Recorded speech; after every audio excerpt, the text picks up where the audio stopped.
investigation into the life of Armand Lammer exposes a tale of fraud, corruption, and personal betrayal that was carried out on such a grand scale and over such a long period of time that it is surely unique. Lammer was 92 when he died in 1990. A lengthy, broad-page obituary in the New York Times lauded him as a successful businessman who long sought peace between the United States and the Soviet Union and financed a search for a cancer cure. His philanthropy was noted, along with his vast art collection and his elevated social connections. But the official version of Hammer's life, which incorporated many of the major figures and key events of the 20th century, was in fact a myth, carefully nurtured and embellished for nearly 70 years. Aided by newly available sources, Epstein has put together a gripping portrait of a ruthless, audaciously manipulative opportunist whose self-inventions have until DW been widely accepted. Epstein gained unprecedented access to FBI files, SEC documents, and files on the Hammer family kept by Soviet intelligence agencies since early 1920s. He interviewed Hammer's mistresses, family, close friends as well as the shadowy figures who assisted him in business deals. During his investigation, Stein discovered that for many years Hammer had, like Richard Nixon, secretly taped conversations, many of them dealing with illegal activity. These tapes give an intimate view of a master con man at work. Armand Hammer's remarkable ascent was set in motion in 1922, when Lenin wrote a secret letter to Talon designating Hammer as their official path to the resources of American capitalism. In this role as homo medicus, which was predicated on the idea that any liens, no matter how ruthless or deceptive, was justified. It achieved the desired ends. Hammer created a place, himself on the international stage. How this was accomplished and maintained for the better part of a century is an amazing story. 3 months before his death, Hammer made a handwritten revision of his will, cutting off 2 mistresses and his illegitimate daughter. Funds in a secret bank account that not even his closest associates were aware of were to be channeled to the foundation that supported his museum. The death for March 1st. Nothing focuses the mind like a death sentence. Armand Hammer received the grim news from his doctors in Los Angeles on October 12, 1990. 3 days earlier, he had been in Virginia, at Albemarle Farms, the estate of the industrialist John Kluge. He was a guest at a week-long bird shoot to which 100 of the richest people in America had been invited. Lavish accommodations were provided, and prize pheasants had been flown in from England. The announced purpose of this event was to raise money to fund research to find a cure for cancer. In the midst of the first night's banquet, Hammer was forced to leave the table because of acute stomach and chest pains. His doctor, who traveled with him, initially thought it was something he ate and gave him medication and purges. But the pain intensified. He had trouble breathing and could not sleep. The next morning, while the other moguls went out to shoot pheasants, Hammer was carried aboard his private Boeing 727 jet and flown to his home in Los Angeles. At 6:45 p.m. on October 11, he was rushed to the emergency room of the UCLA Medical Center, an institution to which Hammer had donated generously. 1 X-rays showed massive damage to Hammer's shoulder and clavicle bones. 2 consulting doctors noted a diffuse moth-eaten pattern of destruction and were in no doubt as to its cause, advanced cancer. Dossier of the bone marrow. Hammer had been trained as a doctor, and he understood what this meant. His worst fear had come to pass. A cancer he had believed was in remission had spread out of control. He also knew that he could not withstand the debilitating radiation treatment for it. He was a 92-year-old man severely weakened by chronic anemia, bronchitis, prostate enlargement, kidney ailments, and an irregular heartbeat. The prognosis was that he would die within a year. When doctors had detected the multiple myeloma more than a year earlier, Hammer believed he could beat it. In 1981, President Reagan had appointed him chairman of the President's Cancer Panel, and Hammer had committed himself to raising $1 billion to battle the disease. He had stamped his name on a host of research stations, the Armand Hammer Center for Cancer Biology at the Salk Institute, the Armand Hammer Cancer Research Laboratory at Stanford University, the Julius and Armand Hammer Health Sciences Center at Columbia University, and the Armand Hammer Center for Advanced Studies in Nuclear Energy and Health. He had offered a $1 million Armand Hammer Cancer Prize to the scientist who found a cure. In an appearance on The Bill Cosby Show, he announced that the discovery of such a cure was imminent.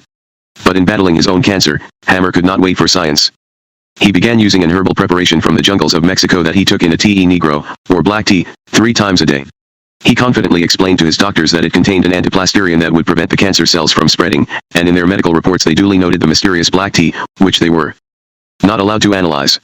Even though such unlicensed medicine was illegal to import, he arranged for security guards from his company, Occidental Petroleum, to fly it in on company planes in 5-gallon containers. The tea negro had seemed to work, and that summer he began to speak of his mortality conditionally, saying to associates, "If I die instead of when I die too." In October, after reviewing the X-rays, Hammer realized that the tea negro had failed.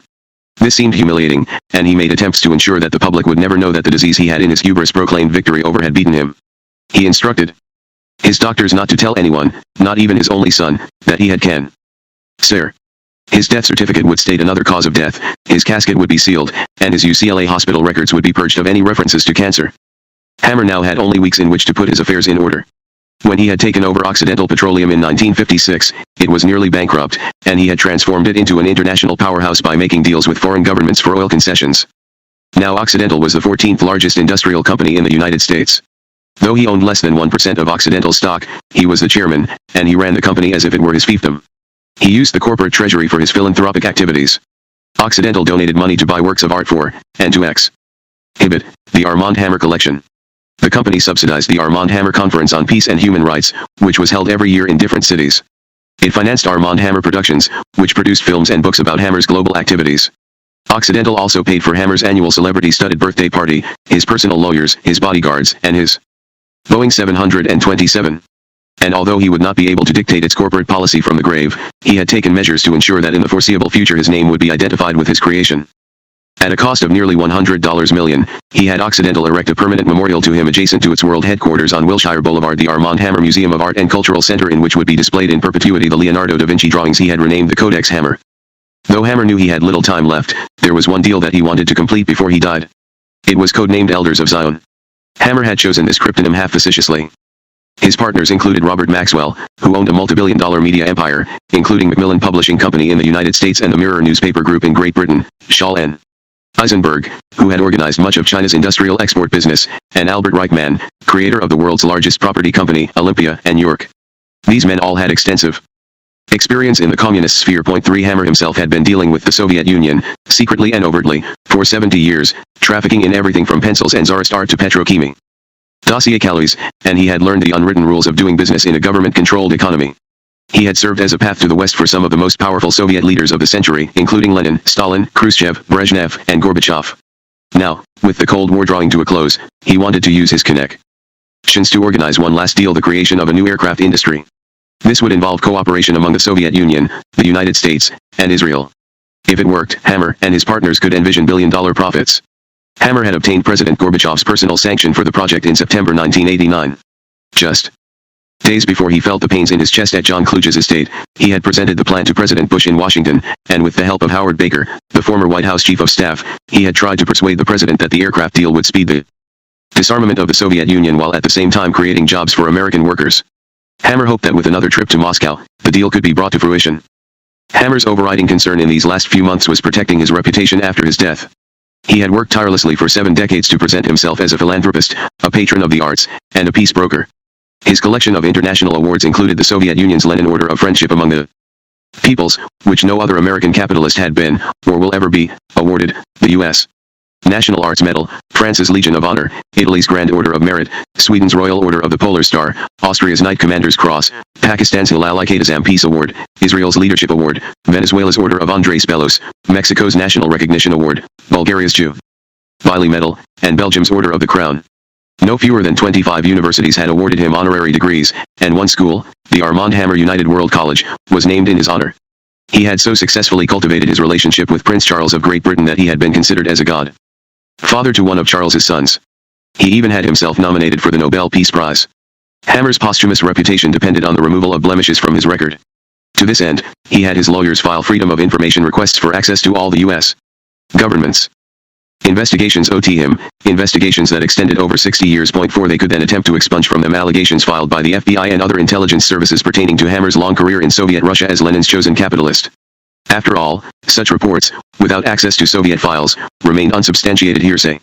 The previous year, Hammer had succeeded in persuading President Bush to grant him a full pardon for the only crime he had ever been convicted of, an illegal contribution to Nixon's 1972 presidential campaign, which had been used in the Watergate cover-up. Now he exerted his power and authority to prevent damaging secrets about his life and work from surfacing posthumously in the inevitable legal battles over his estate. The instrument Hammer had used to control his secrets was the Armand Hammer Living Trust. Under California law, a living trust provides one main advantage over a conventional estate: secrecy. Unlike an estate, a living trust is not open to probate or any other form of public scrutiny. No one except the trustee of the living trust could learn how much money Hammer had accumulated in his life or under what terms it would be dispersed to his relatives, mistresses, associates, and other interests. After leaving the UCLA Medical Center in his Mercedes limousine, Hammer stopped briefly at his 16th floor office at Occidental. He removed a sheaf of papers from the safe in his desk, to which he alone had the key. He then had his chauffeur drive him to his home at 10431 Whiten Drive in the Holmby Hill section of Westwood, where he had resided ever since he moved to California in 1956. Rosa Maria Durazo, the doctor who had traveled with him to the bird shoot in Virginia, was waiting for him. She had been with him almost every day since his third wife, Frances, died. Hammer had met Durazo some 6 years earlier. She was then in her early 30s. And very attractive. A Mexican citizen who attended UCLA on a medical fellowship, she came to Hammer's office seeking help with an immigration problem. She had been offered an appointment as an assistant professor of anesthesiology at the Jules Stein Eye Institute at UCLA, but the Immigration and Naturalization Service had not yet given her the requisite green card. Hammer told his executive assistant to place a call to the White House. He then told Durazo that the problem would be taken care of, and as she learned a few days later, it was. She was made acting chief, and a professor, of anesthesiology at the Jules Stein Institute. In 1985, when an earthquake leveled the hospital in Mexico City where she had studied, Durazo appealed to Hammer for help again. He responded by airlifting a team of doctors and 2 tons of medical equipment to Mexico. 5 Durazo went along with Hammer on the relief flight, and then he took her with him on other trips. They went to China, Japan, and Russia. He enjoyed introducing her to heads of state as his personal physician, although after leaving the Jules Stein Institute, she was not licensed to practice medicine in the United States. By 1989, one Occidental employee remembers, she was traveling everywhere with Dr. Hammer. This observation is borne out by Hammer's personal travel logs. Durazo even accompanied him to Washington, D.C., for President Bush's week-long inauguration celebration. Hammer had maintained the appearance of an intact marriage by continuing to live with Frances, but their relationship had become increasingly strained. The marriage had deteriorated to the point where, on October 10, 1989, Frances called her niece and heir, Joan Weiss, and told her she was considering divorcing Hammer. She also told Weiss that she had stored her financial papers in a closet that was concealed behind a bookcase in the guest room. Adding to the tensions that fall, Hammer had been pressing Frances to sign a document waiving her legal claims to the art collection that he had consigned to his museum. Finally, on November 15, she scribbled her signature on the document.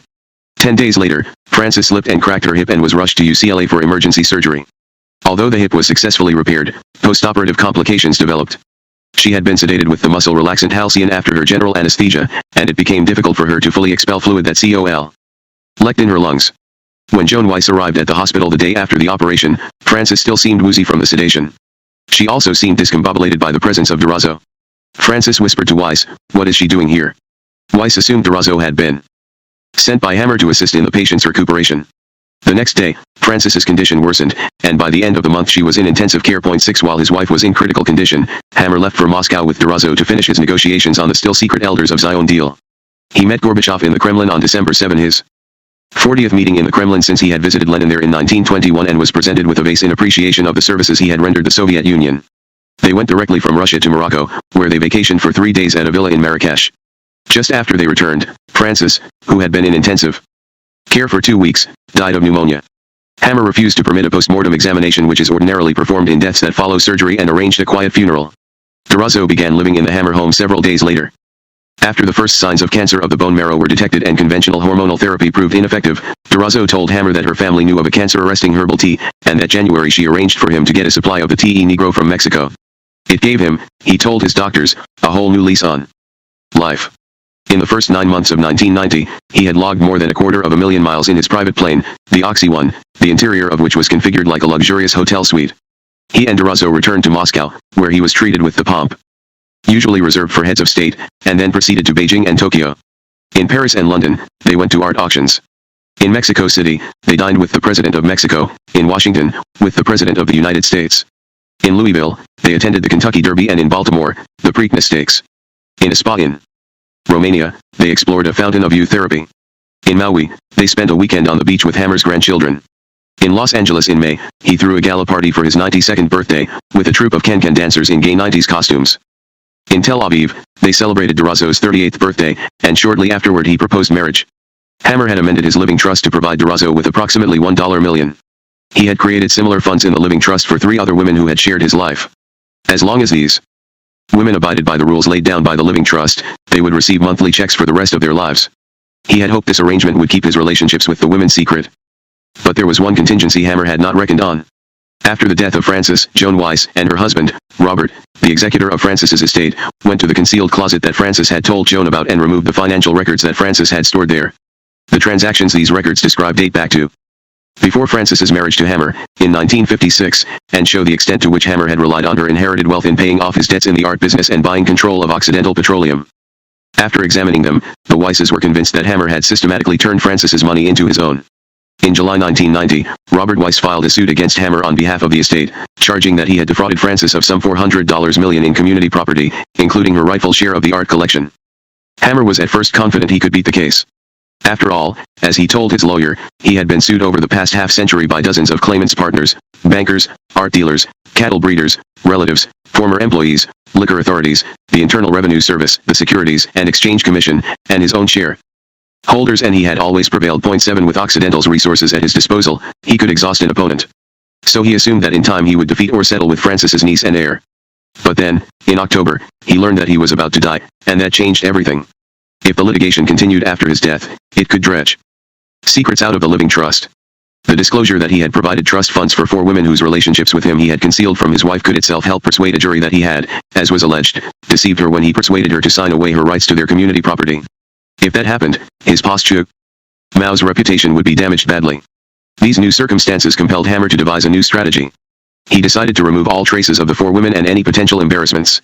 On the evening of October 12, Hammer called his lawyer, Stafford Matthews, at home. It was the beginning of the weekend, but that did not matter to Hammer. Even in the best of times he called his lawyers whenever he needed them. Matthews's firm Mitchell, Silberberg, and Knupp had represented Hammer since 1955. Hammer insisted that Matthews begin drafting a new will for him.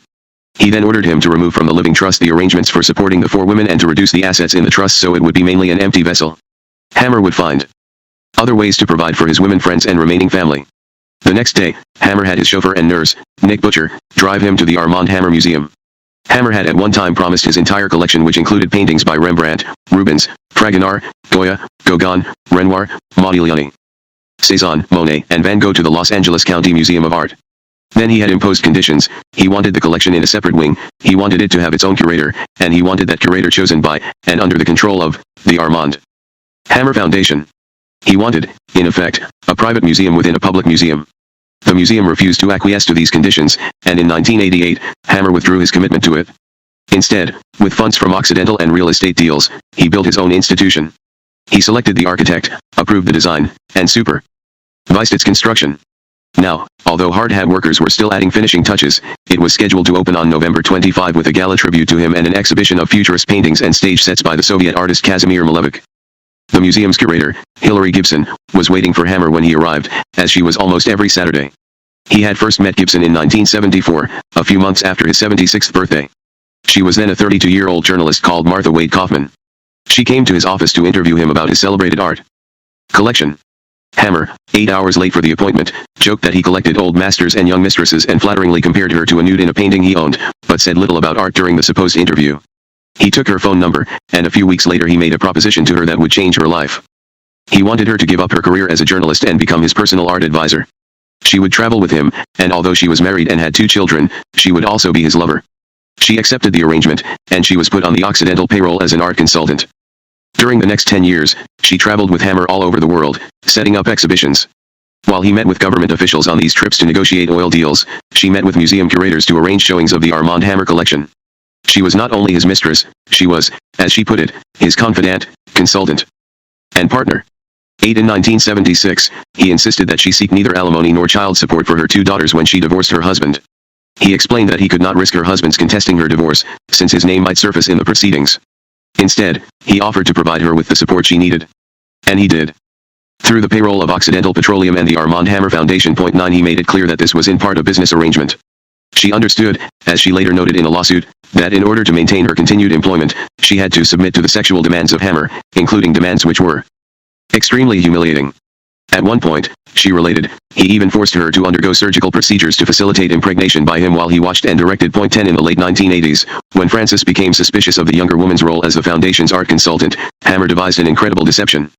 He had Kaufman legally change her name to Hilary Gibson, and he had her change her appearance and voice so that neither Frances nor, supposedly, her fellow workers would recognize her.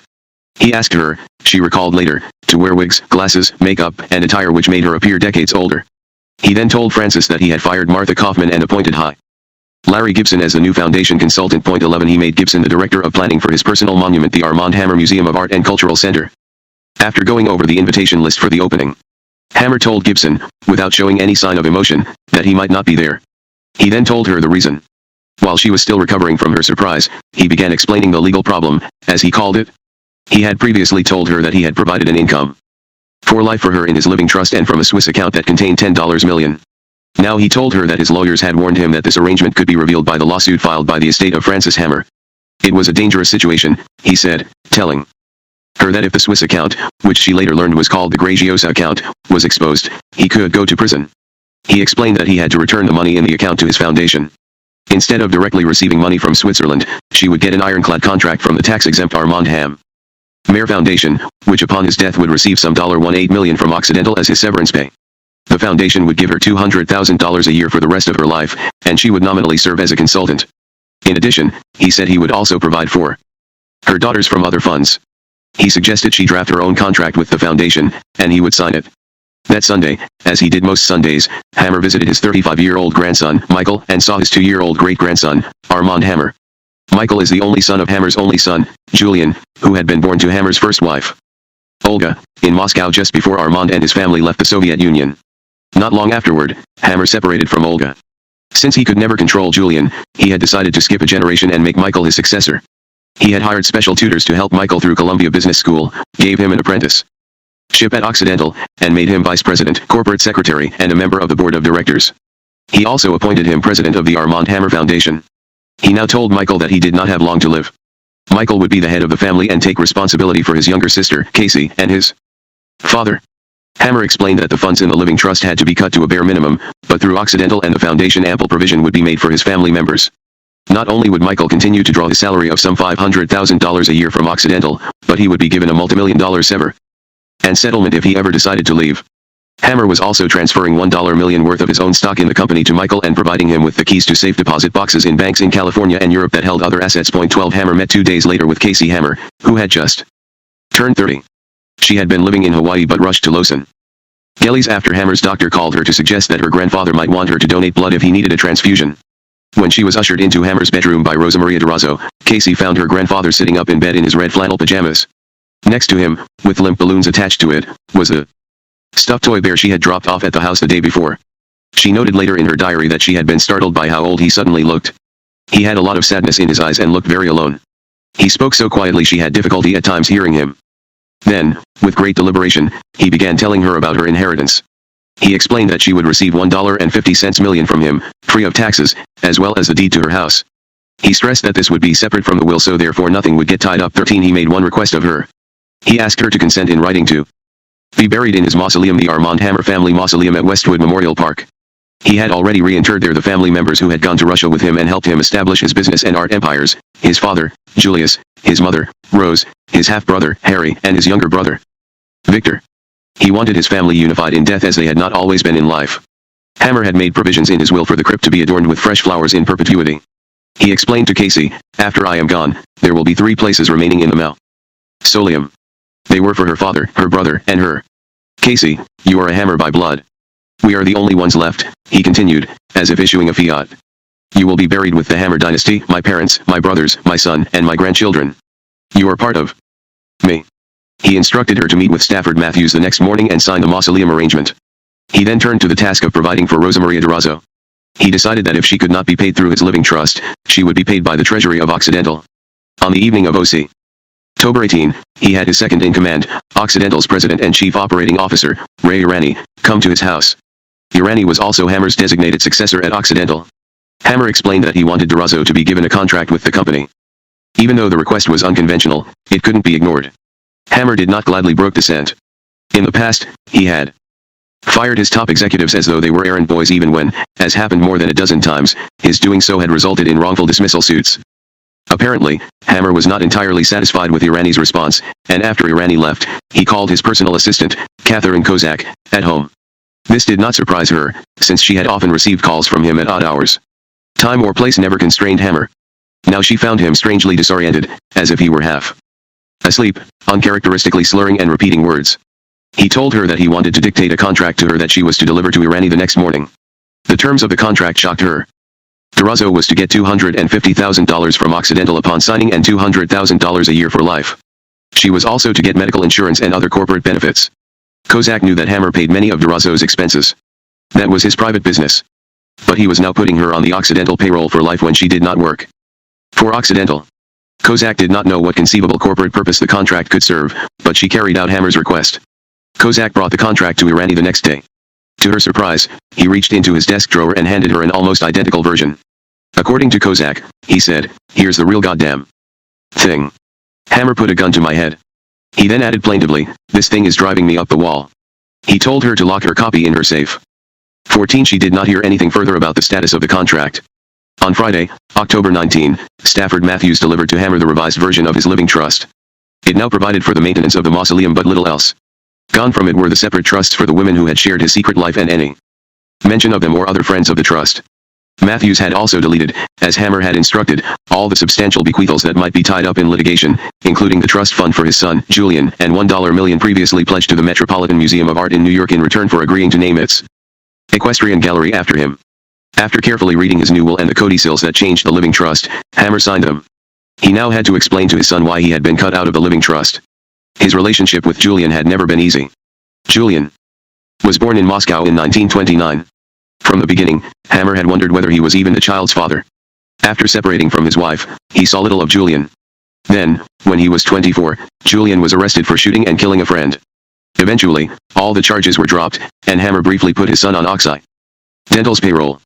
He used him from time to time for what he called James Bond stuff, such as having him conceal microphones in Hammer's office, in his home, and even in his cufflinks so that he could surreptitiously record the conversations of business associates. Hammer found the secret taping system especially useful for recording sensitive events, such as the disbursement of bribes, to which he did not want even his confidential secretaries to be privy. But when Julian had further encounters with the police, Hammer made it clear to him that his real job was to stay out of the public eye and not embarrass his father. For this service, Hammer paid Julian a monthly retainer and bought him a house in Bel Air. But he insisted that if his son wanted to see him or even speak to him on the phone, he had to make an appointment with Hammer's secretary. In 1988, when Hammer heard of a new DNA test to verify paternity, he had a sample of Julian's blood taken at UCLA Medical Center and secretly checked on Julian's genealogy. It turned out that he had not been defrauded by Olga in Moscow. Julian was his progeny. But the DNA match did not improve their relations. 15. When Julian arrived at his father's house in October 1990, Hammer did not tell him about his medical condition or prognosis. He talked to him about taxes that had become prohibitive. He explained that to avoid levies on his estate, he was going to provide for Julian outside its formal structure. He continued rapidly, as if outlining a business proposition, saying that Julian's mortgage and other debts would be paid off immediately after Hammer died and that Julian would then receive a lifetime consulting contract from Occidental Petroleum, which would give him an annual income of more than $100,000 and corporate health insurance. In return, he would be required only to act as nominal consultant on the acquisition of Occidental's video library. Julian, who did not know about the lawsuit threatening the estate, was baffled by this change. Inheritance taxes had not been raised. Why was he suddenly being cut out of his father's will? He knew how much his father enjoyed getting the edge in a deal, even when it concerned his own lamely, and he assumed his father's intention of putting him on Occidental's payroll was another of his dodges. But Julian's inheritance was at stake. He reminded his father that he had tried to give him a similar contract once before but that it had not been permitted by Occidental's legal department. He argued that if this happened again, he would be left without any income. Hammer held up his hand peremptorily. He said that those previous problems had been worked out and that Julian's contract now would be foolproof. Julian, quite shaken, excused himself and left. 16. Hammer could not resolve another family problem so easily, that of his secret daughter, Victoria, whom he had been anonymously supporting for nearly 35 years. He had met Victoria's mother, Betty Jane Murphy, in a cafe in Marathon, Florida, in 1953. He had gone to the Florida Keys that year in his 78-foot yacht with his captain, his Japanese chef, and his pilot. He had left his second wife, Angela, whom he had married in 1943, behind on their farm in New Jersey. Their marriage had become increasingly strained as she became hard of hearing and alcoholic. Betty was 25 years his junior, and she made Hammer laugh. He invited her to go with him to Cuba. They flew there in his private Beechcraft and stayed in the bridal suite of the El Presidente Hotel in Havana. When he finished his Florida vacation, Hammer brought Betty back to New York and quietly set her up in an apartment. For several months, not even his brothers, Victor and Harry, who had been partners with him all his life, knew of her existence. When she traveled with him, he introduced her as his secretary, which was a perfect cover since one of his secretaries was in fact named Murphy. He also assigned her aliases that amused him. One night, he introduced her to guests at a party in Sag Harbor, Long Island, as the daughter of a U.S. senator. This turned out to be an unfortunate choice since that very day the senator's real daughter had made headlines by committing suicide in New York. Hammer often promised Betty that they would get married when he divorced Angela. But that was not to happen. Instead, he married Frances, a multimillionairess. At the time of Hammer's marriage to Frances, Betty was expecting his child. To keep the secret from his new wife, he moved Betty to Mexico City and had her undergo a fake marriage there so that the child would not have Hammer's surname. When his daughter was born that May, he named her Victoria after his grandmother.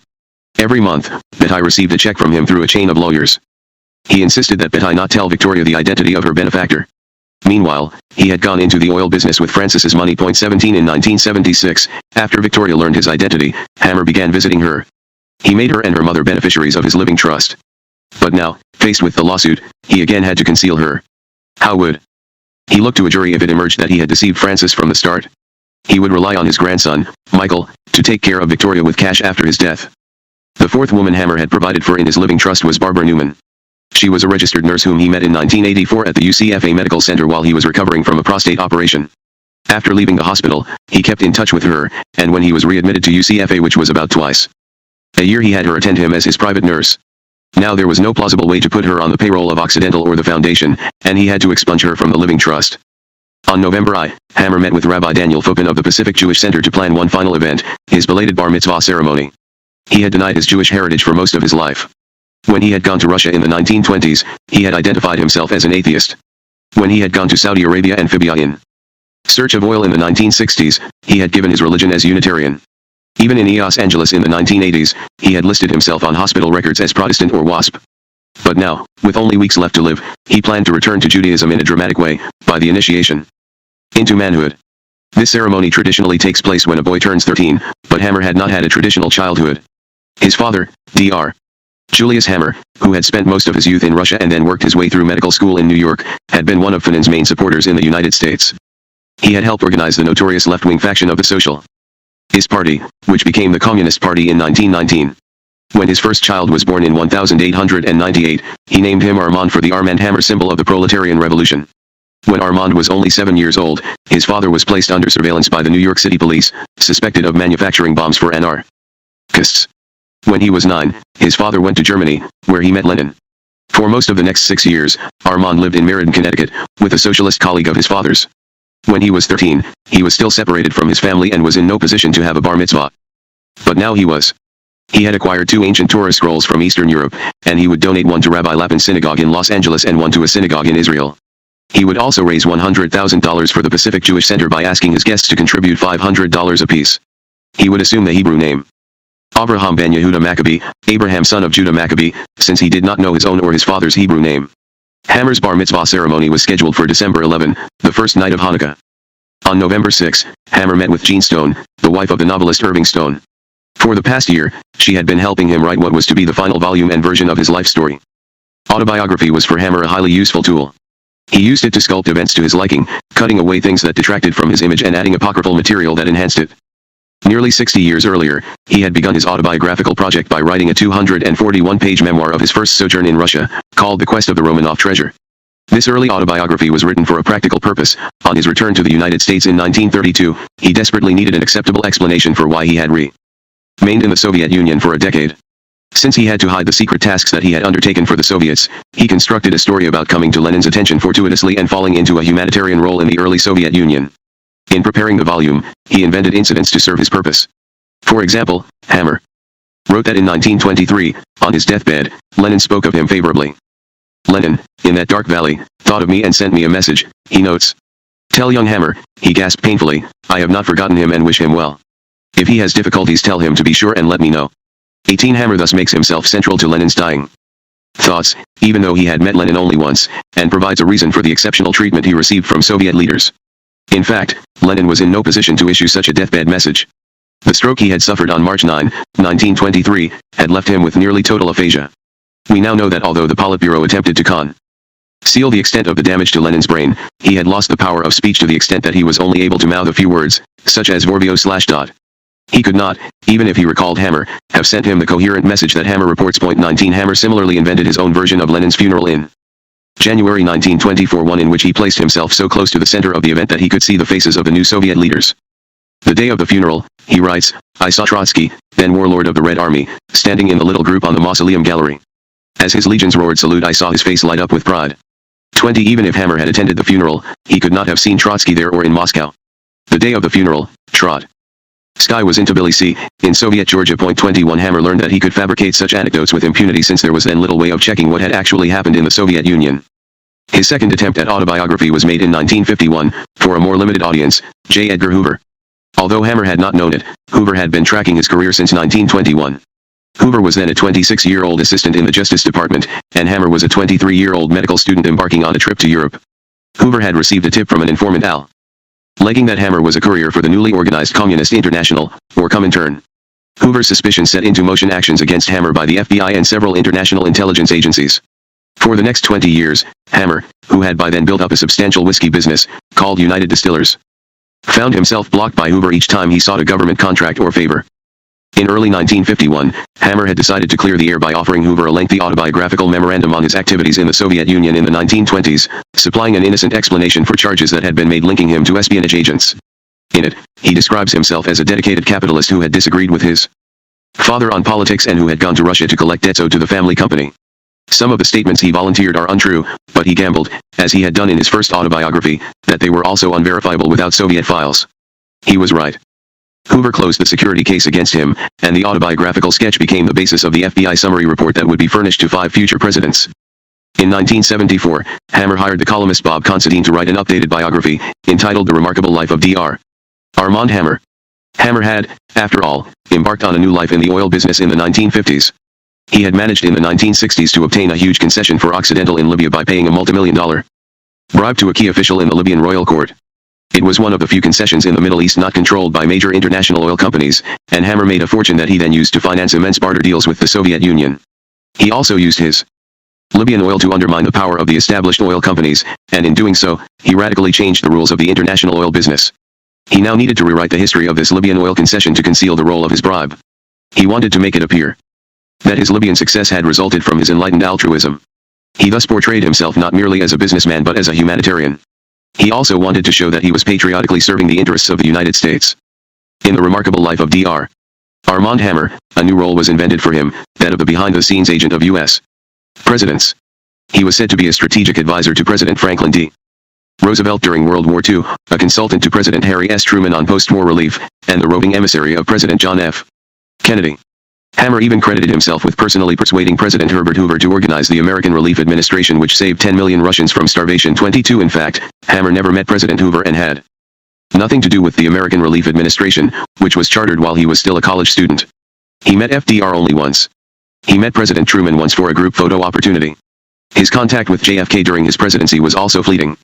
He visited the White House once as part of a large ceremonial gathering.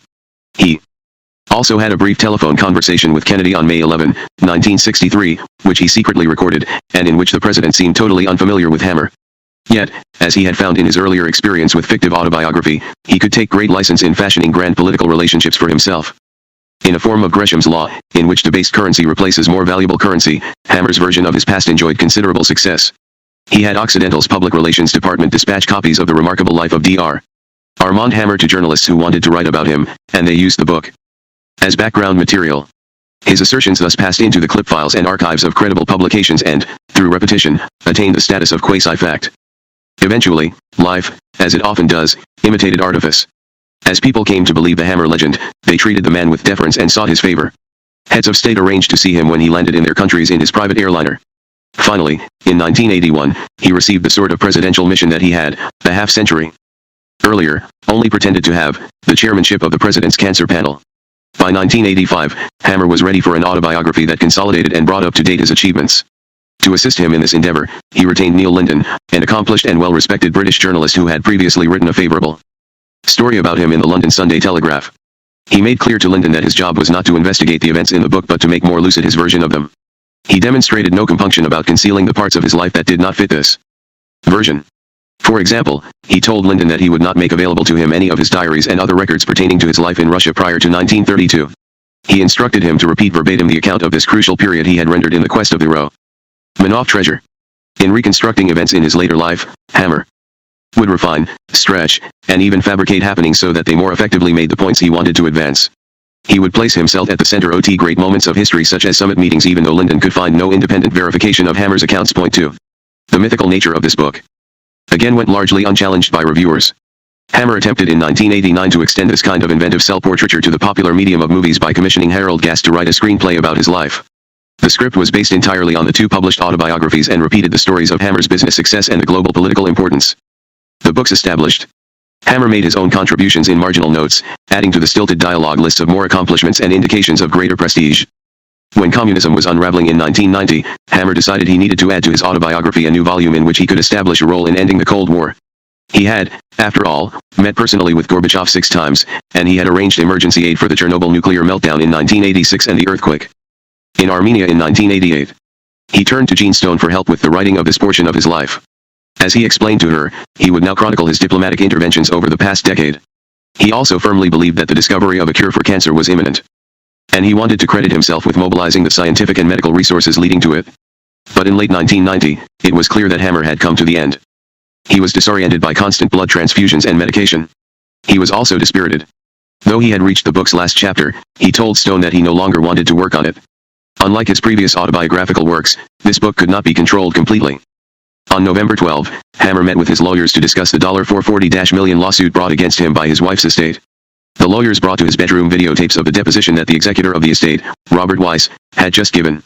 It outlined the claim that Hammer had defrauded his wife of her share of their community property. The legal issue was whether or not Frances had abnegated this share. She had signed a document to that effect just 10 days before her fatal accident, but her estate claimed that Hammer had tricked her into signing it. His lawyers were showing him the tape because they wanted to avoid any surprise revelations in court. They had to know what Hammer and Frances's relationship had really been. In his autobiography, Hammer had portrayed a blissful union that spanned a third of a century. In reality, he had betrayed Frances from the very beginning. When he initiated their courtship in 1955, she was a wealthy widow in her early 50s, and he was involved in the secret liaison with Betty Murphy. Later, using Frances's money to build Occidental Petroleum into a major oil company, he deceived her by having affairs with still other women he put on the payroll of Occidental. During most of this period, Frances appeared to be unaware of any of this. She continued to travel with Hammer to meet heads of state until 1987, when, during a visit to Moscow, she slipped and fell and he left her on the floor of the Kremlin while he rushed to embrace Gorbachev. What Hammer had not fully realized, at least not until seeing the videotape deposition, was that Frances had been suspicious of him from the start and had kept copious records of all the money she lent him, as well as of other financial transactions. By 1988, she was so distrustful that she rewrote her will, cutting him out and leaving almost everything to her niece, Joan Weiss, her only surviving relative. She even left Weiss the house in which she had lived with Hammer since they were married. She had also begun considering, at the age of 88, getting a legal separation from him. All this animosity could weigh against him. A jury might not believe that Frances would have voluntarily renounced her claim to the fortune. Although Hammer's lawyers had believed that he could dispel these doubts with his testimony, he knew that he would be dead well before the case came to trial. So it would be a battle between estates. 24 After the lawyers left, Hammer asked that his 63-year-old namesake nephew, Armand Hammer, fly immediately from Moscow to Los Angeles. Armasha, as he was called, was the son of Hammer's brother Victor. He had been left behind in Russia as a 2-year-old when Victor had divorced the boy's Russian mother and returned to New York. For the next quarter of a century, the Hammer family had had no contact with Armasha. But after Hammer had renewed his contacts with the Soviets in the 1950s and used Occidental to trade commodities with Eastern Europe, Armasha was granted a visa to visit the United States. In a highly emotional meeting, the 33-year-old Armasha was reunited with a family he had never known. For Hammer, this was a reminder of his hidden past in the Soviet Union, and when Armasha arrived in the third week of November 1990, Hammer asked him to undertake an important task to help keep that past hidden. He wanted Armasha to search through the files he kept in Moscow. He had provided some Soviet leaders with compensation that was not part of any official transactions, and he wanted Armasha to make sure that these relationships remained secret after his death. On November 25, Hammer made his last public appearance. He had been determined not to miss the opening night ceremony for the Armand Hammer Museum. He tried to conceal his telltale weight loss by having his tailor fit him with a new tuxedo, but that hardly mattered, for he was barely conscious when, strapped into his wheelchair, he was carried into the museum. The leading lights of Los Angeles society were assembled that night. Danielle Mitterrand, the wife of the President of France, was also there. Hammer had promised to donate $300,000 to Madame Mitterrand's private foundation, and she was seated next to Hammer for the evening.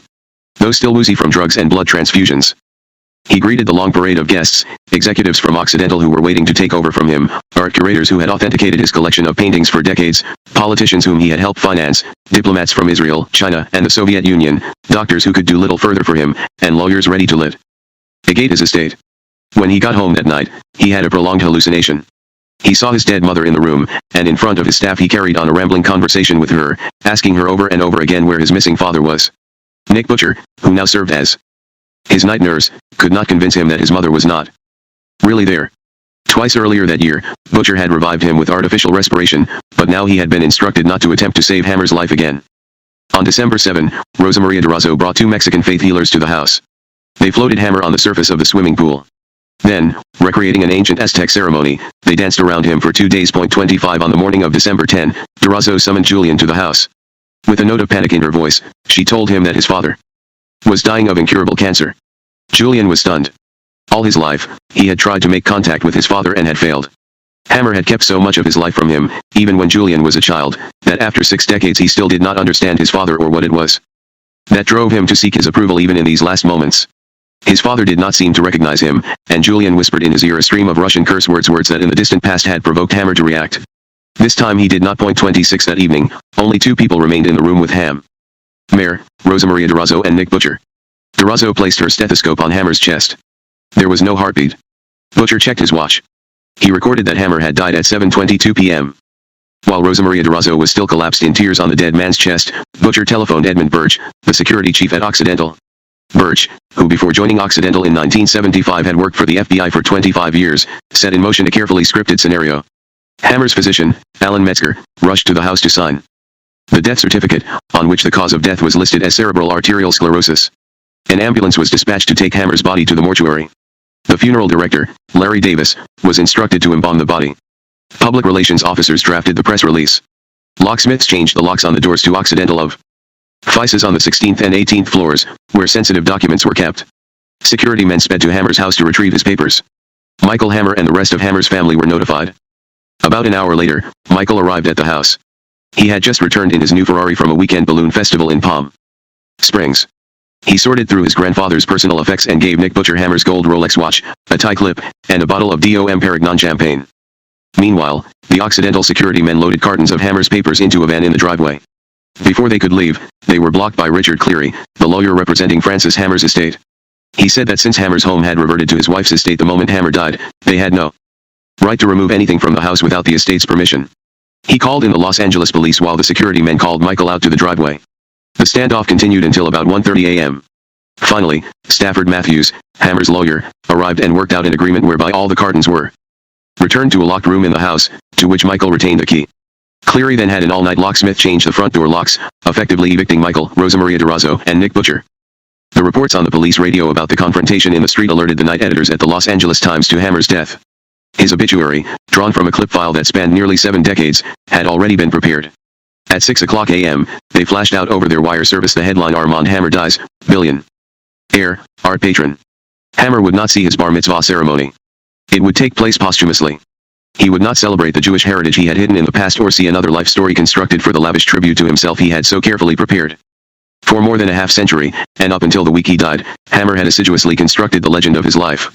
The tale of an American capitalist who made a fortune in communist Russia and became a great humanitarian eventually came to be accepted as fact by the public, the press, and several presidents of the United States. What Hammer did not foresee was that after his death, the Soviet Union would come asunder and spew from its archives the secrets that would expose the truth. What? The Hammer family, ca. 1903 Armand's father, Julius, stands at the rear, between his wife, Rose, and his half-brother, William. Young Armand is at left, standing next to his brothers Victor and Harry. His grandfather, Jacob Hammer, is seated on the bench. Chapter 1 The Matrix On September 18, 1920, Julius Hammer entered Sing Sing State Prison in Monocles and Leg Irons, as prisoner 71516. He stood naked while clerks examined his body for scars and other identifying marks. They found none. The prison's entry blotter describes him as age 46, 5 foot 11 inches, 195 pounds, Hebrew religion 1. Julius Hammer was in fact an extraordinary man. He was born in the Jewish ghetto of Odessa on October 3, 1874, to Jacob and Victoria Hammer. Jacob Hammer made his living as a merchant, moving back and forth between America and Russia. Julius spent most of his youth in Russia, and when he was 16, he immigrated to the United States with his family. His father had already become a naturalized U.S. citizen, which made Julius a U.S. citizen. The Hammer family first lived in Branford, Connecticut, where Julius worked in a foundry, and in 1892 they moved to New York City's Lower East Side, where Julius found employment as a clerk in a drugstore. Like many other immigrants who came from Tsarist Russia in the 1890s, he was seeking a better life and the freedom America offered. As a teenager, he was quickly drawn to socialism. He assiduously read every pamphlet and polemical tract he could get his hands on. By the time he was 18, he had joined what was probably the most radical faction of the socialist movement, the Socialist Labor Party, whose slogan was "Down with the political state, up with the industrial state." Most of its other members were like him, young, poor, and fiercely idealistic. The leader of this party was Daniel de Leon, a bearded Marxist who wore an opera cloak and advocated civil war. Julius's social as well as political life revolved around the Socialist Labor Party, and he became the friend and close associate of a veteran revolutionary, Boris Reinstein, who was some 10 years older than he was. Reinstein had been expelled first from Russia and then from Germany, Switzerland, and France for his radical activities.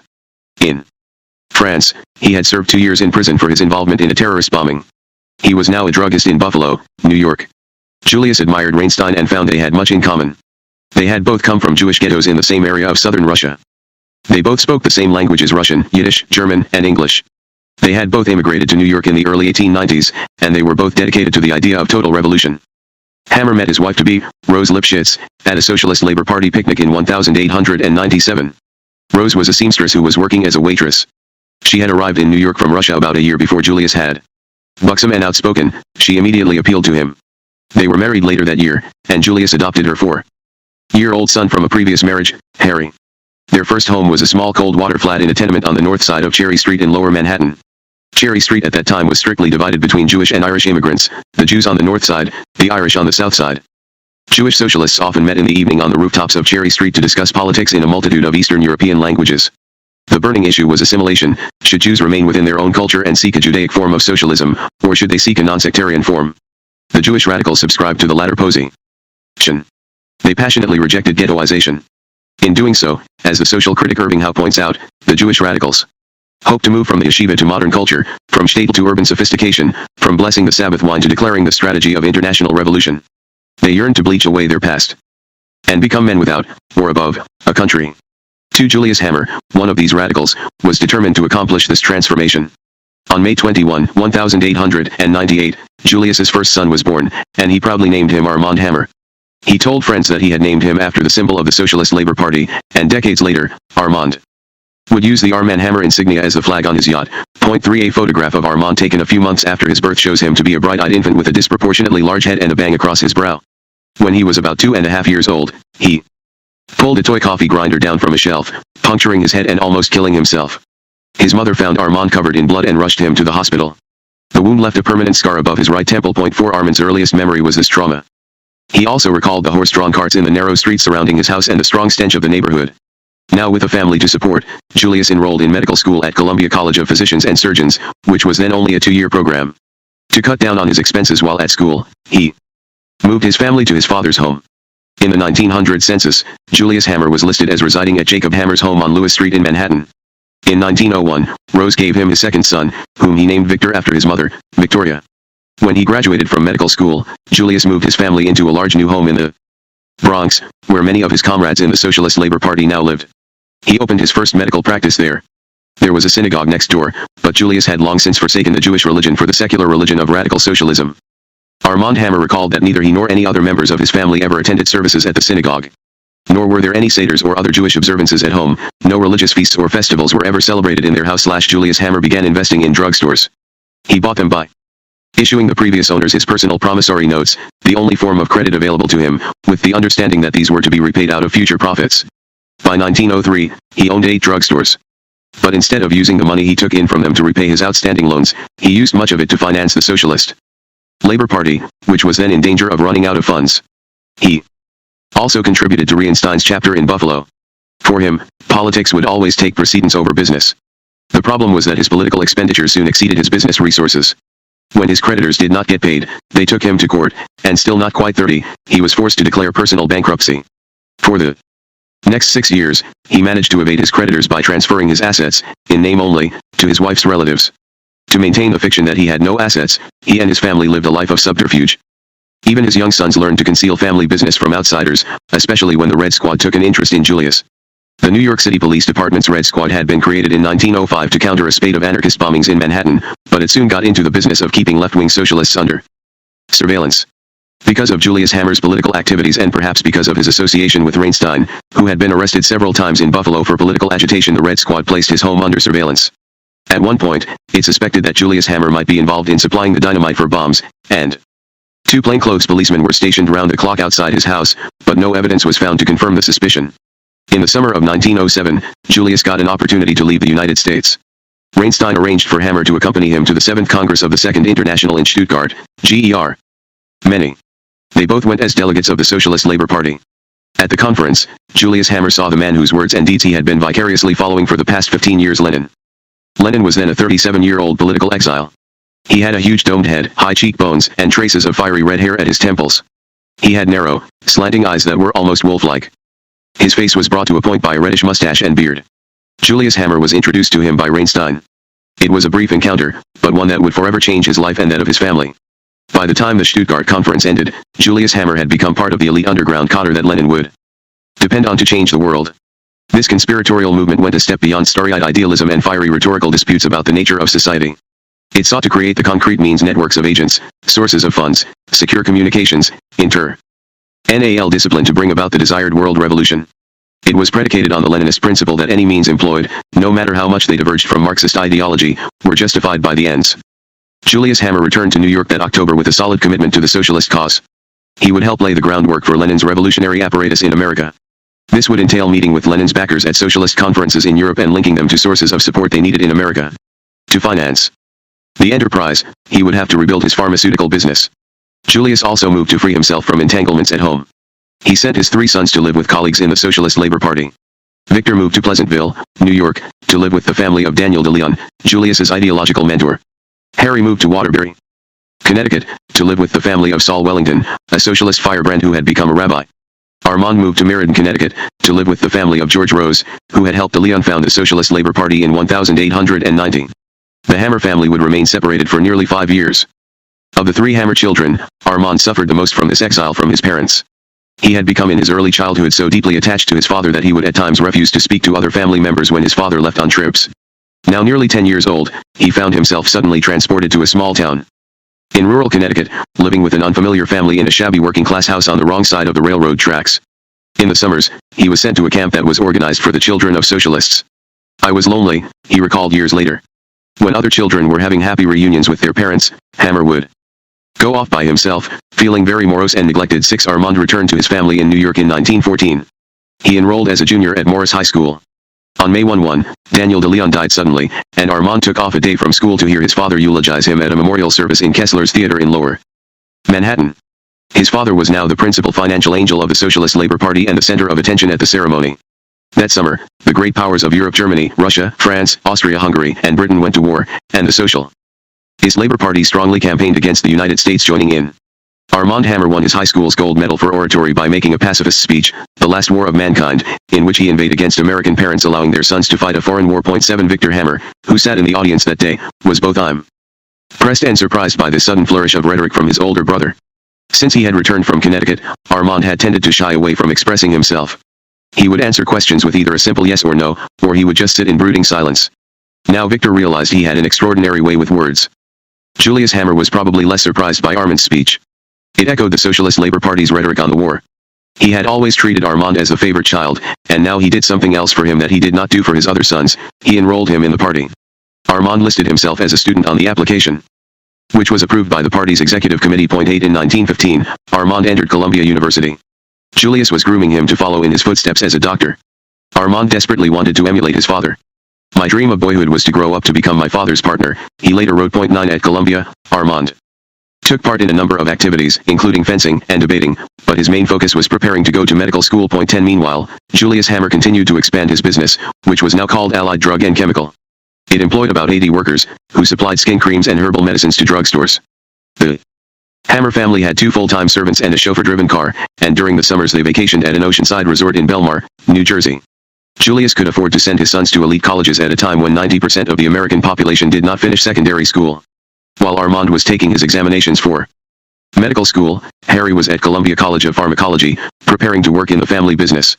Despite his affluence, Julius Hammer never lost his commitment to Lenin. He chaired meetings of the Socialist Labor Party, drafted planks for the party platforms, adjudicated disputes between factions, served on committees, and raised funds. Bertram Wolfe, a member of the party who also attended these functions, described him as a robust, stocky, swarthy man, always faultlessly dressed in a dark blue or black suit. He wore a dignified black Van Dyke. He also was, as Wolfe learned, the most discreet and able of Lenin's men of confidence. And in November 1917, Lenin seized power in Russia. He declared a war on wars, taking Russia out of the Great War, and plotted a world revolution. With Lenin's sudden success, Julius Hammer took on an added responsibility, establishing a Bolshevik apparatus in the United States. Lenin had already sent to New York one of the most trusted agents in his inner circle, Ludwig Christian Alexander Karlovich Martins. A wiry, thin, energetic man with blonde hair and a mustache, Martins spoke such perfect German, French, and English that he could have passed as being any one of those nationalities, and on occasion, he did. Indeed, he was often assumed to be a German business man. But he was a Russian revolutionary. Martins was born in the village of Bachmut in southern Russia in 1875, and while still a youth he had joined Lenin's revolutionaries in St. Petersburg. At the age of 21, he was thrown into prison. 3 years later, he was deported by the Tsar to Germany, where, since he was thought to be of German origin, he was dragooned into the German army. In 1905, he fled to Switzerland, where he became one of Lenin's aides and supervised the smuggling of explosives and pamphlets to the underground in Russia. He then went to Britain, where he set up a clandestine machine gun manufacturing facility for Lenin. After he came to the attention of British intelligence in 1914, he registered as a German alien and moved on again, to America. In New York, he took a job as an engineer with an import-export firm while developing Lenin's cotter in America. On January 2, 1919, Lenin named Martins his ambassador to the United States. This was a bold move on Lenin's part, since the U.S. government still recognized the pre-revolutionary Russian government, which occupied the official Russian embassy in Washington, D.C. Ignoring the vigorous objections of the Americans, Martins set up an unofficial embassy in a shabby office at No West 40th Street in New York City. It was called the Russian Soviet Government Bureau. Point 12. Its most urgent mission was to break the Western economic blockade imposed on Russia. Julius Hammer was given the unenviable job of generating support for the Russian Soviet Bureau. He became its financial advisor, administrative head, and commercial attaché. Since Russian funds in bank accounts in the United States had been frozen by the federal government, Soviet couriers had been smuggling diamonds to New York to finance the operation. Julius Hammer arranged to sell this contraband to various jewelers, and after laundering the proceeds through Allied drug, he paid the mounting debts of the Russian Soviet Bureau. He also recruited disciplined personnel. He selected Gregory Weinstein, a passionate advocate of Lenin and later an editor of the socialist newspaper Novy Mir, New World, as chief of chancellery, and Abraham A. Heller, a wealthy New York businessman who had been his partner in Allied drug, as the head of the commercial department.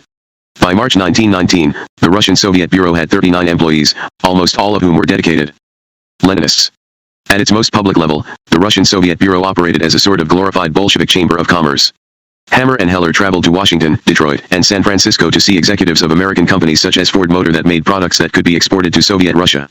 They then tried to convince them that Russia would be a lucrative market, hoping that pressure would be put on the U.S.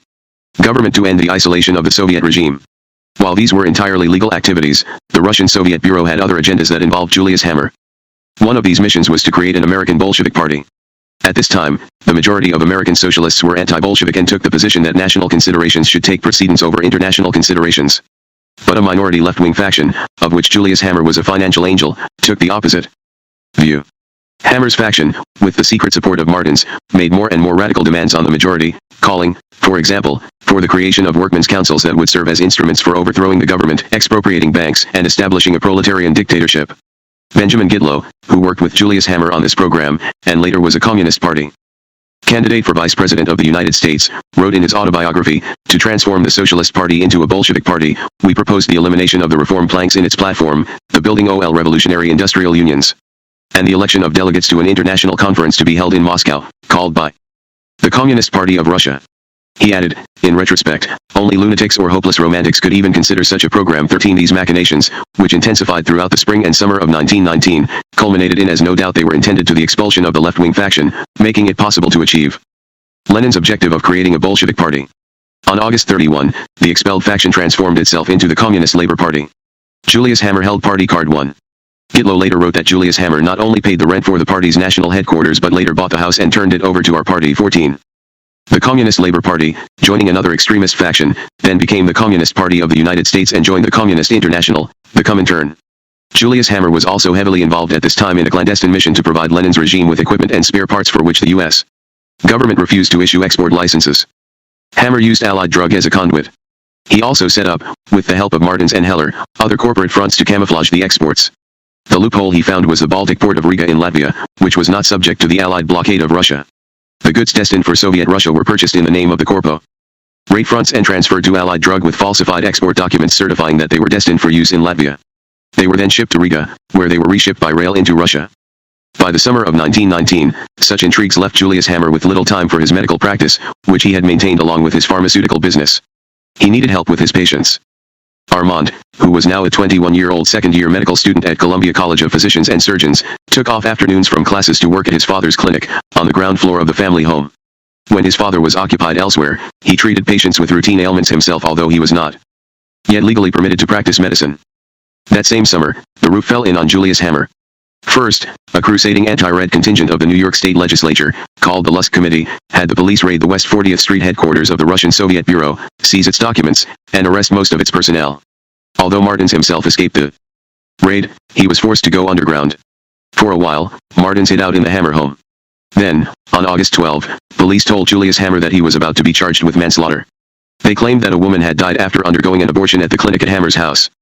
The dead woman was Marie Oganisov, the 33-year-old wife of a Russian diplomat who had come to America for the Tsarist regime. According to the testimony of her chauffeur, she had gone to the Hammer house for the abortion on July 5 and collapsed when she returned home later that day. No nurse had been present during the medical procedure, and there were no witnesses to it. When questioned by prosecutors, Julius Hammer did not deny that an abortion had been performed, but he claimed that it was medically justified, and that he, as her doctor, had the right to make such a decision. Nevertheless, he was indicted. The trial, which was interrupted by the charge that William Cope, a public relations man retained by Julius Hammer, had tried to bribe a juror, dragged on for the better part of a year. On June 26, 1920, the jury found Julius Hammer guilty of first-degree manslaughter. The judge then pronounced his sentence, 3½ to 12 years of hard labor at Sing Sing State Prison. 6 months later, Martins and most of his associates were deported to Russia. In Moscow, Lenin appointed Martins to the Supreme Council on the National Economy, and his Russian Soviet Bureau was reorganized as a unit of the Commissariat of Foreign Trade. Though Martins was now operating from Moscow, he was still charged with the mission of opening a path to American business. He again turned his attention to Allied drug, which in the chaos of the past year had been left with unpaid for Russia-bound equipment stacked up in warehouses in New York and Riga. It had also incurred enormous debts. Martins had the idea of assigning a concession in Russia to Allied drug, which would help the company out of its financial difficulties. Such a concession might then lure other corporations to Russia. In March 1921, Martins sent a letter to Allied drug through the Soviet mission in Revel, now Tallinn, Estonia, inviting it to send a representative to Moscow. 15 Martins's offer put Julius Hammer in a quandary. Though he had at least 3 more years to serve at Sing Sing, he did not want to miss the opportunity to get a potentially valuable concession that might revive the flagging fortunes of Allied drug, whose ownership he had transferred to his 2 eldest sons, Harry and Armand. Harry Hammer was trying to save the pharmaceutical part of the business, and he could not leave New York. That left Armand, who was just completing his medical education. Julius fully realized, as he later noted in a letter, that Armand had no business experience. 16 Nor had Armand any experience in foreign travel. He had never gone more than 100 miles from New York City. Moreover, he did not speak a word of Russian. Yet, as everyone in the Hammer family had come to realize, he was an exceptionally eager and resourceful young man. Julius had always considered Armand his successor in his professional life. He now called on his son to complete the concession deal for him in Moscow. Offices I, 2413 3rd Avenue I Telephone. MELROS 8382-8383 Laboratory C397 Market Street Newark, N. J. 82356 3rd Avenue B 2413 3rd Avenue New York April 18, 1921. Department of State Passport Agency, Room 445 Custom House, New York City. Gentlemen, we have arranged for our Mr. Armand Hammer to go to Europe and attend to some of our business. We hold an export and import permit, and we would like him to buy in England, France and other countries perfumes, wines, and other articles which are used in our business and which we think could be purchased easily in Europe. We have therefore arranged that he take care of our interest and in our behalf while in Europe of all the necessary purchases to be made by us, and that he attend to it during his stay in Europe, and would therefore appreciate if you would grant him a passport so as to enable him to take the trip. Respectfully yours, Allied Drug and Chemical Corporation, HK/G by AJ President. The letter from the family firm that was attached to Hammer's application for his passport. Chapter 2 Journey East. On April 16, 1921, a cold and rainy day in New York, Armand Hammer arrived at the passport office on Varick Street. He noted on his application that he was 5 foot 7 inches tall with gray eyes, a straight nose, an oval face, brown hair, and a dark complexion. He noted that he resided at the Ansonia Hotel, and he provided a photograph of himself impeccably dressed in a white shirt, a tie, and a tweed jacket, with his hair parted in the center and swept back. Passports then were given at the discretion of the State Department, which required that an applicant divulge his full itinerary and purpose in traveling abroad. Hammer listed 5 countries he intended to visit: England, France, Holland, Norway, and Sweden, and his departure date as June 1. He stated that the purpose of his trip was commercial and pleasure. In support of this purpose, he attached a letter written on the stationery of the Allied Drug and Chemical Company, saying that Armand Hammer is going on business to Europe. It further explained that Hammer was being sent to purchase perfumes, wines, and other goods in France and England. That the company needed to conduct its business. The letter was signed by Hammer's older brother, Harry Hammer, the company's vice president. What was not reflected in the application was the incredible series of traumas that this young man had experienced during the past year. A young woman had died from an abortion performed in his house. His father had been sent to prison. His father's company had lost almost all its business. His family's house had been sold, forcing his mother to move to a hotel. The radical political party his father had helped found was outlawed. The world he had lived in since he was a child had suddenly disappeared. He had planned to take up a promising internship at New York's prestigious Bellevue Hospital after his graduation from medical school in June, but now even that was in doubt. Despite what Hammer had written on his application, he did not reside at the Ansonia Hotel, where his mother had moved upon Julius's imprisonment. He lived in a one-bedroom carriage house in Greenwich Village that his father had used for his more private political meetings before he was imprisoned. Hammer had also misrepresented his purpose for applying for a passport. Allied Drug was not in the business of importing wines or perfumes, and he was not traveling to Europe to buy these or any other products for the company. Nor was his true destination any of the countries he had listed on his itinerary. He was traveling to a country still in the throes of a social revolution, a country that the United States neither recognized nor encouraged its citizens to visit, Soviet Russia. After leaving the passport office, Hammer made the train trip from Grand Central Terminal to Ossining, New York, where Sing Sing Prison is located. The prison is a fortress-like stone building with massive steel doors on a treeless hill high above the Hudson River. In it, in a damp limestone cell with iron bars on the windows, his beloved father, who had been a model for him all his life, was incarcerated. Armand Hammer knew that his father was not guilty. He would keep this knowledge a secret for 3 decades. Then, afraid that he was dying, he explained to his longtime mistress that it was he, not his father, who had performed the illegal abortion in 1919. He was then only a first-year medical student, unlicensed to practice medicine, and would certainly have gone to prison if his father had not stepped in to take the blame. Ordinarily, doctors in New York State were permitted leeway in performing such abortions and were rarely prosecuted. Not only was Julius Hammer put on trial, but the judge threw the book at him. 1. Years later, Hammer attributed his father's imprisonment to a political conspiracy, explaining in an interview, "When my father was sentenced, he was a member of the Socialist Labor Party and he had incurred the wrath of the local Tammany Hall politicians, who were out to get him. At the time, Hammer believed my world had come to an end." 2. When his father arrived in the visitor's room that spring day in 1921, he was wearing the standard prison uniform, a pair of loose-fitting gray pants, a gray jacket with metal buttons, and heavy, crude shoes. He was followed, like all prisoners, by a keeper, who had a long metal-tipped stick in his hand. Julius did not complain, but Hammer knew from the letters his father had written to his mother that he was sleeping in a cell only 7 feet long and 3 feet wide. His father needed his help, and no matter how much he wanted to take up his internship, Hammer could not refuse. Julius Hammer spoke little about prison life that day. He had more important information to impart to his son, about the covered side of Allied Drug and the arrangements that were to be made with Martins in Moscow. Since the Supreme Council on the Economy, of which Martins was a member, wanted to award concessions to American capitalists, it was important to Martins that Allied Drug appear to be a conventional American capitalist enterprise. While Julius Hammer had managed to keep secret from U.S. authorities his company's activity on behalf of Soviet Russia, he could not do the same for his personal service to the Bolshevik cause. He had openly worked for Martins in New York. He had provided bail to free Gitlow and other high-ranking radicals who were arrested in police raids. He had paid for the Communist Party headquarters in New York. During his trial, newspapers had gone to great lengths to call attention to his activities in behalf of Lenin. Yet, while he could not separate his persona from radical politics, his son had no such taint. Armand had been interested in his father's politics, but he was not identified with that world. Julius had kept Armand's enrollment in the Socialist Labor Party a private matter, or believed he had, not realizing that the party's records had been intercepted by U.S. Army intelligence in 1919. Even his son's contacts with the Russian Soviet Bureau could be easily explained in terms of his medical interest in combating famine and pestilence in Russia. From this point on, however, Armand would have to play his part well. He could not reveal to the outside world any political commitments of his own. He would have to suppress, if not forget, everything he'd been exposed to while growing up in the homes of active socialists.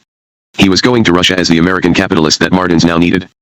Hammer met, on his father's instructions, with Charles Recht, whose law office was located at IIO West 40th Street, in the same suite of offices that the Russian Soviet Bureau had used. Recht, despite his avuncular manner, was a tough, deadly serious lawyer who, in the anti-Bolshevik atmosphere of the 1920s, had one of the least popular clients in the United States, Lenin. He represented the interests of Soviet Russia in the United States, and he assured Armand Hammer that the Soviets would provide him with the documentation he needed to go to Moscow. Recht then handed him a package that he was to deliver to Martins, who would be his Soviet connection. The parcel Recht gave Hammer contained a film that symbolized the transfer of Martins's mission from New York to Moscow. It had been shot from the pier in New York from which Martins and other communist deportees had boarded the SS Stockholm. It showed Martins on the deck waving to his American supporters as the ship slowly pulled away. Whatever interest the film may have had to Martins, Hammer hardly needed it to introduce himself. He already knew Martins well, of course. After Julius Hammer was jailed, Martins had been a surrogate father to Armand. On July 5, Hammer boarded the SS Aquitania in New York for the first leg of the journey. He had with him a suitcase of clothes, his travel papers, and the film that showed Martins being deported. It was his first trip abroad and his first time on a ship. Up to this point in his life, he had had little social experience with anyone beyond his family circle and his father's cadre of close political associates. Hammer was a reserved and insular young man.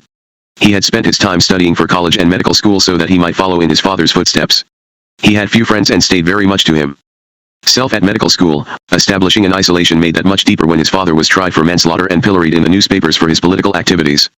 On board the ship to Europe, Hammer remained isolated, spending his time studying Russian. Each day, he tried to learn 100 new Russian words.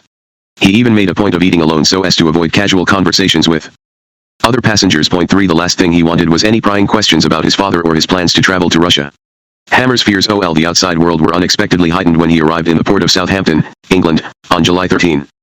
Just as he prepared to disembark with the other passengers, he felt a tap on his arm. Turning around, he saw a well-dressed stranger with a cane, a man who identified himself as a representative of Scotland Yard. The man pulled him aside and informed him that he would not be allowed to land in Britain until he answered questions about his planned activities. I was absolutely flabbergasted. I was completely dazed, he recalled later. Interrogated about his travel plans, he initially claimed he was en route to France, Belgium, and Germany. The officer was not satisfied and asked pointedly about Russia. When Hammer acknowledged that he might travel there to help with the famine relief, the officer ordered him to remain in his cabin until further notice. 2 days later, he was released from detention and allowed to proceed to London. Instead of becoming disheartened by my experiences, he wrote, I was now more determined than ever to visit Russia, and hurriedly made my preparations to leave for Berlin. At the time, Hammer attributed his unpleasant encounter with Scotland Yard to little more than the neurosis of European post-war officialdom, for what he did not realize then was that he had come to the attention of a tenacious lawyer at the U.S. Department of Justice, J. Edgar Hoover. Hoover had first encountered the communist conspiracy that would fascinate him for the rest of his life while he was attending George Washington Law School. To help pay his tuition in 1917, he had taken a part-time job as an indexer at the Library of Congress, where he was assigned the task of tracking the members of the International Socialist Movement. He soon became an expert in this new field and did his wartime service in the Alien Enemy Division of the Department of Justice, where he began building files on the more prominent radicals.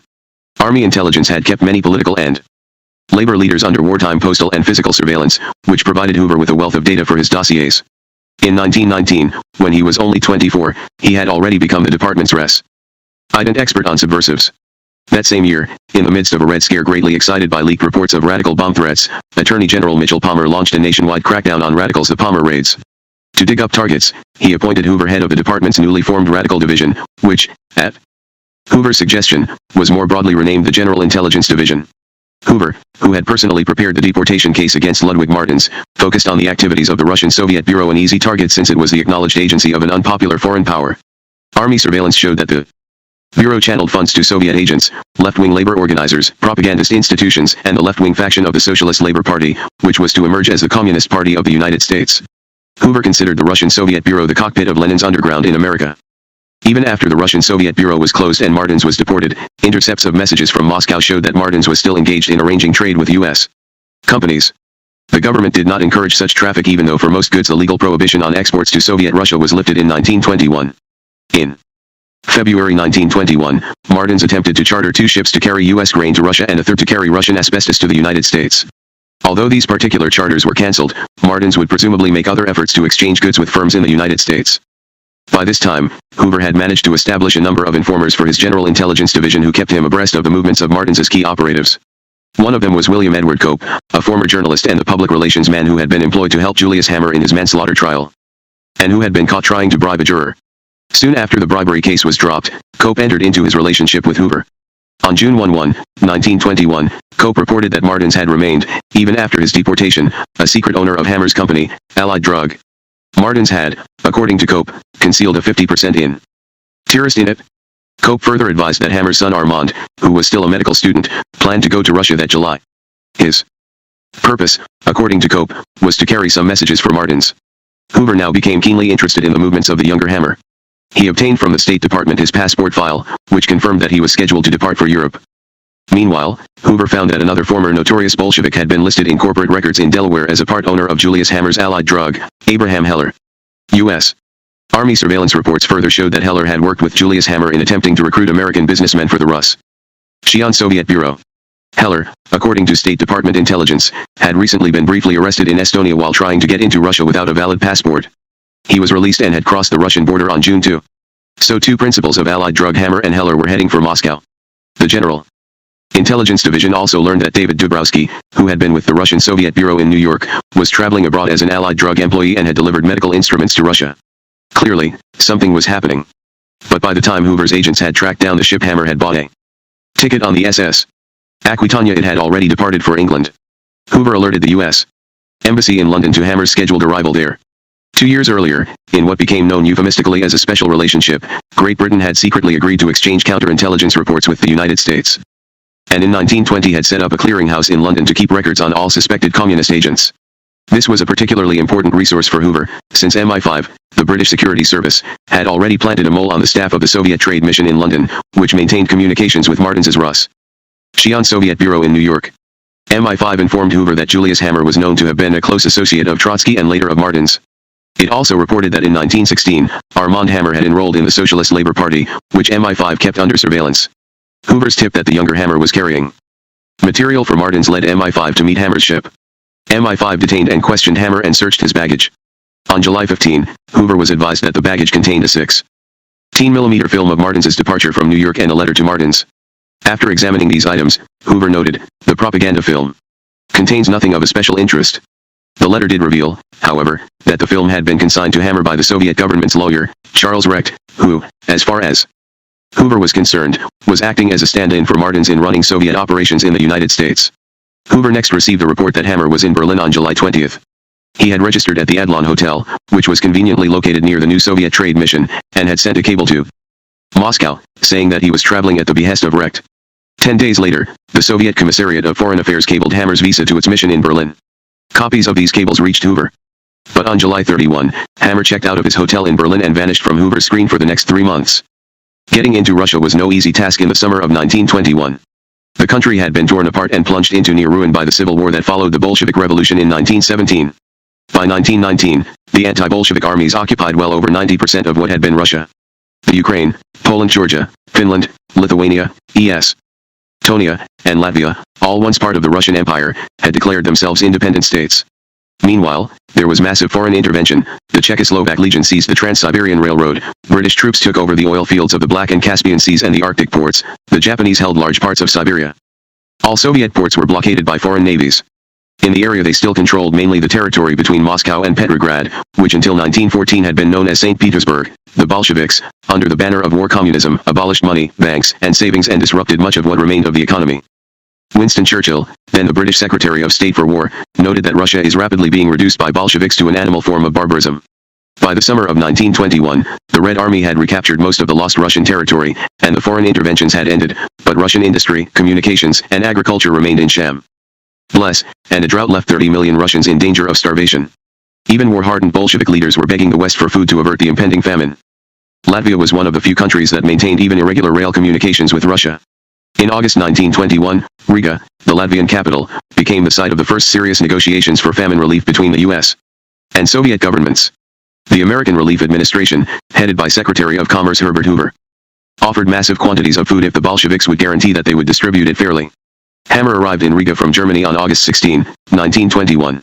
The overnight trip across the Baltic Sea on a steamer, which he described as a hellbound crate, had left him nauseated and exhausted. He was met in Riga by Boris Michel, a 40-year-old Russian-born yarn salesman from New York whom his father had hired to assist him in Russia. Michel was taken aback by Hammer's pallid face and shaky condition. For his part, Hammer found Michel a very robust fellow with plenty of energy and a huge laugh. He watched with great interest as Michel bribed Latvian customs officials to clear Hammer's baggage. After nearly a month of solitary travel, Hammer enjoyed having a companion, especially one who also worked for him. Michel knew about things that Hammer had never concerned himself with: food, wine, clothes, and women. He also spoke fluent Russian and could interpret for Hammer.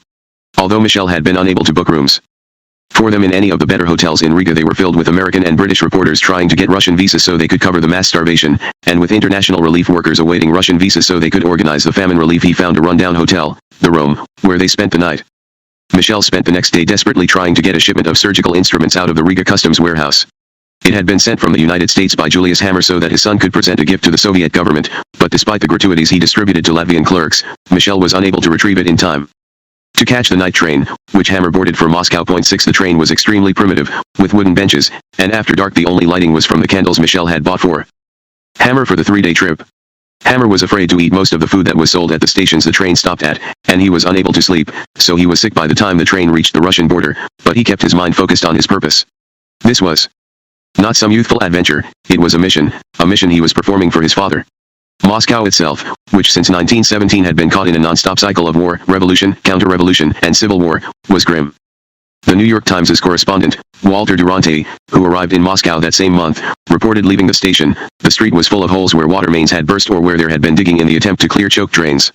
For 2.5 years at least there was no running water in Moscow.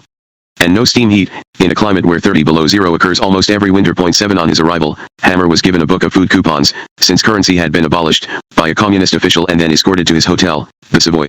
Never in my life have I seen a hotel less worthy of the name Savoy, he later recalled. His small room was filthy, with a mattress that had no sheets or blankets. There was not only dirt, but rats and mice and smaller vermin, he wrote.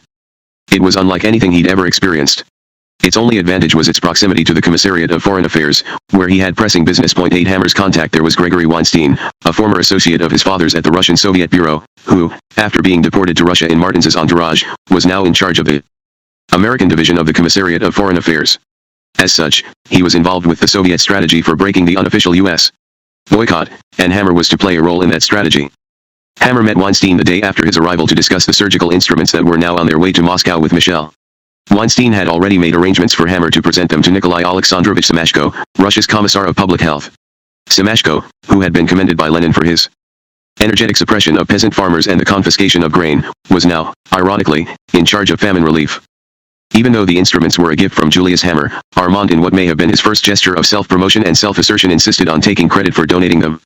He persuaded Weinstein that since he would be representing Allied drug in Moscow, it made sense for him, not his father, to have this credit. Years later, the deception would provide him with a philanthropic rationale for this first mission to Moscow.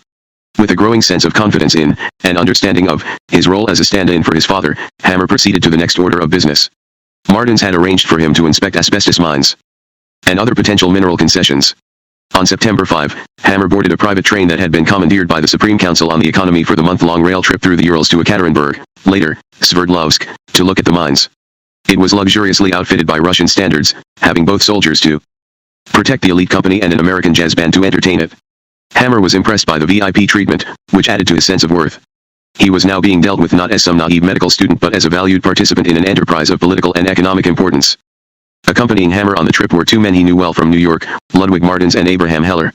Heller was already arranging to set up a business in New York, called International Publishers, which would acquire American technical manuals for the Soviets. Though he had been a regular visitor to the Hammer household in New York, he had previously paid little attention to Armand. There was also a 25-year-old American woman in the party, Lucy Branham, who represented the Women's Committee for the Recognition of Russia. She accompanied Hammer on a number of side trips to Russian villages, and a photograph of them together shows him towering over her and beaming a broad smile. On one of these excursions, a visit to a factory in the town of Kassli, Hammer was able to demonstrate his ingenuity. Heller, who went along, noted in his diary, "Our machine was an old Stevens car without a top. The distance to the factory was about 130 versus 86 miles. About 20 versts out something went wrong with the motor. The chauffeur refused to go further. We decided to look into the cause of the trouble. This was soon discovered by our enterprising doctor, who thereupon took the wheel, to the great disgust of the chauffeur, and started off at a good pace. 9 Hammer, as Heller was now able to see, was becoming a man of action. Martins also became increasingly impressed with him. 10 Armand was no longer merely his friend's son, he was his colleague. As the train went through the famine-ravaged areas of Russia, Hammer saw shocking scenes of human suffering and desolation. People were starving. Martin suggested that a foreign company willing to supply Russia with grain to alleviate the suffering could be guaranteed a profit. The company would be awarded a rich mineral concession. Hammer, who at this point still had more imagination than business experience, quickly seized on Martins's idea. He now wanted to see possible mineral concessions. On September 18, the train and entourage arrived in Ekaterinburg, a shattered city at the eastern extreme of European Russia. Its history encapsulates the rise and fall of the Tsar's empire. Founded by Peter the Great at the beginning of the 18th century and named after Empress Catherine, it rapidly became one of the richest mining centers in the world. It was also the city to which Nicholas II, the last Tsar of Russia, and his family were exiled and where they were brutally murdered by the Bolsheviks. Martins took Hammer and Heller from Ekaterinburg to nearby Alipevsk to see an abandoned asbestos mine. It was a huge open pit about 1,000 feet in diameter. The inside had been cut into a series of terraces that, like some giant staircase, descended for 100 feet. The bottom of the pit, which contained the vein of asbestos, was covered with debris. Martins told Hammer that the mine could easily be brought back into operation by clearing away the debris. The asbestos could then be dug out with explosives, carted to the surface, put on a train at a nearby siding, shipped to Western Europe by rail, and sold at a high price. He offered to arrange to have the asbestos concession awarded to Allied drug if Hammer would help get American wheat to Russia. The wheat plan proposed by Martins sounded lucrative. The Hammers would charter ships that would be loaded with Russian caviar, furs, and other exports that could be sold in the West, and the proceeds from the sale of these exports would be used to purchase American wheat, which would then be sent back to Russia. For allowing their corporation to be used for this purpose, the Hammers would receive 5% of the value of the wheat. For Hammer, these deals were more than a business opportunity, they were his chance to fulfill his lather's wishes. Without gathering any significant information about the mining or export operation, Hammer quickly agreed to the arrangement. He telegraphed his brother Harry in New York, who took care of the more prosaic needs of the business, requesting that he find ships. By the time the special train had reached the Urals, Lenin had been told about the role proposed for Hammer. It was a small part, but one that was vital for Lenin's grand design. Lenin had already achieved what had seemed impossible a mere 4 years earlier. Indeed, in the spring of 1917, Lenin was merely the pen name of Vladimir Ilyich Ulyanov, a balding 47-year-old exile living in a shabby two-room flat next to a sausage factory in Zurich. He barely supported himself and his wife by editing a tiny socialist journal called Iskra, The Spark. More than a decade earlier, he had decided that the revolutionary movement in Russia would be best served by a small, well-disciplined group operating from abroad, beyond the reach of the Tsar's secret police. He therefore reorganized the Russian Social Democratic Labor Party as a conspiratorial organization dedicated to overthrowing the existing order. Lenin was caught by surprise when the government was actually overthrown by radicals inside Russia, but he was soon to be thrust into the center of the rapidly unfolding events. The German General Staff offered him a deal that he could not refuse. The Germans were fighting a two-front war: Russia in the east, France and Britain and their allies in the west, and were desperate to get Russia to quit. The German generals proposed inserting Lenin and his radical followers back into Russia like a virus to subvert the war effort. General Erich Ludendorff, the mastermind of the operation, wrote that the enterprise was justified from a military point of view. We had to bring Russia down. 11 The German foreign minister approved the plan, noting that it is in our interest that the influence of the radical wing of the revolutionaries should prevail in Russia. 12 Lenin and some 24 of his followers were thus transported in a sealed car on a German train from Switzerland to Russia. On April 16, 1917, after having been away from Russia for 17 years, Lenin stepped off the train in what had been the Tsar's capital of St. Petersburg. He was quickly surrounded by a tumultuous crowd of supporters. He told them that the long-awaited proletarian revolution had begun and that his Bolsheviks represented that revolution. At the time, his party had only a small minority of the delegates in the provisional parliament, but by November he had managed to maneuver enough of his supporters into key positions in the security forces to seize power in the name of the proletariat. 115 days later, he altered the balance of military power in Europe by unilaterally ending Russia's war with Germany. Lenin's problem was managing the nation he had taken over. We cannot run the economy, he admitted. And he was right. By 1920, industrial production in Russia had fallen to about one-fifth the level it was in 1913. In addition, the effort to take over private farms resulted in bloody and continual peasant wars. Some 10 million people were killed in all, and the near total collapse of the agricultural system. 13 Without vital spare parts from abroad, Soviet oil fields could not continue to supply fuel for tractors and trucks, and Soviet trains could not transport the food that was harvested.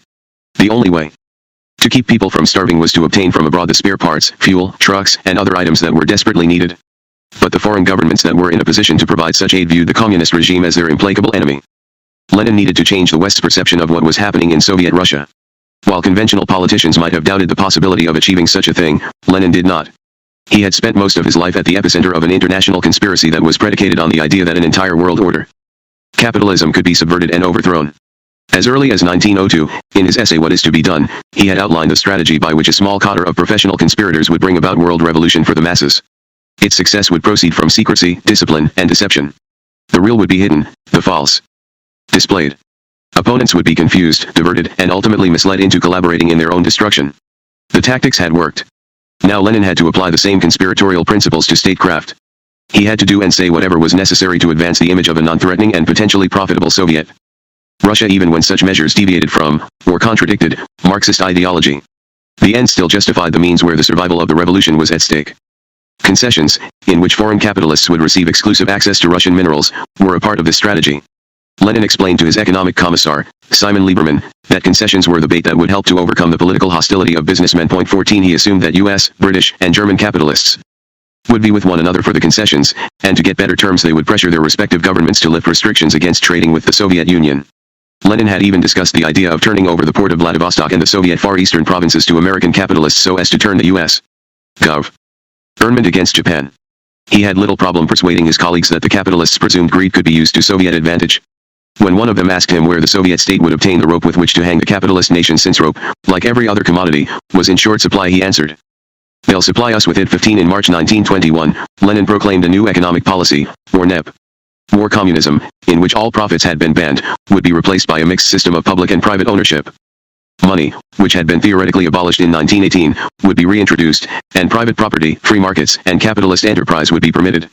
The NEP, which would be amenable to foreign investment, was scheduled to go into effect in August, and in order to begin the competition for concessions, Lenin needed a capitalist, preferably one who was controllable, who would obtain the first concession in the new era. After several false starts that spring, Martins finally came up with an appealing candidate, Armand Hammer. On October 13, Lenin was briefed on Hammer by Julius Hammer's old comrade in arms, Boris Reinstein, who was now a gaunt, twisted man of 57. When the revolution came in 1917, Reinstein had rushed back to Russia to join Lenin, and he became the American representative to the Comintern, which was set up by Lenin in 1919 to coordinate an international conspiracy that had few, if any, parallels in modern history. The headquarters of the Comintern was in Moscow, and its funds were supplied by the Kremlin. Its tactic was subversion. It assigned agents the task of infiltrating and taking over labor unions, student organizations, granges, political parties, and governments. Although it probably did not have more than 1,000 active members in 1921, they had burrowed into revolutionary movements in 20 countries.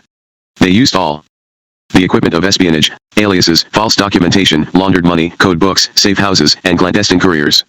The Comintern operated under the supervision of the Kremlin, but it maintained the fiction that it was an independent political organization. Reinstein, who had helped found this unique organization in Moscow, had dual positions.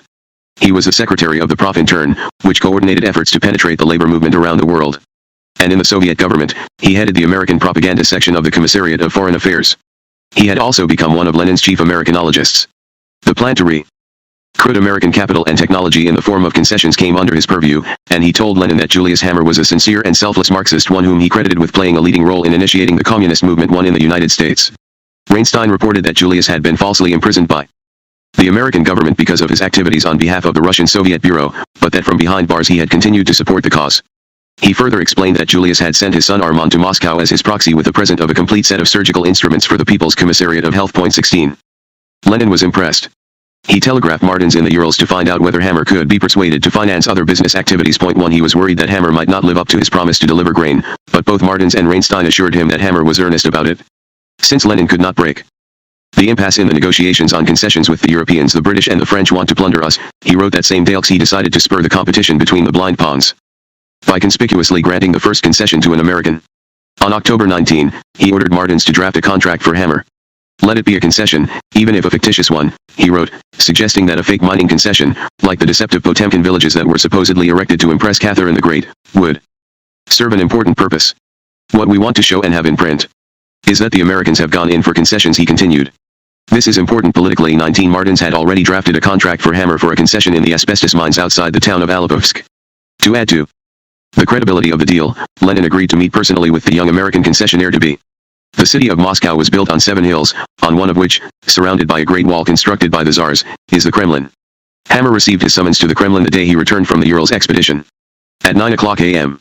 on October 22, 1921, he was met at the fortress-like Trotsky Gate of the walled city within a city by Boris Reinstein. Just as Reinstein had taken Julius Hammer to Lenin 14 years before, he now took Julius's son to Lenin. After Hammer had exchanged his passport for a pink pass at the guardhouse, Reinstein escorted him across a stone bridge that had once spanned a moat. Inside the walls, Hammer was awestruck by the profusion of medieval palaces with multicolored towers from which the Tsars had governed before they had moved their capital to St. Petersburg in the 18th century. He passed through an impressive square lined with cannons that had been seized from Napoleon's retreating army, and then he entered a relatively modern building, which had previously been the High Court of Moscow. Lenin's operational headquarters was on the second floor. After again having their passes checked by guards, Hammer and Reinstein proceeded to the outer office, in which a staff of female aides sat at roll-top desks, busily typing. At noon, they were ushered by a secretary through the double doors that led to the inner sanctum of the World Revolution, Lenin's office. Lenin rose to meet his visitors. He was smaller than I had expected, Hammer wrote later, a stocky little man about 5 foot. 3 with a large dome-shaped head. Hammer himself was 5'7". Hammer was fascinated by the densely cluttered room filled with books, magazines, and newspapers in a half a dozen languages.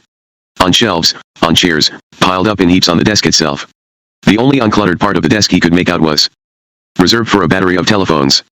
According to Hammer, Lenin's eyes welled up with tears as he spoke of the dire economic conditions in Russia and the failure of communism. Russia today is like your country was during the pioneer stage, Lenin said, making communism sound like a phase that had already ended. We need the knowledge and spirit that has made America what she is today. He then came to the point, what we really need is American capital and technical aid. He then asked Hammer's help. Someone must break the ice. He further suggested, why don't you take an asbestos concession yourself, 20 Hammer accepted.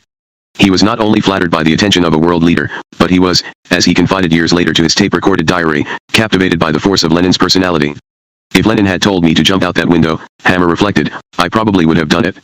He was now Lenin's man. 21 The meeting ended at 1:30 p.m., when Lenin left to observe the demonstration of a newly designed electric plow. Lenin did not object to Hammer's making public the innocuous part of their discussion concerning the concession, which he suggested should be well publicized abroad. But not all the elements of it were innocuous. He had put Hammer's concession under control of the SPE. Shale Concessions Committee, a newly created unit co-chaired and run by Felix Edmundowicz Dzerzhinsky, the head of the secret police. Dzerzhinsky, the son of a wealthy Polish aristocrat, had contemplated becoming a Catholic priest but became a revolutionary instead and spent nearly 10 years in Tsarist prisons. In December 1917, he was appointed by Lenin to be the first head of the Extraordinary Commission for Combating Counter-Revolution and Sabotage, the Chaika, as it became known by its Russian initials. The Chaika had the power to investigate, detain, try, sentence, and execute virtually anyone in Russia. In the spring of 1921, Dzerzhinsky had organized one of the most elaborate deceptions in modern history, the so-called Trust Operation. It involved Chaika-controlled agents masquerading as anti-communists in order to convince Western intelligence agents that the fictional group they represented, known as the Trust, was actually a powerful anti-communist organization in Russia. The double agents achieved this effect by passing on, and selling, to Western intelligence agents reports that were secretly authored by Dzerzhinsky's people. The message planted in these reports was that the recently introduced NEP reform signaled the abandonment of communism, and all that kept the Bolsheviks in power was Russian antipathy for foreign subversion. The point of the exercise was to convince Western governments that they could achieve their objective of overthrowing the communists by giving up their blockade and intervention. Such a complex deception required up-to-the-minute intelligence from abroad. The immediate problem in 1921 was not recruiting spies outside Russia. The Communist International had provided a large pool of dedicated believers, but communicating with them and paying them, since Russia did not yet have diplomatic embassies abroad. To serve these functions, Dzerzhinsky used Soviet-controlled commercial enterprises as cover. He had already established secret bases for his agents in Europe, the All-Russian Cooperative Society in London, known as Arcos, and the Soviet Trade Mission in Berlin. But in the United States, where J. Edgar Hoover had closed down the Russian Soviet Bureau, Dzerzhinsky had to move with more discretion. In this regard, Hammer's privately owned Allied Drug and Chemical Company had considerable interest. Its mining concession, which according to Lenin's instructions would be well publicized, would provide the New York-based company with a plausible reason for transferring money to Moscow. Moreover, Moscow would have the necessary measure of control over the venture with Allied Drug. The company would be reorganized so that while it continued to appear to be an American-run business, its board of directors would be made up of Soviet appointees whose votes would equal those of all the non-Soviet appointed directors. Up to this point, Hammer had been acting merely as a dutiful son carrying out a business venture for his imprisoned father. But now his role had become more serious. By accepting the concession, he had also agreed to cede control of Allied Drug to the Soviets. As he reorganized the company to this end, he found himself dealing with the Chaika, which had supervisory responsibility for his entire operation. Dzerzhinsky had assigned Lev Mironov, a rising counterintelligence officer in the Chaika, to coordinate and oversee the new concession. Mironov also had the responsibility, according to the testimony of a defector who served with him in the Chaika in 1921, to exploit the concessionaires for espionage purposes. Shortly after his meeting with Lenin, Hammer was told that his family firm would do more than operate an asbestos mine in the Urals. It would also act as a financial conduit for Soviet activities in the United States at a time when funding such activities was illegal. The plan called for Allied Drug to set up a banking operation in New York City that would have the exclusive franchise for sending money orders to Russia. Any immigrant in America wanting to send money to relatives in Russia would have to use this bank. The Russian relatives would then receive a supposedly equivalent sum of Soviet rubles from the National Bank in Moscow, but this money actually had little value. As Boris Reinstein explained in a report to his superiors in the Kremlin, this scheme will be a stream of gold to Russia to help us in our financial operations abroad. 22 Hammer made the necessary arrangements with Aaron Lvovich Steinman, the Soviet official in charge of foreign trade at the National Bank of the Soviet Republic, who opened in Hammer's name account 1. It was the first account ever given to a foreigner. While this scheme was being organized, Hammer was given $75,000 to secretly take back with him to New York. This money, which would be the equivalent of nearly $600,000 today, was to be distributed there to underground agents of the Comintern. Hammer thus demonstrated that he and his father were convinced communists and sincere comrades. As Reinstein wrote in his report. 23 While Hammer met with Comintern and Chika officials, the job of working out the details of the concession contract fell to Boris Michel. Michel was amazed by Hammer's newfound confidence. Only a few months earlier in Riga, he had seen a shy, unsure, and quivering Hammer board the train to Russia. He now saw a man who bragged about his contacts with the Chika and demanded special privileges. While Michel had not been impressed with the profit potential of the dormant asbestos mine, he was impressed with the extraordinary cooperation Hammer was getting from the Soviet government. As part of the contract, the Soviets agreed to supply not only offices, communications facilities, and warehouses but also armed troops. Less than a week after the meeting with Lenin, the final version of the concession contract was ready for signing. A ceremony took place on October 28 in the Commissariat of Foreign Affairs. Michel signed the contract, as did Hammer on behalf of Allied drug 2 architects of Lenin's NEP Maxim Litvinov, the Deputy Commissar for Foreign Affairs, and Peter Alexeyevich Bogdanov, the Chairman of Russia's Supreme Council on the Economy, signed on behalf of the Soviet government. These top officials were celebrating more than the reactivation of an asbestos mine. Indeed, if asbestos extraction had been the objective, they hardly needed the services of two inexperienced Americans. But the asbestos deal was just the beginning of a concerted effort to establish a corporate vehicle in New York that could be used to open up trade and other activities in the United States. The beginning is extremely important, Lenin wrote Hammer. 24 He also sent him a photograph of himself. It was inscribed to Comrade Armand Hammer, an appellation that Lenin almost always used for a fellow communist and one that he applied to no other Western businessman. On November 3, with great fanfare, a spokesman for the Soviet press officially announced the granting of the concession, and Armand Hammer's name flashed across the news wires for the first time. That very evening, Hammer, carrying with him Lenin's greeting to his father and other comrades now in American jails, left Moscow for Riga to arrange for the first shipment of Russian exports to the United States.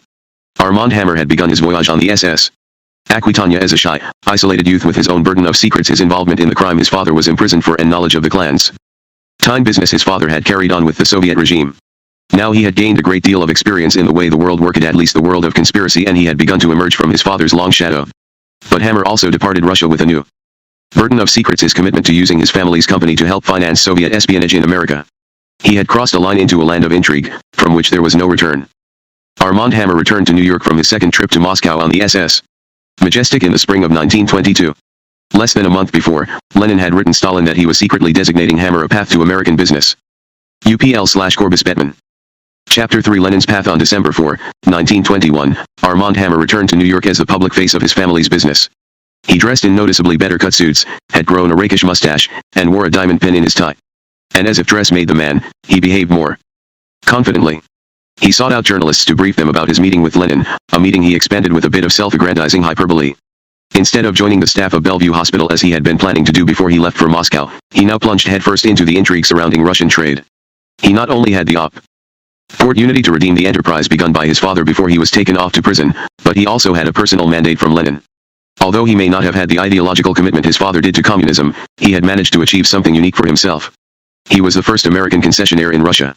He took care not to identify himself with his father's politics or be associated with communist causes. Instead, he made every effort to represent himself as a full-fledged capitalist dedicated to making money by opening up a Russian channel to American business. Hammer proceeded with extreme caution in delivering money to communist leaders in the United States. Even though the U.S. government now allowed most goods to be shipped to Russia, the government in Moscow was still considered an outlaw regime. Its instrument, the Comintern, was seen as actively sponsoring a program of subversion, and the U.S. Communist Party, which Julius Hammer and his associates had helped found, was still banned.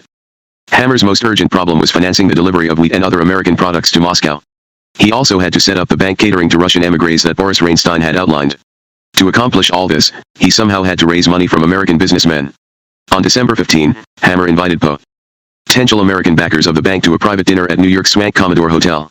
The surroundings provided an aura of prosperity that Hammer did not actually possess.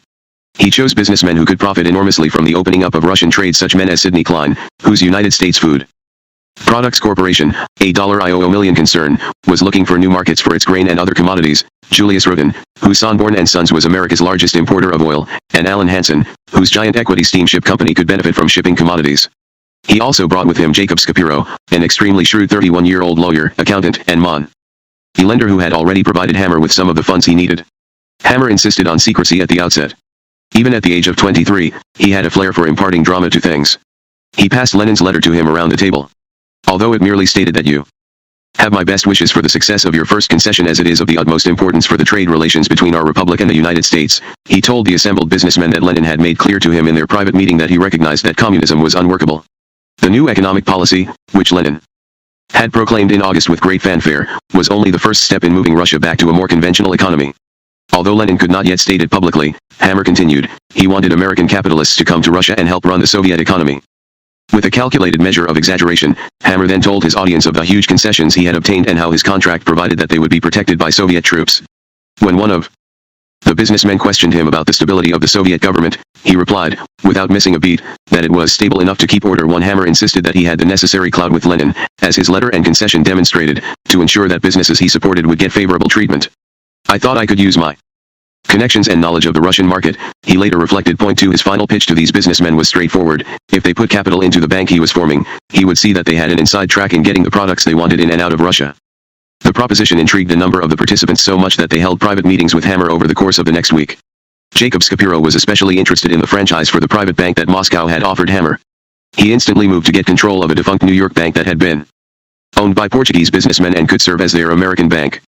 He succeeded, and on December 25, Hammer sent a telegram to Aaron Steinman in Moscow more or less summarizing the deal. An American bank corporation wishes to open agencies in Moscow, and then Kiev, Odessa, and Minsk, to carry out American money transfers under conditions to be approved by the Soviet government.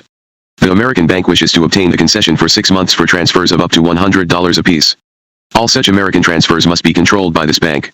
The American bank agrees to deposit $50,000, which would be at the disposal of the Russian State Bank. Point three, the cable went on to explain that these dollar funds would be available to the Soviet National Bank in any country. Meanwhile, the Russian citizens who were sent the money by their American benefactors would be paid in rubles at the discretion of Soviet authorities if at all. Point four, copies of the cable went to Martins, Reinstein, and Lenin. There were still details to be worked out in the scheme, such as other activities that Hammer's bank would engage in, but at the very minimum, as Hammer noted, a source of American currency is aided in this way. Finding a source of hard currency was no minor matter in Russia in 1921. 3 months earlier, Lenin had advised Trotsky that the wail about the lack of money is general. We could very well blow up. 5. Now Hammer was promising to get money from Russian emigres in America. Steinman quickly approved the concession for this well-connected American bank. The Chaika-controlled Special Concessions Committee also furnished Hammer with an extraordinary 4-story headquarters at Kuznetsky Most 4 in downtown Moscow. The building had formerly housed the Faberge workshops. The French jeweler Peter Carl Faberge had established the workshops in the late 19th century, and they had produced an enormous array of jewels, toys, miniature boats, and jeweled enamel Easter eggs for the courts of Tsars Alexander III and Nicholas II. Then, during the revolution, they fell into Soviet hands. They were now being leased to Hammer's company for a token rent of $12 a month. 6. A photograph of the headquarters shows 19 Russian employees crammed around wooden desks, sorting through stacks of paperwork under a portrait of Lenin. In New York, meanwhile, Harry Hammer was preparing the corporate structure for the new businesses. Harry's involvement in Allied Drug went back to 1915, when it was called Good Laboratories. And its main business was selling saline laxatives, body lubricants, and skin creams to pharmacies in New York. By 1919, when he became vice president of the company, it was on the verge of bankruptcy, and his father, who still had his lucrative medical practice and was working with Martins, was able to buy out the 50% interest of his partner, Charles Fingerhut, for only $1,500, which put a maximum value of $3,000 on the whole company. The company's subsequent involvement with Martins led Fingerhut to sue Harry and Julius Hammer for fraud on the grounds that money had been diverted for Soviet activities. Whatever else the involvement with Martins accomplished, it did not alleviate the company's financial problems. By the time Harry Hammer received word that the Russian deal was working out, he had already liquidated Allied Drug. But since the concession contract had been signed in its name, he somehow had to resurrect the company. So in December in Delaware, he incorporated the Ural American Refining and Trading Company as a vehicle for the asbestos concession. But Armand, who had just returned from Russia, objected to the name. It did not project the right image. He wanted a name that sounded like Allied Drug, since the concession to the non-existent Allied Drug had already been announced, and did not sound Russian or even foreign. So he incorporated another company, called the Allied American Corporation, which effectively replaced Allied Drug. Although part of this new corporate entity, the pharmaceuticals distribution arm in the Bronx, continued to use the name Allied Drug and Chemical. Hammer was corporate secretary, his brother Harry was vice president and treasurer. In early January 1922, Allied American moved its import-export business to an expensive suite of offices at 165 Broadway, a location that would become the focus of espionage investigations for the next 2 decades. J. Edgar Hoover picked up Hammer's trail again on November 4, 1921, after the Associated Press announced the Soviet concession. Some initial confusion about the corporate sponsor. The Associated Press mistakenly reported that it was the Allied Chemical and Dye Corporation instead of Allied Drug was soon resolved. Hoover already had substantial intelligence that Allied drug was controlled and run by Martins from Moscow. He now labeled the key dossier in the investigation Armand Hammer, Allied Drug and Chemical Corporation, Bolshevik activities. The dossier grew rapidly as federal agents received reports that Hammer, on his return from Russia, was carrying messages from Ludwig Martins. They also learned that Hammer was a frequent visitor to the offices of the Society for Technical Aid to Soviet Russia at No West 40th Street, which they believed represented Soviet intelligence interests in New York and identified as the headquarters of the Soviet outfit. On Hoover's instructions, agents began questioning sources there and elsewhere. It turned out that one of Hammer's activities at No West 40th Street was setting up an organization called the American Medical Society for Aid of Soviet Russia to collect money for a medical facility in Moscow.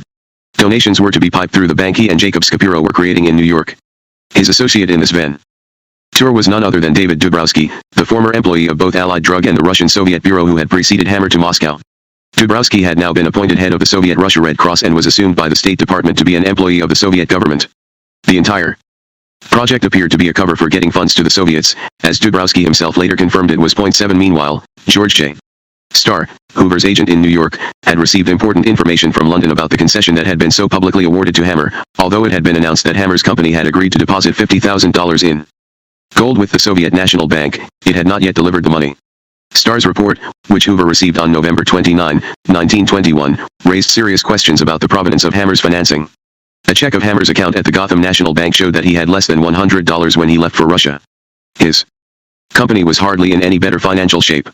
This discrepancy raised the intriguing question, where would Hammer get $50,000 to pay a Moscow bank? Hoover turned to the State Department, which had already put the Hammer brothers on its refusal list, so that they could not renew their passports. At that time, the State Department had primary responsibility for foreign intelligence. The State Department's special agent in New York was W. B. Bannerman. In early December, he visited the offices of Allied Drug and Chemical, which were then still located at 2413 3rd Avenue in the South Bronx. He found a hole-in-the-wall company with about 35 employees. The company's main business was manufacturing and selling skin foods, as he called cosmetics. In questioning the employees, Bannerman established that Julius Hammer had put all the shares of the company in the names of his sons Armand and Harry the previous year, but that they took no active part in the management of the company. The brothers usually did not even come to the offices. He learned that Allied Drug had been put in the hands of Henry Kuntz, a convicted felon and disbarred lawyer who so mismanaged it that it had gone bankrupt in all but name the previous May. Since then, management had been turned over to Alfred Van Horn, an experienced pharmaceutical executive, but the company was at best only marginally profitable. Indeed, Bannerman was told that Armand Hammer had never paid $50,000 to the Russians, at least, not out of corporate funds. Hoover later received a clearer picture of Hammer's role from a source apparently well located in the Comintern hierarchy. In a report Hoover received in 1924, this mole, identified only by the code name Finger, said that Hammer had been given $75,000 in Moscow to pay underground Comintern agents in the United States. If GER's information was accurate, it suggested that Hammer was an integral part of the apparatus through which the Kremlin intended to distribute money in the United States. But Hoover decided not to move against this rotten bunch, as he noted in Hammer's file years later. In counter-espionage work, it is often more profitable not to arrest a detected courier, especially if it is assumed that the known courier will be replaced by an unknown one. The State Department thus agreed to renew Hammer's passport, explaining in his file that doing so would provide opportunities to surreptitiously inspect the mail he was carrying. Hammer had become a watched man. In January 1922, Hammer boarded a train for Detroit. Again following in his father's footsteps, he was going to meet top executives of the Ford Motor Company. Henry Ford was not only America's richest capitalist, he was also its most prominent anti-Semite. He had given wide vent to the conspiracy theory that international Jews were behind Lenin and the Bolshevik Revolution and were attempting to profit from it. He had acquired and published as proof of this cabal the so-called Protocols of the Elders of Zion, a fake document originally circulated in Tsarist Russia, and a book entitled The International Jew, which blamed Jews for the world's troubles throughout history. But despite these views, Ford was more than willing to do business privately with Jewish financiers representing the Bolshevik government in Moscow. Ford had demonstrated his pragmatic side in February 1919, when he was approached by Julius Hammer and Abraham Heller on behalf of the Russian Soviet Bureau. He had put immense resources into developing the Fordson, a horseless tractor that he was convinced would revolutionize agriculture in the way that the horseless car had revolutionized transportation. Russia provided a tempting test market for the Fordson, since most of the country's draft horses had been slaughtered during the Civil War. So Ford had arranged for the representatives of the Russian Soviet Bureau to meet with Ernest Liebald, his personal secretary and factotum. He could count on Liebald to make sure the negotiations remained discreet. At that time, and up until 1921, the United States still maintained an embargo on shipping motor vehicles to the Soviet Union. Liebald, who had been Ford's point man in publicizing the Elders of Zion plot, traveled to New York incognito, where he received messages from Lord in code. Ford clearly wanted an opening into Russia, but he also wanted a fig leaf for cover in case it came out that his products were being sent there. Julius Hammer and Abraham Heller had proposed that Ford's contract be placed with the Communist People's Industrial Trading Corporation, which was an arm of the Russian Soviet Bureau. But Liebald worked out a deal whereby Lord would sign a contract with a nominally private company in Petrograd called Ivan Stashev and Company. In fact, Stashev was merely a convenient front for the Russian Commissariat of Foreign Trade. Once Ford had entered into a 2-year contract with the fictional company in March 1919, the actual business was then conducted with the Communist People's Industrial Trading Corporation in New York. 8 At about this time Ford brought in Jacob Scapiro, the man who 2 years later would help Hammer orchestrate the Bank for Soviet Remittances to reorganize the procedures of his international auditing department.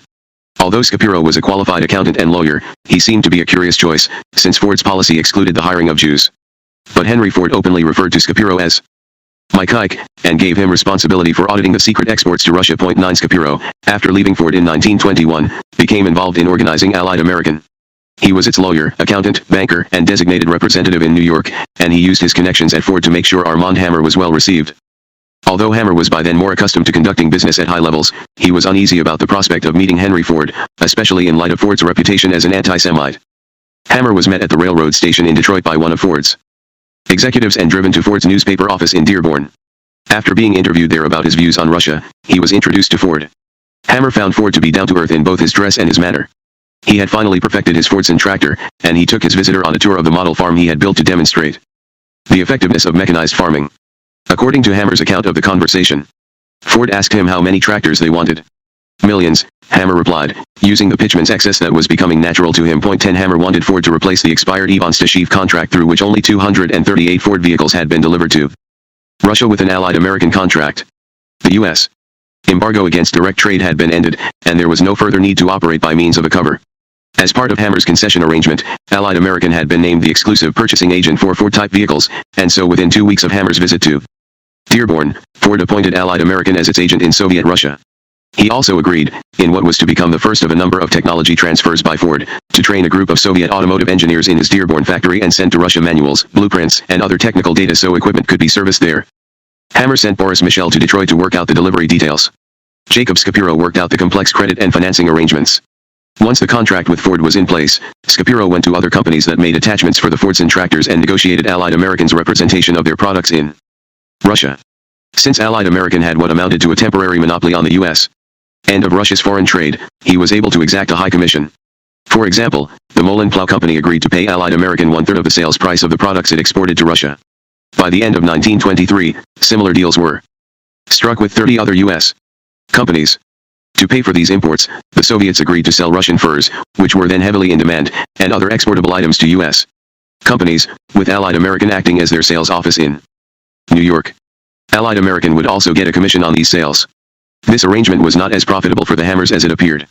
They had to return half the profit from the sale of the furs directly to the Soviet Commissariat of Foreign Trade and send another large part of the commissions they received to the Midland Bank in London for deposit in a special joint account, which, as British intelligence later determined, was under the control of Soviet intelligence. 11 Armand Hammer was now deeply obligated to powerful men.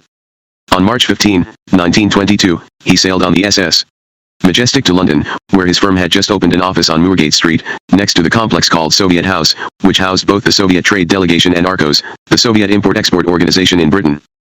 Arcos was later described by Julius Hammer's former colleague Benjamin Gitlow as the principal conduit in 1922 for Soviet clandestine funds destined for the United States and Canada. 12 It was an organization that Hammer would do considerable business with and would cause him grave problems in the future. That March, he signed the documents necessary for opening the Midland Bank account and processing the money transfers, and he arranged for Arcos to act as a link in this chain.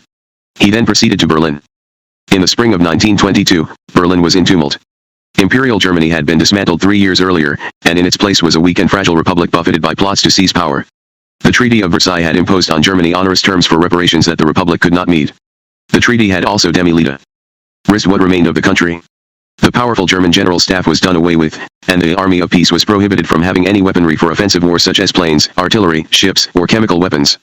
Its officer corps was limited to a maximum of 4,000 men. The general staff, which had served as the cockpit of power in Germany for more than a century, could not accept such a humiliating fate. Soon after the Versailles Treaty was signed, General Hans von Seeckt, the chief of the general staff, placed his top officers in the logistics command of the Department of Defense, where they continued to operate as a hidden state within a state, the Black Reichswehr. Under the leadership of Seeckt, this covert general staff moved to counter the poison of the Treaty of Versailles by secretly rebuilding the army. Since Soviet Russia was also a pariah state and not a party to the Versailles Treaty, it was a natural ally for Germany. So in April 1922, Germany signed a non-aggression pact with the Soviets, the Treaty of Rapallo, which veiled a secret military arrangement through which, as Sir John Wheeler Bennett notes in his study of the German General Staff, it would be possible to instruct German officers and men in those branches of military training and armament prohibited to Germany and to establish in Russia factories for aircraft and other type of military material for delivery to Germany. 13. The deal was straightforward. The German General Staff would secretly ship to Russia the materials, tools, and personnel with which it could manufacture everything from bombers to poison gas. These resources would then be used to secretly rearm and train the German Army and Air Force. In return for permitting this evasion of the Versailles Treaty, Russia would get from Germany the machine tools and other technology it needed to modernize the Red Army. Through this marriage of convenience, the Soviet Union built a large part of the German war machine that 2 decades later would overrun much of Russia. The arrangement, codenamed Operation Kama, required a high degree of cooperation between Soviet and German intelligence. Sondergruppe R, a secret unit of the German General Staff created for the purpose of carrying out the technology transfer to Russia, formed a liaison with a unit of the Soviet military intelligence in Berlin to disguise the shipments.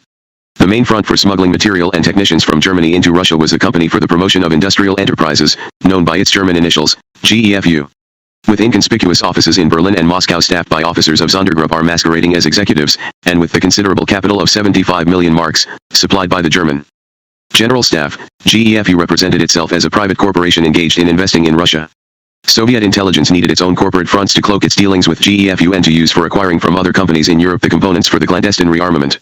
For this purpose, the Soviets evidently decided to widen the role of Allied American, which had the advantage of appearing to be an American-owned import-export company. Boris Reinstein had sent a note to Hammer in New York about this new development in Germany. 14 When Hammer arrived in Berlin, his Soviet associates had already opened an office for him, staffed with German-speaking Russians.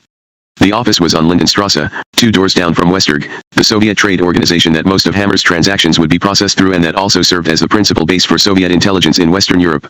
Westerg was then involved in buying from European companies the components necessary for building an air force in Russia, and Allied American's Berlin subsidiary had the task of arranging joint ventures with German firms. Hammer was not inhibited by the armament prohibitions of the Versailles Treaty. They presented an opportunity, and he did not hesitate to sign a joint venture deal with the German firm of Soblatnik, which had already supplied a number of planes to Westerg.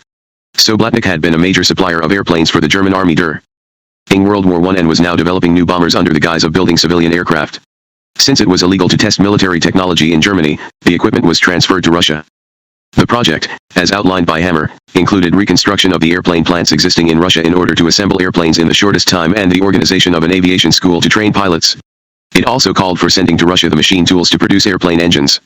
The Soviet government would secretly participate in the joint venture and share the cost of the transfer, which was estimated to be $1 million marks, about $10 million. 15 Hammer was more deeply involved in the scheme than any other businessman. He was flown to Moscow in a Soblatnik plane, and on April 2, along with Boris Reinstein and Heinz Sigurd, the former Inspector General of the Luftwaffe, he went to meet the man in charge of the Soviet side of the secret rearmament plan, Air Marshal Arkady Rosengolds, then one of Lenin's most trusted aides. Rosengolds had offices in both the Commissariat for Military Affairs and the Commissariat of Finance. According to notes of the meeting now in Russian archives, Soblatnik was ready to deliver the parts for 15 planes immediately and would be able to produce several hundred aircraft in short order. The proposed site for Russian production of aircraft engines was the town of Phila, outside Moscow, where another German company, Junkers Aircraft, was already building a large aviation complex. Air Marshal Rosengolds approved the plan. 16 Almost overnight, Allied American had mushroomed into a multinational company with scores of employees. Aside from those in Moscow, New York, London, and Berlin, it had bustling offices in Riga, Kiev, and Petrograd. The asbestos mine in the Urals had not yet gone into production. Labor problems and a shortage of equipment had delayed its opening, and Hammer was having no better luck with his much-publicized offer of American wheat. The first shipment was only 4,000 tons, a quarter of what he had promised the previous September to deliver. That was all he could afford to buy with the proceeds of the sale of Russian goods that had been sent to the United States in December. A further problem was that the Russian caviar contained chemical preservatives that were prohibited in the United States, and so the shipment had to be diverted to Canada, at a huge loss. Moreover, much of the rest of the goods turned out to be shoddy and brought a far lower price than had been expected. The whole enterprise proved so disappointing that later in 1922, Hammer's wheat contract was cancelled by the Soviet government. This shortfall did not discourage Lenin. He blamed it on a blunder by the Commissariat of Foreign Trade and insisted that we must pay greater attention to the whole business. M7 He had stressed from the outset that the importance of Hammer's concession was largely symbolic, which meant, as he had suggested, it could even be fictitious. If nothing else, the wheat deal had generated publicity and provided a useful, if untrue, humanitarian reason why Allied American had been granted exclusive trade monopolies in Russia. Lenin had received from Hammer on his return to Russia a gift, a curious bronze sculpture of a monkey perched on a volume of Darwin's On the Origin of Species. The monkey is inspecting a human skull. The whimsy this expressed about the bourgeois theory of evolution as opposed to Marx's dialectical theory of history evidently amused Lenin, since he kept the bronze on his cluttered desk. Hammer also sent a letter signed by his father's communist friends who were in prison in America. In his letter thanking Hammer for these items, Lenin again referred to him as Comrade Hammer. Hammer had, it appeared, carried out his missions in America and Germany. While he was waiting for a further report on Hammer, Lenin instructed his secretaries to make note of Armand Hammer and in every way help him on my behalf if he applies. Lenin also ordered Grigory Y. Zinoviev, the head of the Petrograd Soviet, to provide Comrade Hammer with special care and issue orders at once to see that there is no red tape. He added that reliable comrades, which usually referred euphemistically to Chaika, should personally keep an eye on the progress and speed of all operations for this concession. This is of the utmost importance. 18. The man chosen to make the full assessment on Hammer was Boris Reinstein. Reinstein's 4-page report to Lenin showed that Hammer had already been deeply compromised by his secret activities over the previous 9 months.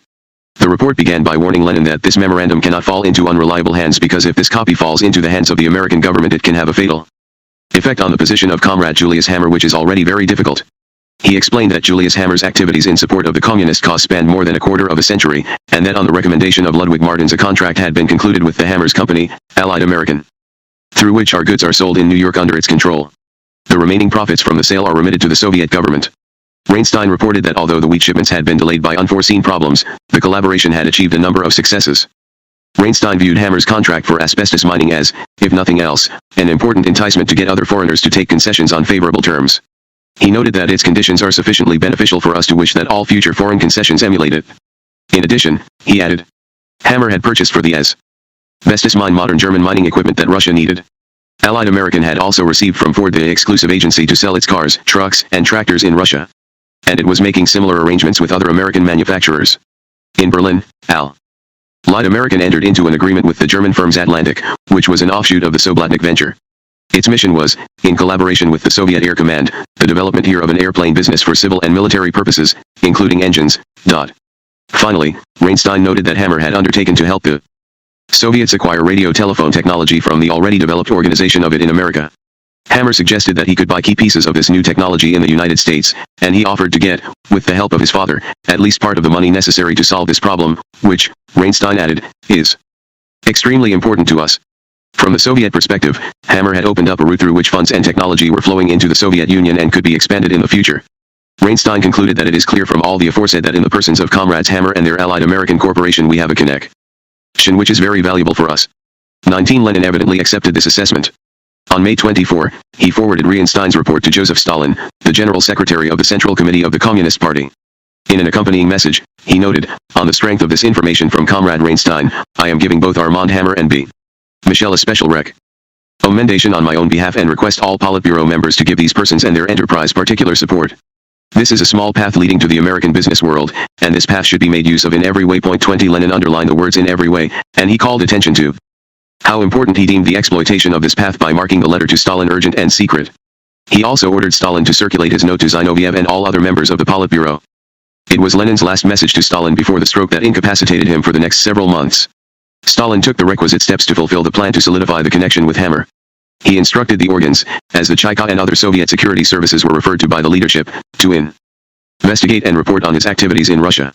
Then, on June 2, at Stalin's behest, the full Politburo met and approved the plan to use Hammer as the Soviet-controlled path to the American business world. That same day, Hammer left Moscow. After brief stops in Berlin and Paris, he boarded the SS Majestic. When the ship arrived in New York on June 13, he scheduled an interview with the New York Times and announced with great fanfare the opening of his asbestos mine. 21 The FBI noted Hammer's return to the United States, but not knowing about the arrangements that had been made in Moscow, it described him merely as a suspected Soviet courier. Hammer brought back from Russia much more than the FBI suspected. He returned with an invaluable education. As Lenin's chosen first capitalist, he had learned a mode of business very different from that taught in the West. It was not based on the concepts of competition advocated by Adam Smith, according to which only the most efficient producer survives, nor was it even based on a free market. It was based on the Leninist concept that economic rewards proceed from the state. Rather than exposing businessmen to withering only the fittest shall survive competition, the state protects its concessionaires. The chief skill, therefore, is getting a concession from the government and holding on to it. Hammer had just turned 24 when he returned to New York. He had missed celebrating his birthday with his family for the second year in a row, and he made plans to hold a belated party for himself at the Ansonia Hotel. But his business was setting too frenetic a pace. After he went to Sing Sing to see his father that June, he received an urgent telegram from Boris Michel, telling him of serious problems at the asbestos mine. Another message from his office in Berlin advised him that he was needed there. He booked passage on the SS Homeric, which was scheduled to depart for London on July 1. This time, he had company on the voyage, his brothers, Harry and Victor. Harry had always been the staid and dependable member of the family. When Armand was a young boy in the Bronx, Harry had used his pugilist skills to defend him from bullies, and now he was to try to relieve the pressure on Armand by managing the London part of the business.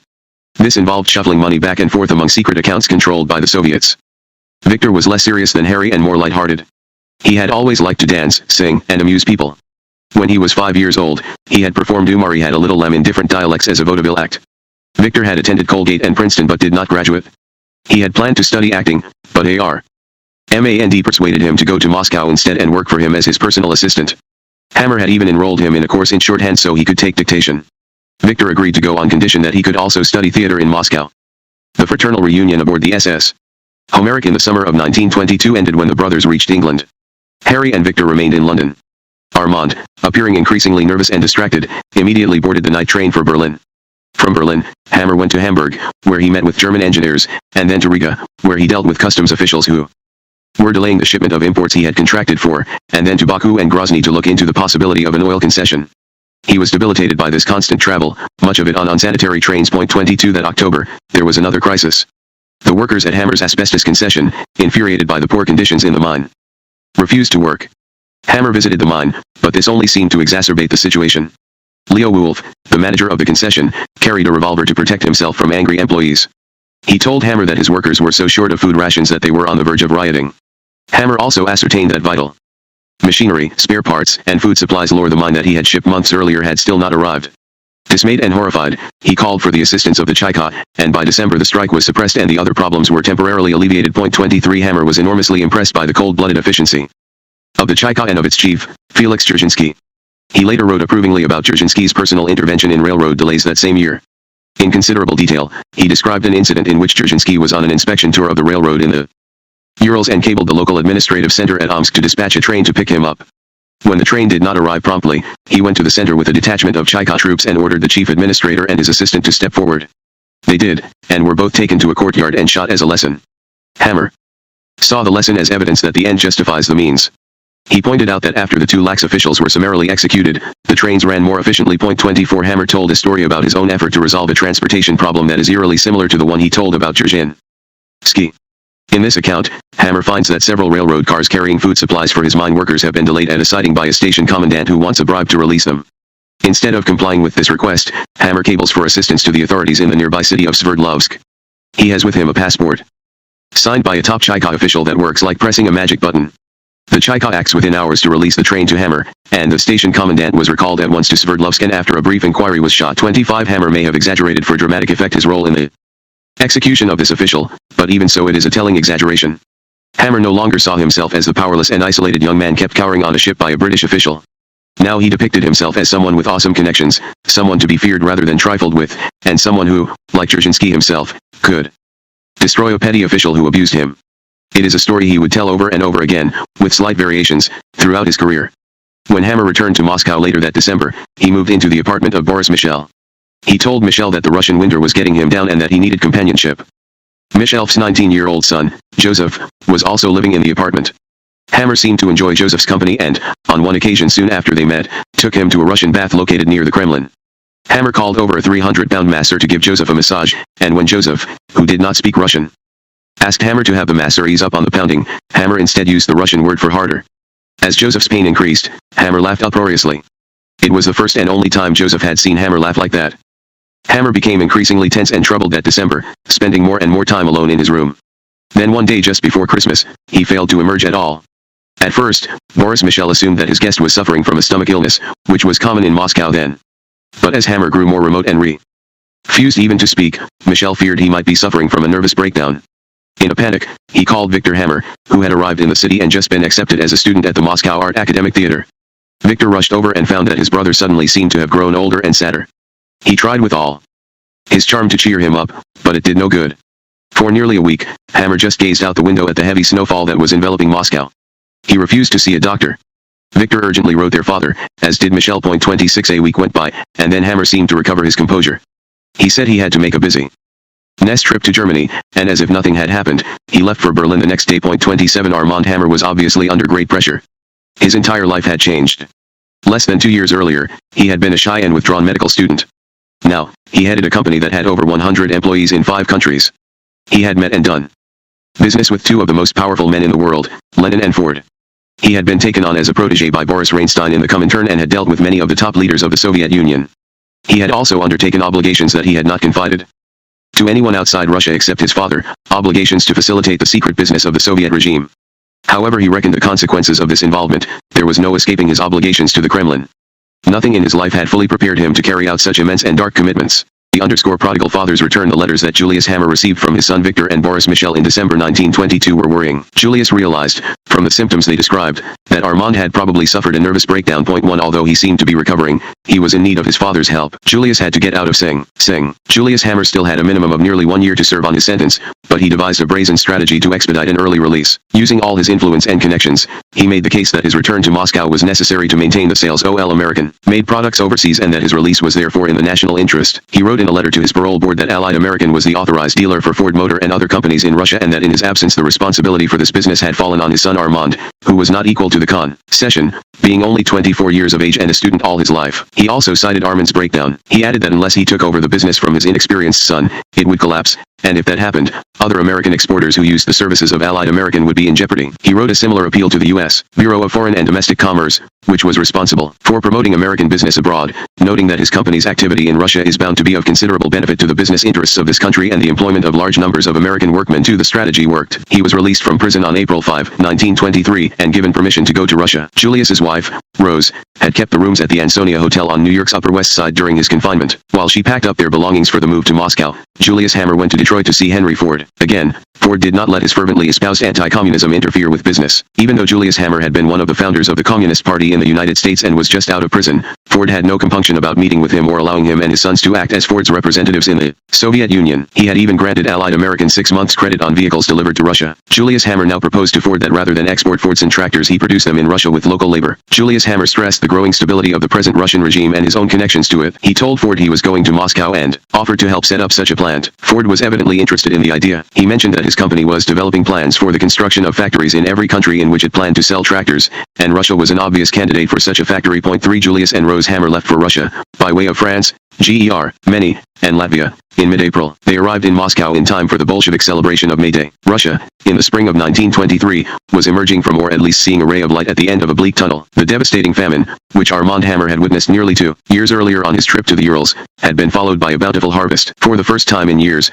there was no rationing of bread or meat. Foreign goods were again appearing in stores. In just 2 years, Lenin's new economic policy had dramatically revitalized commerce. By 1923, over 4/5 of all retail trade was in private hands. Entrepreneurs and speculators, known as nepmen, made and spent fortunes with ease. Julius Hammer did not discover the utopia that Lenin had promised, but he was optimistic. "I found Russia to exceed all my expectations," he wrote to Henry Ford in June. "Reconstruction is going ahead at a more rapid rate than in any other country I visited in Europe, such as Germany, France, Poland, and the Baltic states." He added, "Living is most interesting here with arts maintaining their excellent standards." He was, along with his family, living in considerable comfort. Deemed a communist martyr by Lenin because of his American ordeal, Julius Hammer had been provided with a palatial 30-room mansion in the heart of Moscow known as Brown House. It had been built in Tsarist times by a textile millionaire and was leased to the Hammers for a nominal sum. A 1924 photograph shows Armand entertaining 4 members of the American Relief Administration with drinks and cigars in a dark, baroque room. The walls are cluttered with rifles and escutcheons, and the table is draped with an oversized cloth. The Hammers soon made Brown House an oasis of luxury in an otherwise drab city. It was described a few years later by a guest, Eugene Lyons. The house was excessively ornate within and without, its doors reinforced with elaborate grillwork, its stone facade tortured with sculptured decoration, and its broad inner stairway of gleaming marble spiraling magically to the upper story. The place was filled with rococo statuary and paintings and reindeer heads. Looked down in astonishment from the vestibule wall. The generous proportions of all the rooms, especially the immense high-ceiling ballroom, represented heady freedom. 4 Armand had his own apartment there, and back among his family he was restored to health. His brother Victor, now 22, also lived in Brown House while he continued his acting studies. Despite the brothers' very different approaches to life, Armand doted on him. A Moscow friend of Victor's recalled many years later, Armand would light up whenever he was in Victor's presence. Only the oldest son, Harry, who was now supervising Allied Americans' operations in London and New York, remained apart from the family. Rose Hammer ran the household with the help of 8 servants and 2 chauffeurs. The Hammer family also had its own Russian teacher, Luba Ilyanov, an attractive 18-year-old student who spoke fluent English, Russian, and Hebrew. She had befriended Victor at his acting school, and she came to Brown House 2 or 3 times a week in 1923 to tutor Armand, who still had only a rudimentary grasp of Russian. He often dined while she coached him, and she was struck by his crude table manners, especially his practice of using his hands rather than silverware. She found him to be an extraordinarily closed person. His deep-set eyes were always wary, and his facial expressions were both controlled and controlling. He would end a discussion by simply sealing his lips. His steely mien was so in contrast to Victor's cherubic openness that she wondered how 2 brothers only 3 years apart in age could have developed so differently. 5 Julius Hammer began entertaining on a grand scale in Brown House in the summer of 1923. That August 4, he hosted a lunch there for the U.S. Congressional delegation to Russia, which included Senator William H. King of Utah, Senator Edwin F. Ladd of North Dakota, and Representative James A. Freer of Wisconsin. They had come to Moscow to consider renewing economic relations with the Soviet regime, and Julius Hammer arranged for a dozen important Soviet officials to be at his house, including the president of the Soviet Commercial Bank and the head of the short-lived Moscow Stock Exchange. They had a sumptuous meal that lasted nearly 3 hours. A photograph taken in his garden that afternoon shows Julius Hammer in the center of the group, with Armand standing off to one side in the back row. The American delegates were impressed by Julius Hammer's hospitality and favorably reported on the trip to Congress. Brown House soon became an unofficial embassy for visiting U.S. congressmen, businessmen, foreign diplomats, and other VIPs. Over the next 5 years, its visitors included H.G. Wells, John Dewey, Douglas Fairbanks, Mary Pickford, Gene Tunney, and Will Rogers. Armand Hammer made a point of inviting prominent people even if they were complete strangers. For example, when the artist A1 Hirschfeld visited Moscow, he heard from friends about the Hammers' hospitality and, after looking up the phone number of Brown House, called it. Armand Hammer answered the phone and, though he did not know Hirschfeld, invited him over. "We're having a party and you probably know some of the people," he said. Hammer then sent a car for him. When Hirschfeld arrived, he found that the guests included New York Times correspondent Walter Duranty, the Russian-born American journalist Eugene Lyons, and a Russian opera singer. 6 The only foreigners conspicuously absent from these dinners were Julius Hammer's old comrades in the U.S. Communist Party who came to Moscow to attend party congresses. When Benjamin Gitlow and others in the American delegation called on Hammer, they found him cold and abrupt. Only a few years before in New York, Julius had bailed Gitlow out of prison, and later they were fellow inmates in Sing Sing. Why was Julius being so distant now? J. Lovestone, another member of the communist delegation, later supplied a possible explanation. The Soviets did not want raids on the Communist Party apparatus in Western countries to expose their espionage operations. A firewall was needed between Soviet intelligence operatives and National Communist Party officials. From hints that Julius Hammer had previously given him, Lovestone strongly suspected that Hammer was involved with the OGPU, the secret police organization that succeeded the Cheka, although Lovestone did not know in what capacity he served. He therefore did not take personally Julius Hammer's sudden coldness to his former comrades. He assumed it was part of the Soviet effort to build its firewall. 7 Julius Hammer wasted no time establishing himself as the head of Allied American. Up until his return from prison, Maurice Michel had served as the company's Russian-speaking general manager. Michel had shown himself to be a competent and likable business man, and he had offered Armand help and companionship during the time of his illness. Still, Michel did not share Julius Hammer's communist convictions. And Julius knew that his Soviet colleagues were concerned about Michel's knowledge of Allied Americans' rapidly expanding activities. 9 So Julius discharged him, telling him to return to the United States by the end of the year. Julius Hammer also arranged that summer to dispose of what remained of Allied Drugs' pharmaceutical business. 4 years earlier, it had served as a useful veil for concealing, or at least distracting from, the company's embargo-running business with Soviet Russia. But now, with the blockade ended and Western nations scrambling to sign commercial accords with Russia, there was no reason not to emphasize the trading connections his company had with Eastern Europe. So he sold the drug distribution arm, which was only marginally profitable in any case, to Alfred Van Horn, the executive who had been running it since mid-1921. The major problem Julius Hammer confronted was the highly publicized asbestos concession that Lenin had awarded to Allied Drug. His son had no experience in mining and had assumed it to be a boon. Lenin had of course stressed its political, not its economic, significance, and he turned out to be right. When Julius Hammer arrived in Alipevsk in July to see the mine, he realized that the concession was a financial disaster. With its high production costs, the mine lost money on every pound of asbestos it produced. It was covered with thousands of tons of debris that had been excavated in Tsarist times. Although this garbage contained no recoverable asbestos, it had to be removed by workers before they could reach the asbestos ore. In practice, some 50 tons of garbage had to be mined for every ton of asbestos. Moreover, the conditions under which the miners worked were horrendous even by Russia's low standards, and there were frequent work stoppages. The underground tunnels did not have even rudimentary air shafts. Also, there were no trucks, or even horses, to cart the rocks to the railroad sidings. The carting had to be done by the workers. Armand had used the harshest methods available to get the mine working, but it still failed to meet the production quota specified in the contract and was losing $20,000 a month. Aside from these losses,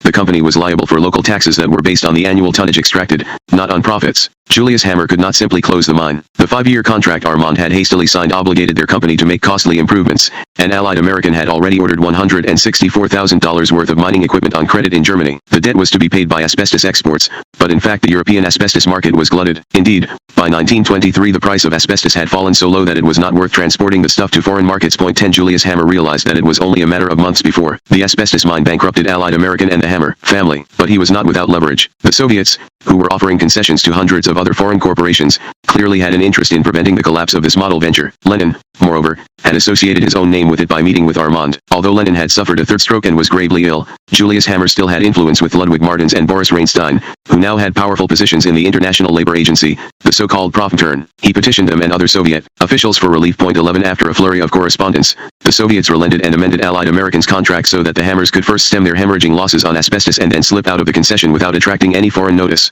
Their mounting debt would be partially transferred to a face-saving import-export contract with the government's Foreign Trade Monopoly Department. Under this new arrangement, Allied American would temporarily remain the channel through which American companies would send vehicles, agricultural machinery, and other industrial equipment to the Soviet Union, but all the actual money and paperwork would be handled by Soviet officials. Government agencies would pay for the imported goods with proceeds from the export of Russian goods. Allied American would get a fixed percentage of the profits. The Soviets wasted no time in portraying this concession as they had the asbestos concession as a prime example of how foreign companies could now freely operate in the Soviet Union. A story in the New York Times in July 1923 concluded that the real importance of this contract to American businessmen is that it forms a precedent for the independent activity of Americans in Russia without interference or control on the part of the Soviet organization. 12 In fact, the contract contained clauses that placed Allied American firmly under the control of its Soviet-appointed directors. All the company's decisions were subject to approval by the Soviet Commissariat of Foreign Trade. 13 On January 21, 1924, Lenin died of a massive stroke at the age of 53, while his revolutionary disciples Trotsky, Zinoviev, and Lev Borisovich Kamina vied for ideological supremacy in the new collective leadership.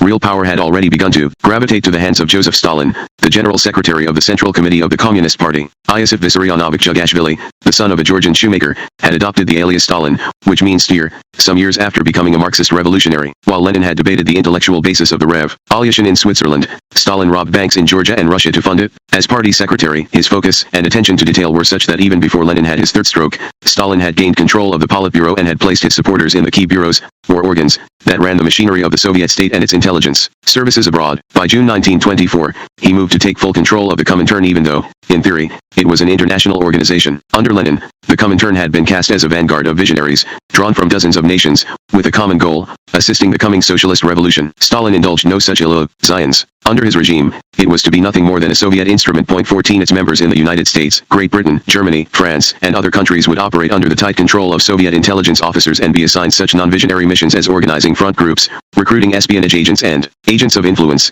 and providing material support for clandestine Soviet activities. This changing of the guard in the Kremlin had serious implications for the Hammer family enterprise. The Cheka, which began as Lenin's Committee for Ferreting Out Counter-Revolutionary Enemies, had already been transformed into the ruthlessly efficient OGPU, the precursor of the modern KGB. It rapidly became a full-service espionage organization under the direction of the Foreign Intelligence Chief, Meyer Abramovich Trelisser, who also controlled the agents of the Comintern through its Verification Committee, which he conveniently headed. To professionalize his foreign intelligence gathering, Trelisser needed overseas bases that could provide his Russian agents with plausible cover for their activities. In countries where the Soviet Union had a diplomatically recognized embassy, such as France, this was no problem. The diplomatic mission could serve as a base and provide his agents with diplomatic accreditation. In countries where the Soviet Union had established quasi-official trade missions, such as Westerg in Germany and Arcos in Britain, these could provide temporary beachheads, at least until diplomatic recognition was achieved, and furnish his agents positions as trade officials. In the United States, however, the Soviet Union had neither an embassy nor a trade mission. Its attempt at establishing the Russian-Soviet Bureau had failed during the 1919 to 1920 Red Scare. Instead, it had consigned most of its commercial activities in the United States to Julius Hammer's allied drug. Now, with Hammer so publicly identified with the U.S. Communist Party and presumably still a target of an FBI investigation, his company could hardly be considered a secure foundation for building a Soviet intelligence base in the United States. Trelisser needed a safer vessel, a Soviet trade organization like the ones in London and Berlin. 15 The Soviet Commissariat of Foreign Trade was well disposed to ending the Hammer's U.S. franchise. From the beginning, officials there had misgivings about granting the Hammers such an exclusive agency. They described the Hammers' arrangements with Ford as deleterious and damaging to Soviet interests. 16 The Commissariat inspectors who reviewed the Hammers' books found that they had been making excessive profits, deducting large amounts for personal expenses, giving arbitrary discounts, and siphoning off money to third persons. 17 They also saw that large sums of money were being suspiciously lent back and forth between accounts in New York controlled by the Hammer family. 18 They concluded, moreover, that a Soviet-owned trading company like Western could buy products from American manufacturers at lower prices. So in early 1924, the commissariat notified Julius Hammer that it would be terminating his concession. This was a terrible blow. In 1923, Allied American had exported 624 Ford tractors and other vehicles to Russia. The tractors, along with plow attachments and spare parts, brought in revenues of $1.2 million. To pay Ford, the Russians had delivered goods of equal value, mostly fur pelts, to New York, but the commissions Hammer had received had either been paid out as expenses, returned as rebates to American manufacturers, or kicked back to Soviet-controlled organizations. The two deals Armand initiated while Julius was in prison, the Showcase asbestos mine and the humanitarian wheat deal, had resulted in big losses. Julius had also transferred large sums to Berlin and Riga to finance the secret military aircraft project, and his son had borrowed heavily. According to his reckoning, if the Soviets pulled the plug on his concession, Julius stood to lose some $455,000, which would totally bankrupt him, his company, and his family. He had been personally bankrupt before, and his company had teetered on the edge of bankruptcy when he went to prison, but this time the bankruptcy that would inevitably result from the termination of his concession would do irreparable damage. Julius wrote to the Soviet official investigating his accounts that it would deprive us of the opportunity to recover our investment, discredit the Hammer name, and severely damage the interests of the Soviet Union. He added bitterly, "We do not deserve such an approach since our capital of $455,000 went to cover losses connected with our operations for the USSR." 19 Julius Hammer still had connections in the Kremlin. He turned for help to his old friend Boris Reinstein. Allied American had been Reinstein's project. Reinstein had taken Armand in hand in 1921 and recommended him to Lenin. He had backed Ludwig Martens's plan to give Armand the asbestos concession and the wheat exchange,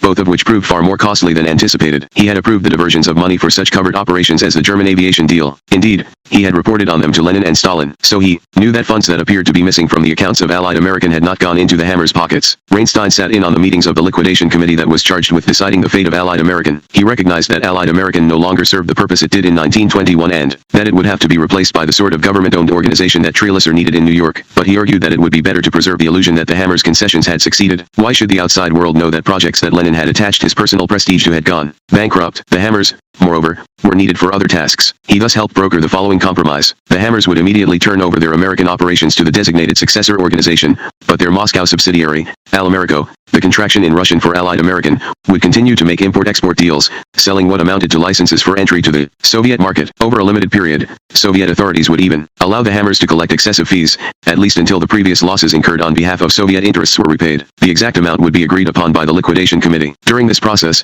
the Hammer firm would also be allowed to deal with Ford, though its transactions would be carefully controlled. Then, Al-Americo would quietly fade away. 20 Julius Hammer accepted the decision. He had little choice in the matter. He insisted, as he later wrote, that the transition be handled quietly so that it would not be used to create a lot of noise in the foreign press. 21 In New York on May 27, 1924, sign painters changed the name on the door of Suite 1707 at 165 Broadway from Allied American to Amberg Trading Corporation. On paper, this company had been created by merging two Soviet shell companies in New York. In fact, it had, as if by magic, assumed the lease, the bank lines of credit, the employees, and the contracts of Allied American, including its import-export contract with the Soviet Commissariat of Foreign Trade. The new Russian-born chairman, Isaac Hugin, immediately informed Ford Motor that Amberg would be handling its business with Russia. After this reorganization, Hammer continued to use Allied American as a corporate vehicle, but most of his remaining import-export business was done under the auspices of a newly incorporated Russian company, Al-Americo, which had offices on Borodinsky Perulok in central Moscow. In Moscow, Julius Hammer went to Trotsky, who was still part of the ruling triumvirate. He had first known him as Lev Davidovich Bronstein when he had worked in New York City on the socialist weekly Novy Mir. In January 1917,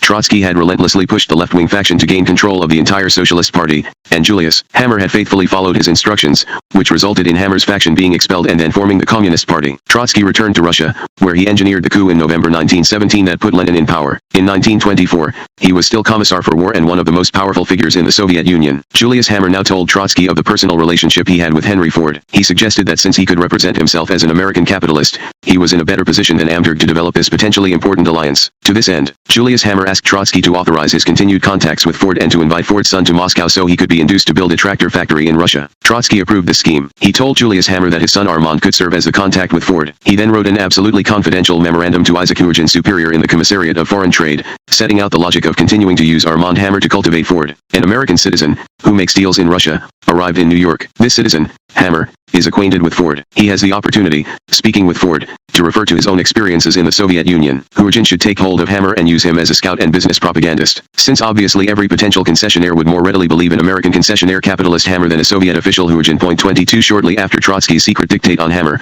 Isaac Huergen's body was found weighted down with chains in Lake George in upstate New York. Point 23 The game plan was now clearly established, although Amberg would be OGPU's principal base for Soviet espionage in the United States and would remain so until the Soviet Union opened an embassy in Washington, D.C.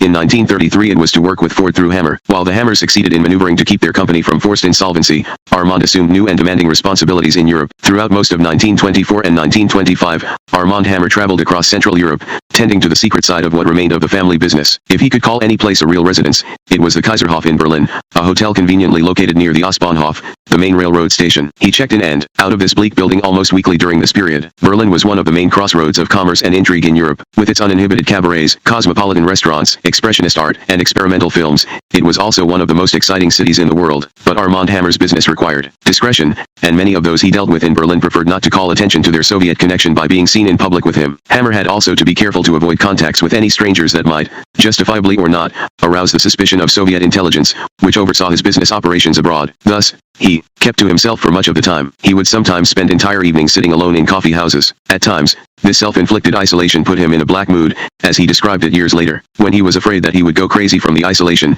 he would rent an entire nightclub just for himself and would pay the musicians to play his favorite songs while he bought magnums of. Have Hammer authorized New York office pay money sent Manly non-dead to Brodsky stop Ruthenberg 15/11 in AGHOMO carat UG carat.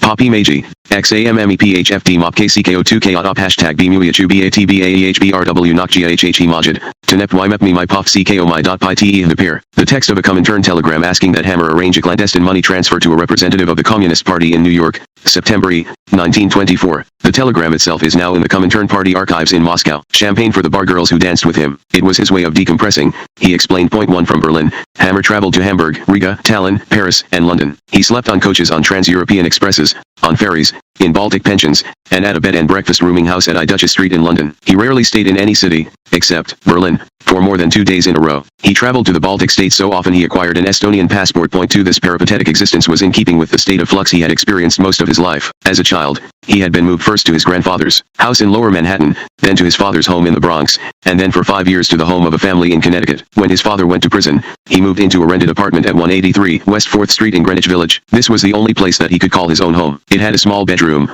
where he kept his medical school books, a microscope, his stamp collection, and other treasured possessions, and it had a 2-story high living room with a grand piano, a balcony, and a skylight. But this home was now far away in another world. Hammer made his rounds, acting as a courier, a go-between, a negotiator, a salesman, a letter writer providing whatever services his father needed. He was his father's facilitator, his representative, and his eyes. Much of Hammer's activity involved transferring money through surreptitious routes to Soviet agents in the United States. He would receive instructions from his father specifying the amount of money he was to pick up from a friend, usually in Germany or the Baltic countries, and to whom it should be paid. After receiving the sum in cash, he would telegraph his New York office, instructing it to pay a similar sum to the designated party. Since these payments would be disguised as commercial payments for some notional commodity or services received by Allied American, they could not be traced to the Soviet Union. He would then deposit the cash he had collected in Allied American's bank account in London, where, through accounting legerdemain, it would be made to appear as the proceeds of various legitimate business commissions or commodity profits. The precise workings of this money laundering were reflected in letters and telegrams to Comintern agents that were copiously recorded and filed in Moscow. Consider, for example,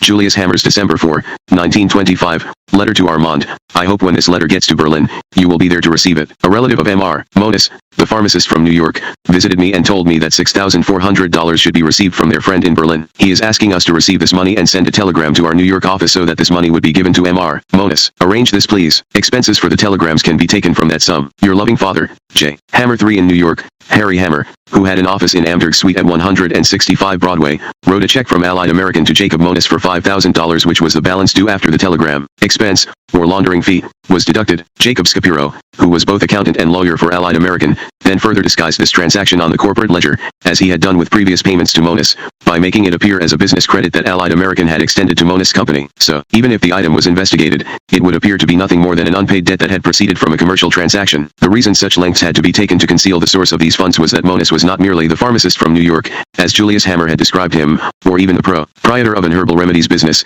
as he appeared in Allied American's books. Born Jacob Monisowitz in Janowo, Russia, In 1885, he had become by 1923 one of the principal conduits through which the OGPU funded its agents in the United States and Britain. Hammer was also a major launderer of money supplied to the Communist Party of the United States by the Comintern and by the labor agency known as the Profintern, which with the help of Boris Reinstein dispersed funds to communist-run labor unions around the world. Coded communications in the Comintern archive between Moscow and Charles Ruthenberg, the National Secretary of the American Communist Party, illustrate the extent to which Armand and his father had become crucial parts of the Soviets' clandestine organization. Point 4 They had been, up until 1925, acting as conduits for funds for Ruthenberg and other Communist Party officials in New York, even though this activity was illegal and dangerous. The strain of carrying out these transactions became particularly evident in the spring and summer of 1925, when Allied American and its Russian subsidiary, Alamerico, were in crises. The OGPU, which was closely monitoring the situation, reported in September that Allied American's financial situation is still extremely tense, noting that its New York department was $29,819 in debt and that it had no spare funds abroad. During this period,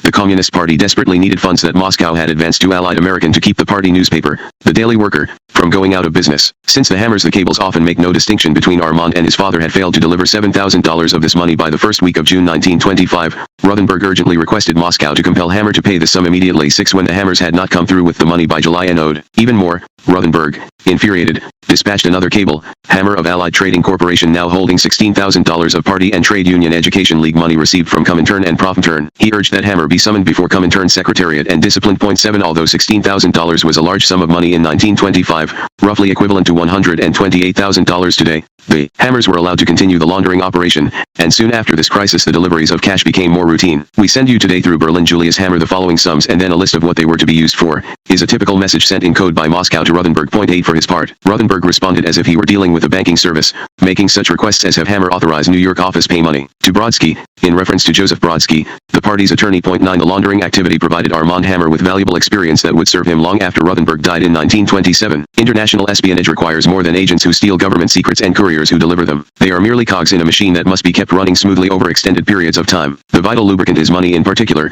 secret funds that can be drawn on without arousing suspicion. As they expanded their covert activities abroad in the late 1920s, the Soviets required a pipeline through which such money could be moved across borders without attracting suspicion. Allied American, which could claim to be an American company representing American businesses abroad, was well suited for this purpose. Its owners, the Hammers, had already cooperated in covertly dispersing Soviet funds through their subsidiaries in New York, Berlin, and London. The complex mechanism through which the Soviets arranged to get money into the pipeline at the Moscow end provided Hammer with a useful education in the malleability of international banking. The system worked as follows. First, Soviet government trading organizations, Gostorgs, issued Hammer a bill of exchange with which to purchase a specified commodity abroad. The bill of exchange served as a government-backed guarantee that when the goods arrived, the Gostorg would pay the agreed-upon price. Next, Hammer went to the Moscow branch of Lloyd's Bank of London and offered the bill of exchange as collateral for a loan. Since it was guaranteed by the Soviet government, Lloyd's Bank accepted it and through its London office lent Hammer's company the money it needed to buy the commodity in US dollars, Swedish krona, or British pounds. Hammer then used some of this money to buy a portion of the commodity and diverted the balance to a reserve account in New York. This account was used, presumably at the direction of Soviet intelligence, to pay for various underground activities. This chain of transactions of course left Hammer's business with a deficit, since less of the commodity than had been ordered was delivered to the Gostorg, and therefore only part of the money specified in the original bill of exchange was transferred to Lloyd's Bank. The Soviets made up the shortfall by issuing Hammer another bill of exchange with which to buy another commodity. Hammer's operation involved such huge sums of money that it was closely supervised by Genrikh Yagoda, who then headed the OGPU's powerful economic directorate. Yagoda, known for his ruthlessness, thoroughness, and close connections to Stalin, was then deputy chairman of the OGPU and would later head the entire Soviet intelligence apparatus. One of the concerns he addressed in the summer of 1925 was the possibility that the Hammer Enterprise's borrowing might spiral out of control. In a top-secret memorandum referring to the dissolution of Allied American, he explained that since export preparation operations are being passed to our state organs, the Hammers would receive no new contracts to purchase commodities for government organizations, so they would have no new bills of exchange with which to borrow new funds to pay existing loans and interest. According to precise information, as Yagoda put it, the company owed banks abroad $1,719,798 at the official rate of exchange. Many of these debts were in foreign currencies including £74,381, 8,115 Swiss francs, and 202,189 Swedish kroner. Yagoda further pointed out that the company did not itself have the funds abroad to meet these obligations, and unless Moscow intervened, it would result in the undoubted financial insolvency of Hammer 10 in 1925. $1.70 million was a huge sum, the equivalent of approximately $13.60 million today, but the Hammers were not diverting this money for themselves. They could hardly take such a massive amount under the watchful eyes of the Economic Directorate, which as Yagoda's report shows, was tracking each kopeck going into and coming out of the Hammers' bank accounts. The report duly recorded the true amount spent on purchasing commodities, The flat amount in the bills of exchange the hammers borrowed against, and the step-by-step combination of banking transactions through which the excess was converted to hard currencies in London. In any case, the OGPU could not have missed the disbursements to the U.S. Communist Party, clandestine agents like MONUS, or clandestine Soviet projects, such as the Sub-Rosa collaboration with Germany on rearmament, since all these activities came under its direct purview. Moreover, the financing of these intelligence operations was presumably authorized at the highest level. Thus, funds had to be juggled around in Moscow to pay off Lloyd's and the other foreign banks. Armand Hammer came under increasing pressure in the fall of 1925 to clean up the ledgers of Alamerico before the end of the year,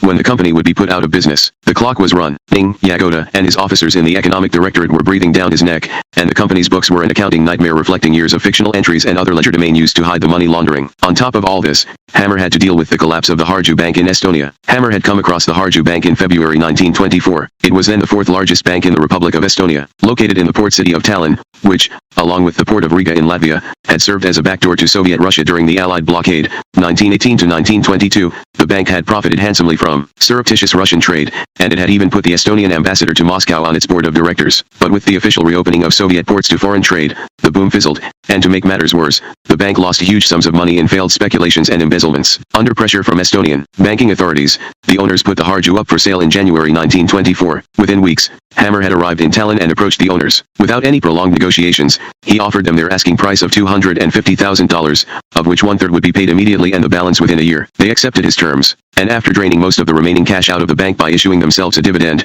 they transferred control, in the form of 51% of the shares of Harju, to Hammer's company. Although there was almost no capital left in the bank, Hammer had his own expedient means of improving Harju's balance sheet bills of exchange. Just as he had done in London, he could deposit these pieces of paper, representing orders from Soviet Gostorgs to buy commodities, with the Harju Bank, even though the Soviet agencies were not obliged to pay any money whatsoever to Harju until commodities were delivered. The bills of exchange created an instant asset on the bank's balance sheet. For example, if Hammer obtained a $1 million certificate of exchange from a Soviet Gostorg with which to buy butter and deposited it with the Harju Bank, the bank's assets would increase accordingly, and the bank could borrow on these new assets from the network of foreign correspondent banks with which it was associated. So as long as his Soviet collaborators continued to supply him with credible-looking bills of exchange and other banks did not look too closely at Harju's books, Hammer could use the bank to generate new funds for the money laundering. Hammer had acted with incredible speed and decisiveness in acquiring this bank. He did not act alone, however. As Soviet documents show, the plan was approved at every stage by Soviet authorities, and the purpose of the deal was to give the Soviet Union control over a bank in an independent country that would appear to be owned by American capitalists. The money used to purchase the bank came directly from the reserve fund in New York that was used to finance covered projects. 11 That spring, Hammer transferred another $45,000 from New York to the Harju Bank and deposited with it a number of bills of exchange from Soviet Gostorgs. But before he could begin large-scale operations, serious leaks about his Soviet connections began to appear in the local press in Tallinn. He was described as a great friend of Trotsky, and his company was reported to be a front for the Soviet government in the purchase of the bank. These stories came at an inopportune time. Throughout 1924, Estonian officials had been accusing Moscow of interfering in the independent country's internal affairs. A Soviet-backed putsch was actually attempted in December 1924 and anti-Soviet feelings were running at a fever pitch. The swirl of stories about Hammer's role as a cloak for Moscow became so persistent by mid-May that the U.S. Embassy in Riga, which was the main American listening post for the Baltic states, cabled Washington that the rumors might be realistic. All informed people in rebel Tallinn believe that there is something far deeper than the ostensible butter shipments which the Harju Bank proposes to finance. The suspicion was that Moscow authorities might have advanced all or part of the money to purchase the bank to obtain a means of transferring funds abroad surreptitiously. 12 Hammer knew that he had to discredit the reports that his company was controlled by the Soviets. He had learned 3 years earlier, when he announced his first Russian concession, that government officials, as well as journalists, were most easily satisfied by the most cynical explanation for commerce with the communists: money. When he described himself as a capitalist who was doing business in Russia for profit, not for politics, he found a receptive American audience, especially in the Department of Commerce, which was then encouraging other U.S. businessmen to seek out markets for exports in Eastern Europe. So now he claimed that he had bought the Harju Bank as a business venture because he planned to move his export base from Latvia to Estonia. He took particular pains to brief the U.S. commercial attaché in Estonia, telling him that his company, Allied American, was American-owned, American-directed, and in the business of selling American products in Russia. Moreover, he protested that the allegation that his company had used Soviet funds for the acquisition of the Harju Bank was a libel being spread by a rival bank in Tallinn that feared having an American competitor in the banking business. Although Hammer's version of the deal succeeded in persuading the U.S. Embassy to intercede in his behalf with Estonian banking authorities, his efforts to protect the bank were of little avail. The Estonian government, which evidently had its own intelligence sources, was not about to let a reputed Soviet front gain a foothold in its financial establishment, especially not in the midst of an escalating war of nerves with Moscow. In May 1925, the government ordered the Harju Bank,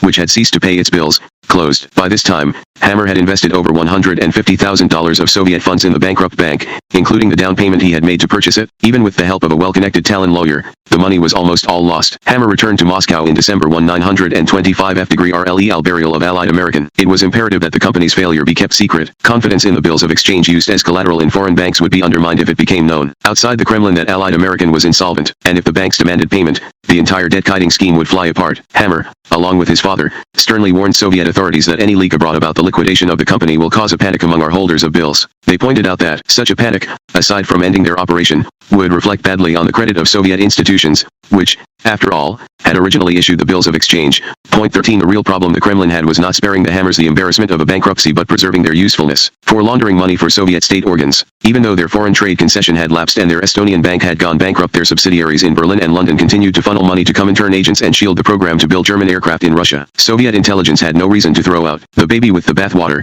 but awarding the Hammers a new concession that could mask these activities was no longer an easy proposition. For one thing, the NEP had all but ended. With the opening of foreign markets to Soviet exports of raw materials and wheat, Stalin no longer needed foreign concessionaires to provide capital or technology. He could and did buy what he needed to modernize Russia. At the end of 1925, the Soviet Union was in the process of nationalizing existing foreign concessions, not awarding new ones. Moreover, most of the existing concessions had been given to foreign companies that had the ability to market Soviet raw materials such as wood, emeralds, and iron ore in the West. But now Soviet trade organizations, such as Amderg in the United States, Arcos in Britain, and Westerg in Germany, had taken over this role. So if the Hammers were to be given a new concession, it could not be one to market Soviet raw materials abroad. The proposed solution was to give the Hammers a manufacturing operation in Russia that could sell some of its finished product overseas, and thereby allow the Hammers to transfer the money abroad needed for other purposes. The enterprise suggested was pencil manufacturing. Soviet bureaucrats were understandably confused by the proposal to give the Hammers a franchise to manufacture pencils in Moscow. There was a flurry of memorandums pointing out why it made little economic sense. The Hammers had no familiarity with pencil making,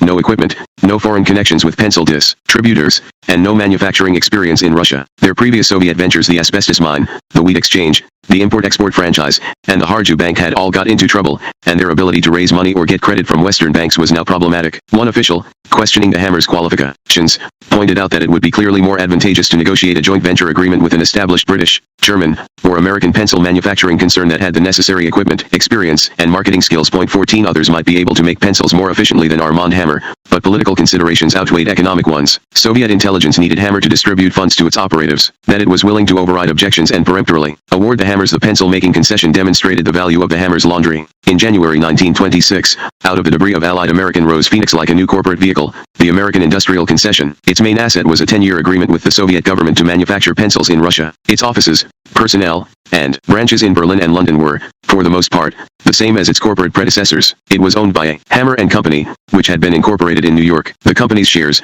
like the shares in Allied Drug and Allied American, were owned equally by Armand and Harry Hammer. Russia is romance, Armand Hammer wrote in the early 30s. 1. But during his first 4 years in Russia, he had little opportunity to indulge in romance of the personal kind. At 27, he was not an unpleasant-looking man. He stood tall. He had a dark brow, a large jaw, and an intriguing smile. He was well groomed and wore expensive three-piece suits. He moved with visible energy, yet there was a hardness in his face that made him seem far older than his years. 2. Armand invited no friends to his birthday dinner at Brown House in May 1925, except for his Russian teacher, Luba Ilyanov, who was, by then, a member of the household. But when Victor arrived that evening, he brought with him a surprise Vavra Sumsky, a stunningly beautiful 22-year-old theater student who earned her living singing gypsy songs at a Moscow cabaret. He called her, with a beaming smile, his fiancée. Hammer paid little heed to Victor's announcement that night. He rarely took his brother's enthusiasm seriously, but 3 weeks later Victor and Vava were married. Hammer seemed taken aback by this. He did not even attend the ceremony, and after Victor departed on his honeymoon, Hammer decided to go on a vacation in the resort town of Yalta in the Crimea. It was his first real vacation since before he entered medical school. On his first night there, in a nightclub, he met Olga Vadna. She was on stage singing gypsy ballads. Olga was a young, delicately beautiful blonde with a sensuous voice. Hammer recalled later that he felt as if he had been struck by a bolt of lightning. She knocked me out one afterward. He went back stage and invited Olga to have dinner with him. At the restaurant, he learned that she was of German and Polish ancestry and also used the name von Root. By the time dinner was finished, she showed herself to be open to his interest in her but acknowledged that she was married. Her husband was her manager, and it was evidently not a happy arrangement. 3. Hammer explained many years later that he wanted to help Olga escape her unhappy situation and that his feelings proceeded in part from a previous failure. He had once been infatuated with a young Irish-American divorcee named Marjorie. She had tuberculosis, and he wanted to provide her with medical treatment, but she died before he could do so. Having lost Marjorie, he was determined to rescue Olga. Point 4. Within days of their meeting, he asked her to divorce her Russian manager and leave with him for Moscow. A divorce in Russia required only a declaration by the woman, and Olga accepted his offer. Armand and Olga began living together in Brown House, where Victor and Vava were also ensconced. The similarities between the two women were striking. Both were in their early 20s.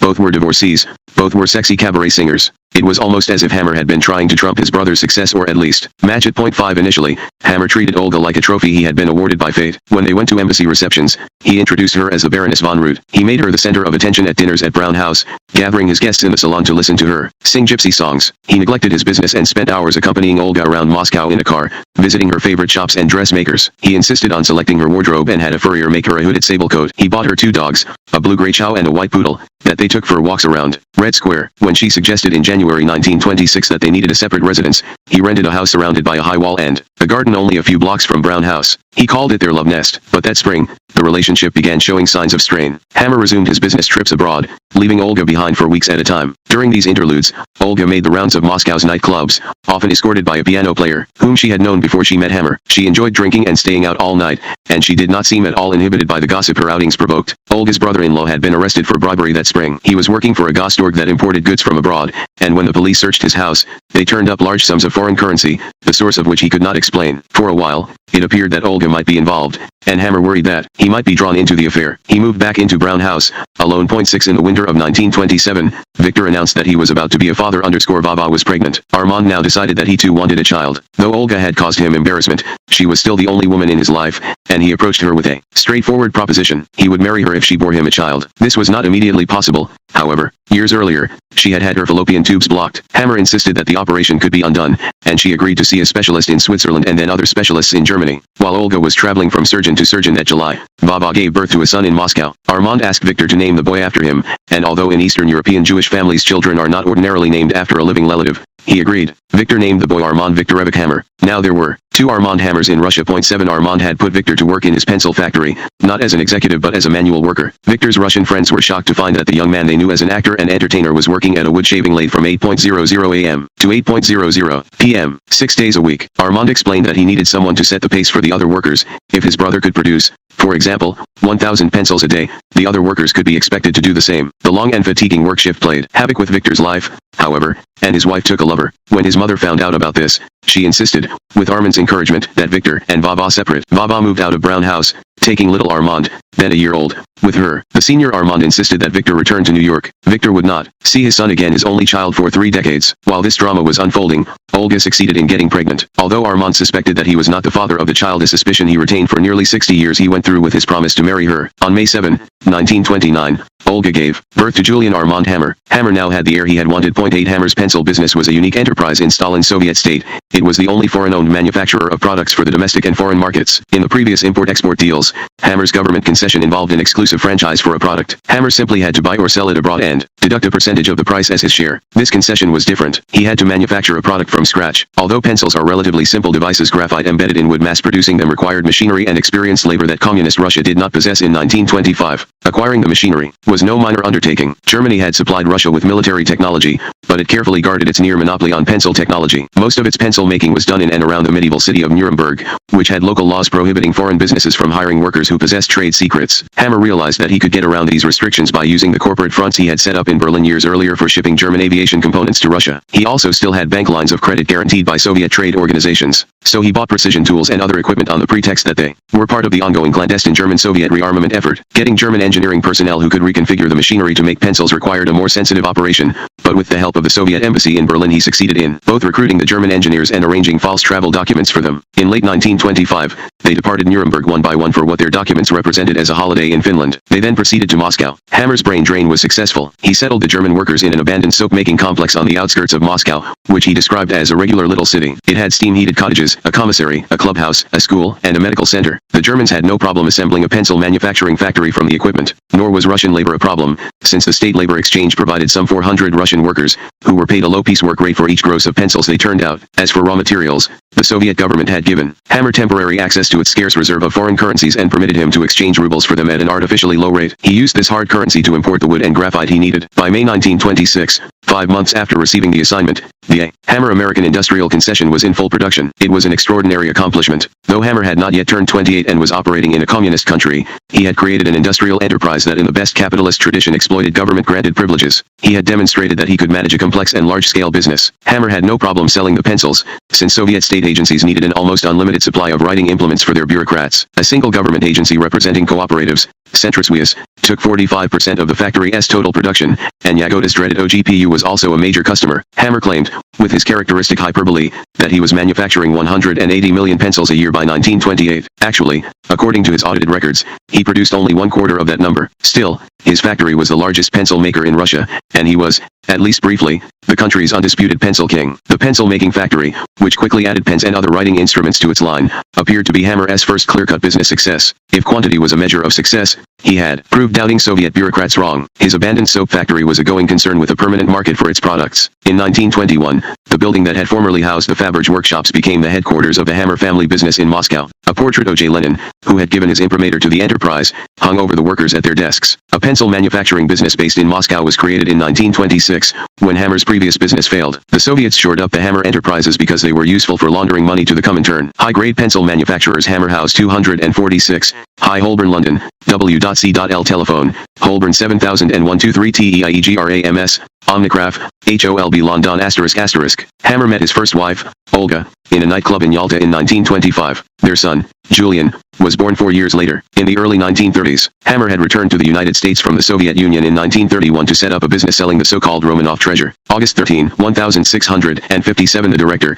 0 attached is the summary which you wanted on Dr. Armand Hammer. You may recall that the night we had the dinner for George Murphy back in 1951, Fulton Lewis brought Victor Hammer and his wife I to our home. They had been spending the weekend with Fulton. Fulton, Jay and Victor are great friends. Fulton is also friendly disposed to Armand. Respectfully, Lee B. Nichols L. Enclosure LBN, 2, UR JR0V-3C74. All information contained, the herein is unclassified corded X/I date, F/YV, _ by ETAIK, 21/4 Pector M1 cent pip.LUIJM Armand Hammer, left, with his two brothers, Victor and Harry, in the early 1940s. J. Edgar Hoover became interested in the Hammers in 1921 and tracked their movements for decades. In the late 1950s he made a typical annotation on an internal FBI memo. It looks to me as if these Hammers are no good. NP the Hammer family in the late 1950s. Armand is holding buttons, his sister-in-law's poodle. Next to him is his third wife, Frances. The others are, from left, his mother, Rose, Irene Wicker Hammer, Victor's wife, and his brothers, Harry and Victor. Armand with his son, Julian, and his grandson, Michael, in the late 1950s. Hammer's mistress, Betty Jane Murphy, and their daughter, Victoria. But in the wider scope of the Hammer family business, the immense number of pencils manufactured did not translate into success. The problem was not in the quantity of pencils but in the value of the rubles Hammer received for them. Since these rubles were not convertible to foreign currency, they allowed him, and Olga, to live lavishly in Moscow, but they did little to reduce the huge debt in London that his family business had amassed in previous years through the operations of their New York, Berlin, and London subsidiaries. According to Hammer's own reckoning, this debt amounted to £170,000, the equivalent of about $1.70 million today, by the end of 1927. To service and repay the debt, Soviet authorities allowed Hammer to export about 1/5 of his total pencil production to foreign markets, and he opened offices in Britain, China, and Persia. But the hard currency thus generated was not entirely his to dispose of. Most of it was tightly controlled by Arcos, the Soviet trade agency in London. Part of the money in the Arcos account was used to buy raw materials, such as cedar and graphite, for the pencil factory. Part was paid to individuals and causes abroad involved with Soviet intelligence, which was a continuation of the money laundering commitment, and the balance was used to reduce the Hammer's bank debts. It became clear by the end of 1927 that the company needed a massive infusion of hard currency if it was to avoid bankruptcy. That December, Julius Hammer traveled to New York to raise $500,000. He went to American banks with a deal he hoped they would accept. He would sell them $500,000 worth of bonds issued by the pencil factory that would be guaranteed by Centriswias, the Soviet government agency responsible for buying goods abroad for Russian cooperatives. Jacob Skapiro, who had worked out the details of other financing schemes for the Hammers, attempted to persuade the banks that this would be a safe investment, but none of them was willing to make such a commitment. Point 10. The result was that when the Soviet government reclaimed the Hammers pencil factory in October 1929, the Hammers still had a debt of £99,000, about $500,000, outstanding in London. Armand made his desperate position clear to the Soviet authorities. If he was not able to continue his pencil exports, he would be unable to cover his foreign loans, and he, and his family, would be bankrupted. The Kremlin again decided against letting the Hammers go bankrupt. Armand Hammer had been Soviet Russia's first and last recipient of a concession, and as internal memorandums argued, his financial plight proceeded from activities and payments, including clandestine ones, made on behalf of the Kremlin. Such expenses, even if poorly documented, had been part of a larger mission, opening up alternative channels for trade. So the issue became not whether, but how, to bail him out of his immense debts. By 1929, all the other foreign concessions had been nationalized, and Stalin was unwilling to continue to make Hammer the sole exception to his policy. Indeed, the Politburo had already decreed that his American industrial concession was to be Sovietized. But as compensation, Hammer would receive the equivalent of $500,000 in bonds payable in foreign exchange, which would pay off his London debts. In addition, the Soviet entity taking over his concession agreed to assume all its internal debt, but not all its foreign debt. This settlement, which was approved by Stalin, left Hammer with virtually no profit to show for the nearly 10 years he had served as Lenin's path to American business. On the contrary, as he complained with some justification, he had lost a good part of his family's capital in Russia. While Hammer would not leave Russia with any great fortune, he would take with him something that would prove in time to be more valuable. He had learned the rules for operating in a state economy controlled by ideological autocrats and run by pragmatic bureaucrats. Rule 1. Always go directly to the top of the hierarchy. The value of having the highest level imprimatur had been amply demonstrated to him by what he had gained from his single meeting with Lenin. Even though that encounter was essentially perfunctory, it provided him, as Lenin meant it to do, with credentials that impressed and intimidated others much lower down on the hierarchy. Such intimidation worked especially well in an authoritarian state where power was arbitrarily exercised, since it left those at a lower level of the bulletin bureaucracy constantly uncertain. Rule 2. Collaboration is an essential part of the process. Unlike more traditional capitalism, in which success proceeds from making the cheapest or the best product, in Leninist capitalism success comes from collaborating with the key bureaucrat. Hammer had found that two high officials in the Chaykomaranov and Yagoda had the power to make his concession work or fail. They wanted him to perform services that were not directly related to his concession, supplying laundered funds to their agents abroad. By collaborating with them, he managed to thrive even when his businesses were losing money. Collaboration was the price of survival, and he came to realize that it could take many forms: supplying information, organizing transfers of technology, or delivering bribes. Rule 3. Ambiguity is a virtue and clarity a vice. Whereas enterprises in traditional capitalism tend to have external measures of success, such as bottom-line profits, that tend to be unambiguous, their counterparts in Leninist capitalism have internal measures of success, such as convergence with government policy, that tend to be infinitely redefinable. The muddier the waters, therefore, the easier it is to operate. When Hammer had been forced by circumstances to mingle his import-export business with his money laundering activities, he found this worked to his advantage. Bureaucrats were unable to decide which measure to judge him by. Rule 4. Expediency should be disguised by sentiment but should not be tempered by it. Since the distribution of benefits in Leninist capitalism had to be explained in terms of a public, rather than a private, goal, it was necessary to pay lip service to some idealistic purpose, but it was also necessary to exploit that benefit expeditiously. Hammer found, for example, that his altruistic efforts to provide famine relief gave an acceptable explanation of why he was awarded the asbestos concession. At the same time, he found that no one objected to his calling in Chaika troops to suppress striking workers at the mine. On the contrary, the means justified the end. Rule 5. The image of success must be maintained whatever the reality. The Soviet government intervened in Hammer's behalf over and over again, even though he was unable to pay his debts, because it had an interest in maintaining the illusion that concessions were profitable. When he returned to America and the folds of traditional capitalism, he could also count on its taking steps to preserve for the outside world the illusion that he had made a fortune. In August 1929, Armand Hammer decided it was time to leave Russia. He had already taken the precaution of sending his wife, Olga, and 3-month-old son,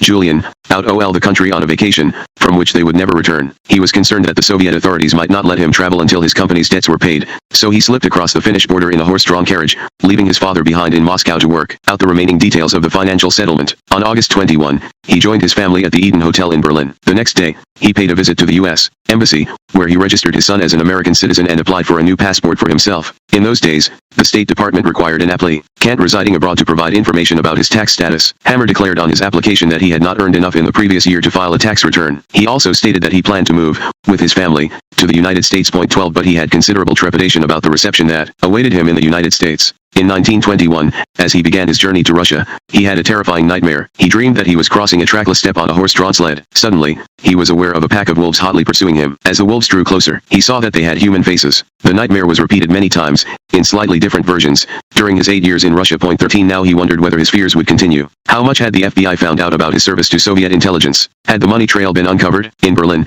Hammer sought the advice of a top Comintern official, named Zygmunt Alexa, who raised the matter in Moscow. Alexa noted in a Comintern memorandum that Hammer was willing to return to the United States but had difficulty settling his affairs. The laundered money that Hammer had secretly distributed had gone to numerous agents of the Soviet underground in America. Had any of these agents been caught by the FBI, and if so, had they been in a position to compromise Hammer? Iosif Piatnitsky, a stout man in his late 40s with an angelic halo of gray hair around his otherwise bald head, who was then chief of the organization department of the Comintern, was consulted. He was responsible for maintaining the security of the secret financial deals made for the foreign communist parties and thus had direct oversight of Hammer's money laundering. Piatnitsky reported that Hammer had compromised himself in the manner in which he handled his business. Do not count upon his return at an early date. 14 As it turned out, Piatnitsky had overestimated Western intelligence. Up until mid-1927, the Western intelligence services that had attempted to track Hammer's diverse activities were in the position of the proverbial blind men trying to describe an elephant. The Bureau of Investigation, for example, was informed that Hammer was receiving large sums of money from Moscow and therefore described his company as an organization of Soviet intelligence. 15 State Department officers, receiving a tip that Hammer was carrying messages back and forth on his frequent trips to the Baltic states, assumed he was a clandestine Soviet mail carrier. They even recommended that his passport be renewed so his mail to Russia could be surreptitiously examined. 16 German intelligence gleaned from documents it seized in 1924 that Hammer was involved with the Soviet trade mission in Berlin, and it assumed that he was some sort of economic agent. British intelligence traced Hammer's connections to the Bolshevik secret regime and assumed he and his family were involved in its international propaganda effort. The mosaic began to come together only on May 12, 1927. On that afternoon, on Moorgate Street in London, British police raided the headquarters of Arcos, the Soviet trading company, and sealed off and occupied its offices for 4 days. Despite the protests of Soviet officials, who claimed the premises were diplomatically protected, the British used blowtorches and safe-cracking equipment to cut through the steel protective doors of the vaults. They carted off several truckloads of file cabinets and boxes, which turned out to be a massive intelligence coup. The documents not only revealed the extent to which Soviet trade missions were being used as covers for Soviet espionage and subversive activities, but they also guided investigators through the elaborate labyrinth of fronts used to recruit, fund, and retrieve data for Soviet spy networks. Among the incriminating documents were records directly linking the Hammer enterprise to Monas Chemicals, which was servicing Comintern espionage agents in Germany and Britain. When this was reported to the Bureau of Investigation, Monas' office in New York was searched, and agents found a paper trail that included what was listed on the books as $5,000 loans from Harry Hammer. The Bureau was also able to trace the various people and causes to whom these loans were to be channeled. Hammer was funneling money from his Berlin office to Monas' Herbal Remedy Company, which was then dispersing it to Soviet secret agents. The information produced by the raid on Monas' office was augmented by information provided to U.S. intelligence by Grigory Besedovsky, the Soviet charge d'affaires in Paris who defected in 1929. Besedovsky, in explaining how Moscow financed its political and intelligence operations in the United States, reported that the main cover for laundering and dispersing funds was a small office for the purchase of medicinal herbs in New York, which fit the description of Monas Chemicals. 17 British intelligence moved swiftly to shut down the supply system. By the end of 1927, Hammer's offices in London were closed, and Julius Hammer, who appeared to be the prime mover in the family, was banned from Britain. The U.S. Embassy in London, which was the liaison between British and U.S. intelligence, relayed to Washington in 1932 the status of the investigation. Dr. Julius Hammer was prohibited entry into the United Kingdom as a political agent and was the controlling personage of the Allied American Corporation, which was used as a cover for the transmission of Soviet funds to American revolutionary organizations. 18 British intelligence further reported that Armand Hammer was operating in Europe on behalf of Soviet intelligence and that his wife, Olga, had been allowed to leave the Soviet Union to help Hammer in his clandestine activities. 19 Despite such reports, the Bolshevik scare in America had largely abated, and with the United States moving toward full recognition of Stalin's regime, although this would not be granted until 1933, there was little interest in Washington in making an issue of the Hammer case. Although the FBI continued to keep its file on him open and the State Department continued to refuse to issue him a new passport, no action was taken to prevent the return of Armand Hammer to the United States. Chapter 7 The future for Armand Hammer looked grim in 1930. He had lost virtually everything he and his family had. His family's pharmaceutical business, Allied Drug, was gone, sold to pay for exports to the communists. The asbestos mining concession, though it served to lure other American businesses to Russia, had proved a financial disaster. The well-publicized wheat venture had been aborted after a single unprofitable shipment. The Ford Motor Agency, which his father had spent years setting up,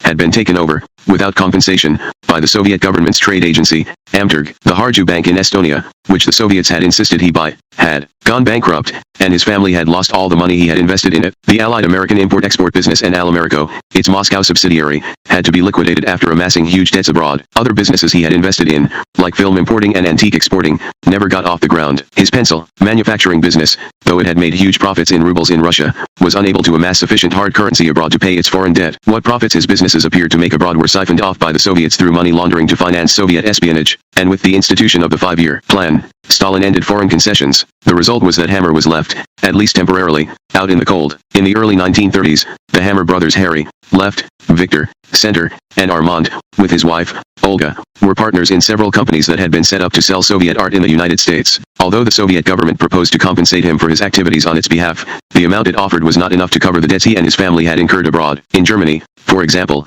the complicated transactions he had made to acquire machine tools for the pencil factory had resulted in a trail of unpaid bills, debts for which he was threatened with imprisonment. Hammer was in the position of a gambler who has drawn a hand of losing cards and has only one possible strategy for staying in the game: bluffing. Hammer was a very good bluffer. He had gone to the brink before in Russia, and by not blinking first, he had managed to survive. It helped that he had the perfect poker face and knew how to suppress his emotions. Few outsiders were aware of his desperate situation. He had lavishly entertained foreigners at Brown House and ridden around Moscow in a chauffeur-driven limousine. A dazzling aura of success was attached to his various enterprises, which had offices around the world. He had a unique reputation, an American who had made millions in Russia. Maintaining this illusion remained his last and best hope for making another arrangement with the Kremlin. At about this time, Stalin was looking for new means of earning hard currency for Soviet activities abroad. With the deepening of the Great Depression, the situation had become so desperate that he had ordered his intelligence service to counterfeit $100 bills. Soviet agents brought the bogus money to Berlin and set up a German banking front to distribute it, but the scheme was exposed before the fake currency could be put into circulation. There was another source of funds: art, literally tons of paintings, icons, silver, porcelain, antiques, and bric-a-brac considered to be artifacts of capitalist decadence had been expropriated during the revolution, and the contents of numerous museums and monasteries that had been closed were also available for disposal. Even though this art presumably had a considerable value in the West, the communists had had little success exporting it, due to trade embargoes, legal actions by émigrés, and other complications. Stalin delegated the task of devising a strategy for getting around all of this to his trusted associate and future commissar for foreign trade, Anastas Mikoyan. Mikoyan was half Georgian and half Armenian. He had served as Stalin's right-hand man since 1925 and had already displayed great ingenuity in using the state's monopoly on foreign trade against elements of the capitalist market. As he put it, he had managed to extract hard currency payments from all the foreign concessionaires except one. Armand Hammer. One Mikoyan met Hammer in 1923 in Rostov, where he was the province's party secretary. The two of them ended up in a group photograph after Hammer delivered a consignment of Ford tractors there. When Mikoyan came to Moscow, he called on Hammer for his assistance in an extremely delicate project: the secret sale of art from a repository called the Goskran, a Russian acronym for the Government Committee for the Care of Valuables. In February 1920, Lenin had established the Goskran with the idea that the art and jewels seized and expropriated by the Cheka should be put under central control so that they could be eventually sold abroad. In November 1921, their administration was transferred from the Cheka to the Commissariat of Finance. Lenin ordered, within 3 days of receiving this edict, Goskran shall receive all valuables now at the Cheka's disposal. Known as the Diamond Fund, the Goskran continued through the early 1920s to receive art objects and furniture taken by the Cheka from churches, museums, and the homes of private collectors. Its first curator, Maisy Yakovlevich Lazarson, watched helplessly as many of these treasures were ripped apart and stripped of their jewels and precious metals in what amounted to a mining operation. 2 The objects and pieces of objects were then smuggled abroad. The problem was that Russian émigrés in Europe, claiming that the goods had been looted from their families, filed legal claims that mired sales of the furniture and art in cumbersome and embarrassing litigation. Mikoyan needed to find a way around this. He sought a discreet channel through which art from the Goskran could be sold in the United States, and in 1925 he offered Hammer a 10% commission on what he could dispose of in this way. Hammer set up the Hermitage galleries in New York to handle art sales, and he made a number of attempts to arrange other deals, including one abortive effort to sell a fake Rembrandt in Berlin. He tried to sell a Da Vinci canvas from the Hermitage in Leningrad to an American syndicate, but as it turned out the price Mikoyan had placed on it proved too high. Although none of these early art deals had worked out and the gallery had done little,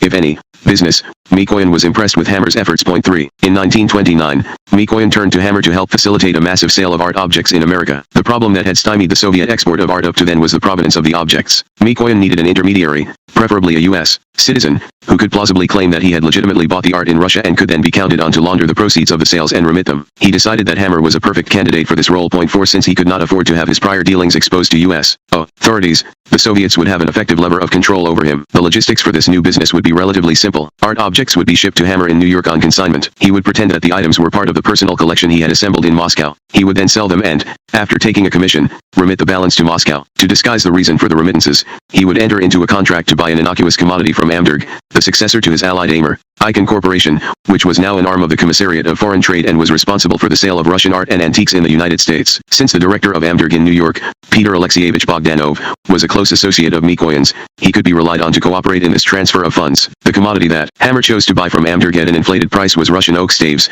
to be used for making beer barrels. So art and barrel staves would come to Hammer in New York, and money would go through Amberg to Moscow. For the scheme to work, Hammer's true relationship with the Soviet government had to be concealed. He needed a cover story that would explain how he had got the access in the Soviet Union that put him in a position to buy the art, how he had acquired it, and why the Soviet government allowed him to export it. Even before he returned to New York, Hammer began weaving these explanations into an autobiographical account of his 8 years in Russia. He got some professional help from Walter Durante, the New York Times correspondent in Moscow, a short, impish-looking man who had lost his left leg in a train accident. Durante had been a frequent visitor to Brown House and had written a number of helpful stories about the Hammer's concessions in Russia. He also had some close contacts with the Soviet regime, too close, according to his critics, who dubbed him Stalin's apologist. 6. Durante wrote a foreword to Hammer's autobiography that said that the narrative read like a motion picture of 10 thrilling years in the life of an amazing country, running smoothly from picture to picture, each illustrating a stage in the vastest and boldest experiment humanity has known. 7. The book carefully omits any material that might connect Hammer to the Soviet government. For example, it entirely eliminates Julius Hammer, who had sent Armand to Russia,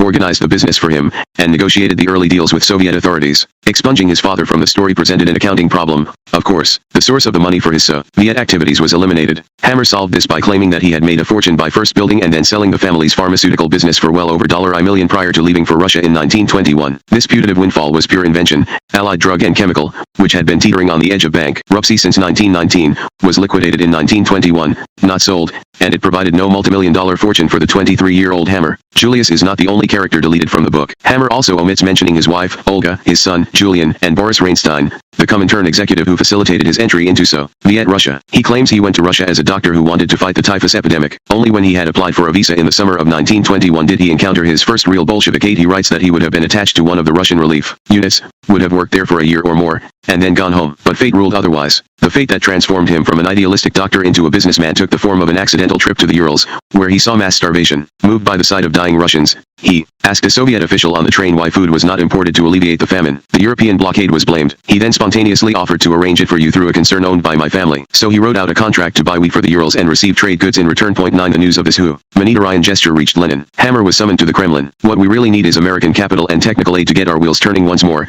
Lenin told Hammer.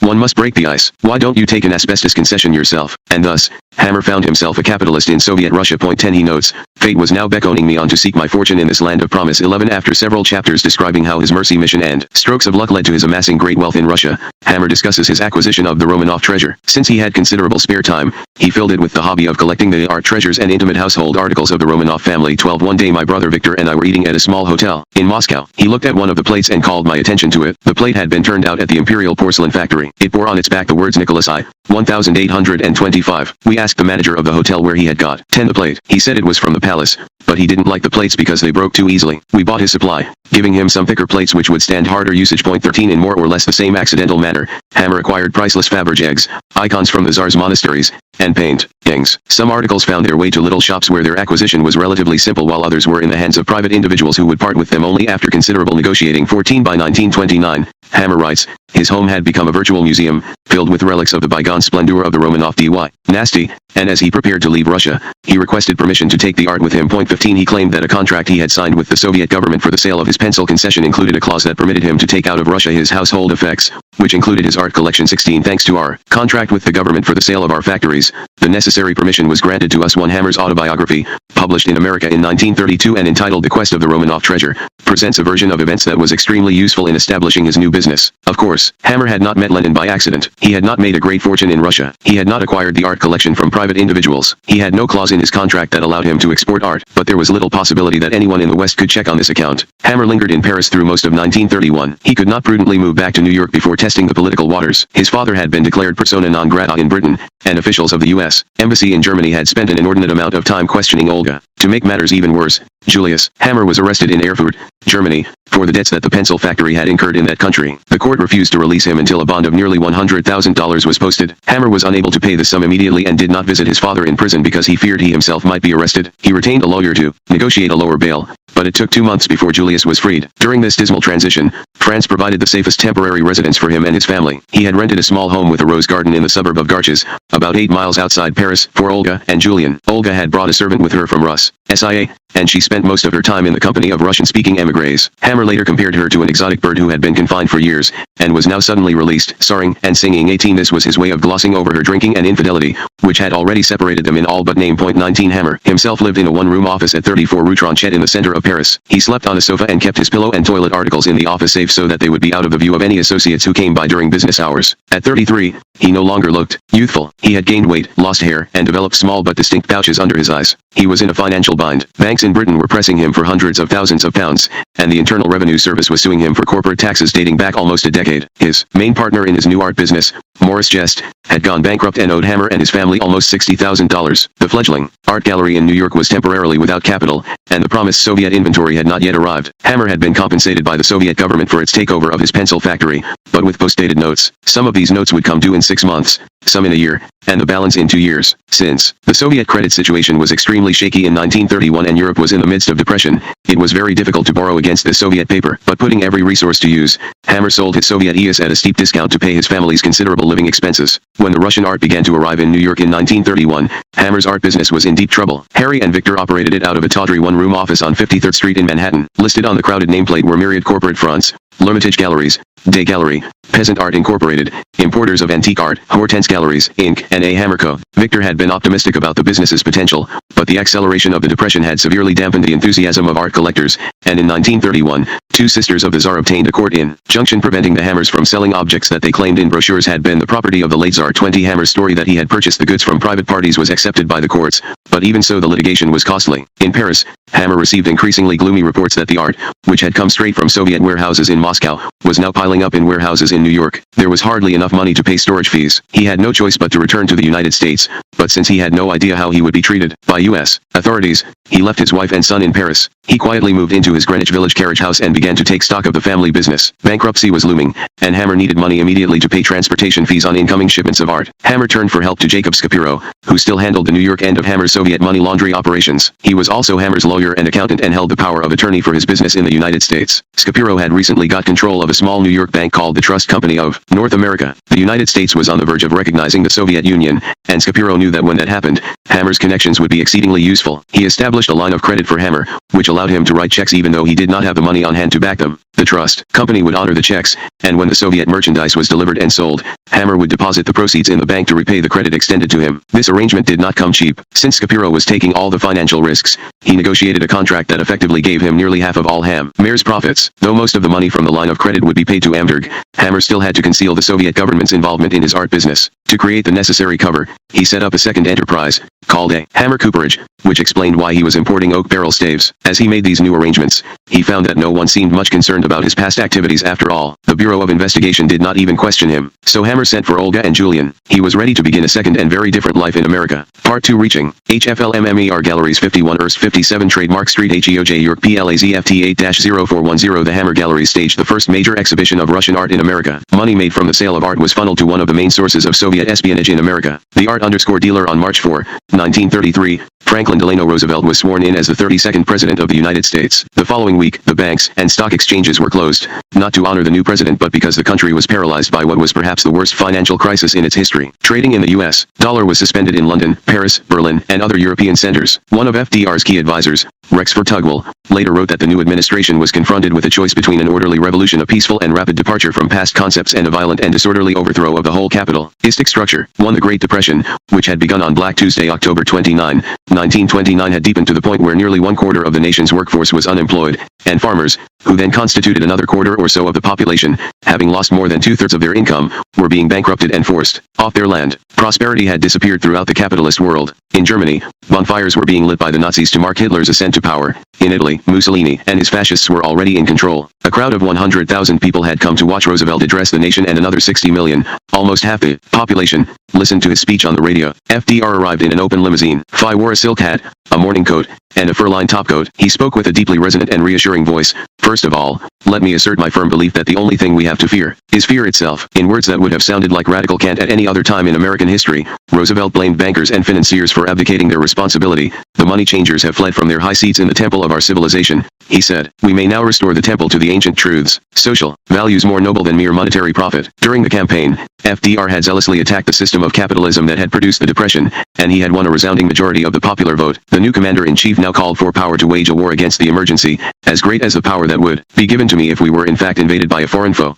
Armand Hammer had taken an early interest in FDR's campaign. In July 1932, he had contacted Henry French Hollis, who was then practicing law in Paris and was reputed to be close to Roosevelt. He knew Hollis through the work he was doing to attain U.S. diplomatic recognition of the Soviet government, a cause that Hammer believed, as he later wrote, was of paramount importance. Point 3 Hollis, a former senator from New Hampshire, suggested that Hammer make a contribution to the presidential campaign. Hammer cabled FDR, offering to raise money for him in Europe, and he had Hollis send a letter to FDR's advisor Louis McHenry Howe, in which it was suggested that Hammer's advice regarding affairs in Russia and the best way to deal with the government would be extremely valuable. Point 4. Although little emerged from this initial effort to make contact, Hammer quietly persisted. Hammer had returned to the United States in December 1931. After 8 years of business ventures in the Soviet Union, he accomplished a remarkably swift transition to the role of art dealer in America. Even though he knew very little about art, he understood the business of illusion, and just as he had managed in Moscow to make a string of business failures look successful, he now applied his skills to turning the Russian antiques, jewelry, and decorative bric-a-brac in his warehouse into treasure. Since it would be difficult to perform such alchemy in a city with as many art experts as New York,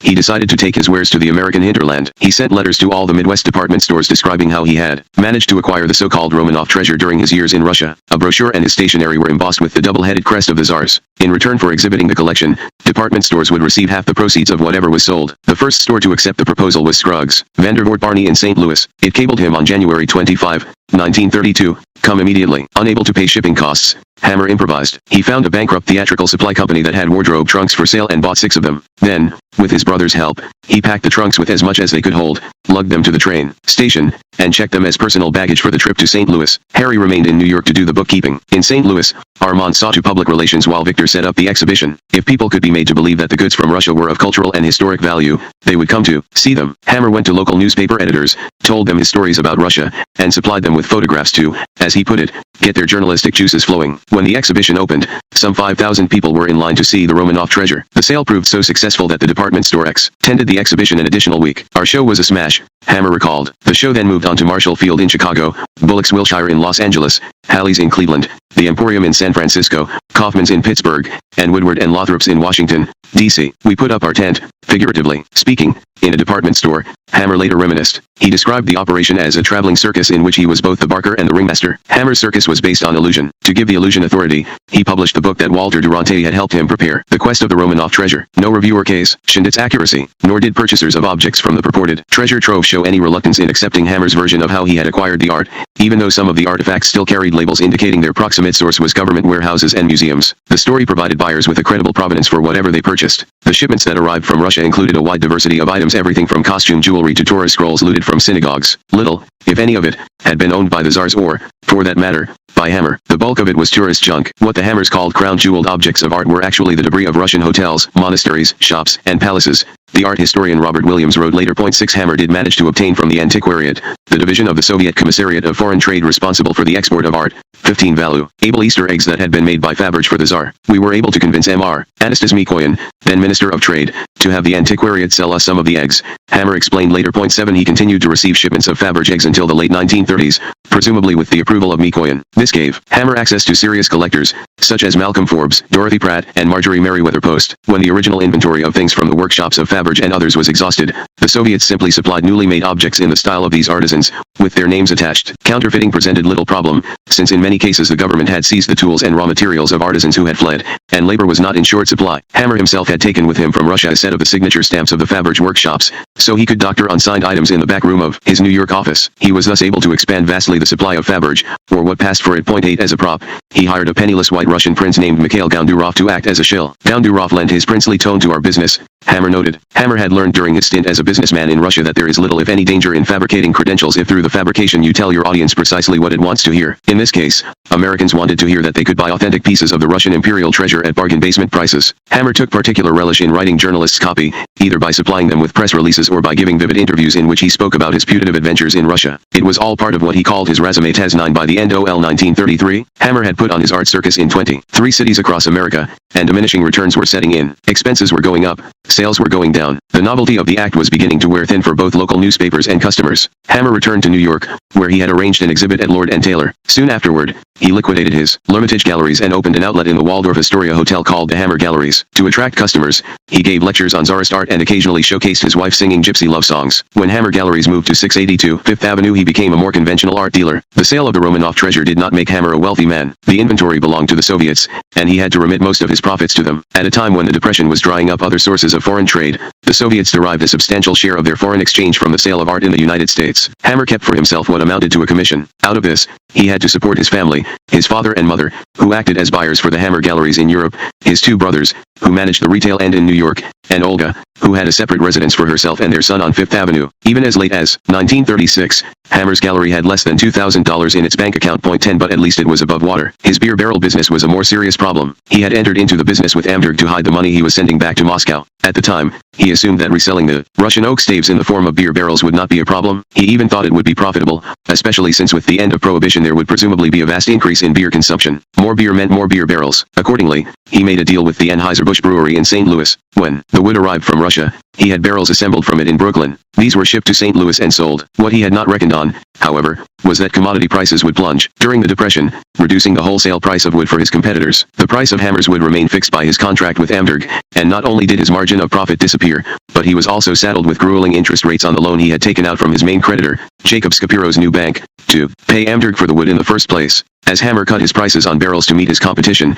he was unable to pay the principal and interest on his debt. He kept up a brave front driving a Rolls-Royce to work, but when he continued to fail to make the payments to Scapiro's bank, it moved to have a federal court put his company into involuntary bankruptcy, which would have ruined Hammer, since all his businesses were interconnected. Hammer had faced bankruptcy before at least 5 times. His father had gone through personal bankruptcy and debtor's prison. He knew how to maneuver through a financial crisis, and in this case he gambled on Jacob Scapiro's history. Scapiro had been his financial agent in New York when he was engaged in money laundering for the Soviet underground. Scapiro's name even appeared on documents used to channel money to Jacob Monis. If push came to shove, Scapiro could not be sure how far Hammer would go in exposing their secret past. Hammer could even claim that Scapiro, not he, was responsible for the accounting that had been used to hide the payments to Monis and other Soviet intermediaries. Whether he had been a witting or an unwitting accomplice in the money laundering, Scapiro was now a successful and respected banker, and as such he had much more to lose than Hammer. As the legal proceedings dragged on, Hammer acknowledged signing the contract with Scapiro's bank in 1932, but he argued that he was an inexperienced businessman whom Scapiro took advantage of. As incredible as these claims may have seemed, this was evidently not an area that Scapiro wanted to bring to light, so he did not contest Hammer's claim,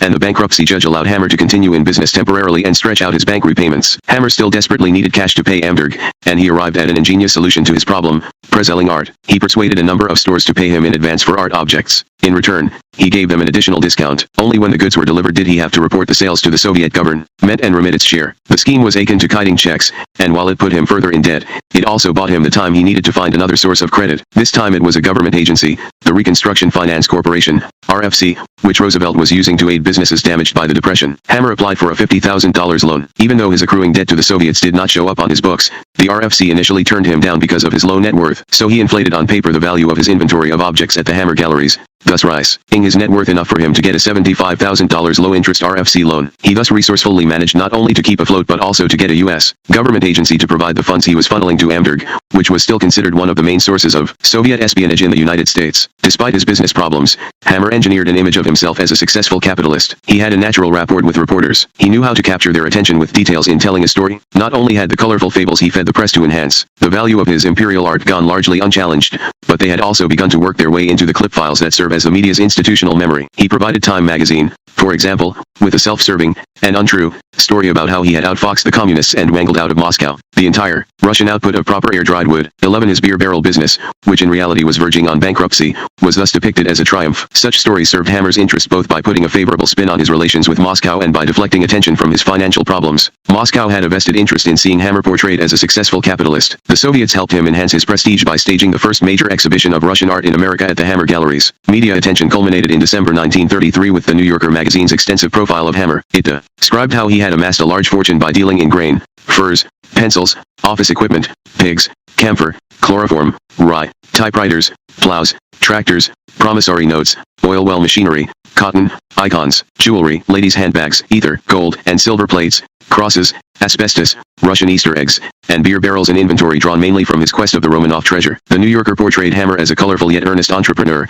He drives from his Fifth Avenue apartment to his Brooklyn factory every day in an old Rolls-Royce, and works so hard that he sometimes falls asleep in his clothes, too exhausted to go to bed. For recreation he likes to play the host in a bartender's coat, and sometimes spends the entire evening behind the bar, mixing drinks. 12 As Hammer's renown grew, so did his ambitions. Even during these Depression years, when he came dangerously close to bankruptcy and exposure, he was conscious of a mission that if successful would take him to the apogee of political power in America. He aimed for nothing less than becoming the behind-the-scenes advisor of the new President of the United States. He embarked on a circuitous route, through FDR's sons, just as his father, with Trotsky's blessing, had. induced Henry Ford's son to come to Moscow. Hammer now helped arrange a deal in which FDR's son Elliot would visit the Soviet Union. The terms were too good for Elliot to resist. In return for his help in getting the necessary approvals whereby the Soviet Union could import 50 military airplanes, disguised for the purpose of the sale as civilian planes, and for coming to Moscow to work with Soviet officials, Elliot would be given a $25,000 commission, an enormous sum of money at the height of the Depression. Point 13. As things worked out, the Soviet Union didn't follow through on the deal, but Hammer had located a potential entry point to FDR, MRS. Right after only 3 years in America,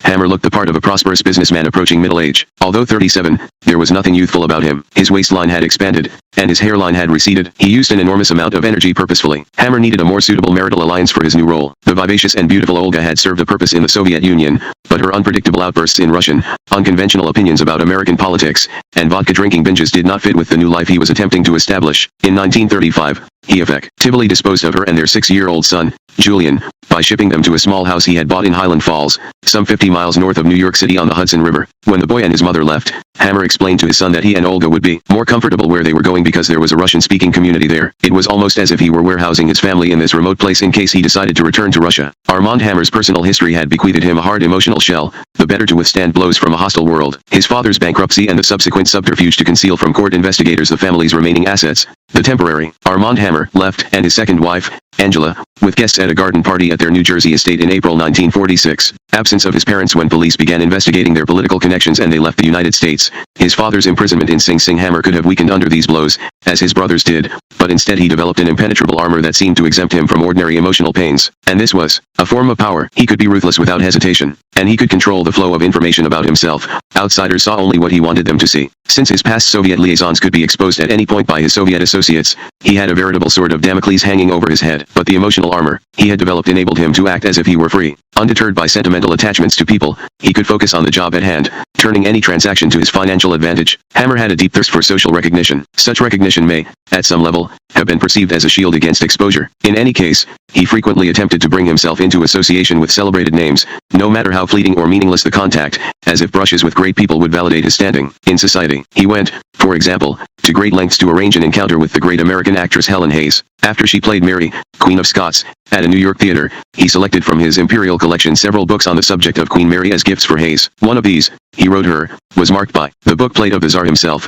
a bookplate the Soviets were using to add value to merchandise sent to Hammer. She sent a note thanking him. On March 11, 1936, after sending bouquets of orchids and roses to her dressing room, Hammer went to the theater dressed in tails and a silk opera hat. He wrote later that he had recorded the meeting for posterity in his diary, although he did not then regularly keep a personal diary. The published entry is similar in style to his egocentric accounts of his meetings with such celebrated figures as Lenin, Trotsky, and Henry Ford. Even the drizzling rain could not dampen my excited, buoyant spirits. He imagined Helen Hayes' eyes scanning the audience and coming to rest on him, just as he had imagined Olga doing the same thing when he first saw her in Russia. After the performance he went to Hayes' dressing room, where he was the presumed focus of her attention. He talked to her through a curtain while she was changing her clothes, and then they went out for a champagne dinner at the Maison Russe in the St. Regis Hotel. According to Hammer, she discussed how impressed she was with his art collection. He never went out with Hayes again, nor did he send her any more special gifts or bouquets. He did not need to. He had achieved his trophy date. With this single encounter, she, like Lenin, Trotsky, and Ford, had been willingly immortalized in his curriculum vitae. 1 Hammer's ambitions to enhance its social standing were soon rewarded. In 1938,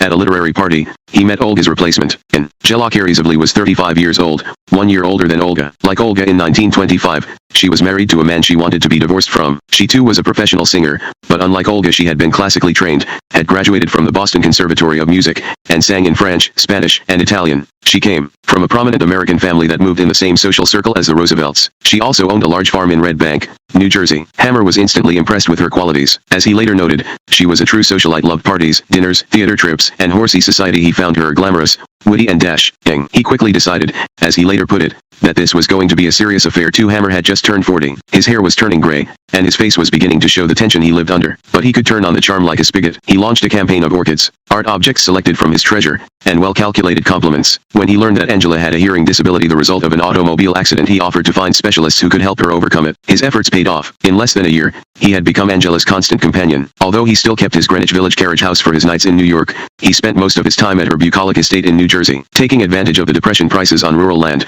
he helped her get mortgages to buy adjoining properties. Under his tutelage, and with her money, Shadow Isle, as the estate was called, gradually expanded into a 500-acre property. Hammer had become a country squire. Hammer's old friends were struck by his rapid transformation. Luba Ilyanov, for example, who had given the Hammer family Rus. Xian lessons in Moscow, knew Hammer as a crude youth lacking manners. When she met him at Shadow Isle, he was dressed in a dinner jacket, spoke in a refined, almost Midwestern voice, and displayed perfect table manners. He dropped society names as if he had always been part of the gentry. When she tried to remind him of some of their mutual acquaintances in Moscow, he looked at her blankly, as if she were addressing the wrong person. When Ilyanov asked Hammer about Olga and Julian, he said he had relocated them, this time settling them in Los Angeles, where they were finding a new life for themselves. He seemed reluctant to discuss his father, whom Ilyanov had been close to. She learned from Hammer only that Julius was living in Europe and traveling frequently to the Baltic states. Except for his brothers, who worked with him in the family business, there were few links to the past in Hammer's life now. Point 3. Despite his new society credentials, Armand Hammer had not been forgotten by J. Edgar Hoover. In the mid-1930s, the FBI began to receive reports from its informers in organized crime that Hammer was involved with several major racketeers in the liquor business. The focus of the FBI reports was Hammer's relationship with the mob-based King's Brewery in Brooklyn. Hammer's beer barrel company allegedly was providing the brewery with false invoices for phantom barrels and other services. It appeared that Hammer was helping King's illegally inflate costs, hide profits, and launder money. Hammer reportedly also had suspicious liaisons with other breweries with ties to mobsters,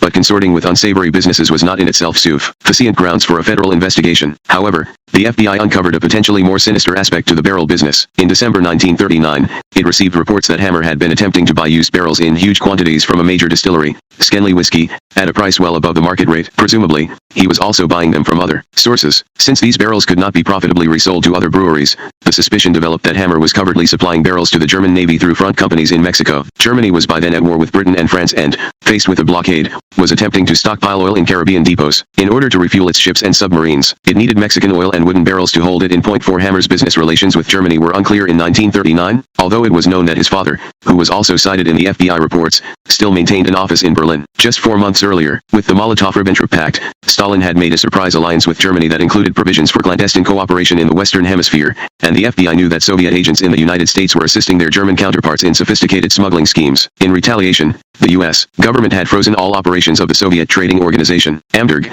in New York. Point 5. Since Amderg was the source of much of Hammer's imported wood, the freeze would explain why he was in the market for used barrels. Was Hammer exporting the barrels to Mexico as part of a scheme to illegally circumvent the embargo on shipping material to Hitler? And if so, did this arrangement reflect a new phase in the pooling of Soviet and German covered resources in America? On February 1940, Hoover forwarded his information on Hammer to the Director of Naval Intelligence, to the Assistant Chief of Staff of the Army Military Intelligence Service, G2, and to the Undersecretary at the State Department, who was then in charge of coordinating intelligence bearing on national security. After outlining the putative German strategy to build up caches of oil barrels in the Caribbean, he said, information has also been received to the effect that certain individuals of the Hammer Cooperage Company, Milltown, New Jersey, had contacted the officials of the Skenley Corporation and offered them prices far above the average for used whiskey barrels. 6. Presumably, Hammer was also using his own barrels and was buying used barrels from other whiskey companies. The FBI contacted employees at Skenley, who denied that the company had actually delivered any barrels to Hammer, since in any case it was not against U.S. law to sell used barrels to Mexico, and the FBI had more pressing espionage cases to investigate. In 1940, the case was effectively closed, but Hammer also had a problem with the State Department. Since 1932, it had adamantly refused to grant him a new passport and effectively prevented him from traveling abroad. Hammer was not told the reason for the State Department's denial, which proceeded from intelligence reports it had received from Britain alleging that Hammer had been serving as a channel for Soviet funds to its underground in the United States. All these reports remained scattered in different compartments of the government. However, they did not impede Hammer's rapid social advancement, his courtship of Angela, or his efforts to reach Franklin Delano Roosevelt. Summit. In the spring of 1940, Stalin watched with considerable unease as Hitler's armies blitzkrieged their way across Europe. Unlike in World War I, with the opposing armies bogged down for years in a stalemate, the Allied defenses collapsed in a matter of weeks. By mid-June, Norway, Denmark, Belgium, Holland, Luxembourg, and France had fallen. Most of Eastern Europe was occupied by the Nazis. Hitler's only active opponent was Great Britain, and its army, after the chaotic evacuation at Dunkirk, was in disarray. When Stalin had signed the Non-Aggression Pact the previous year, he could not have anticipated that Hitler would rout the Allies in such a brief time and at a cost of only a few thousand German casualties. Hitler's domination of Europe hardly made Stalin's position more secure, especially since the German army had begun moving to within striking distance of the Soviet border. Hitler had spelled out his intentions in Mein Kampf. He considered it necessary for Germany to destroy the Soviet state. The issue for Stalin was not Hitler's goodwill but his strategic timetable. Could he afford to fight a war simultaneously on two fronts? If he could not, as Stalin's generals reckoned, he would have to vanquish Britain before he could attack Russia. This meant that the longer Britain pursued the war, the more time Stalin would have to prepare the Red Army for the German attack. So although the Non-Aggression Pact theoretically bound Stalin to avoid helping Hitler's enemies, he actually had a powerful interest in seeing that Britain got the supplies it needed. Since only one country, the United States, had the capability to supply Britain, and since the United States was still officially neutral, Stalin wanted to encourage FDR, who was already morally committed to sustaining Britain, to act sooner rather than later. In this international drama, Hammer was to play an intriguing part. Virtually overnight, Hammer transformed himself from a businessman specializing in importing art and barrel staves from Stalin's Russia to a geopolitical strategist concerned with helping Great Britain get immediate aid from the United States. He took out full-page newspaper advertisements supporting such aid. He contributed money to pro-British lobbying groups. He even retained a public relations firm to help in the campaign. Up until this point, he had been involved in behind-the-scenes political activities. Never before had he so openly attempted to influence public policy, not even on the issue of U.S. recognition of the Soviet Union. But now he emerged from the shadows, brimming with confidence. Hammer later attributed his political activism during this period solely to his concern about Hitler. If so, this was a comparatively recent concern. It was also not clear where he was getting funds for his campaign. His businesses, according to his loan applications, were at best only marginally profitable. But whatever his motive and whoever was helping to finance him, he proved a highly effective lobbyist. He focused on the problem of legislative impediments to emergency help for Great Britain. As he saw it, FDR was sympathetic to the idea, but his hands were tied by the Neutrality Acts, including the 1934 Johnson Act, which prohibited the United States from lending money to any foreign nation that had defaulted on previous obligations to the United States. Point 1 Since Britain had defaulted on nearly $3.50 billion of its World War I debt, it was not, under the terms of the Johnson Act, eligible to receive further credits from the United States, nor was it in a financial position to pay off what it owed. Hammer came up with a proposal through which this impasse could be circumvented. Britain would lease aviation and naval bases to the United States in its colonial territory in the Western Hemisphere. The sum the United States would agree to pay over the life of these leases, 99 years, would wipe out Britain's debt. No money would change hands, but the deal would allow Roosevelt to negotiate new credits, and these credits would finance Britain's purchase of U.S. destroyers and other military requisites. After formulating a rough version of the idea, Hammer sounded out the British Embassy in Washington. Voicing his concern about the welfare of English children, he suggested that Britain could obtain more than $1 billion from the sale of leases for military bases. He also arranged to meet with G.H.S. Pinsent, the chief financial and economic advisor at the British Embassy in Washington. Hammer evidently did not realize the extent to which the British had tracked his previous activities. By 1940, British intelligence had developed a lengthy dossier on Hammer. It identified him and his associates as part of the Soviet secret regime in the West. Earlier that year, it had even monitored the movements of his brother Victor in Egypt, then a British protectorate, on the suspicion that the Hammer galleries were a front for the Soviet intelligence service. 3. It had also learned through its liaison office at Rockefeller Center that the FBI had received unverified reports about Hammer's possible participation in a plot to supply oil barrels to German front companies in Mexico the previous year. So it was not about to accept at face value that Hammer's motive here was his concern for Britain or British children. Pinsent officially wrote Hammer about his leasing proposal. I must be completely candid with you on this subject and tell you that we do not feel that any public ventilation of this question at the present time would be of assistance to us, perhaps even the contrary. We would prefer that the question should not be developed until after the November elections at least. Point 4 Hammer was not deterred. After all, he was acting to influence U.S., not British, policy, and the stakes were high, since it would be difficult for FDR to undertake any new initiative on military aid in the final days of his campaign. Hammer turned to an old acquaintance in Congress, William H. King, the Democratic senator from Utah. He had first met King when the senator came to Moscow as part of a congressional delegation and visited Brown House. When Hammer had trouble getting his father's passport renewed, Senator King intervened with the State Department in his behalf. Over the years, Hammer assiduously cultivated the relationship. Now Hammer asked him to introduce a bill in the Senate on Lend-Lease, a bill that would authorize the president to enter into negotiations to lease British bases and readjust the terms ol the British debt. Hammer himself drafted the bill for Senator King. Although King proposed it in September 1940, it was blocked by the Senate Foreign Affairs Committee and was never voted on. Discouraged, Hammer decided to go directly to the president. He had not only contributed substantial funds to FDR's re-election campaign, but he had also personally financed an extraordinary radio dramatization in which actors performed vignettes illustrating the achievements of the New Deal. When Hammer sent Eleanor Roosevelt a recording of the program, which was broadcast as a campaign advertisement, she expressed her appreciation, saying, "What a grand thing you did to help the president." 5. Now, it was time to play his FDR card. He requested an appointment from FDR's Social Secretary, General Edwin Watson, explaining that the purpose of my desire for an interview is to enable me to inform the president of the result of a survey of public opinion I have made on the question of financial aid to Great Britain. 6. After several delays and reschedulings, Hammer got his appointment with the president on November 28, 1940. It was Thanksgiving Day. According to Hammer, FDR shunted his own son aside to see me that day. Hammer had to wait about a half hour in General Watson's office until FDR was available. During that interval, the general proposed to Hammer that they have a dice game. Hammer recalled that he got down on the rug, pulled out his money, and started rolling. It was Hammer's lucky day. He won $300. Then Watson ushered him into the Oval Office. In some sense, history was repeating itself for Hammer. 19 years and 1 month earlier, he had had a meeting with Lenin, who sought to break the isolation of the Soviet Union by making him his path to American business. Knowing that FDR was keenly interested in analyses of public opinion, which was then a relatively new field, Hammer came armed with a large volume of editorials clipped from U.S. newspapers in October 1940, the fruits of a survey he had commissioned to show that newspapers heavily favored financial aid to Great Britain. He wanted to demonstrate to FDR that the president would gain, rather than lose, popular support by affecting Hammer's plan. Even though the meeting itself lasted no longer than 5 minutes, Hammer believed that he had impressed the president with his logic. FDR had a special skill with people that was at once genuine and evasive. Part of his charm was his ability to convey to visitors, by nodding and smiling in agreement, the impression that he was paying close attention to what they were saying. It is not surprising that Hammer believed he had made a real connection. He wrote later that FDR listened keenly to what he had to say. He presented a volume of clippings to the president, which FDR brought with him to a White House briefing the next day. Hammer claimed that Roosevelt favored the destroyers for base's idea and that he wanted me to help work out the plan. To this end, Hammer noted that FDR put him together with his Secretary of Commerce, Harry Hopkins. 9 Hopkins had had an operation for stomach cancer the previous year that left him suffering from such severe malnutrition that he looked as if he were on the verge of death, yet he remained FDR's most influential advisor and closest friend. He lived in an apartment at the White House, dined and traveled constantly with FDR, spent late nights analyzing alternative strategies for the president, and was directly involved in shaping and carrying out the American response to the escalating war in Europe. His advice seemed to carry such weight that he was compared by FDR's critics to Rasputin. 10 Hopkins's assignment from FDR, according to Hammer, was to come up with a joint plan with him on Lend-Lease. 11 FDR presented another version of the 5-minute meeting at his press conference the next day. When asked whether he had conferred with Hammer on the naval defense bases, he responded flippantly, "Never talked about it." The president, who liked joking with the White House press corps, continued, "He gave me a long book here which I have not had a chance to look at yet. If you are really interested, you may look at it. It has 28,636,940 news clippings." When the reporters laughed at his description, he shrugged and said, "It is a very interesting compilation which I haven't had time to scan." 12 FDR's humor served a purpose. It distracted the press's attention from Hammer's access to his administration. Such a diversion was hardly imprudent given the growing FBI and British intelligence dossier suggesting that Hammer was involved with Stalin's espionage apparatus. If it became public,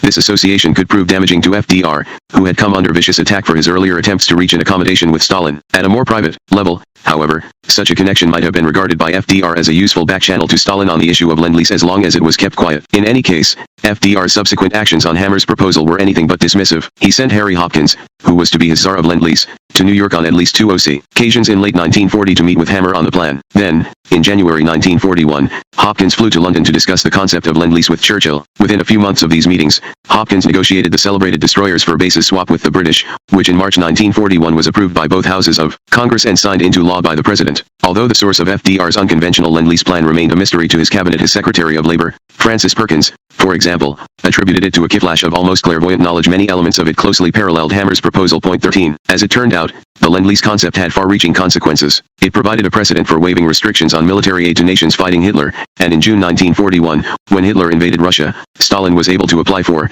and receive, Lend-Lease aid on a massive scale. Hammer never saw FDR again, but he maintained contact with his administration, and this subsequently led to an extremely lucrative deal. Hammer with 2 of his prize Black Angus cattle in the 1950s. Chapter 11. Hammer was finally divorced from Olga on November 29, 1943. She settled for alimony of $75 a week and the cost of their son's schooling. Olga and Julian were relics of Armand's first life. The life in Moscow. He now found it necessary to separate himself from as much as possible. 3 weeks after the divorce became final, Hammer married Angela Zivley. Since they had been living together for 5 years in her home in Red Bank, New Jersey, and she was already an integral part of his new life, the marital vows were little more than a formality, paving the way for her to bear him American children. The wedding itself took place in his brother Victor's Park Avenue apartment. Hammer wore a black evening jacket and smoked an expensive Havana cigar. His hair was parted in the center and slicked back. He had gained more weight in the past few years, and he now had jowls. Even though the ceremony was a small family affair, Hammer could not resist one display of his newly acquired influence. Bernard Botain, a state Supreme Court justice, officiated. A few days later, the couple flew via Mexico to Havana for their honeymoon. It was Hammer's first trip out of the United States in 12 years. Since Cuba did not require a U.S.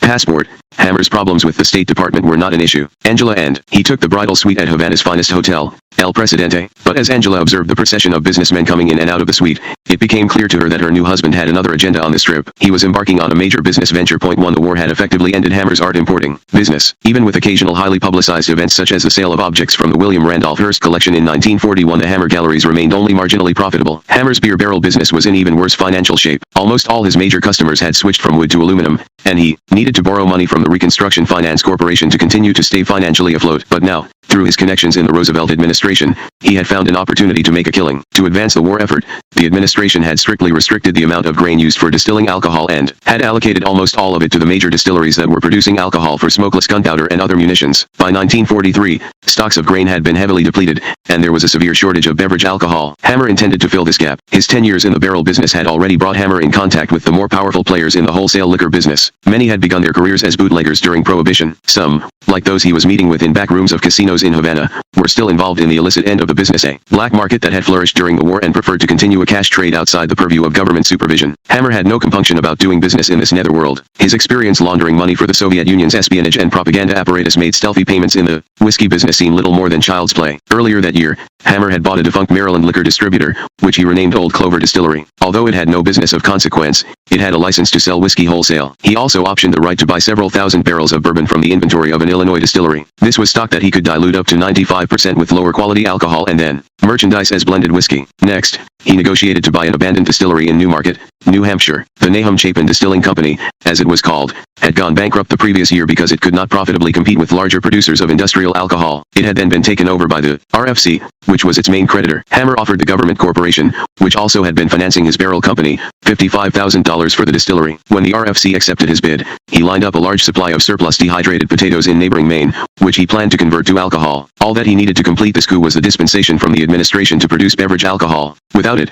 he would have nothing more than a hopelessly bankrupt plant. With it, he would have a veritable license to print money. Judging from Hammer's preliminary moves, it is evident that he was confident that the requisite permission would be forthcoming. He could not have otherwise afforded the risk of committing himself to buying a marginal liquor company and a closed distillery. He was counting on friends in the administration who owed him a favor. His most important contact was Harry Hopkins, who in 1943 was overseeing war production for FDR. Hopkins assumed a key role in allocating benefits among business interests in the state-run part of the war economy. He introduced Hammer to FDR's uncle, Frederick Delano, who was then on the war production board, and to other key officials. In May 1944, the administration approved Hammer's application to produce beverage alcohol. A few weeks later, the RFC lent him the money to reopen the New Hampshire distillery. The prior owners of the company were shocked to see their bankrupted plant turned into a money machine. They had lost money because, like everyone else, they had been restricted to producing industrial alcohol for the war effort. Why had Hammer, not they, been given permission to produce beverage alcohol? Why had Hammer been given RFC financing to modernize the facility? Hammer had no previous experience as an alcohol producer, and although they were not aware of it, he was being investigated on suspicion of Soviet espionage while his application was pending. They suggested that he used illicit influence to make unconscionable profits. In a letter to their senator, Styles Bridges, they noted, the company understands that M.R. Hammer has operated the plant at full capacity in the manufacture of beverage alcohol, that his is the only concern in the United States which has been permitted to make and distribute beverage alcohol, while all other distillers had to make alcohol for industrial use only. That this discriminatory privilege was of enormous benefit to his associates. Point 3. The reference to unnamed associates implied that others in the government were benefiting from Hammer's profits. The distillery's former owners had little chance of getting help from Senator Bridges, who was by this time the recipient of large cash campaign contributions from Hammer, nor did they get any redress from the Roosevelt administration. When they protested Hammer's special treatment to the War Production Board, the response was that Hammer's exemption from the restrictions on producing beverage alcohol proceeded from unique circumstances. In the case of his distillery, which of course had previously been the complainant's distillery, the difficulty of transporting its small output to consuming points made it impractical to incorporate the unit into the industrial alcohol program. For such an explanation obviously begged the real issue of why the refinery had been given different treatment when Hammer got control of it. Hammer clearly had an edge, albeit an invisible one, over the previous owners. Regardless of who had been his associates in providing him with it, the administration had no interest in reversing its decision. Within months, Hammer made his first real fortune, selling potato alcohol mixed with a splash of bourbon. It cost him less than a penny a quart to produce and sold in department stores for $5 a quart as gold coin blended whiskey. The key to this remarkable success story is not classic capitalism, in which one produces and brings to market some commodity more efficiently than one's competitors. Instead, it is the version in which one is granted an exclusive privilege by the state that makes it difficult, if not impossible, for others to compete. Hammer had been initiated into this latter form of enterprise by Lenin. The advantage came not from a Horatio Alger work ethic but from providing government leaders with desired services or emoluments. Even though his Soviet concessions had failed to furnish Hammer with profits in hard currency, they had taught him something that was to prove far more valuable: the techniques for finessing and exploiting government-granted privilege, making contact at the top, ignoring sentimental considerations that may get in the way, collaborating with officials in power, obfuscating problems, and projecting the image of success. As the profits continued to pour in from his beverage alcohol, Hammer bought established brands of whiskey: Romer whiskey, Buckingham Scotch, Bluegrass Bourbon, and J.W. Dant. He also bought other distilleries. He incorporated all these companies into United Distillers of America, a holding company owned half by him and half by his brother Harry. By 1945, when the war ended, United Distillers had revenues of $17 million. By 1946, revenues had increased to $40 million, and United Distillers, with operations in 9 states, had become the largest privately owned distiller in the United States. 5. Hammer had also taken up big game fishing, a predatory sport that seemed to fit his new status as a captain of industry. He particularly enjoyed chartering a boat in the Pacific and hunting down giant sailfish. He would then have himself photographed triumphantly in front of his catch. One such photograph was taken in Acapulco in January 1946. It shows Hammer in slacks and a white shirt, with rolled-up sleeves. He proudly holds up his fishing rod. Behind him, hanging from ropes, are his prey two sailfish that dwarf him. It was a way of demonstrating his superiority. 6 Hammer made no effort to conceal his newly acquired wealth. He relocated the United Distillers headquarters to the 78th floor of the Empire State Building, which was then one of the most prestigious addresses in New York City. He acquired the 17th century panels from Treaty House in the Uxbridge section of London, so named because the treaty ending the English Civil War was signed there, and used them to decorate his private office. He gave the historic panels to Queen Elizabeth when she was coronated. He also acquired a 78-foot yacht, which he used to commute from his home in New Jersey to his office in Manhattan. He had the ship refitted with oversized engines so that he could impress onlookers with its speed. He then bought a twin-engine Beechcraft plane and hired Fred Gross, a young aviator, to pilot it. He also, Dossier made his estate a cattle breeding showplace, stocking it with a Prize-Ewing herd of Black Angus. He entertained lavishly, cultivating congressmen, senators, governors, prosecutors, bankers, and the social elite. An album of snapshots taken on June 29, 1946, shows a party with a dozen guests and family members playing badminton on a manicured lawn in front of the vegetable garden, dining on tea cakes under a striped tent, and relaxing in swimming suits. Armand lives by the philosophy that money can buy everything and everybody, Angela observed later. In their divorce proceedings. 7 Hammer celebrated his 51st birthday cruising around Manhattan Island on his yacht with his wife, his mother, and his 2 brothers and their wives. It was an occasion tinged with sadness and foreboding. The sadness came from the absence of his father, who at the age of 74 had died of a heart attack in October. Hammer could not escape feelings of guilt about his father. He believed that Julius had gone to prison twice on his behalf. The first time in 1920 for the botched abortion Armand was responsible for. The second time in Germany in 1930, when Armand chose to negotiate to lower the bail rather than pay what he considered an exorbitant amount. These incarcerations had taken their toll on Julius's health. To be sure, Armand had tried to make up to his father the first imprisonment by going to Russia in 1921 in his stead, and he had used his political influence, once he acquired it, to get his father's medical license restored in 1943. But even after his father's death, Hammer could not erase from his mind the image of Julius in a prison uniform, wearing thick glasses, breaking rocks with a sledgehammer. He described this specter over and over again even years later. 8 The foreboding on the birthday cruise was triggered by Rose Hammer's plan to depart the next day for Germany and, if it was possible, Russia. Mama Rose, as the family called her, was 74. When it was her turn to give a birthday toast, she told her family that she had some obligations to people there who were good to me when I needed them. Your dad played a trick on me by leaving me at this time, so I must make the trip alone. 9 She had stated on her passport application that the purpose of the trip was business for the Hammer Galleries, but as Hammer knew, she had a very different mission. She desperately wanted to see the grandson who had remained in Russia when the Hammers had left some 20 years earlier. Even though she had received occasional letters describing Armasha, as he was called, no one in her family, not even his father, Victor, had seen him. Then in 1946, Victor received word from a Soviet journalist in Germany suggesting that it could be arranged for him to visit Armasha. Victor wanted to meet with the journalist but was denied the permit that was then necessary to travel to Germany. National security grounds were cited. 10 Now Rose Hammer was going to meet with the Soviet intermediary. Whether it led her to the Soviet sector of Berlin or even to Moscow, she was determined to pursue the search. Anti-Soviet hysteria was sweeping across America in the early 1950s. In 1947, the House Committee on Un-American Activities had brought the idea of a widespread communist influence to the public's attention by suggesting that movie and radio performers were wittingly or unwittingly part of a conspiracy. The search for conspirators was coming perilously close to the Hammer family. Victor's second wife, Irene Hammer, who was a well-known radio performer of children's stories, had been blacklisted from the networks because of her alleged sympathies toward communist causes. 11 Then, in 1950, while U.S. troops were fighting in Korea, Senator Joseph McCarthy was blaming communist agents in the State Department. 205, 81, 57, the number varied with each speech for the failure of U.S. foreign policy. His demagoguery launched an organized flight from reality during which politicians were obsessed with the issue of personal loyalty. 12 Even in this atmosphere, however, Hammer had avoided any public discussion of his life in Russia. That situation could change if his mother turned up on an unauthorized trip to East Berlin or Moscow with the Soviet Armand Hammer. Hammer could never, of course, entirely escape his past. In 1948, a Soviet agricultural specialist who worked for Emderg in New York contacted him at the New York City Gallery. 1 He said that he knew Hammer had been interested in Soviet agriculture and that he was familiar with Hammer's post-war effort to contribute money and his support for the United Nations Relief and Rehabilitation Administration, which had provided surplus food to the Soviet Union. 14 Hammer chatted with the man from Emderg and agreed to meet him again to discuss Soviet agriculture. In recalling the meetings years later, Hammer said that the Emderg man was a Russian agronomist who simply came into his gallery to see an art exhibition. They met there by chance, and the conversation turned to the Soviet agricultural situation, a subject of interest to him. The agronomist suggested that what the Soviet bloc needed to import was not the surplus food of the West but chemical fertilizer so it could grow its own food. But while Hammer may have been surprised by this encounter, the Emderg official may have had an ulterior purpose for visiting the Hammer galleries. Hammer was no ordinary American gallery owner. In helping to organize the Soviet path to American business, he had helped set up Emderg in his own company's offices. For years, he had used Emderg as a channel for transferring money to Moscow, and he was well acquainted with some of its top officials. He could not, under these circumstances, prudently assume that a visit from an Amberg employee was either accidental or purposeless. He knew Torg was an instrument of the Soviet state. Demands had been made on him in the past by the Soviets, and they could be made on him in the future. Even though he was now a respected capitalist, one who could get an appointment with those close to the President of the United States, he remained vulnerable to disclosures about his secret life. The Soviets presumably understood his vulnerability and knew that they could use it to increase their leverage with him. So whatever else he did,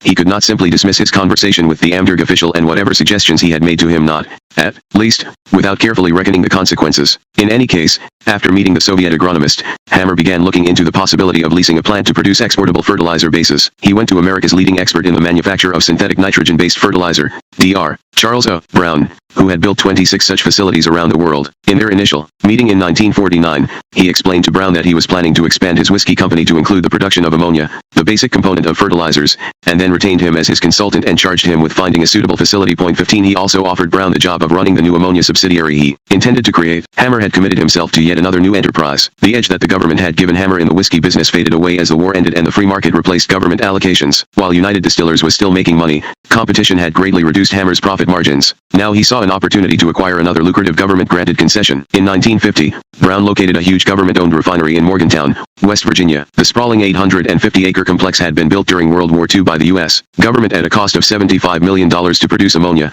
which was then critically needed for munitions. After the war, it was modified to produce ammonia for fertilizers, which were temporarily needed in massive quantities for export to occupied Japan and Germany. Now, as that market waned, the U.S. Army was offering to lease the plant to the highest bidder. It fit Hammer's purpose ideally. According to the figures worked out by Brown, the plant's annual production of synthetic ammonia could be increased from 36,000 tons to 250,000 tons. If all that ammonia could be sold at its current price of $80 a ton, the venture would gross $20 million a year, even after paying the Army a royalty of $12 a ton and covering other expenses. Hammer calculated that his annual net profit would be $4.80 million. Whereas the other major contenders for the contract did not envision a market for such a prodigious quantity of fertilizer base, Hammer was confident that there was one abroad, the Soviet bloc. He therefore offered the Army a minimum of $400,000 a year for 15 years. For the lease, the next highest bid was for only a 2-year lease. 16. Even though Hammer had submitted the highest bid, he knew from previous experience with government agencies that the logic of economics is often made subordinate to the logic of politics. So with the stakes this high, he moved that summer to fortify his position. He didn't have the sort of access to the Truman administration that he had had to the Roosevelt administration,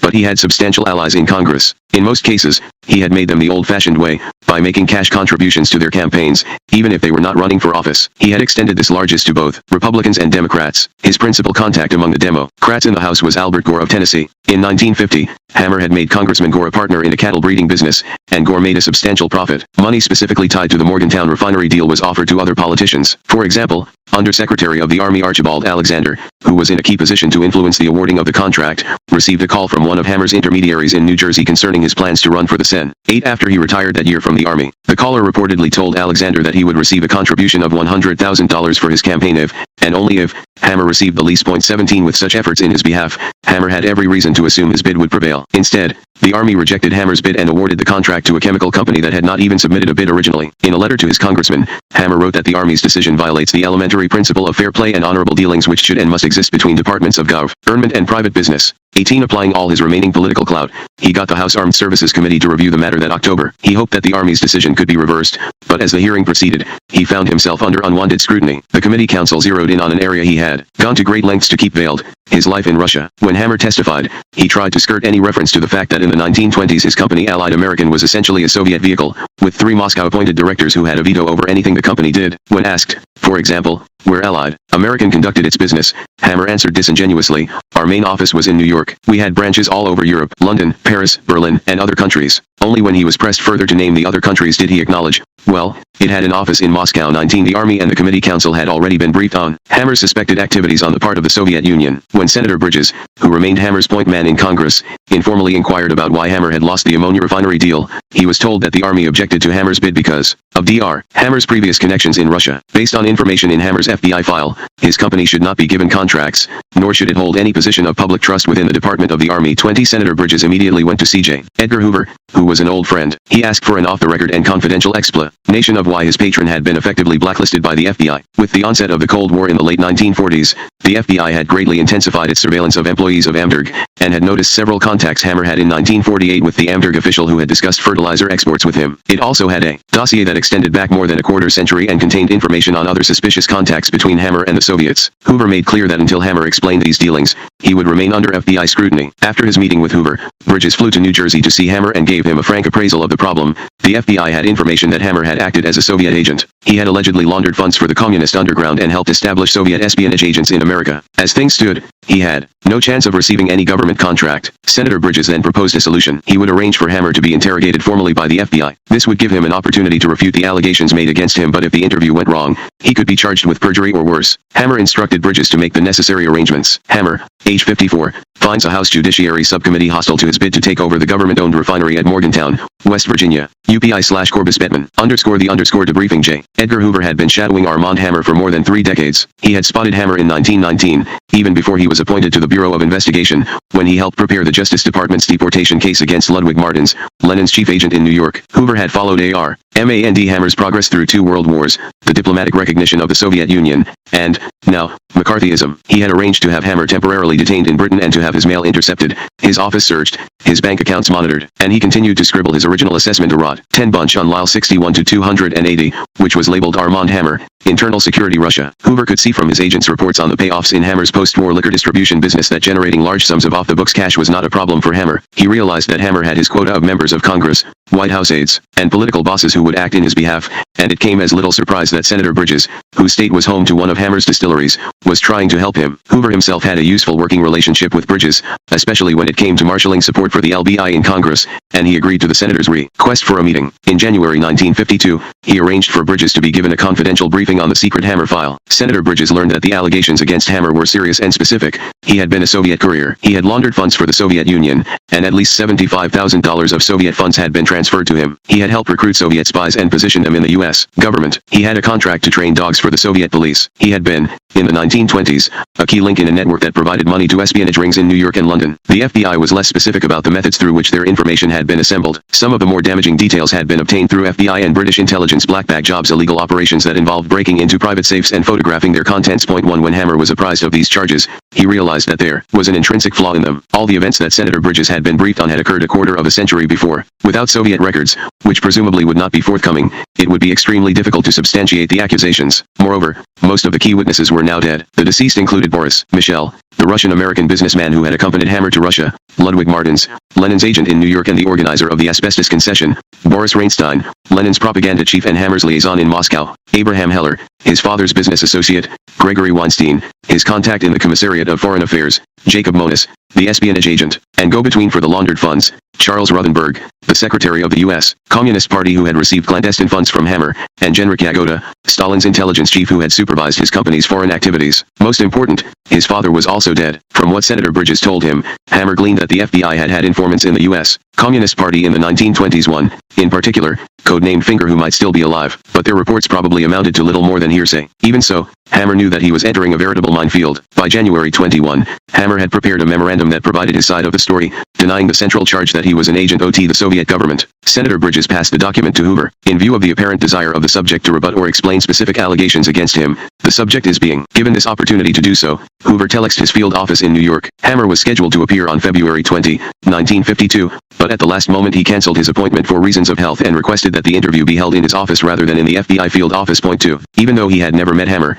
and never would, Hoover knew his adversary. By attempting to move the questioning to his own office, he was trying, Hoover noted, to dominate the situation and dictate the conditions of the interview. The move would have also allowed him to secretly record the session, and Hoover knew that a record of the questions could then be used to embarrass the FBI. He should come to our office. See that Sen. Bridges is ultimately advised of Hammer's attitude. He ordered in a handwritten confidential office memorandum. Hoover emphasized the word "are," settling the matter. Point 3. On March 6, 1952, Hammer went to the FBI's New York field office. Records of the interview note, with routine preciseness, that he arrived at 11 o'clock a.m. His FBI interrogators described Hammer as 53 years old, 5 feet 8 inches tall, 190 pounds, with black graying hair, blue-gray eyes, and a ruddy complexion. Hammer's strategy was to take advantage of the ambiguity of the fragments that the FBI had assembled from his past life. He would, like a sleight-of-hand artist, rearrange them and reject outright the pieces that didn't fit into the picture he wanted. When he could not plausibly deny something, he would divert suspicion from himself by claiming that the Hammer referred to was Julius, his now deceased father. Just as Julius had saved him from prison by taking the blame for him in the abortion case many years before,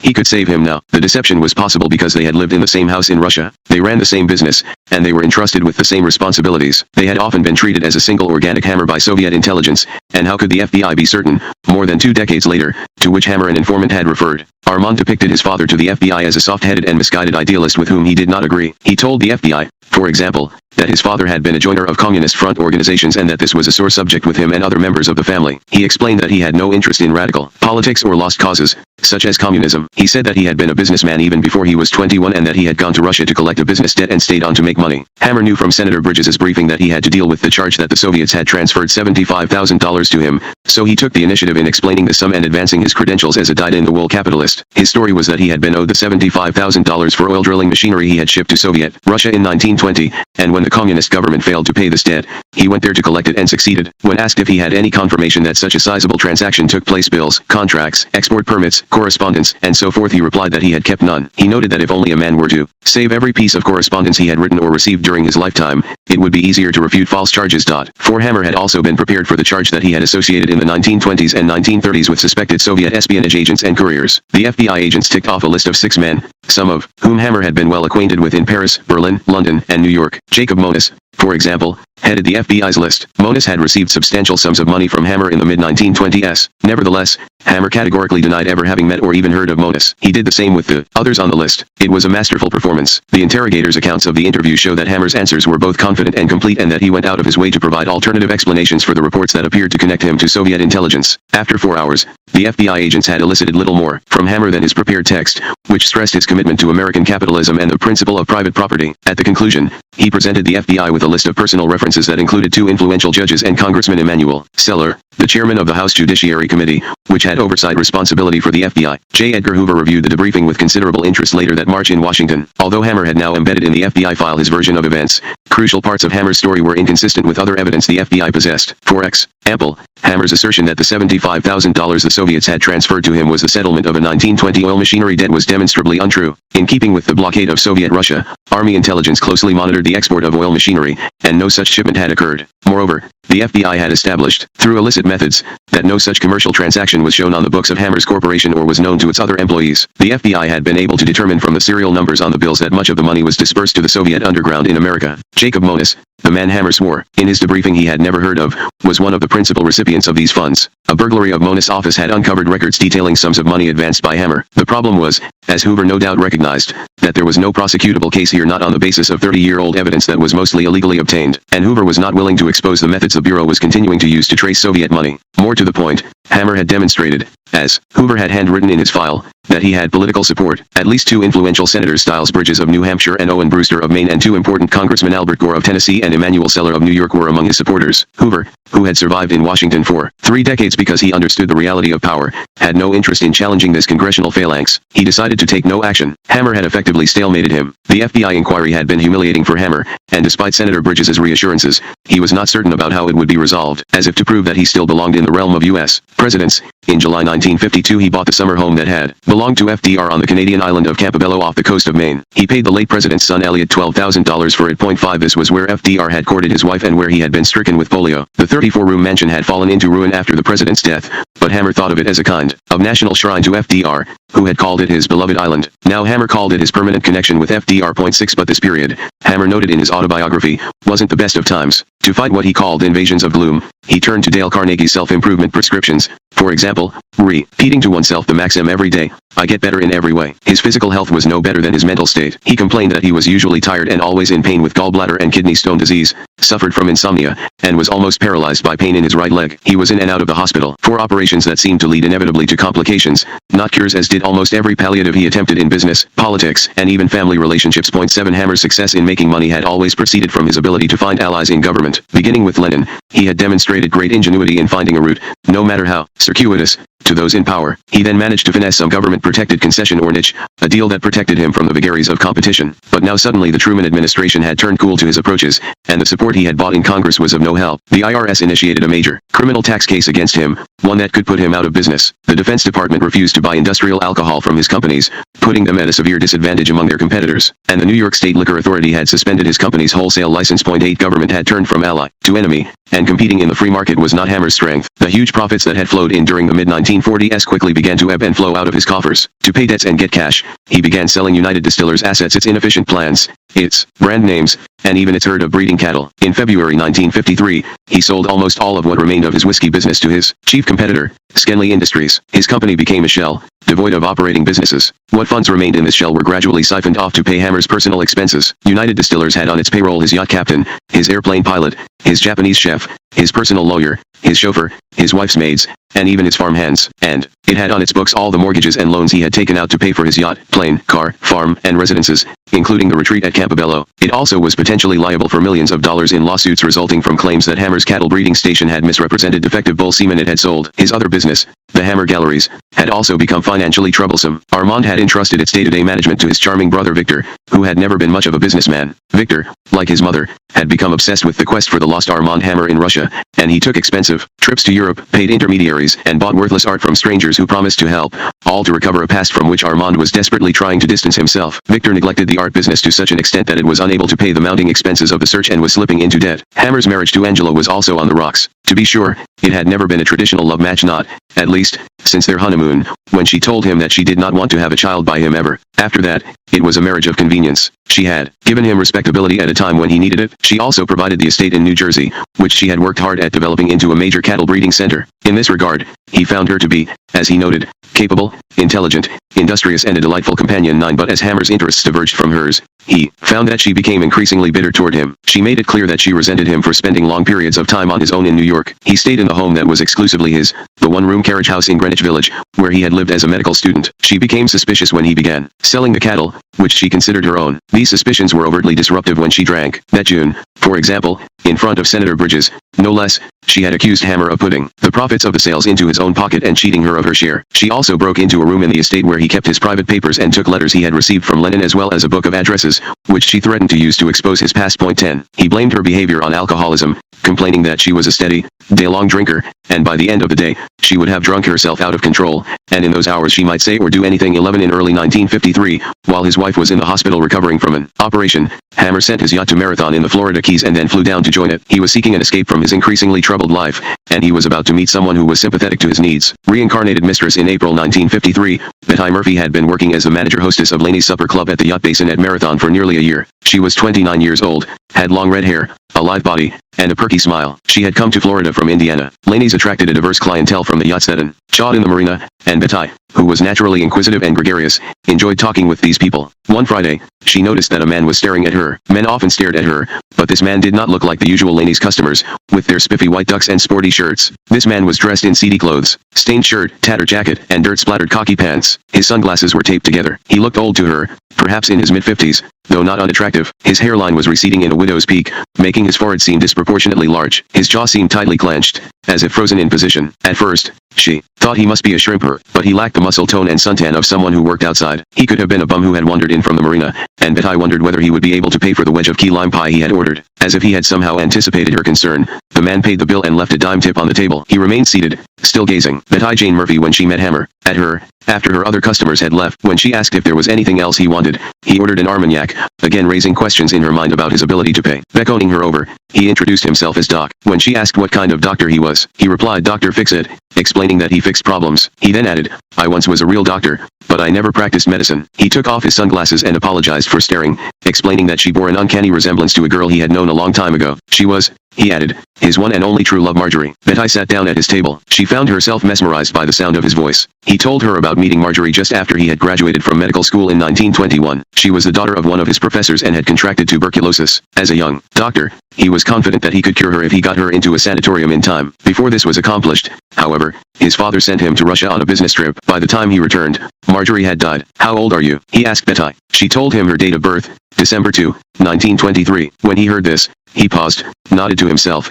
and then told her that Marjorie had died in the fall of 1923, just a few days before Betty was born. He said he did not believe their physical likeness was merely a coincidence and that he believed that when someone dies before his time, his soul sometimes migrates to someone about to be born. He then began asking her about the location of birthmarks on her body. Betty was slightly taken aback by the personal nature of the stranger's remarks, and she was not drawn to mysticism, but he had hooked her interest. She said she did have the kind of birthmark he described. He touched her hair, which was, he said, identical to Marjorie's. "You could be Marjorie," he said. To break the tension, Betty began playing a bar game with the man, a sort of table shuffleboard. While they were in the midst of the game, a uniformed crewman arrived at the cafe. He was from the yacht that had arrived in Marathon the day before. The crewman went directly to Doc and spoke to him in a deferential manner. and it dawned on Betty that the man she had thought was a bum was actually the owner of the yacht. Dr. Armand Hammer, Hammer's pilot, Fred Gross, came into the cafe a few minutes later, and he and Hammer began discussing a trip to Cuba. "Have you ever seen Havana?" Hammer asked Betty. A few days later, she was in Cuba, which was then known mostly for its tall rum drinks, mambo dancing, cockfights, and gambling casinos. Hammer took rooms at El Presidente Hotel in Havana. He requested the bridal suite that he and Angela had stayed in during their honeymoon nearly 10 years earlier. Betty thought later that Hammer had been trying to relieve his history. He had got it wrong the first time, but he could replicate the situation and get it right the second time around. Hammer took Betty with him everywhere he went on the island. The first night, they went to the Tropicana Casino, where they were ushered into the private offices of the director, who treated Hammer with the same deference the yacht hand had. Hammer, it turned out, knew the owner of the casino, Meyer Lansky. The next day, they attended the JLI games and sat in the box of the president of Cuba, Fulgencio Batista. They also went on a tour of rum distilleries, whose owners lined up outside to meet them when they arrived. At stores, they were treated like foreign dignitaries. She was given anything she pointed to, even though no money ever seemed to change hands. Before they left Cuba, Betty insisted they take a walk on the beach. When Hammer appeared in his business suit for the expedition, she took a pair of scissors and trimmed his trousers off at the knee. On their return to Florida, Hammer took Betty on a cruise on his yacht. He told her he was going back to New York and wanted her to come with him. When she said it would be inappropriate because he was married to another woman, he ordered his captain to come on deck and marry them then and there. It was a sham ceremony, but he had made his point. About a month after they met, she went with him to New York. In New York, Betty became part of Hammer's secret life. He showed her 3 different apartments he had leased under 3 different aliases. They were conveniently scattered around the city, in the East 50s, in the West 50s, and on 14th Street near Union Square. He used these apartments for private meetings and other business. The West Side one had a small workshop in back for modifying art objects for the gallery. He offered her any one that suited her. She picked the 14th Street apartment, which was only 10 blocks from his carriage house. He arranged for his mother's maid to clean and service the apartment. He would appear there and then disappear to go to his carriage house or somewhere else, so she wouldn't be lonely. He gave her a small parakeet, Tweetbird, and a black poodle he named Prince Eric, after his and Angela's prize bull. He took great pride in the accomplishments of Prince Eric. Hammer arranged piano lessons for Betty and had a grand piano put into the apartment so she could practice. He encouraged her to go to museums and lectures and to audit classes on art. He also gave her a more practical education in speed writing and typing. When they ran into people whom he knew, he often introduced her as his secretary. He also put her on his payroll. Hammer used pseudonyms when they traveled and frequently shredded and destroyed letters and other documents. At one point,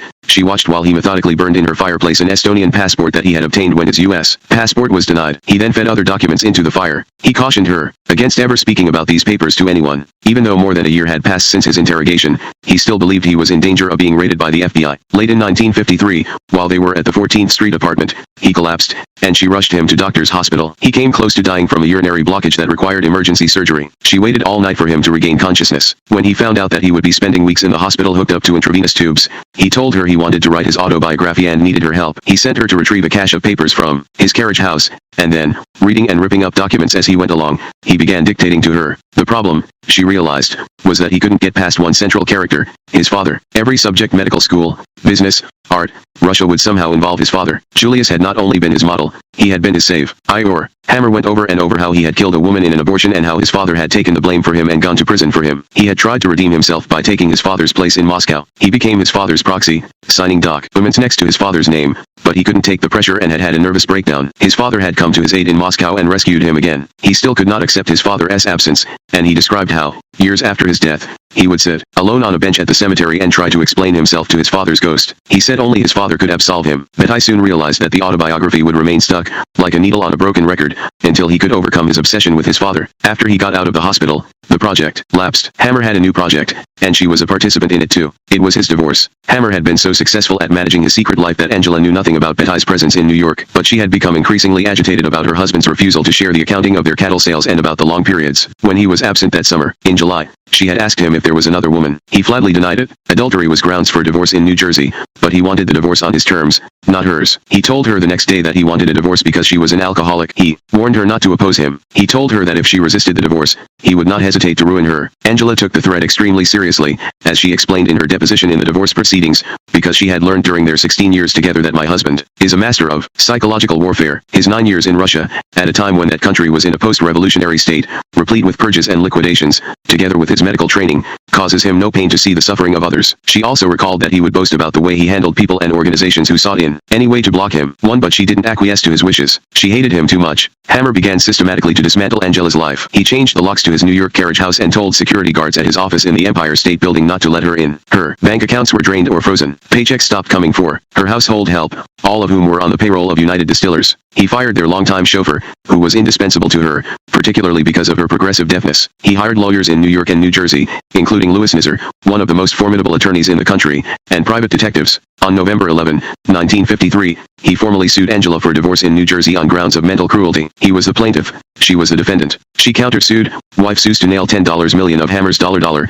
says he chiseled. The New York Daily News reported. The accusations and counter-accusations provided grist for the gossip mill but had little bearing on the case. In Hammer v. Hammer, both parties wanted to be rid of each other, and the legal battle centered on money. Hammer claimed that his total wealth had dwindled to less than $2 million, much of it in difficult-to-sell assets, such as houses and art. He had very little cash in his bank account, and his tax returns showed that his total income had not exceeded $26,000 a year since 1949. Angela claimed that he had hidden funds but she couldn't prove it. The legal depositions dragged on for more than a year. During this highly publicized battle, Betty Murphy waited in the background. Hammer had promised to marry her when it was over, in a real ceremony, but as the months passed without a more concrete commitment, she left New York and went to live with her grandparents in Illinois. Hammer begged her to come back. He told her that he wanted to have a child by her, and she relented and returned. She was Hammer's secret ally. One night in early 1955, she had accompanied him on his yacht to the pier of Angela's farm in New Jersey. Angela was in the hospital, and he still had the keys to her house and strongbox. He said he wanted to recover 2 signed letters from Lennon that he knew were in her possession because she had discussed their monetary value in a telephone conversation with her sister. An old associate of his who lived in a nearby cottage on his property had bugged Angela's telephone line. .2 If she had those letters, he reasoned, she might also have pilfered more damaging papers from his files. As it turned out, he did not find the letters, but he returned to the boat, with his arms full of oil paintings and his suit pockets stuffed with jewelry, all of which he said Angela had expropriated. Betty, with her speed writing skills, had been given the job of transcribing the tapes of Angela's phone conversations. Hammer had already told her much about his past, but his stories always made him out to be something of a superman. Now she heard Angela's complaints about Hammer's sleeping, eating, and hygienic habits. Hammer explained to her what to pick out from the hundreds of hours of tapes. His concern was not Angela's legal strategy or her plight but what she may have found out about his past, the past he feared the FBI was still searching for. Betty found nothing in the tapes that would indicate that Angela knew much about this. She voiced suspicions mainly about how he may have diverted profits from their cattle breeding business. It appeared that Hammer had ordered Prince Eric and their other breeding bulls to be injected with steroids. This had greatly increased the output of semen, which Hammer sold to breeders in Argentina, but it had also led to the birth of deformed calves, which, in turn, had resulted in lawsuits. Angela seemed anxious about the outcome of these lawsuits. She also seemed to be genuinely weary of the conflict with Hammer and ready to settle it. Late on the evening of May 8, 1955, Betty witnessed a sudden dramatic development in her companion's already troubled life. Hammer, who had been regularly staying at her apartment, was in his pajamas when the phone rang. It was his brother Harry, one of the few people who had her home number, and he spoke briefly to Hammer, who told him to have Olga call him immediately. Hammer sat silent until the phone rang again. He answered it and spoke to Olga, whom he had not seen in more than 10 years. There was no small talk. Over and over again, he asked her to describe exactly what had happened and who had seen it happen. After he hung up, he made a call about money. He then turned to Betty and told her that she was to fly to Los Angeles the next morning. Once there, she was to deliver to a lawyer $50,000 in cash. She asked what had happened. Julian has been arrested for murder, Hammer replied. Like son when Hammer left Russia in 1929, he considered leaving his wife and infant son behind. His mother forbade it. She adored Julian, who was then an extraordinarily beautiful baby, with blue eyes and blonde hair. So Hammer brought them with him to Paris and then to New York. But Julian did not fit in with his second life. He didn't speak English at first and was an uncomfortable reminder of Hammer's life in Russia. Julian later recalled that he was unable to connect with his father, no matter what he did. When Julian threw a temper tantrum, his father pretended not to notice. Even before his parents separated, Julian was sent away to boarding schools. He moved with his mother from Highland Falls to Los Angeles when he was 10. He recalled that he never saw my father at Christmas during this period, although he did occasionally visit him at the ranch, as he called the Shadow Isle estate in New Jersey. But even then he would often be left alone while his father attended to business. When Hammer made an appointment to see his son, he would almost invariably break the date. Julian later tried to explain this away. I realized that my father was always a busy man and I questioned why he should be expected to give up a part of his life for me. In my early life there were some occasions when he would agree to meet me or take me out and then find himself dealing Hammer and his son, Julian, with business matters and so unable to honor his commitment to me. These incidents put me in a stronger negotiating position for financial help. Point 1 In retrospect, Julian realized that his relationship with his father was always a multidimensional negotiation. At one level, he tried to get something tangible, petty cash or a gift for himself. At a deeper level, the negotiation was about getting his father to recognize him as his son. It was at the latter level that his father kept rejecting him. Even as a child, Julian saw his father, yellow pad in hand, as calculating. He always seemed to reduce even the most highly charged emotional issues such as the pain his mother would express over the family's separation to a cold-blooded analysis of costs and benefits.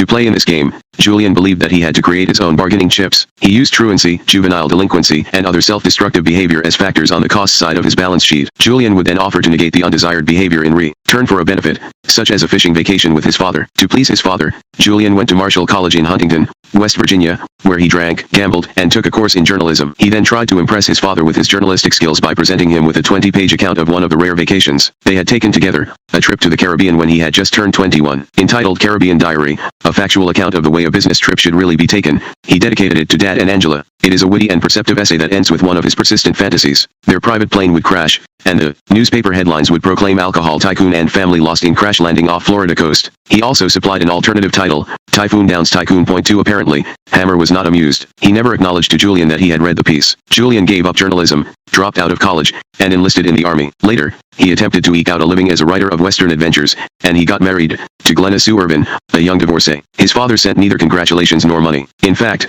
as Julian's 26th birthday approached, he realized that he had not seen his father in nearly 3 years. On the afternoon of his birthday, he ran into an old acquaintance, a soldier named Bruce Whitlock. They had briefly been roommates and drinking buddies. Several years before. 3 Although Julian realized that Whitlock was rough trade, having served prison time, he had been, as he later put it, seduced by his carefree lifestyle. What fascinated Julian about Whitlock was that he seemed to break the rules and somehow managed to get away with it, for so they had a wild reunion. They drank beer, martinis, and vodka and went to a Russian restaurant, where Glenna Sue joined them for a birthday dinner. Since she was 5 months pregnant and didn't want to stay out all night, they went back to Julian and Glenna Sue's apartment. Glenna Sue went to sleep, and Julian and Whitlock continued drinking. At about 3:00 a.m., there were 2 shots and screams. When the police arrived at Julian's home, they found Whitlock dead in a pool of blood. Julian gave his version of what happened. He had offered Whitlock his IOU to satisfy a $400 gambling debt. Whitlock did not accept it and asked instead for Julian's car and clothes. Julian refused. The negotiation became progressively uglier, and Whitlock demanded that Julian, in lieu of the debt, allow him to have sex with his wife. When Julian tried to block his way to the bedroom,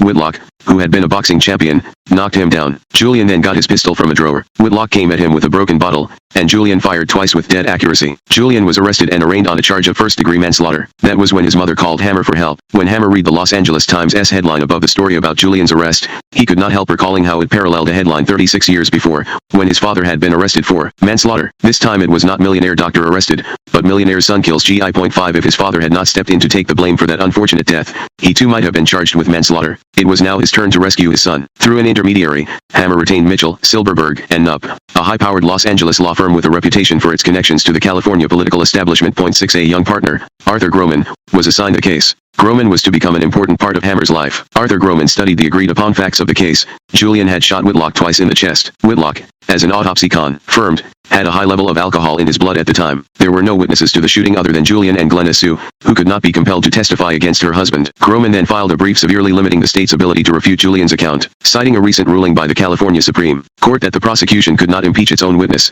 it argued that since the prosecution had used Julian as its witness in preliminary proceedings to establish the facts, it could not challenge the credibility of his testimony in a future trial. It was a technical point, but it held. If the prosecutor could not undermine Julian's account, there was no point in bringing him to trial, since it is legal in California to shoot someone in self-defense. In July, the prosecutor dismissed the charges. 3 months later, Julian's son was born. Hammer had a grandson. He was christened Michael Armand Hammer. The intermediary who had helped Hammer with Julian's legal defense was Congressman James Roosevelt, the eldest son of FDR. Roosevelt had begun his political career in 1937 as his father's military aide. He attracted attention for intervening in politically sensitive cases and offering his influence to financial backers of the Democratic Party. As his unabashed efforts to make money for himself grew more and more controversial, FDR had little choice but to ease him out of the White House. James then tried the insurance business, working as a broker, but was unable to make enough money to support his multiple divorces. When he decided to run for Congress in California in 1954, he explained that politics is the only thing for which I have any fundamental training. 7 With the Roosevelt name, he had little problem getting elected. Hammer saw an opportunity. He knew that Roosevelt needed money,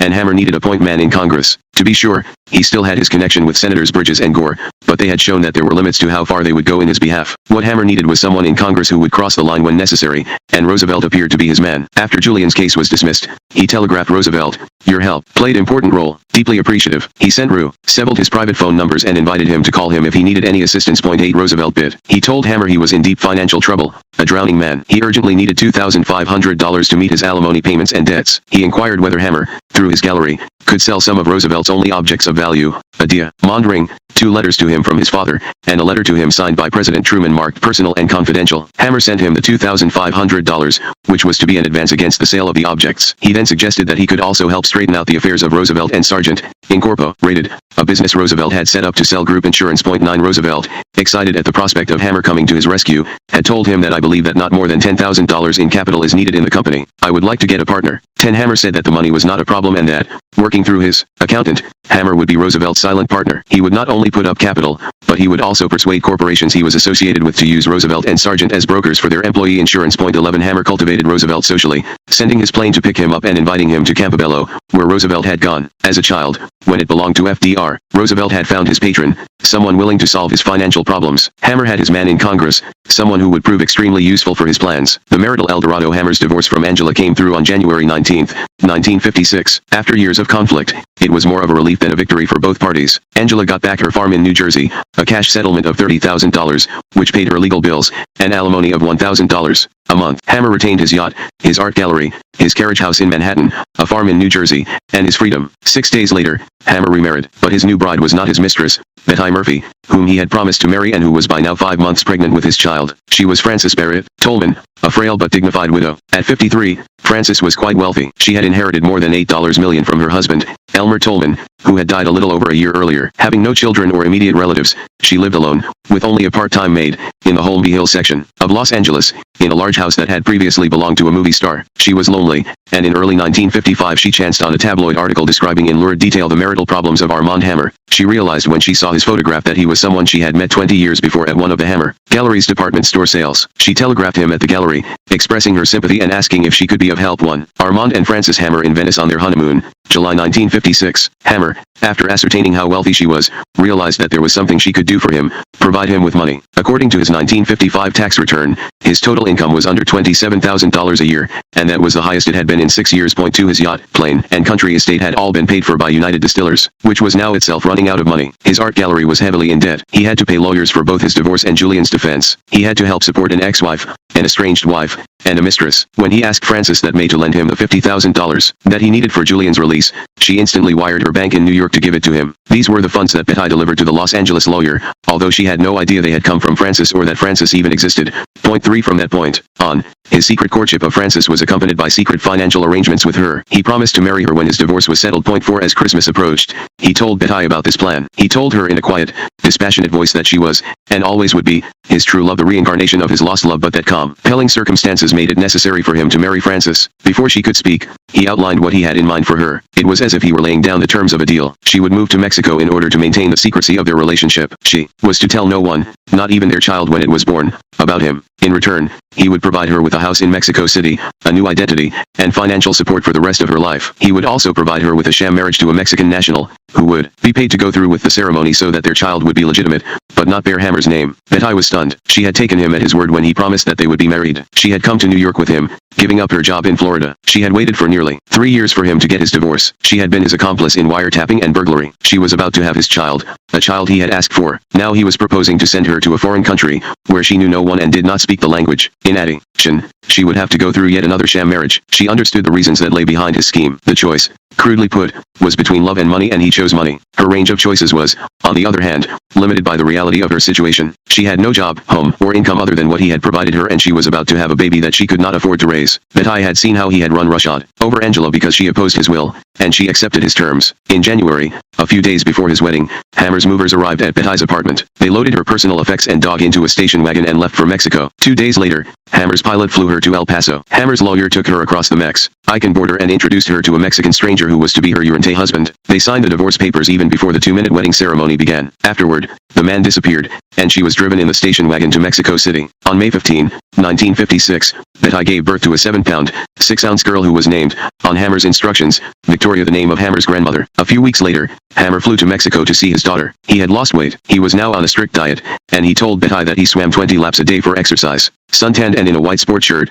he looked in remarkably good shape for a man who was about to celebrate his 58th birthday. His new marriage and secret paternity seemed to have rejuvenated him. After staying for about an hour, he put on his dark sunglasses and signaled his chauffeur. He told Betty that he had to meet Frances, who knew nothing of his secret life in Mexico, that evening in Los Angeles, and his plane was waiting. Hammer could finally travel freely. The State Department, which had previously denied him a passport on unspecified national security grounds, had issued him one on October 28, 1955, after he signed an oath stating he was not a member of the Communist Party. It was his first new passport since 1928. The change in the State Department's treatment of him suggested, as Senator Bridges had hinted to him a few months earlier, that J. Edgar Hoover had finally closed the security case against him. If so, Hammer was now free to pursue the plan to acquire an ammonia plant, which had been interrupted in 1951, when he realized that he was the subject of a government investigation. Meanwhile, in the Soviet Union, the negotiations that his mother had begun some 7 years earlier in Germany to see her Russian grandson, Armasha, were bearing fruit. In early 1956, Soviet authorities arranged for Armasha, who was now 28 years old and teaching school in Kazakhstan, to return to Moscow. They also invited his American family to visit him there. Rose Hammer was absolutely set on seeing Armasha before she died. She wasted no time in renewing her passport. She added a handwritten letter to the State Department that April, pleading, "Please permit me to visit my grandson in Moscow." In May, she and Victor flew to Russia. Shortly thereafter, the long-awaited reunion took place at the Savoy Hotel, across from the Kremlin. Neither Rose nor Victor knew what Armasha looked like. The last photograph of him they had was taken when he was a 2-year-old toddler, and they were surprised by his gruff appearance. He was a muscular, partly balding man with grotesque steel dentures. He introduced himself in perfect English and told of the life he had lived since he had been abandoned by his father. During the war, he had been evacuated from Moscow to Central Asia. Later he was admitted to the elite Institute of Foreign Languages in Moscow after Victor Hammer had agreed to pay the tuition as well as his expenses. He became proficient in Spanish and English, and with the $700 a month stipend he was receiving from America, he was able to move in the upper strata of Moscow society. After he graduated from the Language Institute, he had been sent to Kyrgyz, where he got married and had a daughter. 6 Armasha told them that he wanted to visit them in New York. He explained that the Soviet authorities would grant him an exit visa if he could get a U.S. visa. Victor assured him that they would get him the visa. While Rose and Victor were reacquainting themselves with Armasha, Armand and Francis were on a honeymoon in Venice, Paris, and London. In London, they stayed at Claridge's for 2 weeks. During the day, they went to art museums and galleries, since Francis's hobby was copying the great masters in oils. During the evening, they went to the theater, which she also enjoyed. He wanted to please her. When they returned to Los Angeles in August, he moved into her spacious home. Hammer had begun managing Francis's investments for her. He lent substantial amounts of her money to his own companies, United Distillers and the Hammer Galleries, to get them out of debt. He also invested in a number of other business ventures. They included a mine in Wyoming that produced ersatz jade for jewelry, and proved unprofitable, a radio network, which he quickly resold, and a small oil company in Los Angeles. On paper, the oil company looked moribund. It lost money. It had less than $14,000 in its bank account, and its revenues, which were from dying oil wells, had fallen to less than $600 a week. But Hammer wanted this company for 2 reasons. Its stock was listed on the Los Angeles Stock Exchange, and it had a name he liked, the Occidental Petroleum Corporation. He now had a new wife, a new residence, a new congressman, and a new corporation. Even though he was approaching his 60th year, he was ready for another new life. And OC/IO, U.KT/J7, J/TPO U/YS/T/CCE and low/E/J/FTSE $I6C/CET 7 pounds, 7J3/U Hammer with Nikita Khrushchev. The inscription says, to Mr. A. Hammer, the first concessionaire who conferred with V.I. Lenin, February 18, 1961, with the best wishes of N. Khrushchev. The path from Kennedy to Khrushchev on January 19, 1961, Inauguration Eve, a freezing snowstorm choked Washington, D.C. The icy drifts on Pennsylvania Avenue were so high that Army engineers had to use flamethrowers to cut a pathway through to the Capitol Rotunda. Despite the blizzard, John Fitzgerald Kennedy was sworn in as the 35th President of the United States at noon the next day, and Robert Frost spoke movingly of a golden age of poetry and power, of which this noonday's the beginning hour. One Hammer was in the grandstands, watching the young president take his oath. He had braved the storm to fly to Washington because he was determined to speak with Kennedy, seeing an opportunity, as he put it, to play my part in the new administration. 2 That evening, Hammer was Senator Albert Gore's guest at one of the 5 black-tie inaugural balls. He could count on Gore for such invitations. He had made him his partner in the cattle breeding business, a partnership that had proved profitable, and he had given him each Christmas over the past 5 years a gift of antique silver. Since Gore had been a close colleague of Kennedy's in the Senate, there seemed to be a good possibility that Kennedy might stop by his table, and Hammer sat patiently next to Pauline Gore, waiting for such a moment. But in his rush to get to the other balls, Kennedy bypassed the Hammer-Gore group. 3 Hammer wanted to discuss with Kennedy his plan to go to Russia. That October, he had received an intriguing message from Moscow, delivered by his nephew, Armasha. After having had his trip to the United States inexplicably delayed for years by the Soviet Ministry of Foreign Affairs, Armasha had finally received his visa in I-960. On his visit, Armasha told his uncle how he was living a gilded life in Moscow, consorting with the sons and daughters of the communist elite. He said that his friends spoke often of Hammer and that he understood from them that Hammer would be treated like a hero by the Soviet leadership if he visited Moscow. Hammer did not think particularly highly of his nephew. In fact,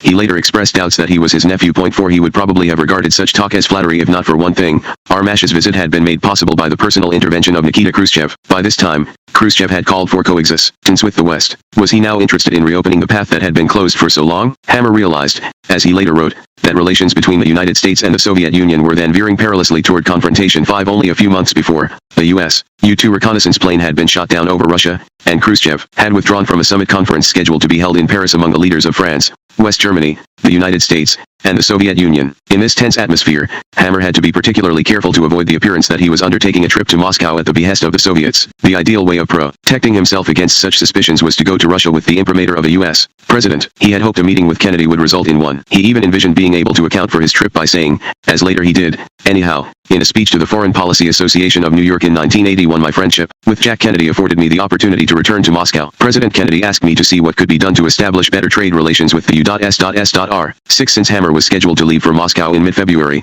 the time needed to get such authorization was rapidly running out, and he now turned to the drowning man to whom he had earlier thrown a well-calculated lifeline, Congressman James Roosevelt. Hammer had provided Roosevelt with campaign contributions, vacation homes, and plane tickets, and had made his insurance company, Roosevelt and Sargent, in which Hammer was a silent partner, Occidental's insurer. He had also arranged for Roosevelt to participate in one of Occidental's more promising explorations for oil. 7 Roosevelt went directly to Lawrence O'Brien, the president's chief of staff and also an old friend of Roosevelt's. He told O'Brien that it would be a great favor to him if he could set up a courtesy meeting between Hammer and Kennedy, no matter how brief. 8 He pointedly explained that Hammer, as chairman of Occidental Petroleum, was in a position to provide the Democrats with substantial financial support in California, and this support might also prove useful to the president. 9 Hammer's new identity as a California oil man was indeed impressive. Although Occidental was still losing money, $127,000 in I-960, it had caught the imagination of Wall Street. Between 1956, when he assumed control, and January 1961, its shares had appreciated more than 6,000%. On paper, Occidental now had a market value of over $10 million. An important part of this extraordinary rise proceeded from Hammer's ability to put the best face on problematic oil drilling results. For Hammer, this was not all that different from selling the so-called Romanov treasure. In both cases, image counted more than substance, at least in the short run. In 1958, for example, he announced with great fanfare a major Occidental discovery in Nicaragua. The company's stock price skyrocketed even though, as was disclosed in a footnote in the annual report 2 years later, there was no oil. Similarly, he announced that Occidental had found the largest iron ore deposit in the western part of the United States and gold in Montana, all on dubious geologic evidence. 10 To be sure, Hammer's skillful hype accounted for only part of Occidental's success. He also used his wife's fortune, as well as money he got from a few outside investors, to buy oil leases for Occidental on terms that proved favorable to the company. The infusion of capital led to increases in Occidental's oil finds and greatly added to the aura of success surrounding the company. Hammer was a resourceful businessman with an eye for talent, and he managed to get for Occidental one of the best oil drillers in California, Eugene Reed. Using his high-flying stock as currency, Hammer bought Reed's small wildcatting company and then made him head of exploration for Occidental. Hammer not only went out to the drilling sites himself at all hours, but he also relentlessly drove others who worked for him. For example, when he needed data from his chief financial advisor, Maury Leibovitz, and found that Leibovitz had gone off on a camping vacation with his family in a small motorboat on the Sacramento River,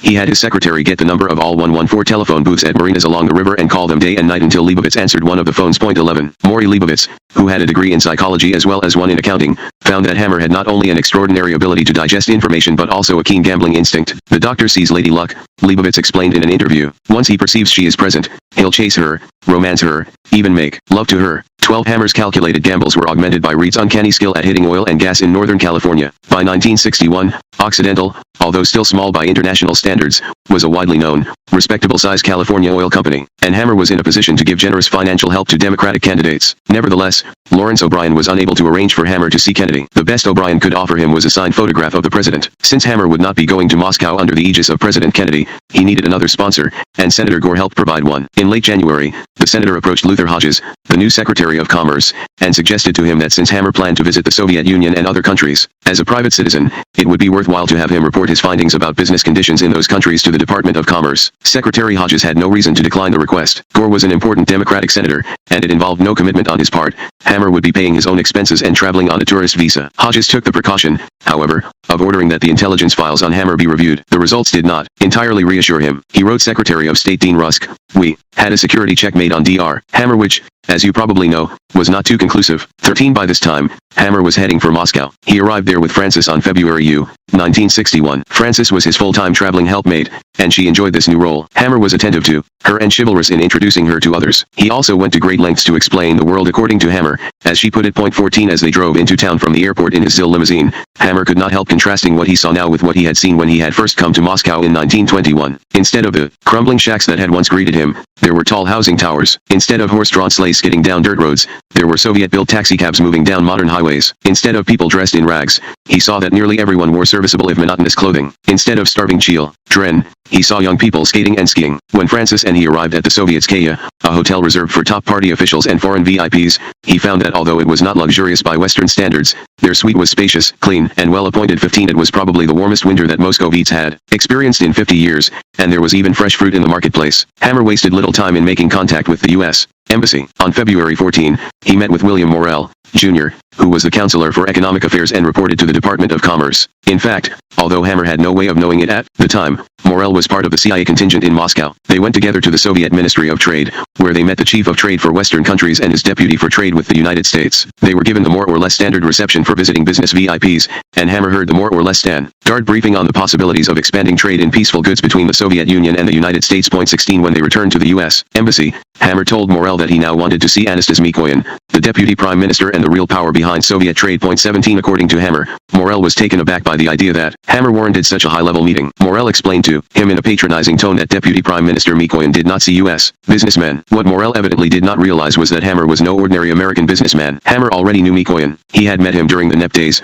when they were both in their 20s. Mikoyan was Stalin's protege when Hammer was considered to be the Soviet Union's path to U.S. business, and their careers kept intersecting. Mikoyan was commissar for trade. Hammer was a conduit for foreign trade. Mikoyan was in charge of fitting foreign concessions into Soviet strategy. Hammer was a concessionaire. Mikoyan headed the project for selling art to the West. Hammer was the Soviet Union's dealer in New York. Hammer later said that he never met a smarter man at any level of political office, anywhere, than Mikoyan. 18 The day after Hammer's meeting with Morrell, a Soviet limousine picked him up at his hotel and drove him to the Kremlin to meet with Mikoyan. Mikoyan's interpreter was the only other person at this meeting, which began promptly at 5 p.m., according to Hammer's very abbreviated version of it, with reminiscences of our meeting 35 years ago. It ended, an hour and 35 minutes later, with Hammer offering to send Mikoyan one of my bowls as a gift. 19 The portion of the discussion that Hammer chose to relate to the Commerce Department concerned the usual Soviet complaints about the unfairness of U.S. trade policy. Whatever else was said can only be speculated on, but in less than 40 hours, Hammer was back in the Kremlin. He had been summoned there by Khrushchev himself. Liar that morning, February 17, Khrushchev had ratcheted up the Cold War a dangerous notch by threatening to counter in Berlin what he characterized as extensive military preparations by the West German government. 20 Any Soviet move to put pressure on Berlin, which was cut off from the rest of West Germany, could force Kennedy into a military confrontation. But Khrushchev had a more amicable and mutually profitable alternative in mind, an expansion of trade, for which Hammer could be a vehicle. 21 Although 4 years Hammer senior, Khrushchev had never met Lenin. In the mid-1920s, he had become a commissar in the Ukrainian coal mines, then survived Stalin's purges, and by the time of Stalin's death was the secretary of the Communist Party's Central Committee. He was both crude and cunning. A 1959 CIA psychological study noted that he also could be deadly and dangerous. 22 Hammer was struck by the continuity between his Soviet summits. He wrote later that Khrushchev repeated many of the points Lenin had made to me when he drew his chair near to mine in 1921. Like Lenin, Khrushchev admired American technology. Like Lenin, he believed that American industry could profit from trade with the USSR. 23 There was another parallel he did not note. Just as Boris Reinstein, Lenin's Americanologist, had sat in on Hammer's original Kremlin meeting, now Anatoly Dobrinin, the head of the Central Committee's USA Department and Khrushchev's chief Americanologist, sat in on this one. The session with Khrushchev lasted 2 hours and 5 minutes. Afterward, as if to commemorate the reopening of the path, Dobrinin arranged for Hammer to visit his former pencil factory, now the Sacco and Vanzetti pencil manufacturing factory, for the ceremonial presentation of a pencil. The Moscow News carried the story and Hammer's photograph. He departed with Francis for London the next day. The Soviets had provided a new jetliner that had no other passengers on it. From London, he wrote Secretary Hodges that in view of the fact that there were many things stated in my interview with both Mikoyan and Khrushchev which could be conveyed better in person, I have decided to return to Washington to make a personal report to you and any other interested member of our government. 24 Hammer got the requested meeting with Hodges on February 25, 1961. After recounting Khrushchev's concerns about modernizing Soviet food production, he reeled off the litany of complaints about the restrictiveness of the U.S. trade policy. Khrushchev had argued that if the United States improved its terms of trade, the Soviet Union would buy more U.S. goods and thus help the economy and create jobs for workers. Khrushchev had further suggested that such mutually beneficial trade could be greatly increased if the United States made credit available to the Soviet Union so it could buy now and pay later. 25 Hodges listened courteously, but he had heard this argument before. What Hammer did not tell Hodges or discuss in any of his other reports to the Department of Commerce or to the U.S. Embassy in Moscow was his own proposed role in expanding the Soviets' petrochemical capacity. The plan, which was still in an early stage, would eventually involve Hammer's using U.S. financing to acquire for the Soviet Union the means to produce massive quantities of phosphate fertilizer. Occidental Petroleum was the vehicle through which the various parts of the vast fertilizer project would be assembled. Occidental was perceived on Wall Street as a quintessential capitalist company, dedicated to money-making. The discovery of natural gas at its Lathrop field in California in December 1961 further advanced the value of its stock, which was Hammer's currency for acquiring other companies. In order to carry out the complex international project, Hammer needed to take absolute control of Occidental. He was the company's chairman and president, but he owned only 10% of Occidental's 3.5 million shares at that time, which meant that his directors, representing the other 90% of its ownership, could, in theory at least, resist his plan to move the company into the fertilizer exporting business. To make sure that this did not happen, he began calling on Occidental's directors. He told them that if they wanted to continue serving on his board, they must give him a signed but undated letter of resignation. With these letters in his pocket, he could at any point in the future remove them from the board without prior warning. One by one, the directors complied with this extraordinary request. Technically, this coup violated the Securities and Exchange Commission's disclosure rules for publicly traded companies, since obviously it deceived stockholders, allowing them to believe their board of directors had independence, but since no one outside the boardroom knew about the letters, Hammer was able to do whatever he wanted. With Occidental, he sought out the appropriate acquisitions to transform Occidental from a California oil and gas company to a producer of fertilizers that could be exported. Hammer's plan would work only if the Kennedy administration moved to relax the policies that had effectively closed down trade with the Soviet bloc since the onset of the Cold War in the late 1940s. The Export Control Act of 1949 required all U.S. businesses to obtain export licenses before they could sell to the Soviet Union any product that could conceivably enhance its industrial or military capabilities. Since these licenses were seldom granted, the policy amounted to an undeclared embargo. The United States had also pressed its NATO allies and Japan to join a ban on strategic exports to the Soviet bloc, which was enforced by NATO's Coordinating Committee on Export Controls. If any other nation, even one that was neutral, sent proscribed goods to the Soviet bloc, it faced economic retaliation by the United States and its allies. The United States further reduced the possibility of the Soviet Union's obtaining the means to import Western goods by prohibiting the institutions that ordinarily financed international trade from providing the Soviet Union with any credit. The Soviet Union was also denied most favored nation status, which meant that it had to pay a much higher tariff than most other nations on products it exported to the United States. By the late 1950s, preventing trade with the Soviet bloc had taken on the rationale, if not the zeal, of a theological crusade. If communism was an unmitigated evil, then trading with communist countries was like trading with the devil. In this atmosphere, labor unions were successfully encouraged to refuse to handle Soviet goods on the grounds that they had been produced by communist slave labor. At the outset of his presidency, Kennedy had shown a willingness to ease, if not abandon, these measures. Since Occidental's move into the fertilizer business involved considerable risks, for example, a sudden change in foreign relations could leave the company with no overseas market for fertilizer. Hammer kept in close contact with the Soviet government. He provided a plausible context for his frequent communications with the Soviet missions in New York and Washington, D.C., by arranging for a Soviet art exhibition in the United States. He also wrote to the Soviet embassy about the logistics of sending 2 prize Angus heifers and 2 Angus bulls to Khrushchev, sending copies of the correspondence to the State Department. He suggested that the ship meant be handled by Amberg, the Soviet agency he had helped set up in the 1920s.26. He met with Soviet Ambassador Mikhail Menshikov and even held a dinner party for him. Since the ambassador reported directly to Dobrynin, he served as a convenient channel point too. In June 1963, with all his ducks in a row, Hammer made a 4-day trip to Moscow. His timing couldn't have been better. Khrushchev, in desperate trouble over the failure of the agricultural component of the Soviet Union's 5-year plan, had made the development of a massive agrochemical industry an urgent priority. Hammer received the encouragement he needed to proceed. From Moscow, Hammer announced that Occidental was purchasing the best fertilizer companies of California, which had developed a new technology for concentrating phosphates in sulfuric acid. The result was a powerful fertilizer base, called superphosphoric acid, or SPA, that was ideal for exporting to Russia. When Hammer returned to America, he began assembling the necessary components for merchandising fertilizer. He bought International Ore and Fertilizer Corporation, the world's largest exporter of fertilizers, which provided a ready-made network for warehousing, shipping, and trading the requisite components. He bought Jefferson Lake Sulfur, the third largest producer of sulfur in America, which provided the sulfuric acid needed for the SPA. He bought huge phosphate deposits in Florida. He also bought Nordac Limited, a British company that held important patents on SPA technology. Occidental was suddenly a new entity. Its fertilizer division accounted for over 90% of both its revenues and its earnings. Hammer now had the exportable fertilizer capacity that the U.S. Army had denied him a decade earlier. Hammer did not want to be blocked again by a suspicious government. Ever since he had returned from Russia in 1961, he had pushed, without success, to associate himself publicly with President Kennedy. He even had Senator Gore propose that he act as the President's intermediary in Berlin when another crisis occurred there. 28 The White House did not respond to that offer, so Hammer donated the former Roosevelt home on Campobello to the U.S. government and proposed that Kennedy, who he assumed would want to identify himself with FDR, attend a dedication ceremony, but the White House again declined, offering only to have Kennedy send a message. 29 Now, after consummating the fertilizer acquisitions, Hammer sent Kennedy a telegram. My company recently acquired largest independent supplier of American fertilizer materials in the world with 23 branches operating in 59 countries and doing turnover of $65 million. I believe our organization will be able to furnish American know-how to help hungry people throughout the world to raise their standard of living, which is the best answer to communism and other oppressive systems endangering peace. Have asked Jimmy Roosevelt to request meeting with you in Washington next week to explain my plan more fully. 30 Even after recasting his enterprise as an antidote to communism, Hammer did not receive his requested meeting. On September 25,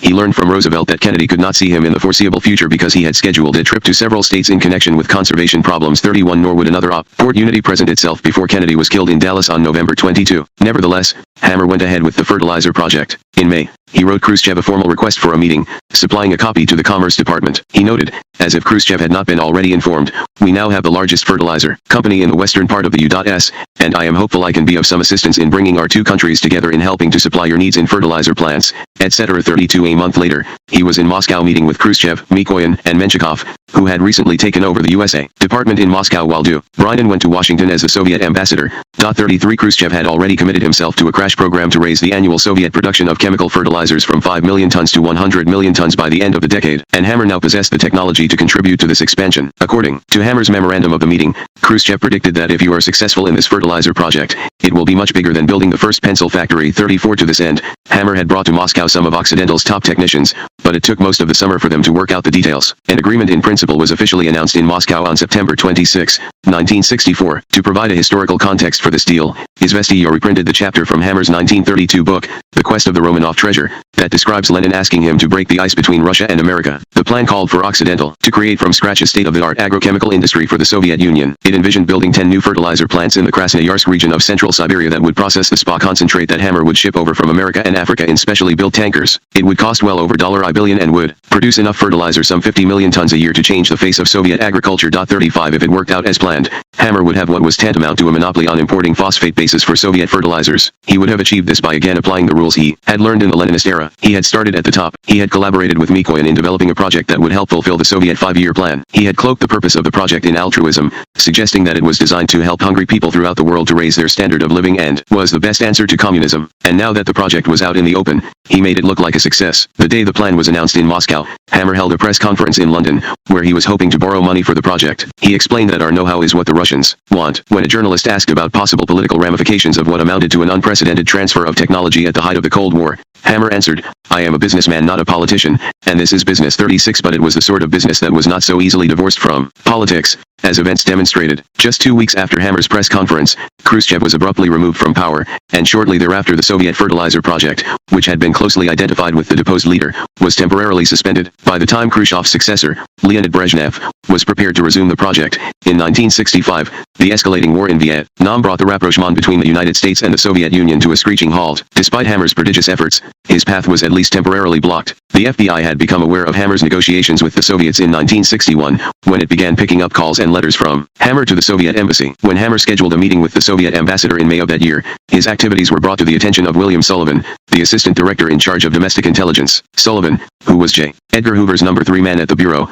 reviewed all politically sensitive investigations. He saw that Hammer had numerous contacts among high U.S. government and social circles. 37 On July 14, 1961, he passed on to Hoover a memorandum that summed up the situation. It characterized Hammer as a type who would do business with the devil if there was a profit in it, and it noted that in all probability the latest project in which Hammer is interested and which he apparently has successfully interested Representative Roosevelt and Senator Gore is some business deal proposed with the Soviets. This situation has political overtones, and, accordingly, we should not become involved in it. 38 Hoover had retained his power through 6 presidencies by remaining alert to just such political overtones. He concurred with Sullivan's assessment, aside from taking the defensive measure of informing his nominal superior, Attorney General Robert Kennedy, about Hammer's contacts with the Soviet ambassador, which may have accounted for the cool reception Hammer's requests for White House meetings later received. He decided that the FBI would not pursue the matter any further. 39 The search into Hammer's murky past had not ended. However, in early 1963, the FBI liaison with the CIA, Samuel Papich, received a request for Hammer's file. It came from James Angleton, the CIA's powerful chief of counterintelligence. Angleton was not a man to be ignored. Ghostly thin, with prematurely silver hair and a finely sculptured face, Angleton had already become something of a legend. Before joining the intelligence service, he had edited the poetry magazine Furioso and had worked closely with such poets as Ezra Pound, T.S. Eliot, and E. Cummings. He was dazzlingly erudite on a wide range of subjects, including orchids, mushrooms, and gems. The counterintelligence mission he had taken on a decade earlier had now become in his fertile mind nothing short of a search for a holy grail, the grand design of Soviet intelligence. He had also become so obsessively enigmatic regarding this quest that many of his colleagues had begun to doubt that what he sought actually existed. Angleton's theory that the KGB had a strategic plan for deceiving the CIA was reinforced in 1962, when a new Soviet defector, Anatoly Golitsyn, was debriefed. Golitsyn offered to supply Angleton with the missing pieces to the design. One of the more curious pieces involved someone Golitsyn called the capitalist prince, whom Soviet intelligence had recruited in the 1920s. Although Golitsyn did not give the name of this person, he provided several clues to his identity. He was the son of an American millionaire. He had come to Russia on business in the NEP period. He had returned to the United States in the early 1930s. He had left a son behind in Russia, whom the Soviets used as leverage in dealing with him. He had been reactivated in the late 1950s, and the Soviets had aborted the production of a fictional play about a capitalist prince in I-960 for fear of exposing their agent. Angleton's research chief, Raymond Rocca, put together a list of American businessmen who had gone to Russia during the NEP period and were still alive in 1961. The most prominent name he came up with was that of W. Averell Harriman. He was the son of a millionaire railroad tycoon. He had obtained a manganese concession in 1925 and the next year had gone to Russia to look after it. He had served as FDR's ambassador to the Soviet Union during the war. He had been elected governor of New York. He had been an assistant secretary of state. Indeed, it would be difficult to find a more prominent American. Angleton, who had a tendency to go after the grandest conceivable conspiracy and one involving someone of Harriman's stature would qualify, launched Project Dinosaur, an investigation to determine whether Harriman could be Golitsyn's capitalist prince. None of Harriman's activities in Russia fitted Golitsyn's clues, however, and it quickly became clear that Angleton was on the wrong track. Even while Project Dinosaur was careening toward its inevitable dead end, Rocca began reviewing the file he had received from the FBI on the next candidate on his list, Armand Hammer. He knew that Hammer had been of some interest to the British MI5 and that Angleton had requested his British dossier in 1959. Rocca noticed four intriguing parallels between Hammer and the anonymous capitalist prince. The path reopened first. Hammer's return to America, in 1932, coincided with that of the man Golitsyn described. Second, Hammer was known in Russia as the son of a millionaire. In the communique he had sent other party leaders in 1921, Lenin had identified him as the son of the American millionaire Hammer. Third, Hammer had left behind a relative in Russia, Armand V. Hammer, under confusing circumstances. While Hammer now claimed this was his brother's son, according to his FBI file he had represented him as his own son in 1942, when he was applying for a U.S. visa on his behalf. 41 Even if Hammer had done this simply to expedite the visa, which was denied, he may have confused the Soviets about the paternity of the Russian Armand Hammer. Fourth, Hammer appeared to have been involved in an active Soviet espionage ring in 1927, which would fit the time frame for the recruitment of the capitalist prince. According to the file on the Arcos raid furnished to the CIA by British intelligence, partly burned Finnan, jail records established Hammer's business as a conduit through which thousands of dollars were provided to the espionage agent Jacob Monis. Monis, in turn, was at the heart of a well-delineated military espionage organization operating in Berlin, London, and New York. While Hammer's profile seemed to match that of the elusive capitalist prince, it did not provide Angleton with the big fish that he was seeking. Unlike Averell Harriman, who had worked at a high level in every Democratic administration since FDR's, Hammer was a relative minnow in terms of access to the U.S. government. If he was indeed the capitalist prince, what was his mission? Angleton, who had been known to wait 7 years for one of his prize orchids to propagate, was an almost pathologically patient man. Instead of informing the FBI about the capitalist prince, he elected to watch and to wait for this piece to fit in with other still missing pieces of Golitsyn's puzzle. In June 1964, Angleton's counterintelligence staff sought more information on Hammer. The CIA station in Tripoli reported that he was in Libya. Omar Shell with King Idris of Libya in I-66. Chapter 17. In the early 1960s, the international oil business was almost exclusively the preserve of a cartel of 7 powerful oil companies known as the Seven Sisters. The arrangement could be traced to a week-long grouse shoot on the moors surrounding Knackery Castle in Scotland in September 1928. The sponsor of the event was Sir Henry de Turding, the chairman of Royal Dutch/Shell, an Anglo-Dutch consortium that owned, aside from major oil concessions, a large share of the world's oil tankers. Among his guests were the heads of the world's 2 other largest oil companies, Walter Teagle, the chairman of the Rockefeller Holding Company, Standard Oil of New Jersey, which became first Esso and then Exxon, and Sir John Cadman, the chairman of Anglo-Persian Oil, which became British Petroleum. These 3 men, whose oil companies produced almost 4/5 of the oil in the world in 1928, stood together in their +4 tweeds and shot birds during the day and then retired to the cotle to eat them in the evening. Under the pretext of engaging in blood sport, they conspired to eliminate competition in the world oil market. At the heart of the deal they struck was an agreement not to disturb the highly profitable status quo. Instead of bidding against one another for the right to develop the oil that might be found in the Middle East, Latin America, or elsewhere in the world, they would cooperate in offering bids to develop new oil finds. They would then apportion among themselves the oil discovered, according to a formula that guaranteed each oil company the same relative share of the market it had in 1928. Once they had established this as his principle, as it was called, they expanded the arrangement to include Standard Oil of California, now Chevron, Standard Oil of New York, now Mobil, Texas Company, now Texaco, and Gulf Oil. The 7 companies agreed to share their oil tankers, refineries, pipelines, and marketing facilities. They agreed that the cartel would operate everywhere in the world except in the United States, which has strict anti-trust laws. From that point on, whenever oil was discovered in any developing country, the the Seven Sisters set up a local consortium that would offer to explore, drill, and market it. Since no one but the cartel's members had the tankers, pipelines, and other wherewithal to get the oil to the market, the governments had little alternative but to accept the offer. If a government ever attempted to renege on the deal, the cartel could shut down oil exports by withdrawing its tankers, closing its pipelines, and refusing access to its refineries. The effectiveness of these measures was amply demonstrated in 1951 in Iran, when Premier Mossadegh attempted to nationalize the consortium's oil concession. The Seven Sisters closed down the country's access to the world oil market, paralyzing the Iranian economy. The Mossadegh government was then overthrown by the Shah supporters, with the help of the CIA, and control over the country's oil was restored to the Seven Sisters. The cartel extended its control over the world's supply of exportable crude through these methods into the 1960s. There was only one potential weak spot in its formidable system: the Kingdom of Libya. 1 Libya had been created under the auspices of the United Nations in December 1951 by joining 3 former Italian colonies in North Africa and appointing a tribal leader as its king. It had the historic distinction of being the first, and only, monarchy created by the United Nations. The new monarch, King Idris, who had spent much of his life in exile in Egypt under British protection, found little to rule over in his new nation. Although Libya is vast, occupying an area larger than that of France, the United Kingdom, and Germany combined, it was almost entirely a trackless desert, with only 2 populated enclaves on its Mediterranean coast. The new kingdom had a population of about 1 million people, according to the United Nations census, 94% of whom could neither read nor write. Virtually its entire civil service, including the 4 justices on the new Supreme Court, had been recruited from foreign countries. 2. Its economy was minimal. What little farming the Italians had attempted to introduce to the area had been decimated, if not entirely eradicated, by droughts and by plagues of locusts. The only industry that existed was scavenging the tanks, planes, barbed wire, and minefields left over from the desert battles of World War II for scrap metal, which was then exported to Europe. The new government was financed almost entirely by subsidies it received from Great Britain and the United States in return for granting them the right to build naval and air bases on its territory. Despite such dependence, the country did not have a national airline or even telephone lines to the outside world. As late as the mid-1950s, Libya's meager private economy depended heavily on the construction by the United States of Wheelus Field Air Force Base, a $100 million project that was designed for 10,000 U.S. troops and technicians. It was our only sure industry at the time, as one former Libyan official put it. 3 A major source of income for the new Libyan bureaucracy was systematically collecting kickbacks from the project's subcontractors, making the government, in the eyes of one U.S. diplomat, the most corrupt in the world. For the kingdom had one hope: oil. A geologic survey commissioned by the United Nations showed highly promising oil-bearing formations under its great desert, and when oil companies expressed interest in exploring for oil there, the government devised a system of concessions that was unique in the Middle East. Instead of giving a single consortium a nationwide concession for developing its oil, Libya divided its oil prospects into 85 separate concessions. The government's Petroleum Act of 1955 allowed oil companies to bid separately for each concession but restricted the number that any one company could acquire. Moreover, it introduced a number of subjective criteria, such as national interest, on which the bids would be decided. The purpose of this novel system was to prevent the Seven Sisters cartel,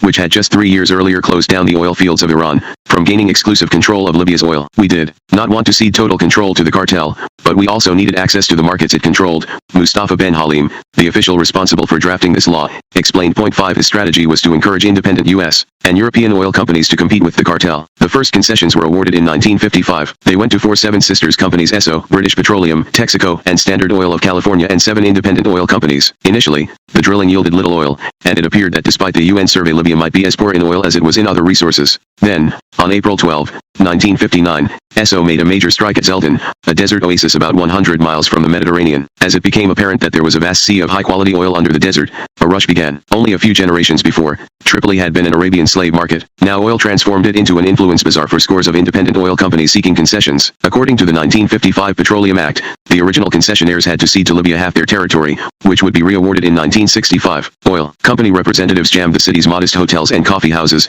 seeking access to influential government officials. Swarming around the oil men, like flies around honey, were intermediaries of diverse nationalities: Arab merchants, Bedouin nobles, Swiss lawyers, American wheeler dealers who offered their services for a fee. It was becoming increasingly dirty. Ben Halim noted. 6 At stake was a prize potentially worth many billions of dollars. It was a prize that greatly interested Armand Hammer. Hammer had grand plans for Occidental that went beyond the fertilizer business. He wanted to break into the global crude oil business. He was determined, with a ferocity of purpose and unrelenting focus that many of those who worked under him could not always deal with, to make the company an international success. 1. As he put it, that the whole world will recognize. 7. He was an outsider to the clubby fraternity of the Seven Sisters, and to succeed, he had to find a crack in their control of the system. Libya presented him with an opportunity to do that. By opening his oil lands to bidders, Idris created a commercial pandemonium. Hammer later observed. The second round of concessions would be awarded in 1965, and I wanted to get in this game from the moment I caught sight of it. 8. The problems of obtaining an oil concession from an autocratic government like Libya's were not all that different from those he had experienced in getting concessions in Leninist Russia. In both countries,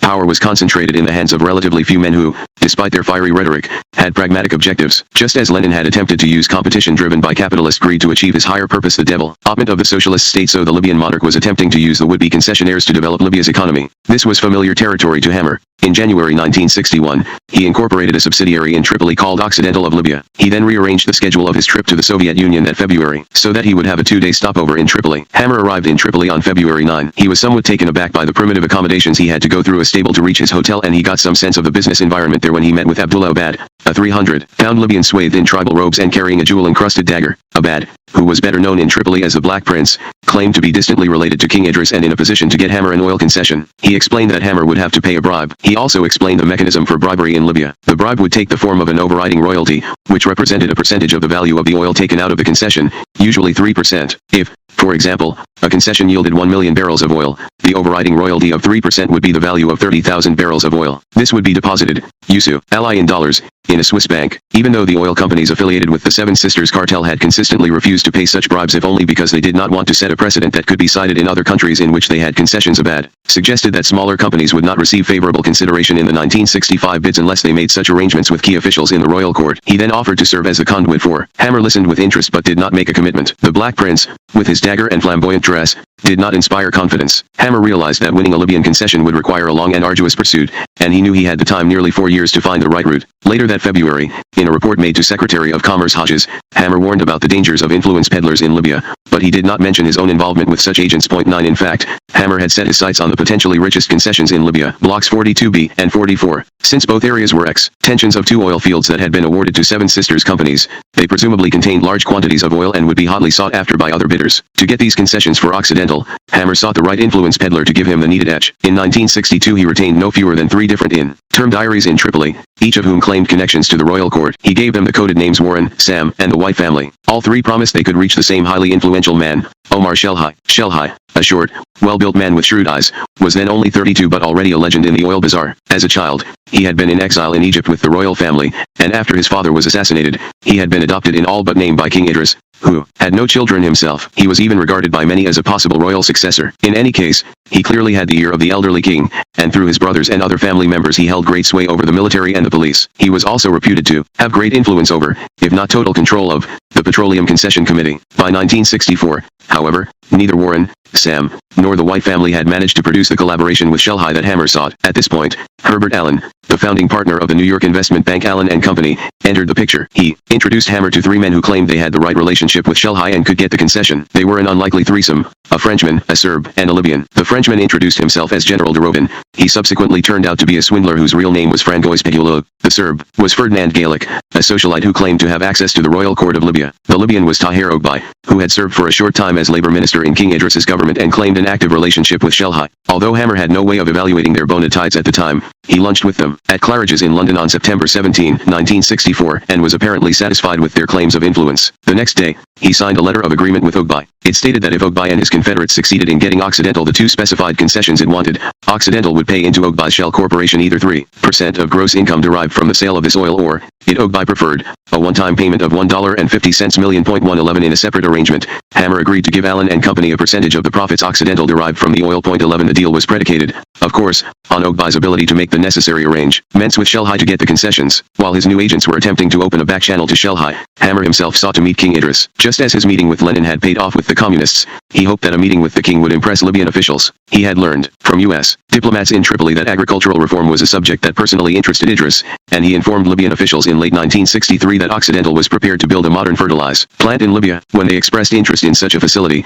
he requested a meeting with King Idris so that he could formally present the proposal. Although both the Libyan officials and U.S. diplomats tried to convince him that the king did not discuss such matters, he doggedly persisted and finally got his summit in October 1964. By then, however, the royal imprimatur had lost much of its value. Arab nationalists, who had become progressively more anti-Western in the 1960s, had so weakened the monarchy that King Idris was spending most of his time at a residence near the British naval base at Tobruk so that he and his court could be evacuated at short notice by British troops. Although King Idris was the nominal ruler, he had little power, even over his own government. Hammer still needed a connection with Shelhi. The deadline for the submission of bids for oil concessions was July 17, 1965. That spring, Hammer became concerned that his new intermediaries were no better than his old ones. Despite their promises, he still had no deal with Shelhi. In fact, after 4 years in Libya, he had not even met Shelhi. That April, in sheer desperation, he demanded that Ogbay make arrangements for him to meet Shelhi outside Libya. When Ogbay stalled, Hammer began to suspect that he was being duped. 12 The whole thing looked like a big promotional swindle, he later said. 13 In May 1965, Dorman Commons, the newly appointed vice president for finance at Occidental,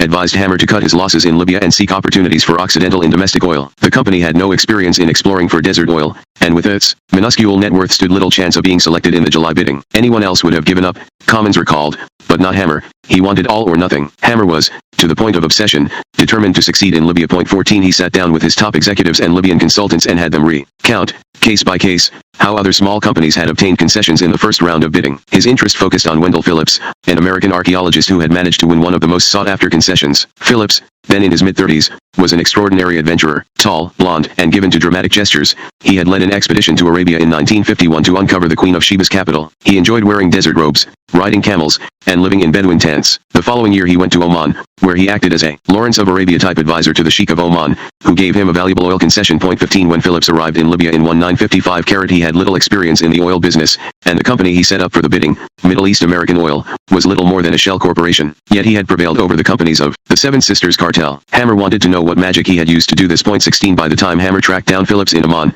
Jordan, where he was living, it was June 1965, and less than 6 weeks remained before the bids had to be submitted in Libya. He offered to pay Phillips's expenses if he would fly to Paris and suggested in a telegram that they meet on June 13 at the Hotel Ritz to discuss an important matter of possible mutual interest. 17 Phillips had not heard of Armand Hammer or of Occidental Petroleum when he received the cable, but after checking out Hammer's credentials, he decided it was worth a trip to Europe. Hammer met with Phillips at the Cavalieri Hilton in Rome on June 22. He got right to the point. He said that he planned to submit bids for 2 of the most sought-after concessions in Libya, and he asked Phillips directly whether he could help him reach Shelhi. Phillips told Hammer he might be able to do something, but if he did, he expected a piece of the deal for himself and for 2 associates who had the means of reaching Shelhi. Hammer agreed that everyone would be taken care of. Phillips then introduced Hammer to one of his associates, Hans Albert Kunz. Kunz was a large man in his early 40s with a bulldog-like head and a massive jutting jaw. Even with his glasses, his poor eyesight caused him to tilt his head and peer almost menacingly. He spoke English with a heavy guttural accent. He was a Swiss citizen who had gone to Egypt as a young man and entered the catering business. He used his charm to cultivate Arab sheiks, and through the connections that he made with these sheiks,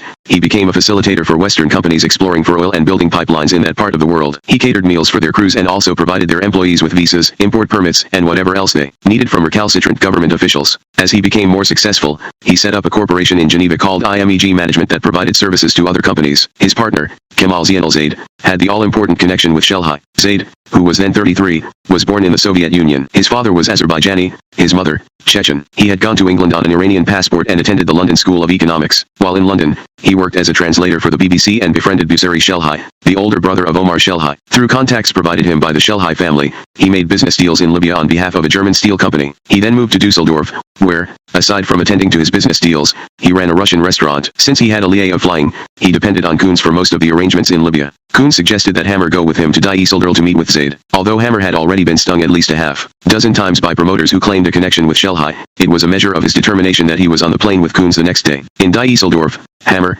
Kunz, and Zaid dined at Zaid's Russian restaurant. While gypsy musicians played violins in the background and huge portions of caviar were brought to the table, Hammer found that he and Zaid had much in common. They both had lived in Moscow, and they could converse in Russian about the situation there. Both had left relatives behind in Russia. Hammer, his nephew, Zaid, his sister. They both boasted of having important Soviet connections. Hammer was in contact with Mikoyan, Zaid, with Gaidar Aliyev, who had headed the KGB in Azerbaijan and would become deputy prime minister of the Soviet Union. They both liked Russian food and music. They then talked business. Later that same night, Zaid called Shelhi. He told him that a man named Hammer, whom he had just met, was planning to bid on blocks 42B and 44. Shelhi responded by laughing out loud at the man's brazen nerve in bidding against 7 sister companies for the 2 prize concessions. Up until this point, he had never heard of Hammer. He told Zaid that he was wasting money on the telephone call since Hammer's company was not even under consideration for the concessions. Zaid replied that Hammer understood that he stood little chance of winning without help, but if he did win, he was willing to pay $2.80 million in cash to his silent partners the day he was awarded the concessions and would also give them an overriding royalty of 3% of the value of the oil. If these blocks contained as much oil as the adjacent fields,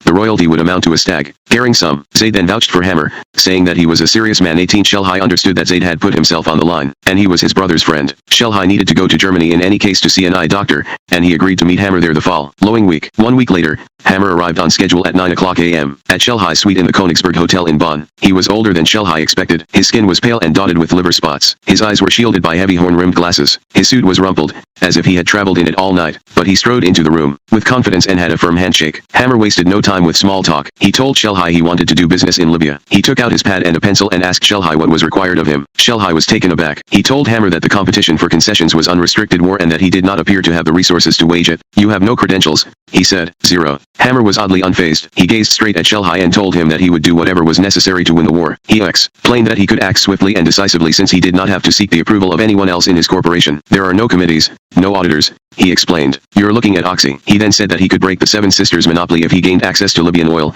and if Schelhai helped him, he would make him the richest man in Europe. Schelhai was impressed. Even if this were all fantasy on Hammer's part, he seemed willing to act and take the consequences. Hammer was different from the other oilmen with whom Schelhai had dealt. As Schelhai began describing the situation surrounding the second round of bidding now only days away, he realized that Hammer was an extraordinarily good listener. One by one, Hammer homed in on the key problems. More important, as his questions reflected, he was able to see them in terms of Schelhai's, as well as his own, needs. The problem for Schelhai was not arranging for Hammer to be awarded the concession, it was arranging it in such a way that his role did not surface. To avoid a scandal, Hammer needed to provide an ingredient to the deal, even if it was only a fig leaf, that would plausibly explain to others why Occidental, a company with virtually no experience in international oil, had been chosen over more seasoned companies. Hammer suggested such a ruse. Occidental would offer to drill for potable water in the drought-stricken Al-Qura region, where King Idris's father was born. Schelhai said that no other oil company would make such an offer, and the committee could thus justify granting Occidental the concessions on the grounds that Libya's national interests were being addressed. As Schelhai described what should be included in the offer, Hammer furiously scrawled notes on his pad and enthusiastically approved each of Schelhai's requests. He also made clear that he would obediently expedite them. For instance,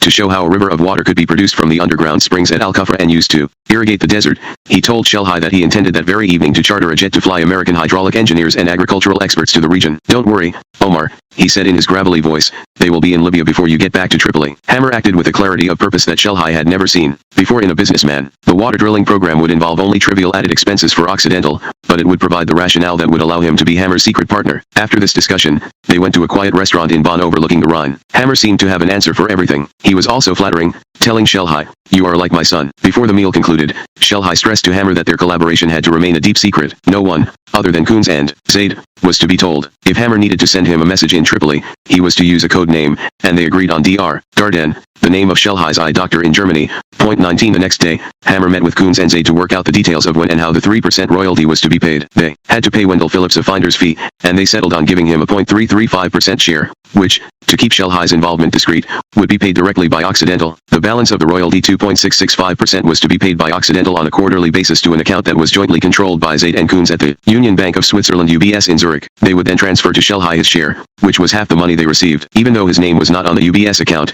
Schelhai was not concerned about receiving his money. His influence in Libya was vital. Hammer no doubt realized that 3% of the gross proceeds was a stiff price, but he had little choice. Time was running out. At this point, he had to fish or cut bait. When he got back to London, he moved with great dispatch to get out of the deal he had made with his other intermediaries. He telegraphed Ogbay in Tripoli and Allen in New York, notifying them that he had cancelled the agreement he had made with them the previous September. 20. Allen and Company later sued Occidental for breach of contract but was unable to prove that a valid contract existed. On July 26, Hammer flew to Tripoli to supervise the official presentation of the bid that Occidental had submitted the week before. It was rolled in sheepskin and bound with red, black, and green silk ribbons, the colors in Libya's new flag. Aside from the usual terms for developing an oil field, which gave the Libyan government 40% of the earnings derived from the oil, it also contained the offer to search, without charge, for water in the Al-Kufra area. Although the results of the auction were not to be announced by the Libyan Oil Ministry until February 1966, Hammer was confident enough of the outcome to buy a converted US A-26 bomber so that he could shuttle between Tripoli and Rome. 21. But as February came and went and more time passed without a definitive word from Schelhai, he became concerned. He had reason to worry. Occidental was not doing well financially. Its oil and gas fields in California were being depleted. Its heavy investment in fertilizer for Russia was stymied. It had also suffered multimillion-dollar losses from investments Hammer had made in California real estate. He was able to conceal the real estate losses from shareholders and banks in 1966 by vastly inflating the value of the company's unsold real estate, but this accounting legerdemain was under SEC investigation and could provide only temporary cover at best. Occidental desperately needed a flow of cash, and the Libyan concession was the salvation on which Hammer depended. In September 1966, Hammer demanded another meeting with Schelhai. This took place at the Intercontinental Hotel overlooking the Lake of Geneva. When Schelhai arrived at Hammer's suite, Hammer seemed unusually agitated. As if delivering a sales pitch, he pounded away, point by point, at the resources he had already committed to the Libyan project. He had even commissioned he said, a Swiss pharmaceutical company to develop an antitoxin that would neutralize the sting of poisonous scorpions in the Libyan desert. But he had to know about the status of the concession. Shelhi could see the lines of tension on Hammer's face as he spoke, and he attempted to reassure him. Be patient, he told him, explaining that the concession committee had to go through the motions of deliberating on the merits of all the bids, and that took time. In Libya, especially in the summer, when most officials went on vacation, he assured Hammer that at the end of the process Occidental's bid would prevail. When several more weeks passed and several of Hammer's messages for Dr. Dardenne went unanswered, he had Zaid call Shelhi repeatedly. He then surprised Shelhi by turning up at the tea room of the Hilton Hotel in Rome. Hammer acted as if he had accidentally run into Shelhi, but Shelhi later suspected that this was not the case. He assumed Zaid had informed Hammer of his whereabouts. When they had tea, Hammer talked extravagantly about his plans to help the king develop Libya. He seemed almost intoxicated with the idea of gaining behind-the-scenes power. It was not what Shelhi wanted to hear, but the die was now cast. 23 On February 26, 1967, as Shelhi had promised, Hammer's company was awarded the two concessions, which were renumbered 102 and 103. Occidental was chosen over 14 more experienced companies. By December, they had struck oil, which was not surprising since both concessions bordered highly promising oil-bearing formations, but the quantity of oil surpassed all expectations. According to estimates by the engineering firm of de Gaulier and Mac Naughton, the two fields contained 3 billion barrels of low-sulfur oil. Hammer had hit an enormous jackpot. In public statements, Hammer attributed his success in getting the Libyan concessions to altruism, specifically his promise to explore lower water for the Libyans. In his autobiography, without ever mentioning Koons, Zaid, Shelhi, or the underside of the deal, he claimed that his bid differed dramatically from the conventional offers of the other companies. We offered to explore near the desert village of Kufr, the birthplace of the king and queen and the site of the king's father's tomb. The absence of water, more than the lack of oil or foreign exchange, had imprisoned Libya in its medieval poverty. 24 The story, which has all the elements of a fairy tale, a good king, a kingdom imprisoned by lack of water, and a wise man who shows the king how to lift the curse from his kingdom, became the conventional account of how a small, inexperienced American oil company got the richest prize in Libya. Immediately after winning the concession, Hammer instructed Occidental's controller, James Murdy, to pay $2.80 million into the UBS account in Zurich controlled by Koons and Zaid. Murdy balked at making such a large payment to a secret account until Hammer showed him the contract with Koons and Zaid, a contract that Hammer argued was so secret it had to be kept in his safe deposit box at the City National Bank in Los Angeles, and no copies could be made of it. On April 5, 1967, the first installment of the payoff was transferred to the UBS account. 25 This was only the down payment. If the estimates of the size of the oil reserves were accurate, the 3% royalty Hammer had promised amounted to a king's ransom. The conspirators would eventually get the price of 90 million barrels of oil. In 1967, oil was selling at about $1 a barrel, which meant that the override would be worth $90 million. Even at these prices, Occidental could expect to gross nearly $3 billion from the concession and, after paying the Libyan government its share and the expenses of getting the oil to market, still reap a rich profit. Hammer achieved considerable power in the business of politics as well as the world of oil in the mid-1960s. In Washington, D.C., he set up a subsidiary, Occidental International, to conduct his government relations, and he staffed it with some of the best lobbyists, politicians, and public relations men that money could buy. He cultivated key senators in both political parties and helped fill the campaign coffers of some 24 congressmen through substantial cash contributions, which, before the Campaign Finance Act of 1972, were legal. Initially, in 1964, Lyndon Baines Johnson's White House was unreceptive to his requests for access to the president. LBJ's national security advisor, McGeorge Bundy, who had asked for and reviewed Hammer's FBI dossier, recommended against it. When a presidential aide informed Bundy that Congressman Roosevelt keeps calling, Hammer is obviously a big contributor to him, Bundy replied that Johnson should not have to see him. 26 When Roosevelt was told that LBJ did not have time to see Hammer, he fired off an angry letter to the White House, saying that Dr. Hammer is not only in a position to be, and will be a five-figure contributor to the Democratic Party, but has been in the past. It seems rather incredible that the president's schedule would be so tight that he could not give Dr. Hammer 5 minutes. 27 By 1965, Hammer had got a foot in the White House door by establishing a rapport with LBJ's chief of staff, W. Marvin Watson. He would later hire him as Occidental International's vice president of government relations. Just before a White House reception for King Faisal of Saudi Arabia in June 1966, Watson wrote a terse note to LBJ, saying that Hammer was in today. He says he has 25 he would like to do without. 28 This was Watson's shorthand for $25,000. Whatever the purpose of the offer, Hammer had little problem getting the access to the White House he wanted after he made it. When the president was too busy to see him, he could always see Watson or other top advisors. LBJ even invited him to his Texas ranch. Hammer took great pride in his elevated status. The relationship with LBJ, as far as Hammer was concerned, was one of the easiest ones he had yet enjoyed with a president. 29 While Hammer was cultivating LBJ, and just as he struck oil in Libya, a blackmailer threatened to expose part of his secret life. In December 1966, he received in the mail a set of photographs. They showed Hammer and Betty Murphy in bathing suits at the beach at Acapulco, Hammer and Betty on Hammer's yacht, Hammer holding in his arms his illegitimate daughter, Victoria, who was now 10. The photographs were followed by telephone calls to Hammer's home. The blackmailer demanded $25,000 in cash. Hammer had gone to great lengths to keep his liaison with Betty secret. After he had arranged the fake wedding and new identity for her and a notional father for Victoria, he camouflaged the money he was providing them every month by channeling it through a chain of anonymous lawyers. He had also insisted that Victoria not be told who her benefactor was, but now somehow his secret had seeped out. If the existence of Betty and Victoria was revealed, Hammer's carefully constructed public image would be damaged, and his marriage to Frances, which had been so useful for financing his business, could very well be ruined. When he told Betty over the phone about the blackmail threat that December, he chose his words carefully, saying that whatever happens, I have the means to resolve the problem. He then asked her, after a deliberately long pause, whether she knew who the blackmailer was. She told Hammer that she did. He was Raymond Glenn Howardin, who had lived with her briefly. After he moved out, she found that he had stolen a shoebox full of photographs, including the ones Hammer had seen. He had also taken jewelry from her. Hammer said, "Don't worry, just leave it in Papa's capable hands." And he did not waste any time in acting against the blackmailer. He employed detectives to locate Howardin, who was living in a motel near Houston. Hammer then met Betty at the airport there. He was wearing a wrinkled suit but looked in good shape. A man who was nearing 70. Two men in sunglasses soon approached them, and Hammer told her that they worked for a federal drug agency, and with their help he planned to set up Howardin by planting evidence against him. Even though the men did not display their badges, Betty did as Hammer asked and described Howardin to them. A few days later, her jewelry was returned to her. When she asked Hammer what had happened to Howardin, he answered tersely, 3 guys went fishing, and 2 came back. The blackmail threats ended. Hammer's fishing story suggested to Betty, as no doubt it was supposed to, that his mysterious associates had done away with Howardin, and indeed she knew from the actions he had taken against his ex-wife that he could be extremely ruthless. But as she later found out, Howardin had not been murdered. He moved to a small town in Texas, where he died of natural causes in 1972. Around this time, Hammer also had to suppress a potentially damaging story that connected him to Israel. The version that appeared in the Arab Oil Review in March 1966 described his Jewish background and the efforts he had made in the 1950s to raise money for Israel, which was essentially accurate, and then went on to allege that he had traveled to Israel and acted as an Israeli agent, which was untrue. Hammer assumed that this mixture of fact and falsehood was deliberately being spread by a competing oil company that hoped to undermine his position in Libya. He suspected ESO. To prevent the story from gaining any currency in the Arab world,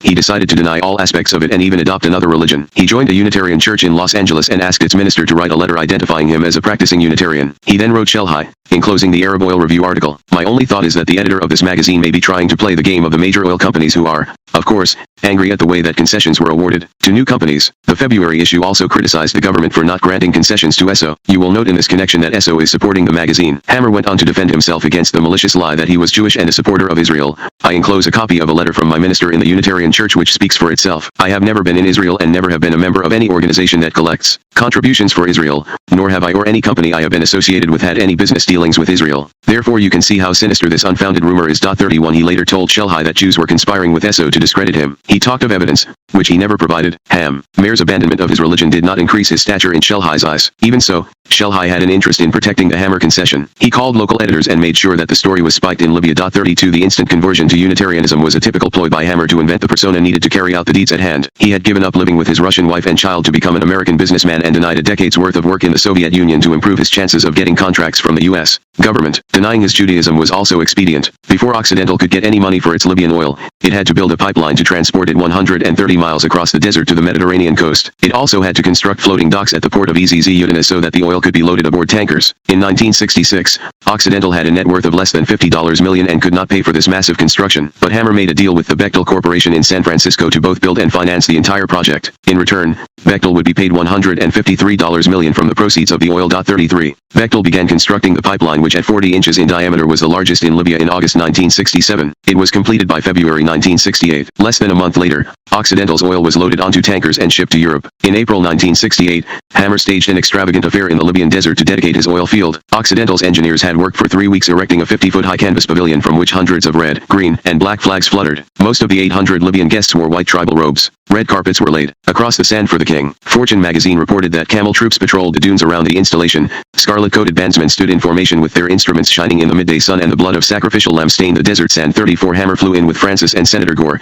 who was leaving Congress at the end of his term, to work full-time for Occidental. On the podium, Hammer stood shoulder to shoulder with King Idris and renamed the concession Idris Field. Afterward, an immense feast was served in two adjacent tents. Although the show cost Occidental over $1 million, Hammer thought he had got his money's worth. Like his meeting with Lenin, it was a validating experience. He claimed that King Idris had privately told him, Allah sent you to Libya. 3. While the royal imprimatur was an important ingredient in Hammer's recipe for success and one he enjoyed, he also needed the continued collaboration of Shelhi. Less than a month after the ceremony, Hammer arranged for Shelhi, along with Coons, to come to Los Angeles. Zaid's fear of flying prevented him from attending the meeting. When they arrived at his home, Coons brought up the 3% royalty. Payments had been delayed, and he wanted to pin Hammer down in front of Shelhi. But Hammer was elusive, saying that Occidental's auditors, Arthur Anderson and Company, still had a few technical questions about the agreement. Before anything could be resolved, Hammer insisted that they view a film, which Occidental's public relations department had produced, about King Idris's participation in the inauguration of Occidental's oil fields. They were joined by Francis. Afterward, Hammer took them to Trader Vic's restaurant in Beverly Hills. The next day, he left Los Angeles, but he sent his limousine to take the visitors to Disneyland. 36 on Wall Street, Occidental stock, which was being heavily traded, soared to more than $100 a share. The frantic bidding reflected not the company's meager earnings but its projections for the sale of billions of barrels of Libyan oil. No other independent company had ever obtained a concession of such magnitude. Hammer did little to discourage the speculation. He was using the stock as a sort of private currency, albeit a highly inflated one, to buy other less well-valued companies. The more than a dozen companies he acquired in this manner promised to diversify Occidental, providing sources of income beyond the oil field in Libya. The largest of the acquisitions was Island Creek Coal, the nation's third largest coal producer, which Hammer made Albert Gore chairman of. As Occidental became an industrial giant, Hammer, who took full credit for its achievement, began to get the recognition he had so long sought. He was continually in the limelight as the company's driving force. Profiles of him appeared in Fortune, Forbes, Businessweek, the New York Times, the Los Angeles Times, and elsewhere. They were generally favorable, portraying him as a shrewd and daring entrepreneur possessing an almost magical Midas touch, someone who had the boldness to take on, like some David challenging Goliath, the most powerful oil companies in the world. If these qualities are seen as measures of risk-taking, the descriptions were accurate. Hammer had arranged for Occidental to go more than $700 million into debt, mainly to pursue his gamble on Libyan oil. He had successfully challenged the giant Seven Sisters cartel. He had personally arranged an enormous bribe that competing oil companies had been either unwilling or unable to engineer. He had pursued an all-or-nothing strategy, and he won the prize. The resulting attention from the press seemed to give him new energy and confidence. Even when Occidental's Libyan oil began to come in, the company's cash flow problem was not immediately solved. The world was awash in oil, prices were low, and Occidental had enormous expenses. Unlike the Seven Sisters, which owned their own fleets of tankers, Occidental had to charter tankers, and because of bad timing, Hammer paid top rates for them. He had also committed 5 cents a barrel to exploring for water at Al Kufra. On top of this, Occidental had to pay Libyan taxes on every barrel of oil it exported. While the company still had a gross profit of 56 cents a barrel, after these deductions it needed almost all of that to repay the $153 million loan from Bechtel. Occidental indeed was so pressed for cash in 1968 that its accountants began looking hard at the money Hammer was paying into the UBS account. In his haste to make a deal with Shelhi, he had agreed to pay the 2.665% royalty on the gross value of the oil,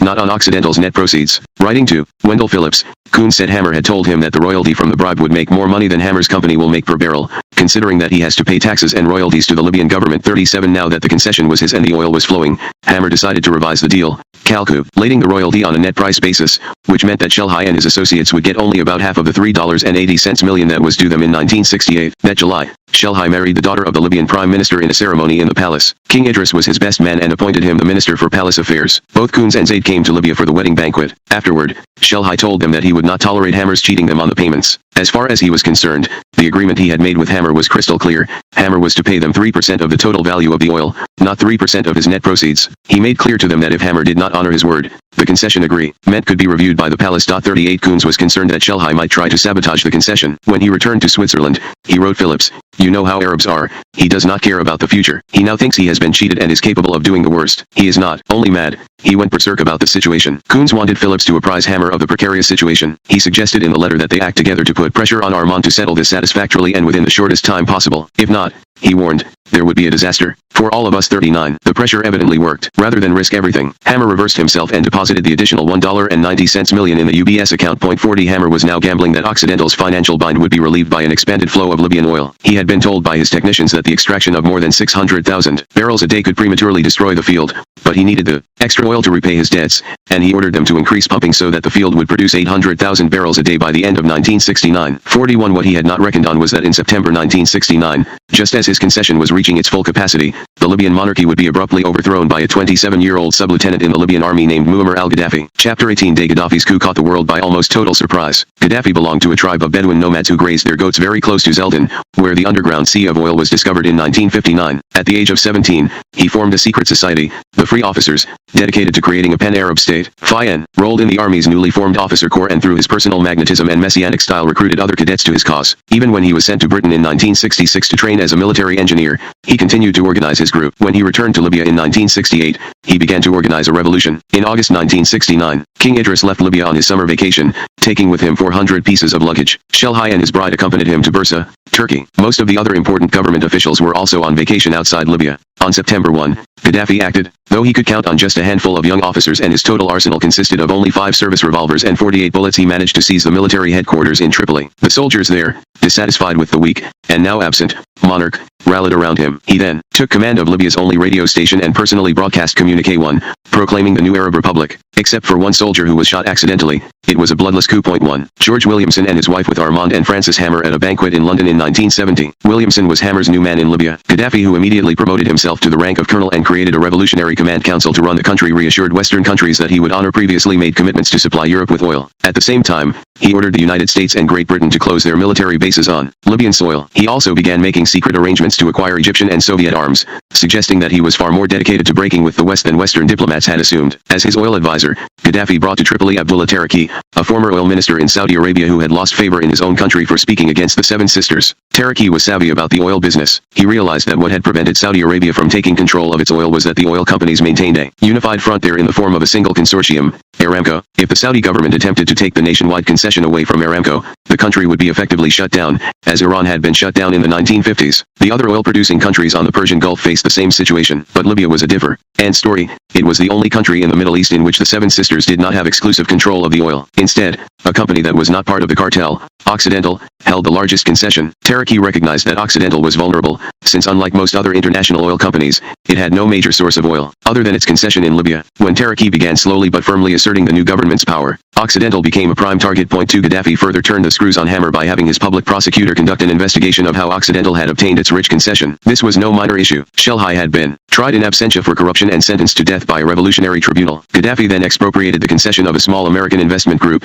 Chappaqua, on the grounds that it had been obtained through the intervention of Shelhi. 3. If Gaddafi took the position that Occidental had also got its concession from Shelhi, it would be similarly vulnerable. The investigation was headed in exactly that direction. The night of the coup, Omar Shelhi's brother Aziz had been arrested in Tripoli. He was repeatedly interrogated, as were other officials involved in awarding concessions. All the Occidental documents in Tripoli were subpoenaed. By early 1970, the Libyan interrogators had extracted the full story of Hammer's bribe. 4. The only real issue by May 1970 was how Gaddafi would use his leverage with Hammer. The day-to-day job of placating Gaddafi's government fell to George Williamson, Occidental's new representative in Tripoli. Williamson, though only 34, had 10 years' experience in the oil business in Libya, working for the Texas oil billionaire Nelson Bunker Hunt. He was a charming Texan who had befriended many Libyans, including some in Gaddafi's inner circle. He had been approached by Hammer in September 1969 with a generous offer to work for Occidental, nearly double what he had been earning from Hunt, and he accepted it. Even though he saw Hammer as an outsider in the oil patch, a Jew from New York with little evident experience in oil, this didn't bother him. He liked mavericks. Hammer was also willing to take on an Arab fanatic at a time when more experienced oil men, including Hunt, were preparing to pull out of Libya. Williamson was concerned at first about Hammer's age. He was over 70, and Williamson wondered how long he would be able to run a business. But he found that Hammer's mind remained quick and agile, so quick that Hammer saw and solved problems before Williamson, who spoke with a slow Texas drawl, had finished his sentence. Hammer also impressed him with his raw determination. He assumed he could maneuver around all the obstacles in his path, even the Libyan revolutionary government. But now, as Williamson watched the investigation unfold, he was concerned that Hammer was on a collision course with Gaddafi, a course that left little room for maneuvering. Hammer thought of Gaddafi as very cunning and very intelligent. He could do little to change the outcome of the investigation, but he did see an opportunity to profit from a grim situation. Shelhi was in exile in Geneva, where without any influence in the new Libya he was useless to Hammer, but Hammer did have a use for the millions of dollars that were to flow into the UBS account and that were earmarked for Shelhi under the terms of the original contract. He might very well need those funds to buy influence in Gaddafi's regime. Occidental's financial control officers, in particular Dorman Commons and James Murdy, had already advised Hammer that, given the force majeure in Libya, he would be justified in cutting off the payments to Shelhi and his associates. 6. No more money need flow into the UBS account. Hammer told them that he would go to Switzerland and discuss the matter.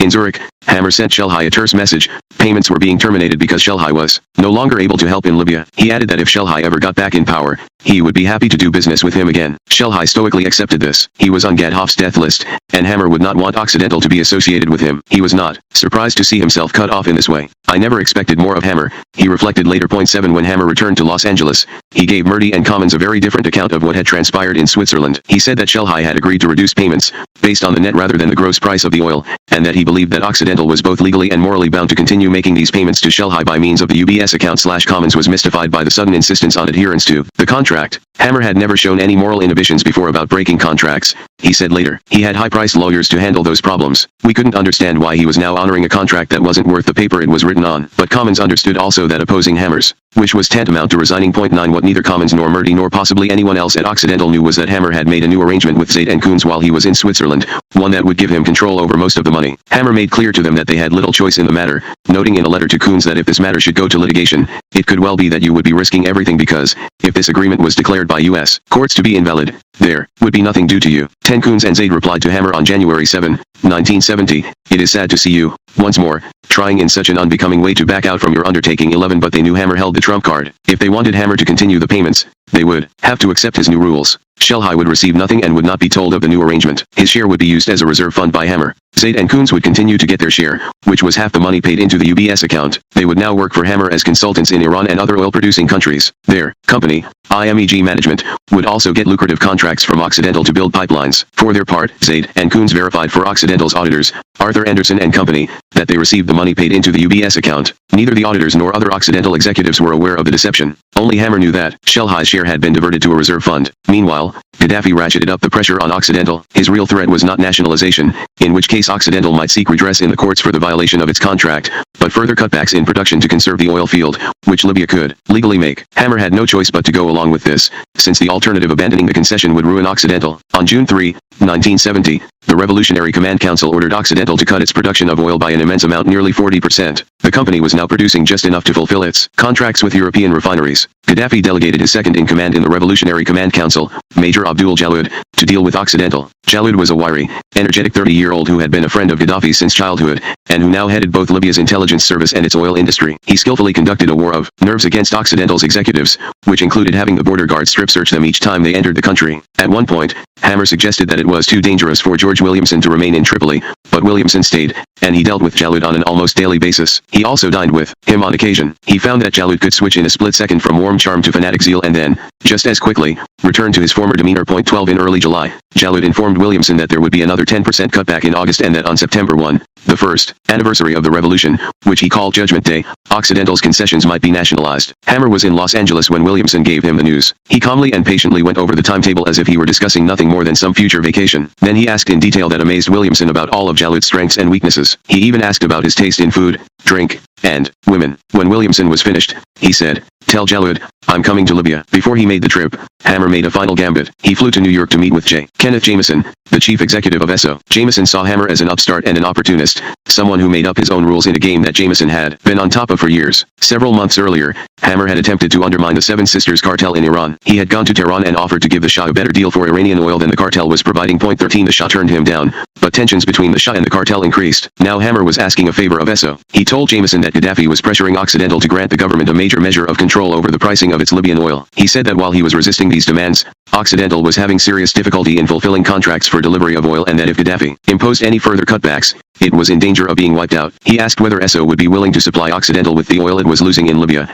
at cost, from its concession in Saudi Arabia. Hammer was making the implicit threat that unless ESSO did so, he would capitulate to Gaddafi's demands, which would open the way for Arab leaders to make the same demands on other oil companies. Jameson, a man of considerable reserve, listened politely but was not about to be extorted to save Hammer's neck. Later that month, Jameson informed Hammer that if Occidental wanted oil from ESSO, it would have to pay the market price. It was now clear to Hammer that the enemy of his enemy was not necessarily his friend. The Seven Sisters would not be coming to Occidental's rescue. 14 What was at stake for Hammer was not just money. He owned only a small percentage of Occidental stock but his reputation as a powerful tycoon, which he had assiduously built over the past decade. This had been significantly enhanced by the abundant oil strike in Libya, and he was not about to see it all disintegrate on Gaddafi's Judgment Day. He had to prevail in Libya, as he had done before in Russia, by collaborating with those in power rather than opposing them. Jalud was the key to this strategy. Hammer arrived in Tripoli in his private plane on August 25, 1 week before Judgment Day. Williamson was waiting at the otherwise deserted airport. As they drove into town in Williamson's Mercedes limousine, Hammer, who had not been in Libya since before the coup, was surprised by the number of roadblocks. There seemed to be one every mile,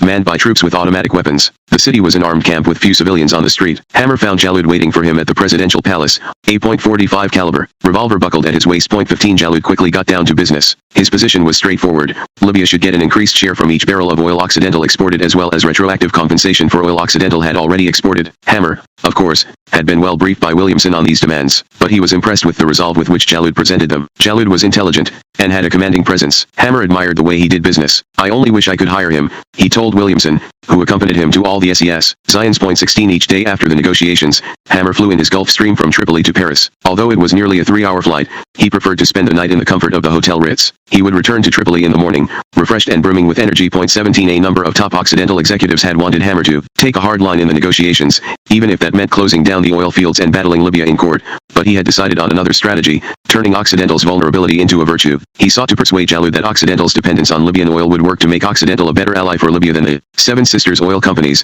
and that Occidental's survival was in Libya's long-term interest. On most of the specific points, he acquiesced to Jalud's demands. By September 1, 1970, he had signed an agreement whose terms were unlike any ever before agreed to by a Western oil company. Libya would now get 55% of Occidental's profits from its oil and, even more important, would have power over the future pricing of the oil. Once Occidental had agreed to these terms, the other oil companies in Libya, including the Seven Sisters, would be asked to follow suit. If they did not agree, they would be shut down. Within 3 weeks, they had all acquiesced. With the stroke of a pen, Hammer had acknowledged the ultimate sovereignty of an oil-producing nation over its oil and had forever changed the geopolitics of oil. After this, the Middle Eastern dominoes began to fall. Once the oil companies had agreed to Libya's terms, they came under pressure from Iran, Iraq, Saudi Arabia, and other Persian Gulf nations. The Shah of Iran, for example, demanded and received an even better profit-sharing arrangement. Libya then had Hammer and the other Libyan concessionaires match Iran's terms. In a matter of months, the control of oil had begun an ineluctable shift from the Seven Sisters cartel to the oil-producing nations. These nations then began coordinating their actions through a group they had previously set up in Vienna, the Organization of Petroleum Exporting Countries,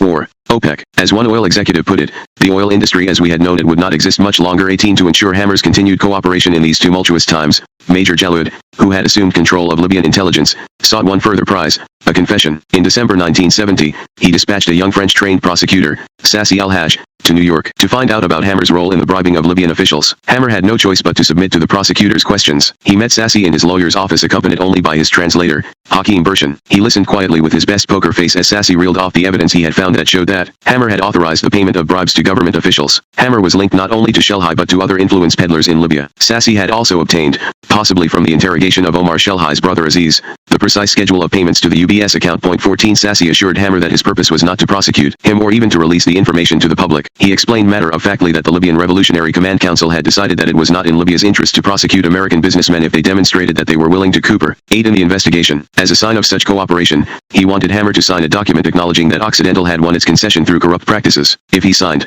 Sassi promised no further action would be taken. Hammer understood the bind he was in. If he refused this deal, he would be deemed uncooperative, and as the public prosecutor made clear, the investigation would continue in a more public forum. It might even result in the expropriation of the Occidental concession. If that happened, Hammer would lose everything he had created, including his reputation. If, on the other hand, he signed the document, he would give Gaddafi future leverage. Given Hobson's choice, Hammer signed the document. He had managed to live a secret life before, with the Soviets holding a sword above his head, and survive. Now he was willing to gamble that it would not be in Gaddafi's interest to expose him. Whether or not Hammer knew it when he signed the document, Gaddafi's strategy for completing the takeover of the West's oil concessions depended in large measure on keeping Occidental in the game. Hammer's strategy of collaboration paid off handsomely. Not only did Occidental continue to profit from Libyan oil for the next 15 years, but the company received $136 million in compensation from Gaddafi for the nationalization in 1973 of 51% of its concessions. Zion. Occidental was the only foreign company in Libya to receive such compensation. Gaddafi also favored Occidental in a number of other ways, including allowing it to earn interest on money due Libya. Point 20 Hammer later wrote in his autobiography that he had often been attacked by executives of other oil companies for his role in Libya. His answer to those critics was, "I survived. They didn't." 21 While Hammer was coming to terms with Gaddafi, Omar Shelhai was attempting to overthrow him. He planned a raid on Tripoli and recruited mercenaries to carry it out, but Shelhai's counter-coup failed in 1974 after word of it leaked to Libyan intelligence. At CIA headquarters in the early I-97 James Angleton and his staff followed the progress of Hammer in Libya with increasing interest. By then, Gaddafi had surreptitiously expanded his contacts with the Soviet bloc, arranging for East German advisors to instruct his security service and contracting for arms shipments, and U.S. intelligence had correspondingly increased its monitoring of Libyan communications. Most of the electronic eavesdropping and other sophisticated surveillance was carried out by the National Security Agency, NSA, and then passed on to the CIA. Although the NSA could not decipher the diplomatic cables that were transmitted between Moscow and Tripoli, it could determine when transmissions increased or abated. When Angleton's staff analyzed this information, it found a pattern that corresponded to the movements of Armand Hammer. Just before each of Hammer's trips to Tripoli between 1970 and 1972, the volume of secret transmissions from Moscow to its embassy in Tripoli abruptly increased, and after he left Libya, it abruptly fell off. This pattern did not hold for any of the other oil executives who went to Tripoli. Was the fit with Hammer merely a coincidence? Angleton pondered. Or were the Soviets taking an interest in Hammer's negotiations? Angleton's staff turned to the NSA's interceptions of the unencoded phone calls that Hammer and his Occidental executives had made to their representatives in Libya. They noted that from 1971 onward, Hammer was supposedly acting in concert with the international oil companies and had access to their strategy. Yet from the CIA's analysis of this material, it appeared that in conversations with Occidental employees in Tripoli over open telephone lines, Hammer's top executives were revealing fully, and almost daily, the oil company's unified negotiating strategy. Since Soviet intelligence had the means to eavesdrop on these conversations, and presumably was doing so, it could pass the information on to the Libyan negotiators. In any case, the Libyans were able, time after time, to anticipate successfully the moves the oil companies made. Angleton was not surprised, therefore, when Hammer acquiesced to Gaddafi's nationalization of over half of Occidental's Libyan oil subsidiary, a step that foreshadowed escalating oil prices throughout the world. Enclosed R.L. the original microcassette of the recording made in your office on July 23 and 2. An insurance copy of the same recording on a standard cassette, which I used to make the verbatim transcript I gave you on August 6. In keeping with the confidential nature of this recording, the labels are written in Russian. There are no other copies either of the recording or of the transcript. JHA note to Hammer from his son, Julian, on November 8, 1969. 2 months after Gaddafi took power in Libya and while Occidental was still operating at full throttle, Hammer attempted to get a concession in the Persian Gulf through a very direct means, cash. He took an attaché case packed with $217,000 from his suite at Claridge's and, walking down the corridor to an even larger suite, delivered the money to Sheikh Sultan al-Mula, the oil minister of the tiny emirate of Al-Qawain. Sheikh Sultan was the son of the emir of Al-Qawain and an important ally if one wanted to do business in the emirate, as Hammer did. The $217,000 was the cash portion of the nearly $1.70 million that Hammer had agreed to pay to get the concession to drill for oil in the emirate's offshore waters. Meckham Oil, a Texas company that had previously held the concession, got $1 million OT the balance, and a remaining $454,000 went into the emirate's national treasury. This, however, was not the total price of the deal. Hammer arranged for an additional $200,000 to be paid to Sheikh Sultan's personal bank account in Switzerland through Patentia Anstalt, a trust that Hammer controlled in Liechtenstein. Protected by Liechtenstein's strict secrecy laws, the trust made this and other such sensitive transactions difficult to trace, even by Occidental's most tenacious auditors. Point 1. This surreptitious payment by Hammer to a government official was not an isolated incident. In 1978, an investigation by Occidental's board of directors that was initiated in response to shareholder lawsuits found that between 1969 and 1975, Hammer had authorized questionable payments, either directly or through intermediaries, to scores of government officials in 14 different countries in Africa, Asia, and Latin America. In addition to the specific payments the investigators were able to trace, they found that $8.70 million in phantom commissions had been paid by Occidental to foreign nationals through anonymous bank accounts in Switzerland and offshore banking centers. Because of the banking laws in those places, it was impossible to determine the ultimate recipient of the funds. Point 2. Up until 1977, when Congress passed the Foreign Corrupt Practices Act, it was not a felony in the United States to bribe a foreign government official, but it was almost invariably a crime in the country in which the bribe was carried out. Moreover, if an oil company obtained a concession through illegal means, it could be revoked without compensation and leave the company no effective legal recourse, as Libya dramatically demonstrated when it nationalized Western concessions. Since such a revocation could expose investors in a company to potentially catastrophic losses, even before the Foreign Corrupt Practices Act became law, a publicly traded company had a legal obligation to disclose to its shareholders that it had used bribery or other illegal practices abroad if doing so could materially affect the prospects of the company. The failure to disclose such information could constitute securities fraud and provide a basis for shareholder lawsuits,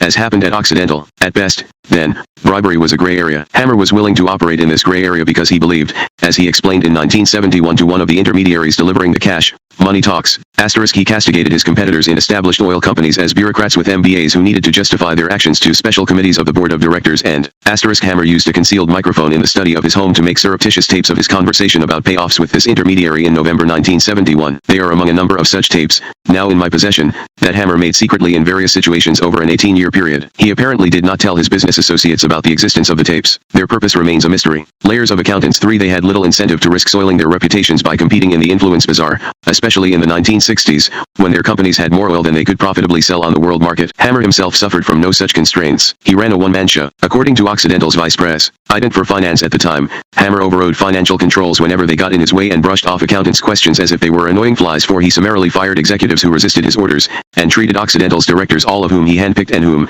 it will be recalled, he made sign undated letters of resignation as nothing more than rubber stamps to validate his actions. When he wanted to expedite a deal, he did not even have to inform his board. He could draw on cash reserves without the authorization, or even the knowledge, of any other officer of the company. Few other executives, at least of publicly owned companies, were capable of bribery on the scale that Hammer practiced it. The act of bribing seemed to enhance Hammer's sense of personal power and control. Sir John Foster, who was one of England's shrewdest Queen's counsels and who advised Hammer on his Middle East ventures during this period, and subsequently served on the board of directors of Occidental, observed that Hammer enjoyed the directness of it all. He liked to see people jump up when he came into a hotel room with an attaché case full of cash. He liked to see the gleam of anticipation in their eyes when he opened it. He liked it, even better if they quivered a bit. He liked to see people hooked on his money. 5. Hammer had a plaque mounted in his office that read, "He who hath the gold makes the rules." Getting someone to do what he would not do otherwise by dangling cash in front of him and seeing the cash nexus in action tended to confirm his base view of human nature. Hammer could induce the recipient of a bribe to do his bidding even if that meant, as it often did, that the bribed person had to violate the law of his country and risk his career and free. The more the recipient compromised himself in this process, the more vulnerable he became to future demands. Bribery always requires some elementary precautions in order to minimize the risks of exposure. First, the briber needs a source of well-laundered, if not completely untraceable, funds. Second, he needs an intermediary who can stand between him and the bribed official. Third, he needs a cover story to help obscure the favoritism he has obtained by trading money for influence. Hammer clearly understood these rules. Having perfected the techniques of money laundering decades earlier in Russia, Hammer masterfully assembled off-the-books funds in the 1960s that gave him absolute control over a continual supply of virtually untraceable money. In some cases, he set up a shell company outside the United States beyond the purview of its laws, that was not owned by Occidental and therefore not subject to the scrutiny of its auditors. He would generate a profit for this supposedly independent shell company by directing subsidiaries of Occidental to sell it oil at an artificially low price and then repurchase the oil from it. The profit that would accrue to the shell company from these manipulated transactions would provide him with a slush fund. Consider, for example, the ease with which Hammer created a company called OTAG in May 1968. He had a lawyer set it up in Switzerland for a nominal fee of less than $1,000. Hundreds of such entities are incorporated in Switzerland every week, many with names composed of letters randomly drawn from the alphabet, and another such corporation would attract virtually no attention. Hammer subsequently had the ownership of OTAG transferred to a shell company named Oilfindel, which he had set up in Luxembourg and was nominally owned by a Luxembourg lawyer. OTAG made money by buying oil from a European subsidiary of Occidental at about 1% below the market price and then instantly reselling it at the market price to a Belgian utility company that had previously contracted with Occidental for the oil. These transactions took place entirely on paper. No oil went to OTAG, it simply received money from the Belgian utility, retained the 1% difference as its profit, and then passed the balance of the money back to the Occidental subsidiary. Occidental's accountants had little reason to be suspicious since the lower price OTAG received could be justified by daily fluctuations in the price of oil. Through this scheme, hundreds of thousands of dollars were diverted from Occidental to OTAG. After paying Swiss taxes on the transactions, OTAG would transmit the balance of the money as dividends to its nominal owner, Oilfindel, in Luxembourg, which would then deposit the funds in bank accounts in Switzerland that were controlled by Hammer. He would withdraw cash from these accounts and have it brought to Los Angeles, where it was placed in a safe deposit box at the City National Bank that had been rented by his executive assistant. Point 6. According to Dorman Commons, Occidental's vice president for finance, Hammer had many other schemes, some even more convoluted than that involving OTAG, through which he diverted funds from the treasury of Occidental and its subsidiaries to myriad offshore accounts outside the purview of Occidental's accountants and auditors. Hammer had access to as much discretionary cash as he needed. Commons explained. Point 7. For example, in the fall of 1971, Hammer stunned Commons by suggesting to him that he had set aside funds to pay off Major Jalloud and other principals in Gaddafi's government. He discussed this calmly and with moral detachment, as if he were discussing a new corporate pension plan, assuring Commons that the money could not be traced to Occidental. Commons did not know the source the mystery funds destined for Gaddafi's men. He later learned that Hammer had found a way of diverting the money that he and other members of Occidental's board believed had been sent to Shelha. Hammer also had no problem recruiting the necessary intermediaries for his bribes. Since he had never considered himself part of the American system, he had a natural affinity for the freebooting financial soldiers of fortune who operated outside the conventional rules of established business. These were usually peripatetic businessmen, often of mixed nationality, who had multiple passports, Swiss bank accounts, and proprietary shell corporations in Liechtenstein, Monaco, Liberia, or some other place that could protect their anonymity. Their principal activity was searching for lucrative liaisons with government officials in underdeveloped countries. Often, these liaisons were formed in shadowy circumstances. During the latter part of the 1960s, Hammer employed no fewer than 12 such intermediaries. They reported only to him and were, in effect, his private staff. Indeed, they were so discreet that when two of them met in 1969, neither told the other he was working for Hammer. Point 9. They went wherever Hammer needed to acquire influence. Venezuela, Nigeria, Cameroon, Angola, Argentina, Mexico, Guatemala, Iran, or Peru. Although, like Coons and Zaid in Libya, they called themselves consultants, they were in fact the cogs in a secret system that delivered laundered money from Occidental to the pockets of local officials who helped get Occidental oil concessions. They had virtually no contact with the geologists, engineers, drilling crews, and executives who constituted the overt side of Occidental's search for oil, since they were prospecting at a different level. Even top Occidental executives did not know of their affiliation or, possibly, of their existence. Hammer had set the dual regime up so that only he had a full picture of its activities. This also, of course, gave him the burden of coordinating, as well as keeping discreet, the two sides of the equation. Others might have found running parallel secret and public enterprises an intolerable strain, but Hammer had no such problem. Even as a child, He had separated what he could say to outsiders from what he kept secret about his father's radical politics. In Russia, where he had two different identities as a high-profile U.S. businessman and as a covert facilitator for Soviet intelligence, compartmentalization became a requisite for survival. He became so good at it that he could even seal away from his public life his secret family. The intermediaries also provided Hammer with a safety net. If things went wrong in a foreign country and the authorities learned that one of his intermediaries had tendered a bribe, Hammer could maintain that he had retained the intermediary only as a consultant and that he had never authorized him to make payoffs. So long as this buffer was not breached, he could insulate himself from the consequences of the bribery, as was demonstrated in Venezuela in the early 1970s. Hammer had become interested in obtaining concessions in the Lake Maracaibo region of Venezuela. Up until then, Eso and the other 7 sisters had treated Venezuela as if it were their private preserve. Now, however, the Ministry of Oil was opening the bidding war concessions to independent oil companies, not necessarily because it expected them to prevail but because it wanted to pressure the 7 sisters to increase their production. Hammer realized that to win any concessions under these conditions, he would need help from inside the ministry. He retained John Askew, an entrepreneur from Arkansas who claimed to be well versed in the intricacies of business in Venezuela. Hammer made a deal with his new consultant. He transferred $3 million through a Swiss bank account to a shell company Askew had in the Bahamas called Nork International. Askew, after further laundering the money through a Panamanian bank, used it to pay off key officials in Venezuela on Hammer's behalf. Askew, though he was to receive 1% of the profits derived from the oil Hammer got in Venezuela, had no illusions about his role. He later described himself as a conduit and agent for Hammer. To avoid the stigma of working with foreign oil companies, Venezuela announced that the new concessions would be in the form of service contracts with its national oil company, CVP. The foreign company would receive 90% of the oil extracted in return for prospecting, drilling, and producing it and would further pay the standard 52% income tax to the government as well as a 16.67% royalty. The fields contained an estimated 3 billion barrels of recoverable oil. Hammer, in serious trouble in Libya with the rise of Gaddafi, needed a share of this oil and had no qualms about paying $3 million under the table to get service contracts for 3 of the 5 concessions. The winners of the concessions were announced on December 1, 1970, but in the fall of 1971 a potentially deal-breaking problem developed. The Venezuelan Oil Concession Committee objected at the last moment to Hammer's proposal to have his Liberian subsidiary, Occidental Worldwide Corporation, sign the service contracts. The committee insisted that Hammer establish an Occidental subsidiary in Venezuela for this purpose. Hammer could not go along with this because, as he explained to Askew, the Liberian subsidiary was a crucial element in his strategy of keeping Occidental's foreign oil earnings overseas, where they need not be reported to the Internal Revenue Service or come under the scrutiny of U.S. authorities. Hammer feared that a Venezuelan subsidiary would undermine that strategy. With only days remaining before the service contracts were to be signed, Hammer summoned Askew to his home in Los Angeles, where he secretly recorded their conversation. On the tape, Hammer can be heard suggesting that Askew fly back to Venezuela and work behind the scenes with government officials to get them to acquiesce to his Liberian subsidiary. When Askew expresses doubts that they will relent, Hammer explodes. "You talked to the minister, didn't you?" he says. "He's getting paid, isn't he? Then why the hell doesn't he deliver?" Hammer suggests to Askew that maybe you're not paying the minister enough. As the discussion progresses, Hammer decides to review and records on his secret tapes the entire $3 million bribe scheme. Who gets what? He asks. Askew dutifully goes through the list of payoffs targeted at influencing the administration of Rafael Caldera, the leader of the COPI party and recently elected president,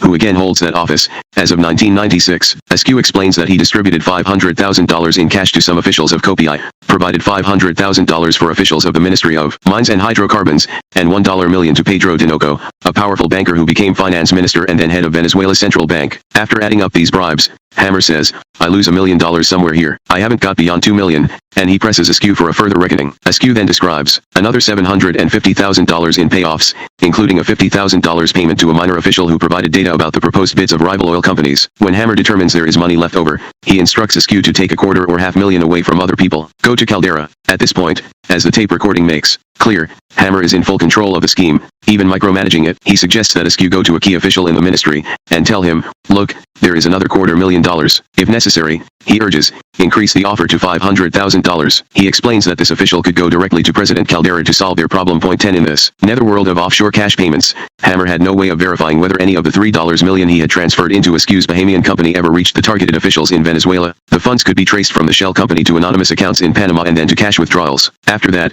the trail disappeared. Whoever got the money, Occidental was awarded the 3 potentially valuable service contracts Hammer sought. Before the company could profit from the oil, Venezuela elected a new president, Carlos Andrés Porras, who nationalized all service contracts in 1974. Although the government compensated the other foreign oil companies for their losses, it refused to compensate Occidental, on the grounds that Occidental had unlawfully obtained its contracts through bribery. Government investigators had uncovered a few payments that Askew made and they displayed on television a check from Askew to the father of a minor official in the Ministry of Mines and Hydrocarbons, but they were unable to develop any evidence that any Venezuelan government official had received money from Askew, nor had they been able to link Hammer to Askew's payoffs. They did not know about the tape discussions of the bribes. The tapes remained in Hammer's possession until his death. Hammer meanwhile denied that that he had authorized any bribes. He acknowledged that $3 million had been paid to Askew but claimed that it was part a legitimate deal to buy back a portion of Askew's interest in the service contracts. Hammer maintained that if Askew had used the money to make payoffs, it was done without his knowledge. He even persuaded the State Department that his company was being victimized in Venezuela, and the U.S. Embassy in Caracas intervened in Hammer's behalf. Hammer's buffer held. Even though Askew was arrested in 1976 and it was clear that officials had taken money from him,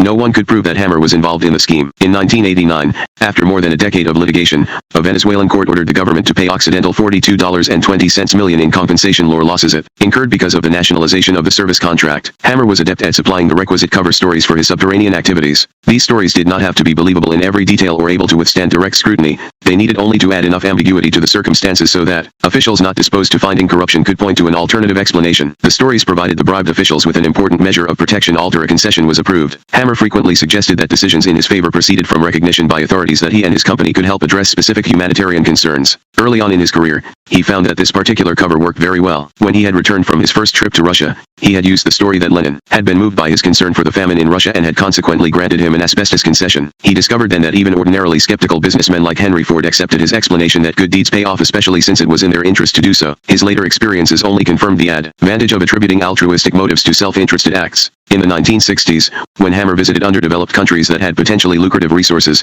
he had the U.S. embassies there, which were usually alerted to his arrival by cables from influential senators like Albert Gore, arrange formal audiences with top government officials, followed by press conferences. In these meetings, he cited the possibility that Occidental might help alleviate problems that afflicted the country. It could build fertilizer factories to help relieve food shortages. It could drill wells to relieve droughts. It could provide state-of-the-art pesticides that would eradicate scorpions. In the press briefings, he made a point of always referring to himself with his medical title, so that he was not just a businessman but the doctor. Even though the promised humanitarian ventures rarely went beyond the talk stage, with the exception of drilling for water at the oasis of Al-Kufra in Libya, they provided a convenient smokescreen for the behind-the-scenes activities. Hammer, of course, could not have been as effective as he was in promulgating his cover if it did not in fact project a persona that had real meaning for him. He wanted to be recognized as the humanitarian doctor. Although Hammer had mastered the art of bribery, not all his bribes produced profitable oil concessions. In Nigeria, for example, Occidental obtained a concession through the efforts of Hammer's Monte Carlo-based intermediary, Salvador Armand, who stood to receive $2 million if it worked out, but the concession failed to yield oil,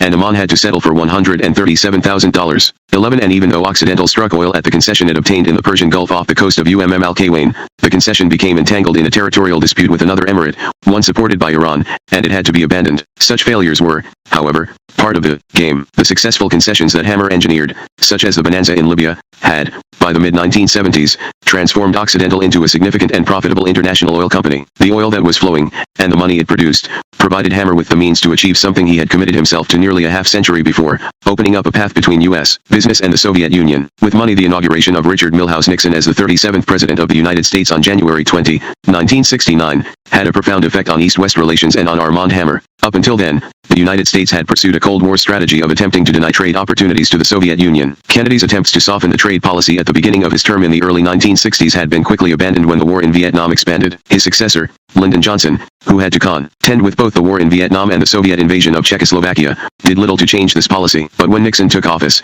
he decided to approach Soviet trade with a more opportunistic eye. Despite his extraordinary personal reticence and almost unimaginable unease with intellectuals, Nixon was a surprisingly bold adventurer in the realm of geopolitics. According to Henry Kissinger, who served as both his national security advisor and his Secretary of State, no other U.S. president, with the possible exception of Theodore Roosevelt, matched Nixon in his instinctive grasp of realpolitik. He believed that a nation's security interests, not idealistic principles, have primacy in determining its foreign policy. Nixon was determined to place the issue of Soviet trade in this Machiavellian context. Hammer with the Soviet Minister of Culture, Yekaterina Furtseva, on his yacht in Florida in the 1970s. He viewed the withholding of technology, tariff preferences, and credit from the communists not as a moral imperative but as a tactic aimed at extracting a political advantage. They were bargaining chips. If the Soviets were to acquire the resources and technology they needed to modernize their economy, they would have to pay a political price in other areas, such as Vietnam. The idea, as Kissinger later explained, was to emphasize those areas in which cooperation was possible, and to use that cooperation as leverage to modify Soviet behavior in areas in which the two countries were at loggerheads. That was what the Nixon administration understood by the word détente. Détente was initiated in November 1971,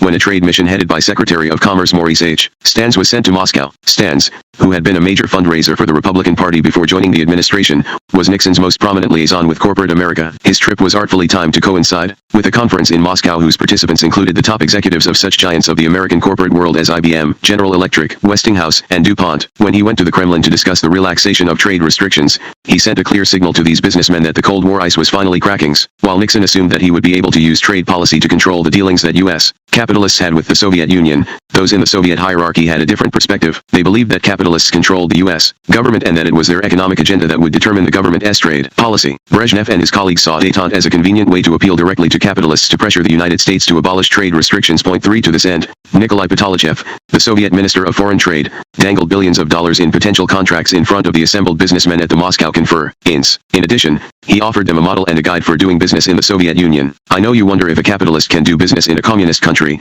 he said, and then cited the success of one of your richest men, an American who in the 1920s had manufactured pencils in the Soviet Union, pencils that Patolichev himself had used in school. The model capitalist was of course Armand Hammer. Point 4. The Soviet minister's words did not fall on deaf ears. Hammer was keenly attuned to every nuance of détente. He had watched it unfold with, as he put it, the sharpest interest and enthusiasm. 3. He knew that the Soviet minister had a purpose in mentioning his name to the American businessmen. The message was that he was no longer compromised, as he had been when he left Russia in 1929. For decades, he had been uncertain how much the FBI knew about the services he had performed for Soviet intelligence in the 1920s. His brief liaison with Khrushchev had flickered, then died. Now it appeared that the Soviets wanted him to be associated publicly with détente. "My connection with the Soviet Union, more or less dormant since Khrushchev's fall from power, flourished afresh," he wrote. Hammer was now in his early 70s. His face was wrinkled and reptilian, his hair had thinned noticeably, and his hearing and vision had weakened. But he had lost none of his focus. He was determined to play the role in détente for which he was designated. "No policy could have been framed closer to my own beliefs and attitudes," he noted. Point 6. He was again headed east.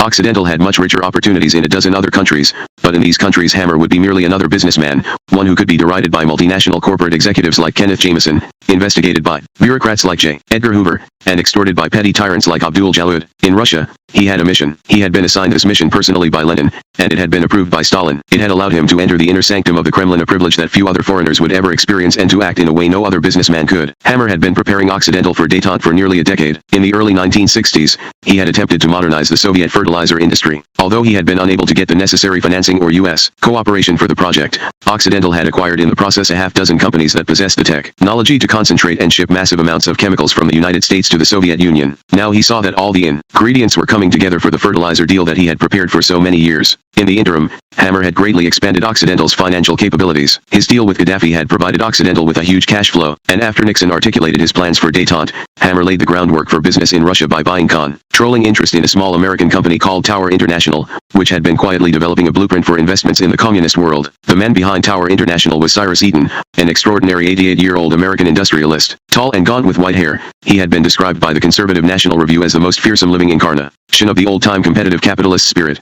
Born in Pugwash, Nova Scotia, Eaton learned about business from none other than John D. Rockefeller, whom he worked for as a golf caddy, bodyguard, and office assistant. While still in his 20s, he had sallied forth on his own, investing borrowed funds in Canadian and U.S. public utility companies and then merging them in an enormous syndicate called Continental Gas and Electric Company. He survived the 1929 stock market crash and during the Depression bought iron, steel, rubber, and transportation companies. He founded Republic Steel, which became the third largest producer of flat-rolled steel in the United States, and he gained control of the Chesapeake and Ohio Railroad, which dominated the transportation of commodities in the Midwest. Having made fortune after fortune through capitalist entrepreneurship in the 1940s and early 1950s, Eaton decided to use part of his immense wealth to improve U.S.-Soviet relations. In July 1957, he organized the Pugwash Conference of Nuclear Scientists at his bucolic estate in Nova Scotia. He paid the expenses of the 24 scientists who attended. The Russian delegation included such figures as Dmitry F. Skobeltsyn, a leading physicist, Alexander M. Kuzin, an award-winning biochemist, and A. V. Topchev, the Secretary-General of the Soviet Academy of Science. The American delegation had equally prominent scientists,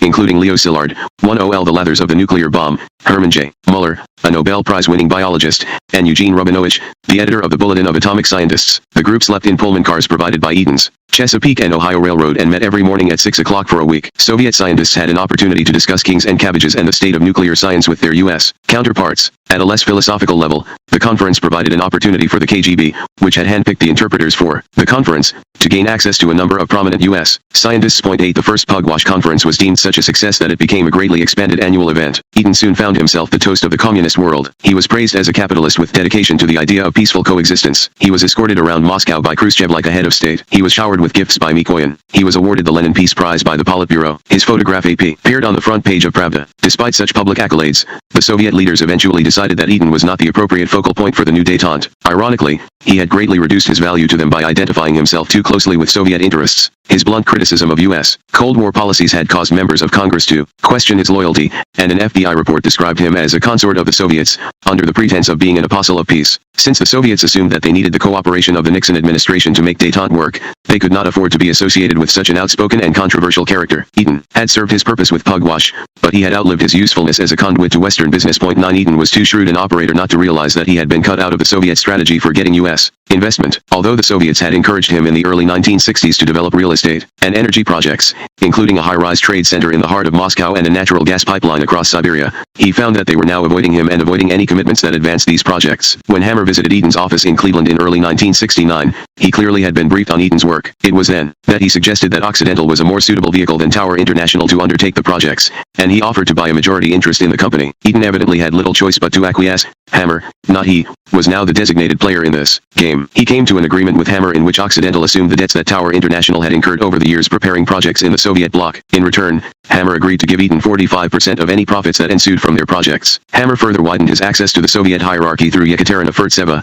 the Minister of Culture. Trained as a textile weaver, Furtseva had joined the communist apparatus in 1930, when she was only 19.1, a favorite of Stalin's. She rose rapidly in the party and was appointed to the Politburo in 1950, the first woman in Soviet history to achieve this position. 11 When Hammer met her in 1964, he was attracted by both her toughness and her comeliness. 12 Mikoyan had assigned her the responsibility of arranging art exchanges with the United States, a program that Hammer had been involved in since the mid-1930s. When Hammer learned that Furtseva admired the works of Grandma Moses, he offered to arrange an exhibition at the Pushkin Museum of Fine Art in Moscow. Furtseva had proposed sending the Red Army Chorus on a tour of the United States, but the State Department objected to the propagandist aspect of such a tour. Hammer had promised but failed to use his influence with the Johnson administration to overcome these objections. 13 Furtseva admired his efforts, and throughout the late 1960s, Hammer assiduously cultivated the relationship. Furtseva, meanwhile, began to live noticeably better in Moscow, building, for example, a $160,000 vacation home for herself, leading to rumors that Hammer was the source of her newfound wealth. In any case, Hammer could count on her as an ally. By 1972,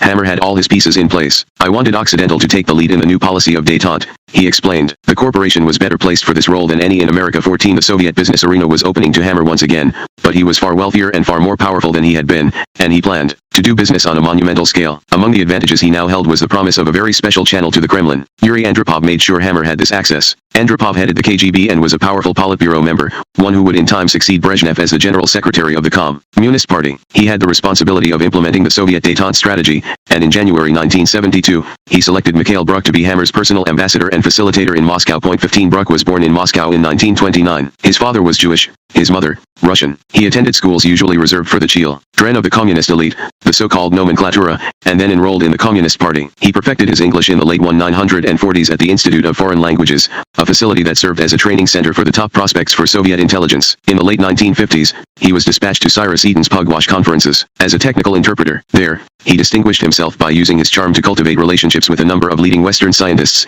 including Leo Szilard. Bruck also traveled around the United States as a Soviet journalist, although with his perfect English he was often mistaken for a British journalist. During these years, he built on his sly friendship with Szilard and began contacting other American nuclear scientists, an activity that quickly brought him to the attention of the FBI. He then found he had problems renewing his visa, and he returned to Moscow. 16 Bruck had been acquainted with Hammer's nephew Armand at the Institute of Foreign Languages, and when Hammer came to Moscow in 1964, Bruck interviewed him at length for a Moscow news weekly. He continued to maintain an interest in Hammer from afar during the late 1960s. Now, with Andropov's backing, he was to have an open connection with him. By mid-January 1972, he had set up a headquarters for Hammer on the top floor of the Hotel National, across from the Kremlin. He was Hammer's official expediter. Hammer assumed from the outset of this relationship that Bruck was a Soviet intelligence officer. When a top Occidental executive asked about Bruck's business experience, Hammer answered nonchalantly, "Mike's KGB." He explained, "We can't do business in Russia without the KGB, and it's better to have a KGB man we know about than one we don't." 17 That winter, Bruck received a wish list from Hammer. At the top of it was a request that Hammer be permitted to fly to Russia in his Gulfstream jet. When Bruck explained that no private jet had ever been allowed to fly in Soviet airspace,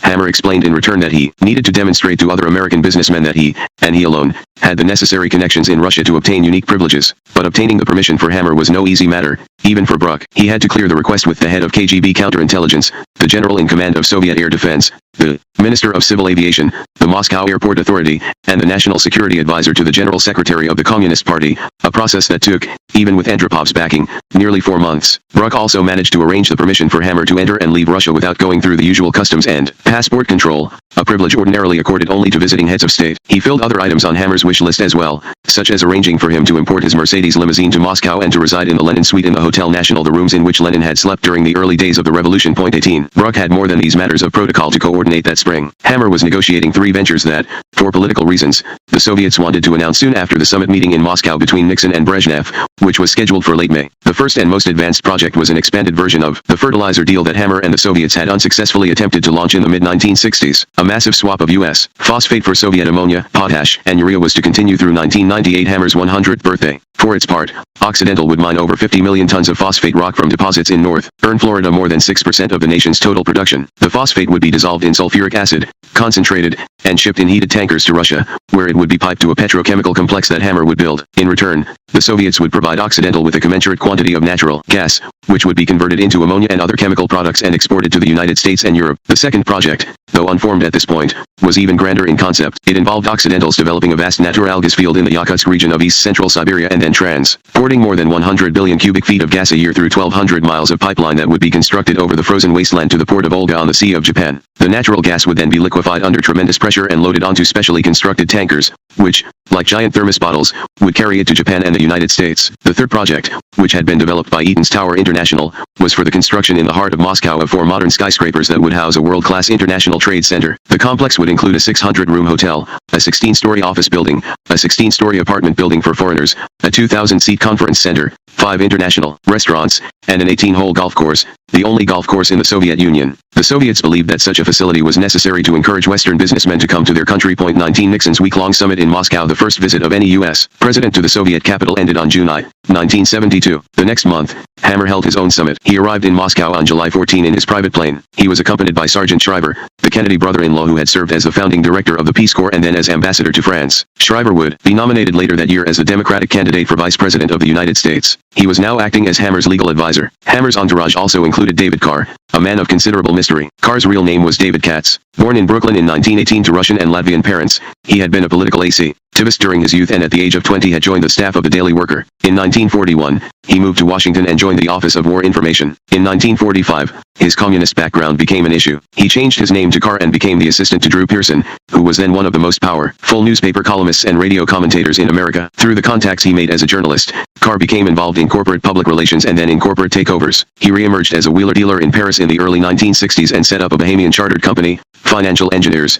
that specialized in arranging commodity and technology deals in the Soviet bloc. Carr's principal contact in Moscow was German Gvishiani, the well-connected son-in-law of Premier Alexei Kosygin and the deputy chairman of the State Committee for Science and Technology of the Soviet Council of Ministers. Since this was the agency that Hammer had to deal with, Carr had come along on the trip. Hammer meant this to be a high-profile mission. Along with Shriver, Carr, and a half-dozen Soviet journalists, he attended a ceremony sponsored by the Committee for Science and Technology, at which he signed a preliminary agreement for the fertilizer project. Despite the fanfare and photographs, it was in fact only a tentative agreement to negotiate further. On July 17, Hammer flew to London, where he called a press conference to announce that he had concluded a wide-ranging agreement with the Soviet government, according to which Occidental's technology would be exchanged for Soviet raw materials. Describing it as one of the first fruits of the Nixon summit, he said that in my 51 years of dealing with the Soviet government, I have never found the grounds more favorable for the rapid expansion of East-West trade than exists at present. Though the deal was hardly in concrete form and, even if completed, would hardly impinge on the U.S. energy situation, he told reporters that the venture would, among other things, help solve growing oil and gas shortages in the United States. Hammer's announcement sent Occidental shares up 19%,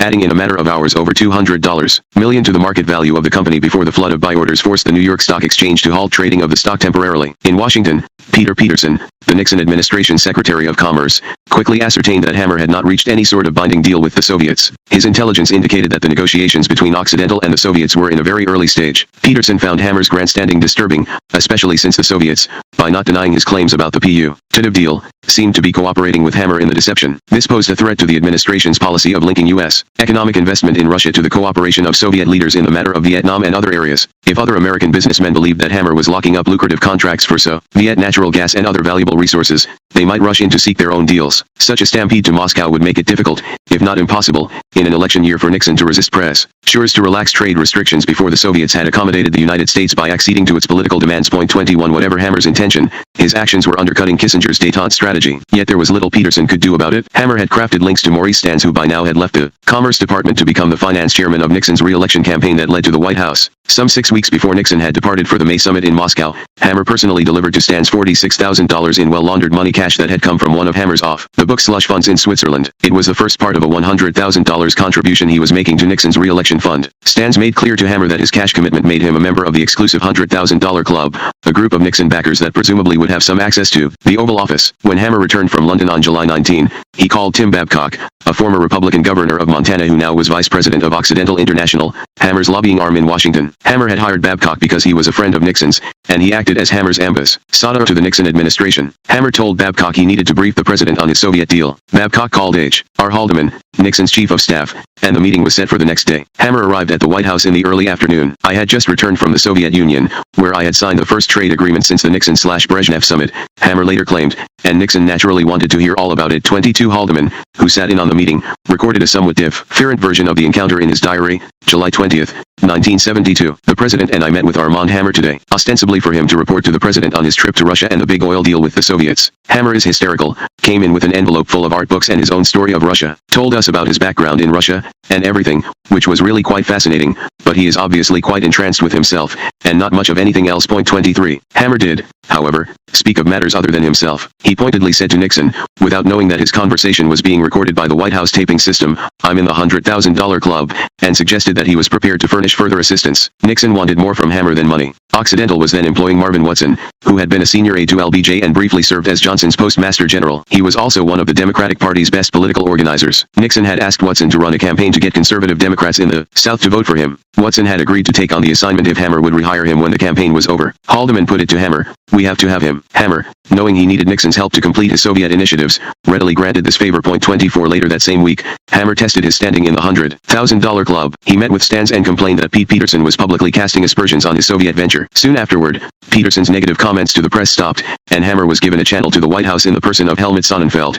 the senior deputy on Kissinger's national security staff. Sonnenfeld had reservations about Hammer, whom he found both crafty and self-aggrandizing, but there was little he could do about it since Hammer evidently had support at the highest levels of the Nixon administration. 25 At Occidental headquarters in Los Angeles, meanwhile, Dorman Commons completed his analysis of the financial implications of the Soviet ventures. As the company's chief financial officer and director, he had a responsibility for protecting the stockholders' interests. Despite the recent excitement about the company on Wall Street, Commons knew that Occidental's profit margins had been severely squeezed by the deal Hammer had made with Gaddafi, as well as by Hammer's continuing insistence on funneling a percentage of the Libyan money into the Union Bank of Switzerland account. In the first 6 months of 1972, Occidental had gross revenues of $1.2 billion, but it had earned only $4 million in profit. Commons won that these meager earnings were barely enough to finance the company's plans to expand its oil business. Yet Hammer was now moving to commit the company to billions of dollars worth of projects in the Soviet Union. For the least grandiose of these projects, the Moscow International Trade Center, $110 million would be required to build the hotel and apartment buildings alone, and, even using the most optimistic assumptions about occupancy,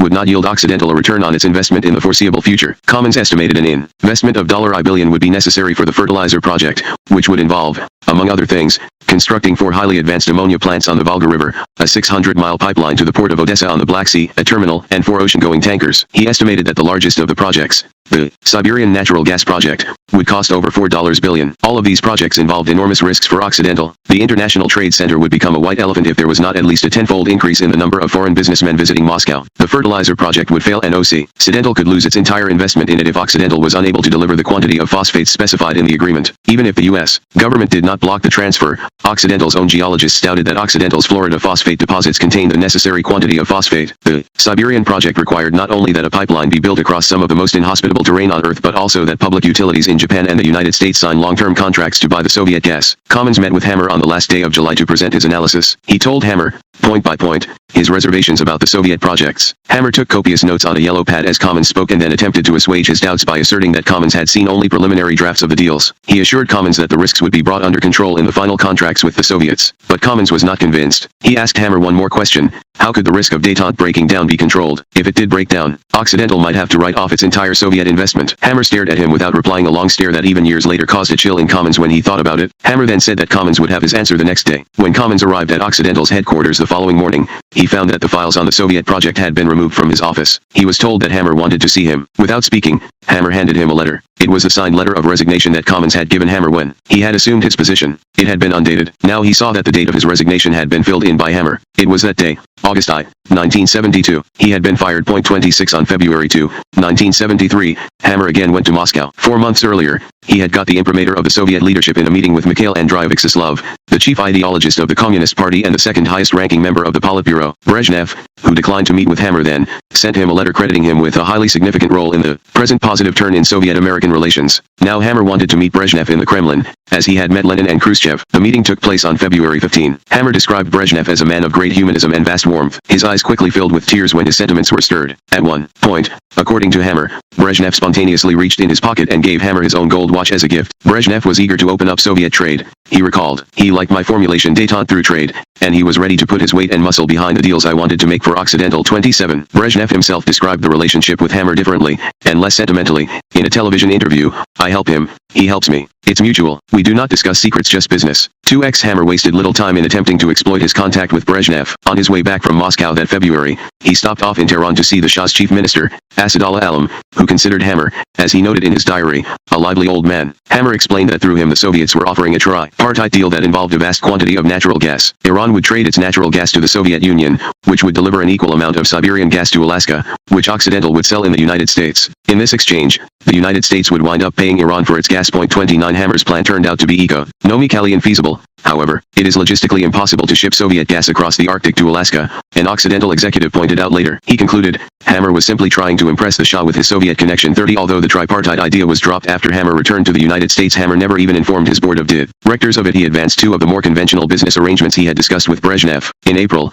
Hammer signed a 20-year contract for the delivery of phosphate to the Soviet Union. Hammer himself described the accord as the breakthrough in Soviet-American trade. 31 Then, in September, Hammer signed the contract to build the International Trade Center in Moscow. The third proposed deal, the Siberian gas pipeline, whose cost had escalated to $17.50 billion, was quietly shelved. 32 But initiating even the two projects required an enormous infusion of capital into the Soviet Union. Since Hammer knew that Occidental was not in a position to provide this capital on its own, he turned to the U.S. Export-Import Bank, the agency that had been set up by Congress to finance U.S. trade with the underdeveloped world. Hammer proposed that the bank make a 20-year $180 million loan to the Soviet government to help construct processing plants, pipelines, and other facilities for Occidental's fertilizer project. The interest rate on this proposed loan would be about half the prevailing commercial bank rate. Hammer was confident that if the Export-Import Bank provided money on these favorable terms, he could raise another $180 million at conventional rates from a syndicate of banks, led by the Bank of America, that wanted to do business in Russia. This sum, he reckoned, would at least be enough to set the project in motion. Before the loan could be granted, Hammer had to overcome a serious barrier.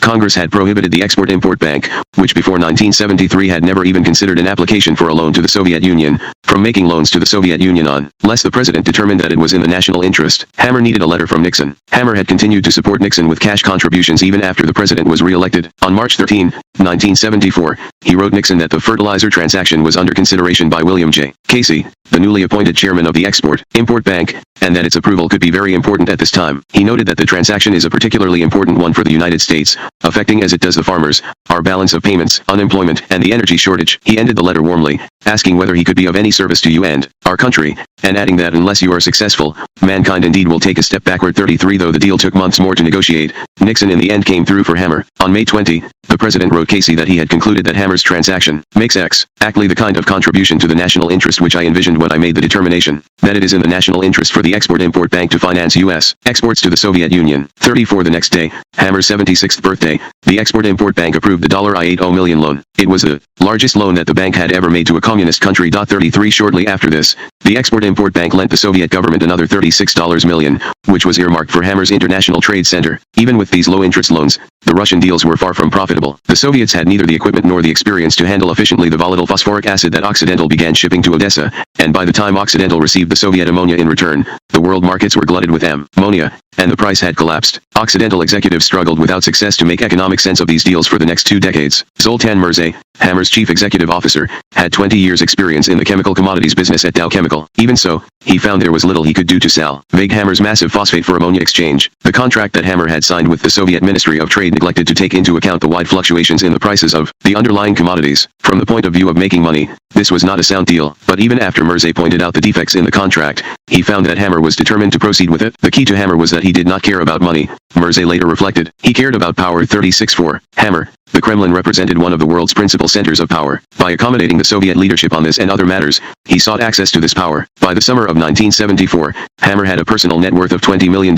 He had total control of Occidental Petroleum and the millions of dollars that had been diverted into slush funds. He employed 20 political lobbyists, including Marvin Watson and Tim Babcock. Senators and congressmen depended on his largesse, and he had access to both Brezhnev and Nixon. Armand Hammer, Armand's nephew and namesake, was left behind in the Soviet Union when his father, Victor, returned to New York in 1928. In 1960, with the help of Eleanor Roosevelt, Armand obtained a visa to visit the Hammers in America. His mother, Lava, is on Roosevelt's right, and his Russian wife is on her left. Although Hammer claimed to have had several meetings with John Kennedy, this is as close as he ever got to him. Hammer is at the rear of a group gathered at the White House, where Franklin Roosevelt, Jr., then the Undersecretary of Commerce, was making an announcement. In 1952, Hammer bought Campobello, the Roosevelt summer home off the coast of Maine. He later donated it as a memorial park, and in 1964 there was a dedication ceremony attended by Lady Bird Johnson, in the foreground. Hammer is behind her. Senator Edmund Muskie of Maine is at the far right, next to FDR, Jr. Hammer with King Idris of Libya in 1968, when the Occidental Petroleum Corporation's Libyan pipeline was dedicated. Hammer in Los Angeles with Kemal Zainalzaid, who had served as a go-between in setting up Occidental's Libyan oil deal. Nearly $3 million was deposited into a SEC-TET Swiss bank account controlled by Zaid and his colleagues when the deal was made. G. Armand and Francis Hammer with the Pope in 1980. Hammer with his grandchildren, Michael and Casey Hammer. M.M. Martha Kaufman, a freelance writer, met Hammer in 1974. She became his mistress and the curator of his art collection. When his wife became suspicious about their relationship, Hammer had Kaufman change her name to Hillary Gibson. She also changed her appearance, wearing wigs and new makeup so that Francis wouldn't recognize her as Hillary Gibson. She became the director of planning for the Armand Hammer Museum of Art and Cultural Center. Armand and Francis Hammer having caviar and champagne on the Oxy One, Hammer's private plane. Hammer and Rosa Maria Durazo, whom he introduced as his private physician, with President and MRS Bush at the White House in April 1990, a few months before Hammer died. Hammer talking to his granddaughter, Casey, at the opening of the Armand Hammer Museum of Art and Cultural Center in November 1990. It was his last public appearance. Chapter 21 Watergate Crimes and Misdemeanors in the autobiography Hammer published in the late 1980s. He wrote that in 1975, all of my worst nightmares had come to life. One, he was referring to the very real possibility that he would be arrested and taken to prison in Monocles,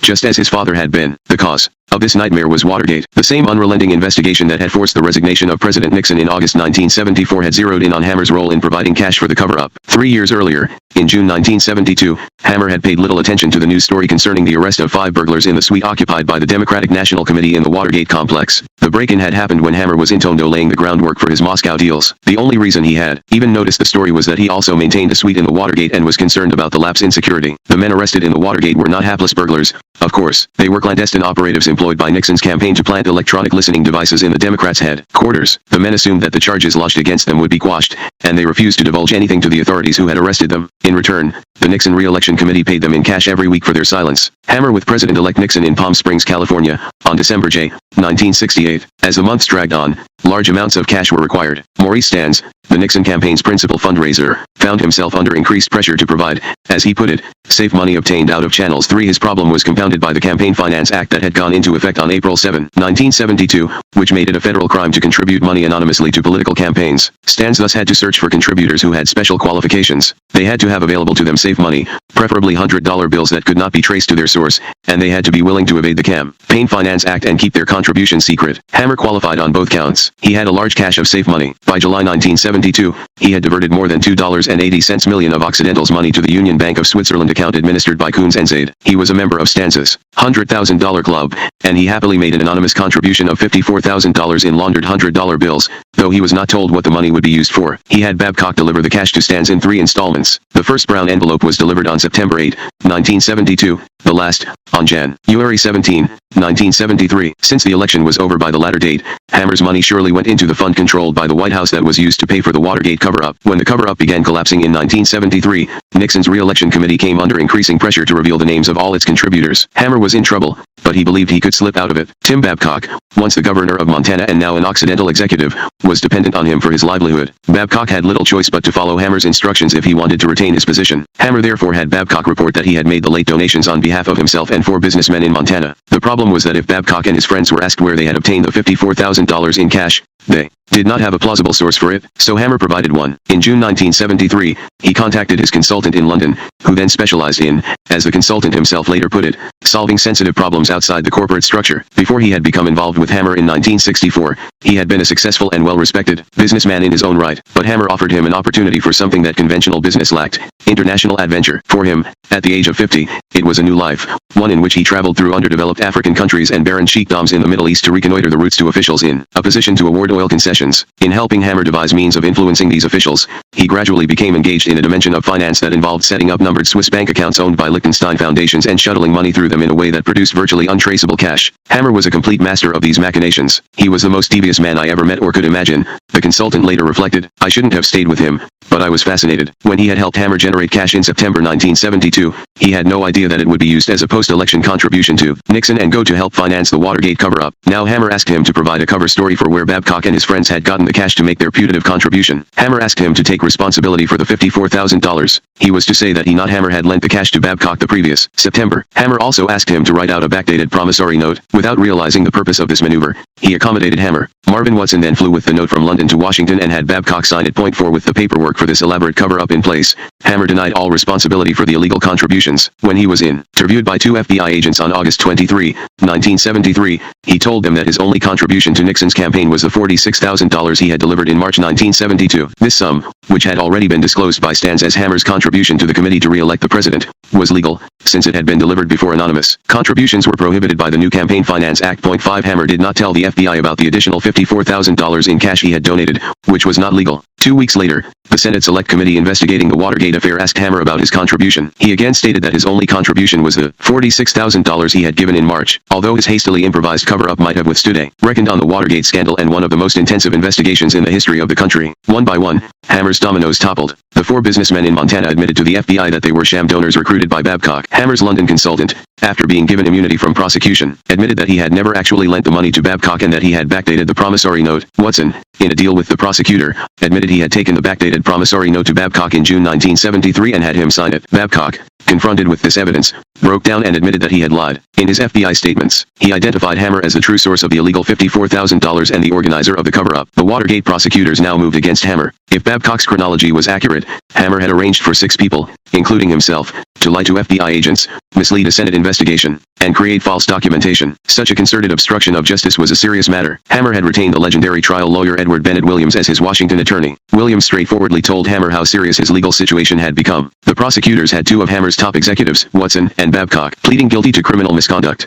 Both men would testify that Hammer had ordered them to arrange the cover-up. In addition, they had Hammer's own statements to the FBI and the Senate Select Committee that he had contributed only $46,000, not $100,000, which would indicate that Hammer himself had acted to further the cover-up. They also had the sham promissory note and the London consultant, who could testify that it had been fabricated at Hammer's instructions. They had a solid case for charging Hammer with multiple counts of obstruction of justice. Williams explained that even if Hammer persuaded a jury that he had given the entire $100,000 to Babcock before the April 7 deadline and that Babcock for his own reasons had delayed giving $54,000 of the money to Stans until after the deadline, he still could be convicted on the more serious charges of obstruction of justice and be sentenced to years in prison. And if a jury believed that his employees acted on his behalf, he would almost certainly be convicted. Williams advised Hammer to make a deal with the prosecutors that would not require the case to go to trial. He suggested that Hammer offer to plead guilty to the lesser charge of making an illegal campaign contribution. Point 6 Hammer found the idea of admitting his guilt abhorrent. He had spent 5 decades trying to wash away the stain of his father's conviction. Could he now accept such a stain on his own record? He believed, as he later noted, that guilt lives on in the mind of the criminal and in the society in which he moves,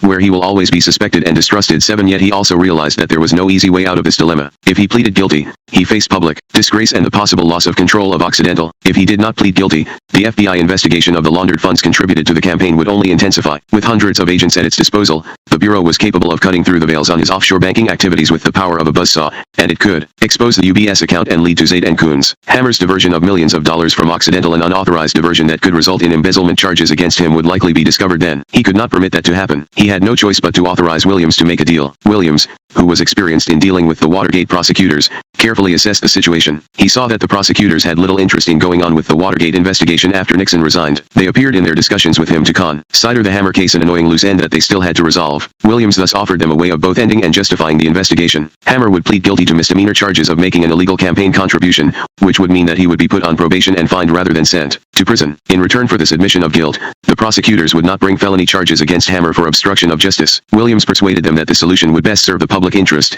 since there was little point in spending large sums of taxpayers' dollars to put a 76-year-old man in prison, and they would get full credit for humbling a wealthy industrialist. While agreeing to the deal in principle, it took the prosecutors until August 1, 975 1 to work out the exact charges. Finally, On September 1975, Hammer pleaded guilty in federal district court in Washington, D.C., to 3 counts of making illegal campaign contributions. Each count involved a separate cash contribution after the April 7 deadline. The presiding judge, William B. Jones, appointed a court probation officer, James Walker, to assess Hammer's contrition for the crimes before he passed sentence. Hammer found it almost unbearably painful to admit his guilt before the world. About this period, he wrote in his autobiography, "Nothing in life meant more to me than my good name and reputation. And now here I was about to be sentenced. 8. I cannot describe the anguish I am suffering by being placed in this humiliating position," he wrote to his probation officer just before he was due to be sentenced. "It is as if a whole life of usefulness is being wiped out by the making of an anonymous political contribution of my own money, an act which was conceitedly perfectly legal prior to April 7, 1972. He then went on, in this extraordinary 20-page letter,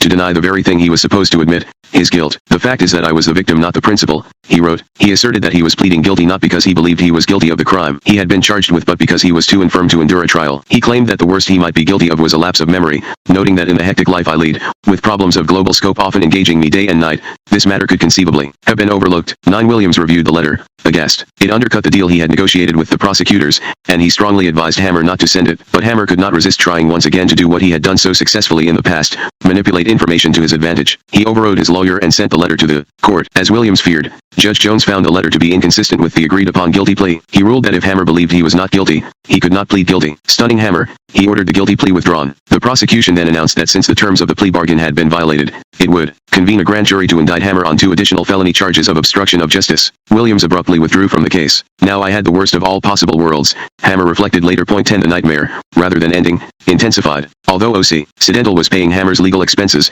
these were now approaching $1 million, and the expenditure would almost certainly invite shareholder lawsuits. In addition to the Watergate Special Prosecution Force, Hammer now had to contend with the Securities and Exchange Commission, which had begun its own investigation of allegations by former Occidental employees that Hammer had bribed foreign leaders. The SEC obtained an order for Hammer to appear in court with his records and testify about cash payments made to intermediaries in these alleged transactions. If he complied with the order, he would find himself in an investigatory crossfire that could expose his Swiss bank's accounts. Unable to cope with these pressures, Hammer fell back on the dying man's strategy. "The inescapable facts are that I am 77 years old and I suffer from coronary heart disease and associated vascular and heart problems," he wrote the court. He then had himself admitted to the Cedars of Lebanon Hospital in Los Angeles. In January 1976, no fewer than 6 medical specialists employed by Occidental furnished opinions that Hammer was medically unable to appear before the SEC or stand trial in Washington. His Los Angeles attorney, Arthur Groman, stated that Hammer's doctors had concluded that Hammer was unlikely to recover from his heart condition. In view of this terminal condition, the prosecutors agreed to transfer the case to federal court in Los Angeles, where the presiding judge, Lawrence Leidick,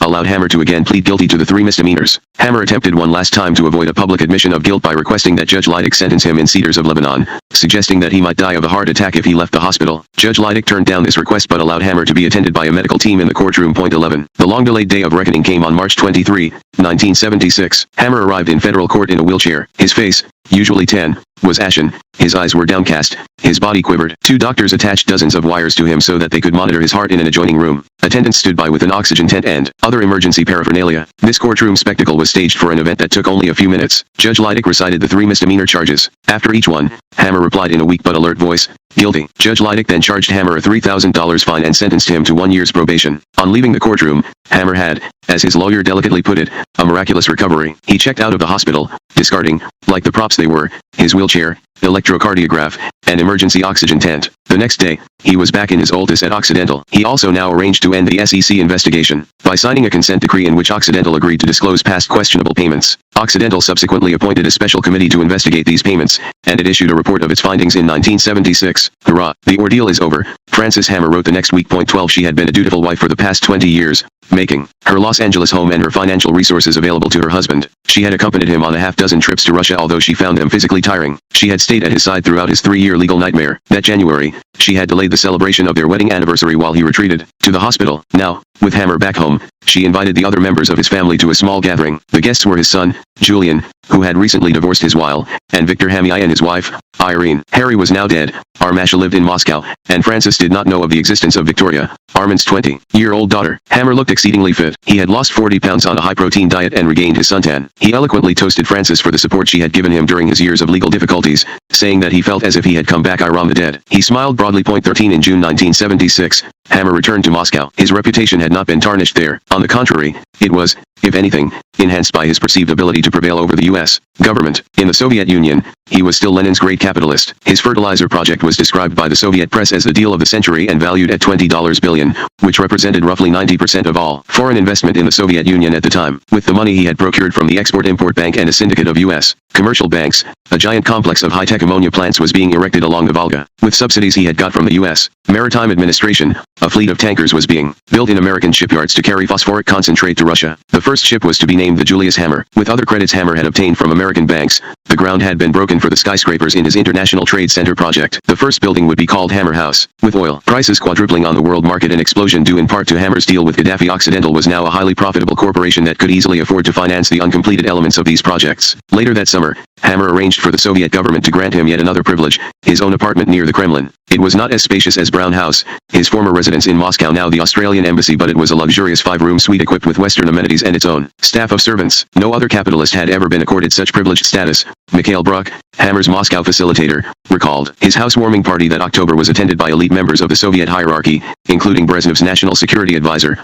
Andrei Alexandrov Argentov. Urbane and cultured, Alexandrov Argentov had the primary responsibility for coordinating information concerning Soviet foreign policy. After meeting Hammer, he told him that Brezhnev had granted him an audience, and he took Hammer to the Kremlin, where they met with Brezhnev for 90 minutes. 14 In that meeting, Brezhnev made a point of discussing U.S. foreign policy issues, such as the Strategic Arms Limitation Treaty, so that Hammer could carry a message back to Washington. During the next year, Hammer commuted regularly among America, Russia, and other communist countries. He negotiated major projects for the development of petrochemical and energy industries in Poland, Romania, Czechoslovakia, and China. To further advance détente, as well as to restore his own tarnished image at home, he writes in Oslo, Norway. Funded by Occidental Petroleum, it became an annual event. Like Cyrus Eaton's Pugwash conferences, Hammer's gatherings brought together leading Soviet and Western intellectuals for a week's discussion of ways to further peaceful coexistence. By 1978, Hammer had become the recognized channel through which U.S. corporations sought business opportunities in the Soviet bloc. Hundreds of companies ranging from the Reader's Digest, which wanted to publish a Russian-language edition in Moscow, to DeLorean Automobiles,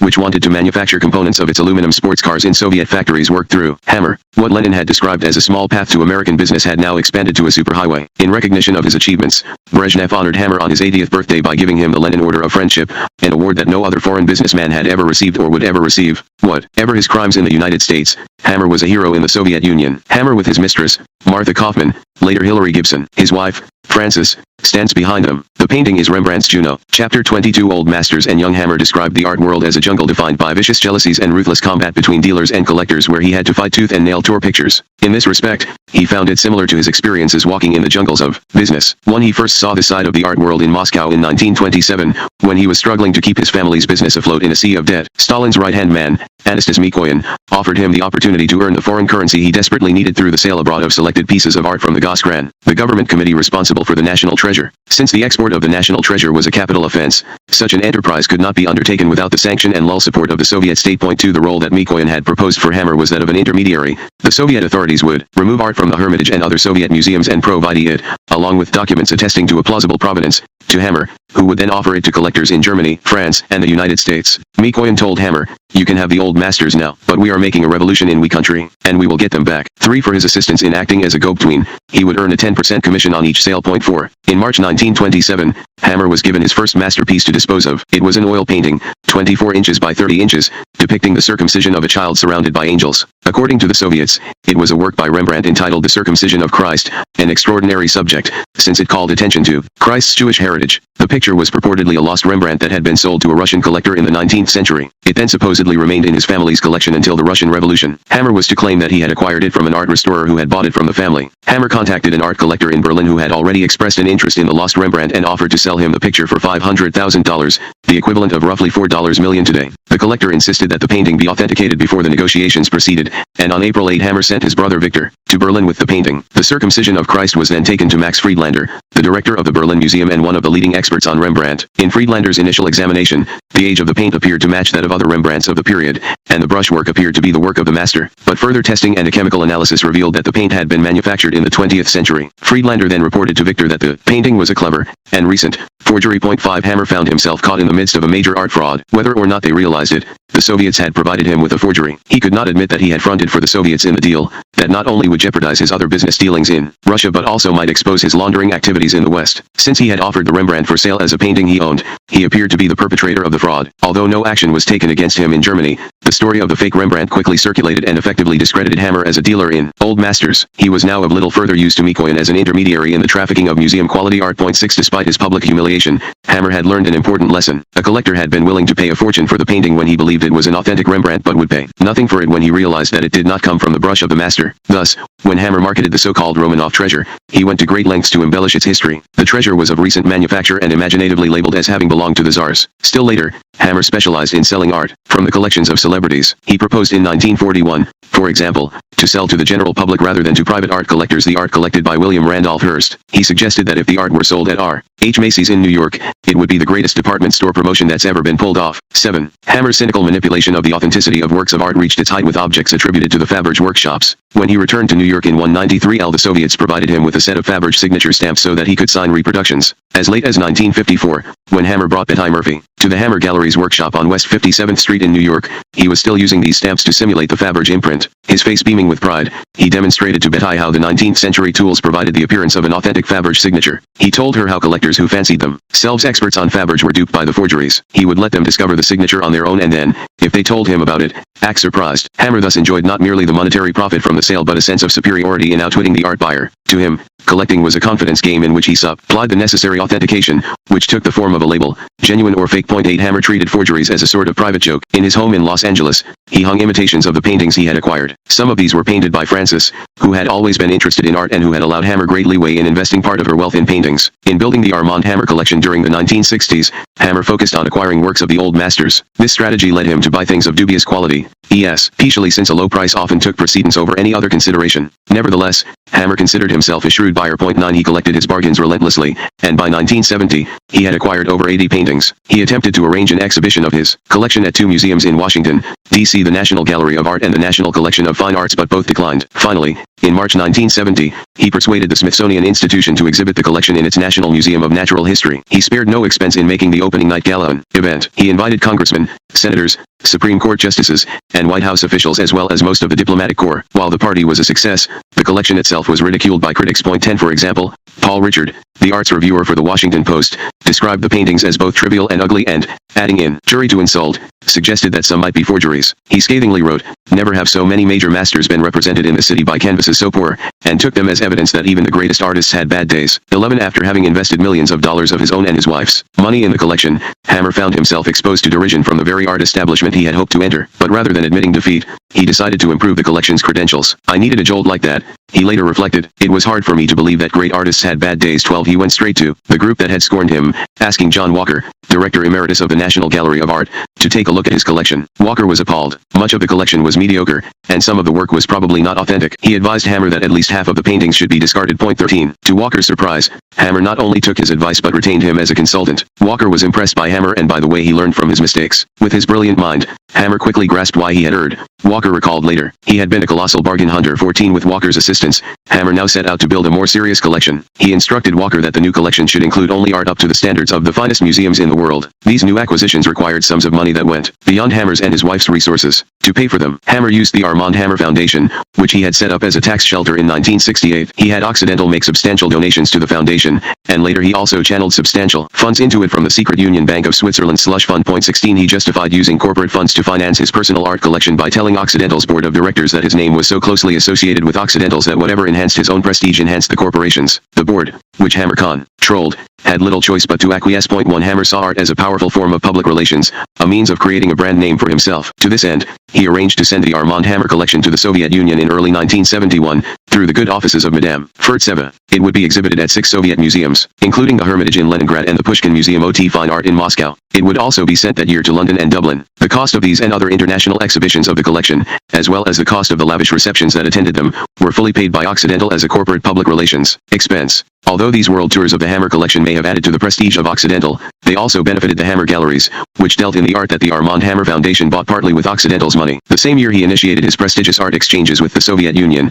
Hammer extended his art dealing operations by buying for $2.50 million a 75% interest in M. Knoedler and Company, America's oldest art gallery. He also had himself elected a trustee of the Los Angeles County Museum of Art by promising to bequeath his collection to it. He now wore 4 hats simultaneously: the director of the museum that would display the collection, the head of the foundation that paid for the collection, the chief executive of the oil company that funded the foundation, and the dealer who, through Knoedler and Company and Hammer Galleries, bought paintings for the collection. By this time, his collection was ranked by Walker with the most important in the country. Through it, Hammer had achieved a large measure of the recognition he wanted in the art world. Hammer, with the help of Maury Leibovitz, his financial advisor, whom he made a 25% partner in the art business, attempted to build Knoedler Galleries into a major force in the art world. During the next few years, Hammer hired a number of top people to run it, including John Richardson, who had previously headed Christie's fine art department. Richardson remembers Hammer as a wizened man who, with his leathery skin and hooded eyes, reminded him of an old tortoise. He was impressed by Hammer's energy but realized that he had no eye for art and no scruples. This became evident when Hammer took him to his home and showed him a painting that he claimed was Modigliani's Woman of the People. Richardson recognized the work as a howling fake but,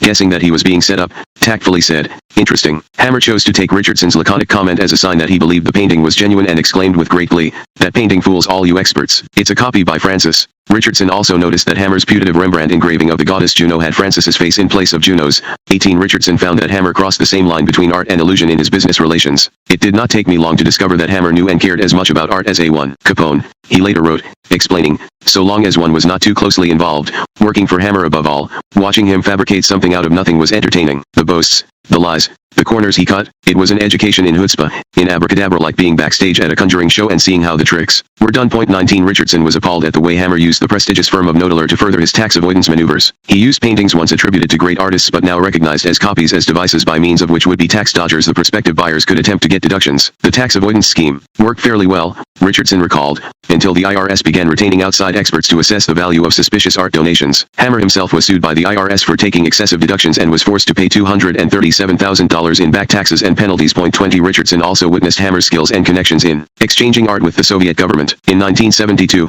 Hammer bought for the Knoedler Galleries a minor painting by Goya for $60,000, the relatively low price reflecting its inferior quality. He recognized that its illustrious signature might be used to advantage in the name game, even if it lacked artistic value. Such an opportunity arose later that year, when Madame Furtseva informed him that the Soviet Union would greatly appreciate a gift of a Goya. Hammer arranged this through a complex set of transactions that served to conceal the profits he derived. First, he had his gallery transfer ownership of the Goya to a shell corporation based in Zurich. It was nominally owned by a Liechtenstein foundation but controlled by Hammer himself through his London consultant. Thus, it would not look as though he were selling his own painting. He then had the Armand Hammer Foundation buy the painting from the Zurich Corporation for $160,000, generating a windfall profit of $100,000 in cash. Next, he had his foundation donate the painting to the Soviet Union while announcing in a press release, with his characteristic hyperbole, that this represented $1 million gift from my private collection. He and his London consultant then flew to Leningrad with an attaché case containing $100,000 in cash to attend the opening of the exhibition at the Hermitage featuring the Goya. 2 days later, they flew on to London without the attaché case. In return for Hammer's largesse, Furtseva arranged for him to be given a major painting. Hammer subsequently received a painting by the modern master Kazimir Malevich,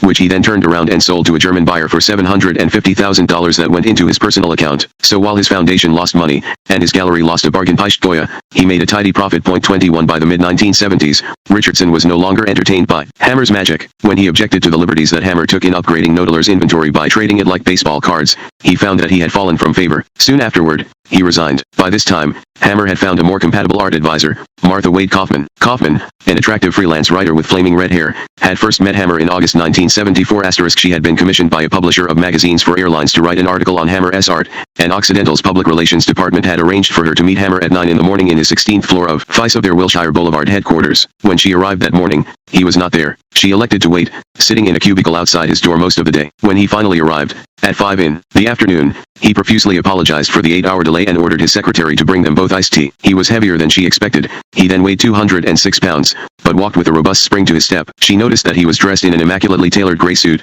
a white shirt, and an elegant tie. He also had a deep tan. He looked remarkably vigorous for a man she knew was in his mid-70s. He was also taken with her. He later would tell her, "You didn't stand a chance." She began the interview by asking him his motive for collecting art.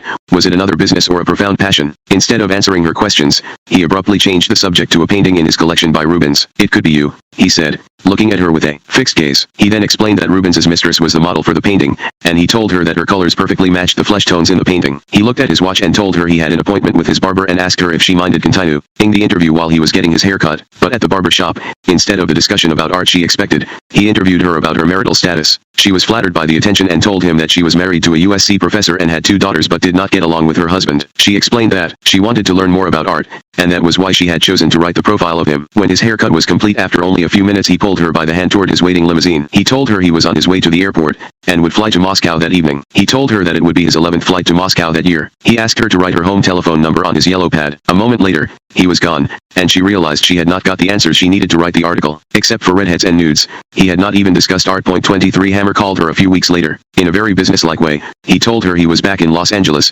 had thought about her case, and now wanted to complete the interview. He suggested that she meet him that afternoon at a private suite at the Beverly Hilton, which he said he used when he did not want to be disturbed by routine office business. He opened the door for her when she arrived and seated her on a sofa across a table from him. When she took out her pad to take notes, he told her that what he was saying was not for publication, but he wanted her to hear him out. She was slightly mystified by the request but put down her pad. Hammer told Kaufman that art for him was neither a business nor a passion, it was a means to achieve an end, immortalizing his name. He wanted to leave behind such an unrivaled collection that future generations would associate the Hammer name with greatness. To do this, he intended to spare no expense in buying masterpieces. He would exhibit the collection in the great museums of the world during his lifetime, and after his death it would be housed in a separate building in the Los Angeles County Museum of Art, where it would stand forever as a monument to him. He told her he had already made the preliminary arrangements with the museum, but he still had to improve the collection and create a global reputation for it. He then told her the real purpose behind this meeting. He wanted her to leave journalism and work closely with him in realizing this prodigious ambition. She would act as his personal art consultant, curator, and liaison with museums around the world. She would have her own office at Occidental and would travel with him on his private jet. He then leaned close to her,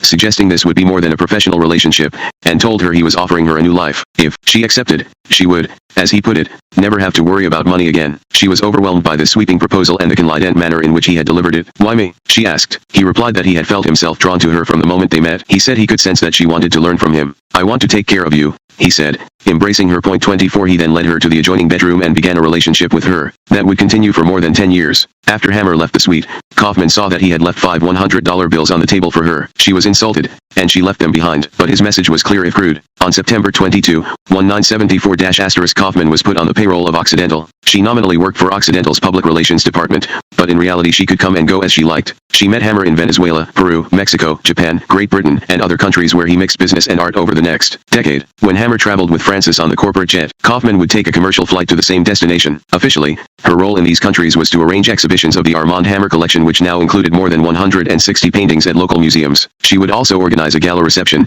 to which officials, socialites, and journalists would be invited. Hammer justified the expenditure on the grounds that his art served as a goodwill ambassador for Occidental. In some countries, such as Venezuela, the art-related events also diverted public attention from the secret machinations and intermediaries through which Hammer was actually winning oil concessions. 25 Hammer made the terms of their deal clear to Kaufman. As she later described the relationship, she would serve as his confidant, friend, business associate, cohabitant, consultant, nurse, mistress, and lover. She would submit to his sexual demands. In return, he would provide her with employment, support, and a lifetime income from a secret bank account in Switzerland. The account was, as she understood it, where he put the income from secret deals he made, and it would grow to $10 million. 26 Kaufman saw another side to Hammer's art collecting when he became fascinated by the work of the 19th century caricaturist Honor Dossier. In this case, Hammer actually became interested in the artist's work. Dossier had a cynical view of the political order. Those who have power suppress those who lack it to increase their personal wealth. With his sharp pen, he mercilessly savaged the French establishment, depicting its leading figures, magistrates, bureaucrats, cardinals, bankers, and businessmen as brutish, greedy, arrogant, and grasping men with bloated stomachs and evil faces. Hammer, who himself had fought the oil establishment, appreciated, as he put it, Dossier's courage to stand up to authority. 27 He also saw parallels between the crusading spirit of Dossier and his father, Julius. As he observed to Kaufman, both men used their wit and intellect to oppose the ruling class. Like Julius, Dossier had spent time in prison. He had been found guilty in 1832 of maligning the French government and offending King Louis Philippe with a caricature. The more Hammer learned about Dossier, the more he wanted to collect his work and flaunt it in the face of the establishment. 28 Hammer's opportunity came in 1975, when he heard about the availability of the George Longstreet collection, which contained more than 6,000 Dossier lithographs. Longstreet had collected these over a half-century, and he now wanted to see them housed in a suitable institution. He had tentatively agreed to sell his collection to the Los Angeles County Museum for the relatively low price of $250,000, which is how Hammer, a trustee of the museum, learned it was for sale. Hammer had a simple philosophy in situations such as this: when you see an opportunity, grab it by the forelock. 9 He decided to attempt to buy the Dossiers himself, even though this meant bidding against a museum of which he was a trustee. California law requires a trustee to put the interest of the institution he or she represents above personal interest, and since Hammer was doing the opposite, the museum's board could have legally forced him to withdraw from the bidding. Hammer offered the museum an attractive deal if it would allow him to buy the Dossier collection for $250,000. He would deliver it to the museum as a donation within 6 months of the purchase date. This arrangement would allow him to take a large tax deduction, and the museum would get the collection at no cost. Hammer insisted that the deal not be put in writing so as to maximize his tax advantage, which would otherwise be limited to the actual purchase price of $250,000 rather than the assessed fair market price of the collection, which could be many times that amount. The board of trustees agreed to what seemed a mutually beneficial arrangement. Hammer bought the Dossiers. 6 months passed, and Hammer did not donate them to the museum. Despite letter after letter from the museum's director, Hammer found that he was unable to suppress his desire to own the collection. He told Kaufman he could not bear to part with the Dossiers. He wanted them displayed around the world under his control and under his name. He wrote to the museum, denying that he had made an agreement with it. He possessed the Dossiers, and he correctly assessed that without a contract the museum would not take him to court. He now promised to bequeath the Dossiers to the museum on his death, but since wills can be changed at any time, the pledge had no legal force, and as it turned out, he changed his will so the museum never got the works. 30 in June 1976, Hammer got an opportunity to buy a world-class Rembrandt, a portrait of the Roman goddess Juno, a copy of which, with Francis's face instead of Juno's, John Richardson would later notice in Hammer's home. The portrait had hung for years in the Metropolitan Museum in New York. It belonged to William Middendorf, a prominent investment banker and former Secretary of the Navy, who had retained the Nodeler galleries to sell it to the highest bidder. Although the company had failed to find a suitable buyer, it retained the right of first refusal, which meant Hammer could match any offer that Middendorf accepted and get the Rembrandt. When Middendorf himself found a buyer, the J. Paul Getty Museum, and agreed to sell it to that institution for $3 million, Hammer immediately stepped in with his right of first refusal. As he wrote, "I managed to put one over on Paul Getty." Exercising the option given to Nodeler, he demanded that Middendorf sell him the Rembrandt for the same price the Getty Museum had offered. Not wanting to involve himself in litigation with Hammer, Middendorf acquiesced, and Hammer sent an Occidental executive over to his house to retrieve the Rembrandt in his pickup truck. 31 There was now one name Hammer needed in order to complete his collection: Leonardo da Vinci. Hammer learned in 1980 that a 470-year-old Leonardo notebook was coming up for sale at Christie's in London. The book, called the Leicester Codex because it had been owned by the Earls of Leicester since the 18th century, consisted of 18 sheets with 4 panels on each sheet. Scribbled on them, in Leonardo's handwriting, are his notes on subjects that include astronomy, hydraulic engineering, and the color of the sky, and some 360 sketches. The notebook had great historic value, as Hammer put it, and it was the only Leonardo manuscript in private hands. When it came up for auction in December 1980, Hammer got it for $5,280,000, plus a 10% commission to Christie's, a record for a manuscript. 32 On December 3, 1980, Hammer called a special meeting of the 4 directors on Occidental's executive committee and asked that the company make a secret appropriation to the Armand Hammer Foundation of up to $6 million to cover the cost of acquiring the Leonardo. Zoltan Merzey, who was on the committee, found the request for a charitable donation to be unusual, but as he later explained, the members of the committee had no choice but to approve it if they wanted to remain in Hammer's good graces. 33 The minutes of the executive committee note that such a contribution is deemed a worthwhile and appropriate expenditure of corporate funds. 34 Hammer renamed Leonardo's manuscript the Codex Hammer and arranged to have the small Italian town of Vinci, where Leonardo was born, confer honorary citizenship on him. He became, ceremonially, Armand Hammer da Vinci. He also had the Armand Hammer Foundation contribute funds to UCLA to establish the Armand Hammer Center for Leonardo Studies and Research. 35 After Hammer took physical possession of the Codex, he had it dismantled and cut into 72 separate pages. He then had each page mounted in a separate freestanding display case so it could be prominently exhibited. When criticized by scholars for cutting up the manuscript, he replied that Leonardo had originally intended it as a loose sheet configuration and that by separating it, he was able to make a presentation which is almost overwhelming in its power and detail. 36 Hammer announced that he had retained a squad of elite commandos trained in Asian martial arts and armed with Uzi machine guns to guard the Codex day and night. Though there were then no actual commandos guarding it and it had once been left unattended in 2 crates on his plane at an airport, the purported security arrangements caught the interest of the media. 7 With great fanfare, the Codex Hammer traveled to 15 museums in 9 countries and attracted more than 1 million viewers. With the Leonardo in his possession, Hammer could claim to be a 20th century Medici. The roster of great artists in his collection spanned the history of Western art since the Renaissance. By 19 cubed, impressive list of halls and galleries had been named after him in such great museums as the Metropolitan Museum in New York, the Corcoran Gallery in Washington, and the Musée Jacques Martindre in Paris. He had been decorated by President Reagan with the National Arts Medal and given the Legion of Honor by the French Minister of Culture, Jack Lang. Yet he wanted art to serve, as he put it, as his ticket to immortality, and for this purpose he needed more than the usual plagues and medals. He needed his own museum. 38 Hammer had envisioned the Los Angeles County Museum giving him a separate building, one in which no other patron's name would be mentioned and for which he or his foundation would appoint the curator and control the exhibits. But when that idea fell through in 1987, he decided to build, with Occidental's funds, the Armand Hammer Museum of Art and Cultural Center. There would thus be a permanent job for his longtime mistress Martha Kaufman, who had changed her name by then to Hilary Gibson to deflect the scrutiny of Francis. He would attach it to Occidental's headquarters, and his name would be carved in letters 3 feet high on 2 sides of the building, like some ancient stela. He would spare no expense constructing it. To strengthen the association between himself and Leonardo, he would import the white marble for its outer walls from the same quarry in Italy that had supplied Leonardo with his marble 5 centuries earlier. He would also transfer $36 million from Occidental's treasury to the museum as an endowment to pay its operating expenses. There would be a 7-foot high portrait of him in the entrance,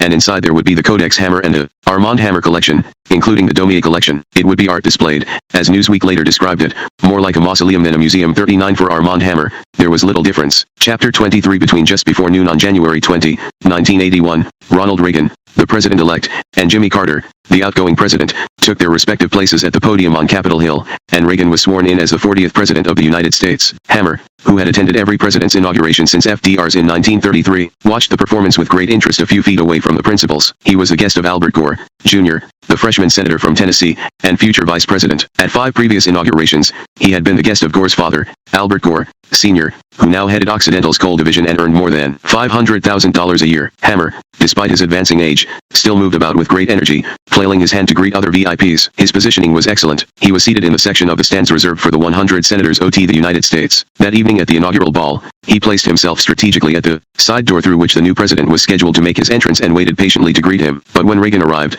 he brushed past Hammer, giving him the cold shoulder. Though it was a minor insult, Hammer was too much of a realist not to see that the political winds were changing and in a threatening direction. Point 1. The Hammers and the Reagans. Hammer had cause for concern. During the 1980 presidential campaign, Reagan had made his position on the Soviet Union crystal clear. He viewed the Soviet regime, to which Hammer had hitched his star, as an evil empire. He denounced the Soviet leaders who had decorated Hammer as liars and cheats. He opposed the policy of détente, to which Hammer was dedicated as a license for the Soviets to pursue whatever policy of subversion, aggression, and expansionism they wanted anywhere in the world. He advocated ratcheting up the pressure on the Soviet economy instead of relieving it. If Reagan turned his campaign rhetoric into U.S. foreign policy, Hammer could suffer enormous losses. He had invested a large part of Occidental's money in Soviet projects. On one single project, the export of superphosphoric acid, Occidental had spent nearly $750 million. The company had constructed a gigantic plant in Jacksonville, Florida, to convert phosphorus ore mined nearby into highly concentrated superphosphoric acid, SPA. The Jacksonville facility, which had the capacity to produce 1 million tons of fertilizer base a year, was built for a single customer, the Soviet Union, which was the only country that used SPA as a fertilizer base. Occidental had also had to build tankers, storage tanks, and other facilities for delivering the fertilizer base to the agricultural areas of the Soviet Union,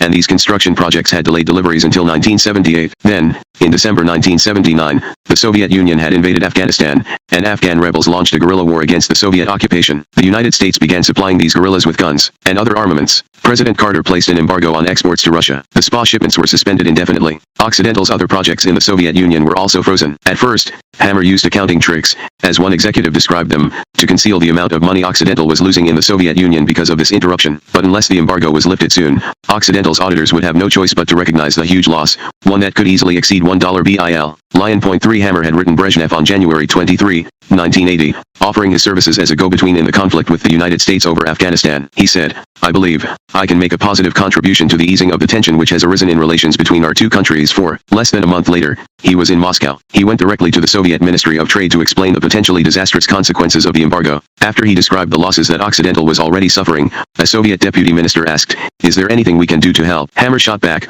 "You can sue Jimmy Carter, but that won't do any good." 5. He knew that a political solution was necessary. Hammer proceeded to the Kremlin, where he had an appointment with Brezhnev. In their hour-long meeting, Brezhnev gave Hammer the Soviet line on the invasion of Afghanistan. He claimed that the Soviet Union had intervened in Afghanistan for purely defensive reasons after it had received intelligence that the CIA, with the assistance of Pakistan's intelligence service, was plotting a coup d'état in Kabul. Brezhnev now wanted Hammer to undertake a mission that would relieve the growing strain of the Afghan war on Soviet resources. He suggested that Hammer broker a deal with Washington that would leave the Soviet-backed communist regime in power for at least 5 years. The United States would cut off military support for the Afghan guerrillas. In return, the Soviet Union would withdraw its troops from Afghanistan over a period of 5 years, and then free elections would be held. 6. For most of the rest of 1980, Hammer noted in his autobiography, "I shuttled around the world trying to pull together a political settlement of the crisis." 7. According to his flight log, he traveled 307,596 miles that year in his newly acquired Boeing 727 jetliner, the Oxy-1, which had been outfitted with additional fuel tanks to give it an intercontinental range. High-tech telephone equipment allowed him to call almost any place in the world from the plane.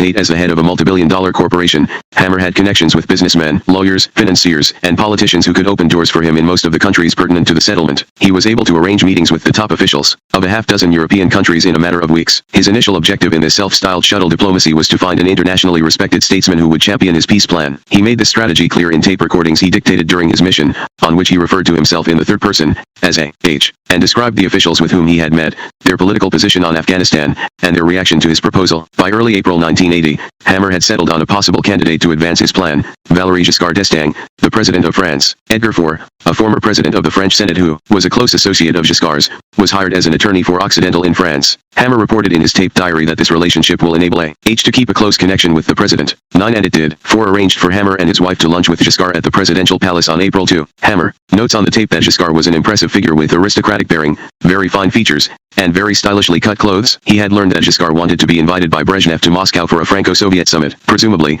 he wanted to play a grander role on the international stage, and Hammer suggested that he had Soviet connections that could facilitate such a summit. He graphically described, with considerable hyperbole, his 1921 meeting with Lenin and then turned the discussion to Afghanistan. He suggested that a deal with the Soviets could be worked out if the United States agreed to cease its support of the rebels and not try to overthrow the government even if it is Marxist. Giscard d'Estaing and Hammer had, as Hammer described it, a warm and heated discussion. Hammer noted, at first, the president didn't agree with H. He said, "We don't want a Marxist government there. We must let the Afghanistan people decide themselves what kind of government they want." Hammer persisted. He told Giscard that Brezhnev was sincere in wanting peace and argued that we've got to be realistic and face the fact that since the revolution of 1978, there has been a Marxist government, and the Russians are not going to pull out so easily and let in an unfriendly government. Hammer reports that his argument seemed to persuade Giscard. He seemed more inclined to agree with H that for the time being we should not try to overthrow the present government or encourage the rebels to do this. Hammer saw an opening to advance his mission, as he called it. "Why don't you play a role in this thing?" he asked Giscard, saying that the Russians trusted the French more than they did the Americans. He noted that the Soviet foreign minister,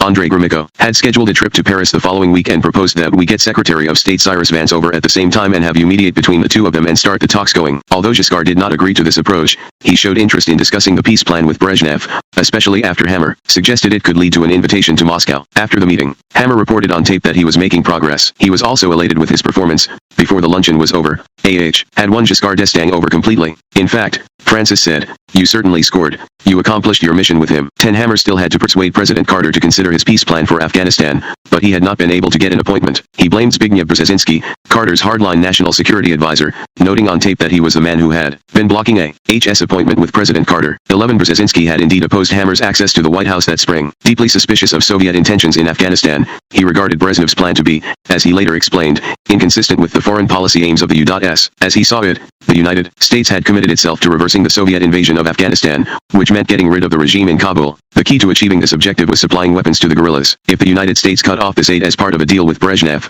the rebellion would probably collapse. Brzezinski assumed that part of Brezhnev's motive in making the proposal was to sow divisive seeds between the United States and its allies. 12 Hammer managed to find another channel to Carter later that spring. Realizing that the Democratic Party needed early funds for the 1980 campaign, he approached Carter's top political operatives and offered to make a much-needed $100,000 contribution. Soon afterward, Carter agreed to meet with Hammer, who attributed his success to pressure from Hamilton Jordan, the president's chief of staff, Jody Powell, the president's press secretary, Robert Strauss, the head of the president's re-election campaign, and others. He further reported that Leekling, who is now treasurer of the campaign and is very well disposed to A.H., apparently had a lot to do with arranging the meeting with Carter. 13. At 11:45 a.m., on June 5, 1980, Hammer arrived at the Oval Office. Mr. President, it's been a long time I've waited for this meeting, he said. He mentioned his SI 00,000 donation, explaining that he had been asked to delay it and that he believed that Carter could be re-elected if he were known as the President for Peace, as distinguished from Reagan, who would be known as the President for War. But he was unable to persuade Carter to consider his peace plan. When, for example, he suggested that if the United States ended its intervention in Afghanistan,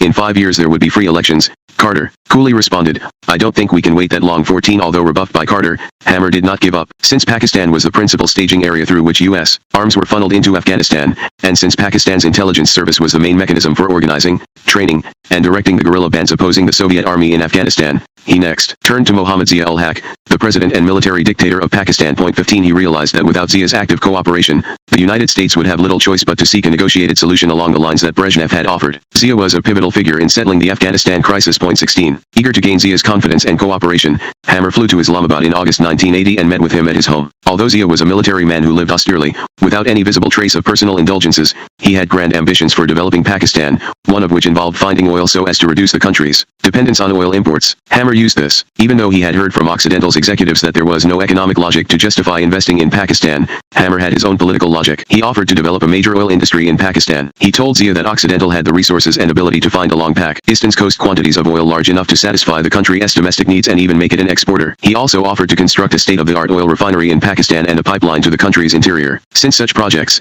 if carried out, could cost Occidental hundreds of millions of dollars. Hammer told Zia that they would start only after peace had been restored to the area. 1 After making clear to Zia that he was prepared to be Pakistan's benefactor, Hammer outlined his peace plan. To his surprise, Zia seemed willing to consider a key element of it, allowing the pro-Soviet government to remain in power in Kabul after Soviet forces pulled out. Though Zia may have been merely treating a potential benefactor politely, Hammer pursued the perceived opening. He flew to Moscow and reported the development directly to Brezhnev. As it turned out, Hammer had misread Zia. Soon afterward, Zia made clear through diplomatic channels that he was not willing to undercut the Afghan rebels. Even so, by the fall of 1980, Hammer was confident that reason would prevail after the presidential campaign was over. He assumed that Carter would go along with the deal to end the war in Afghanistan, thus restoring détente with Moscow. But it was Reagan, not Carter, who won the election. Hammer set out to approach Reagan that November to discuss his peace plan but found that the path had been firmly blocked. Not only could he not see Reagan, but Richard Allen, Reagan's designated national security advisor, refused even to respond to his calls. Hammer then learned that the icy treatment he was receiving could be traced to events surrounding a former colleague of his, the mysterious power broker David Carr. 18 In the early 1970s,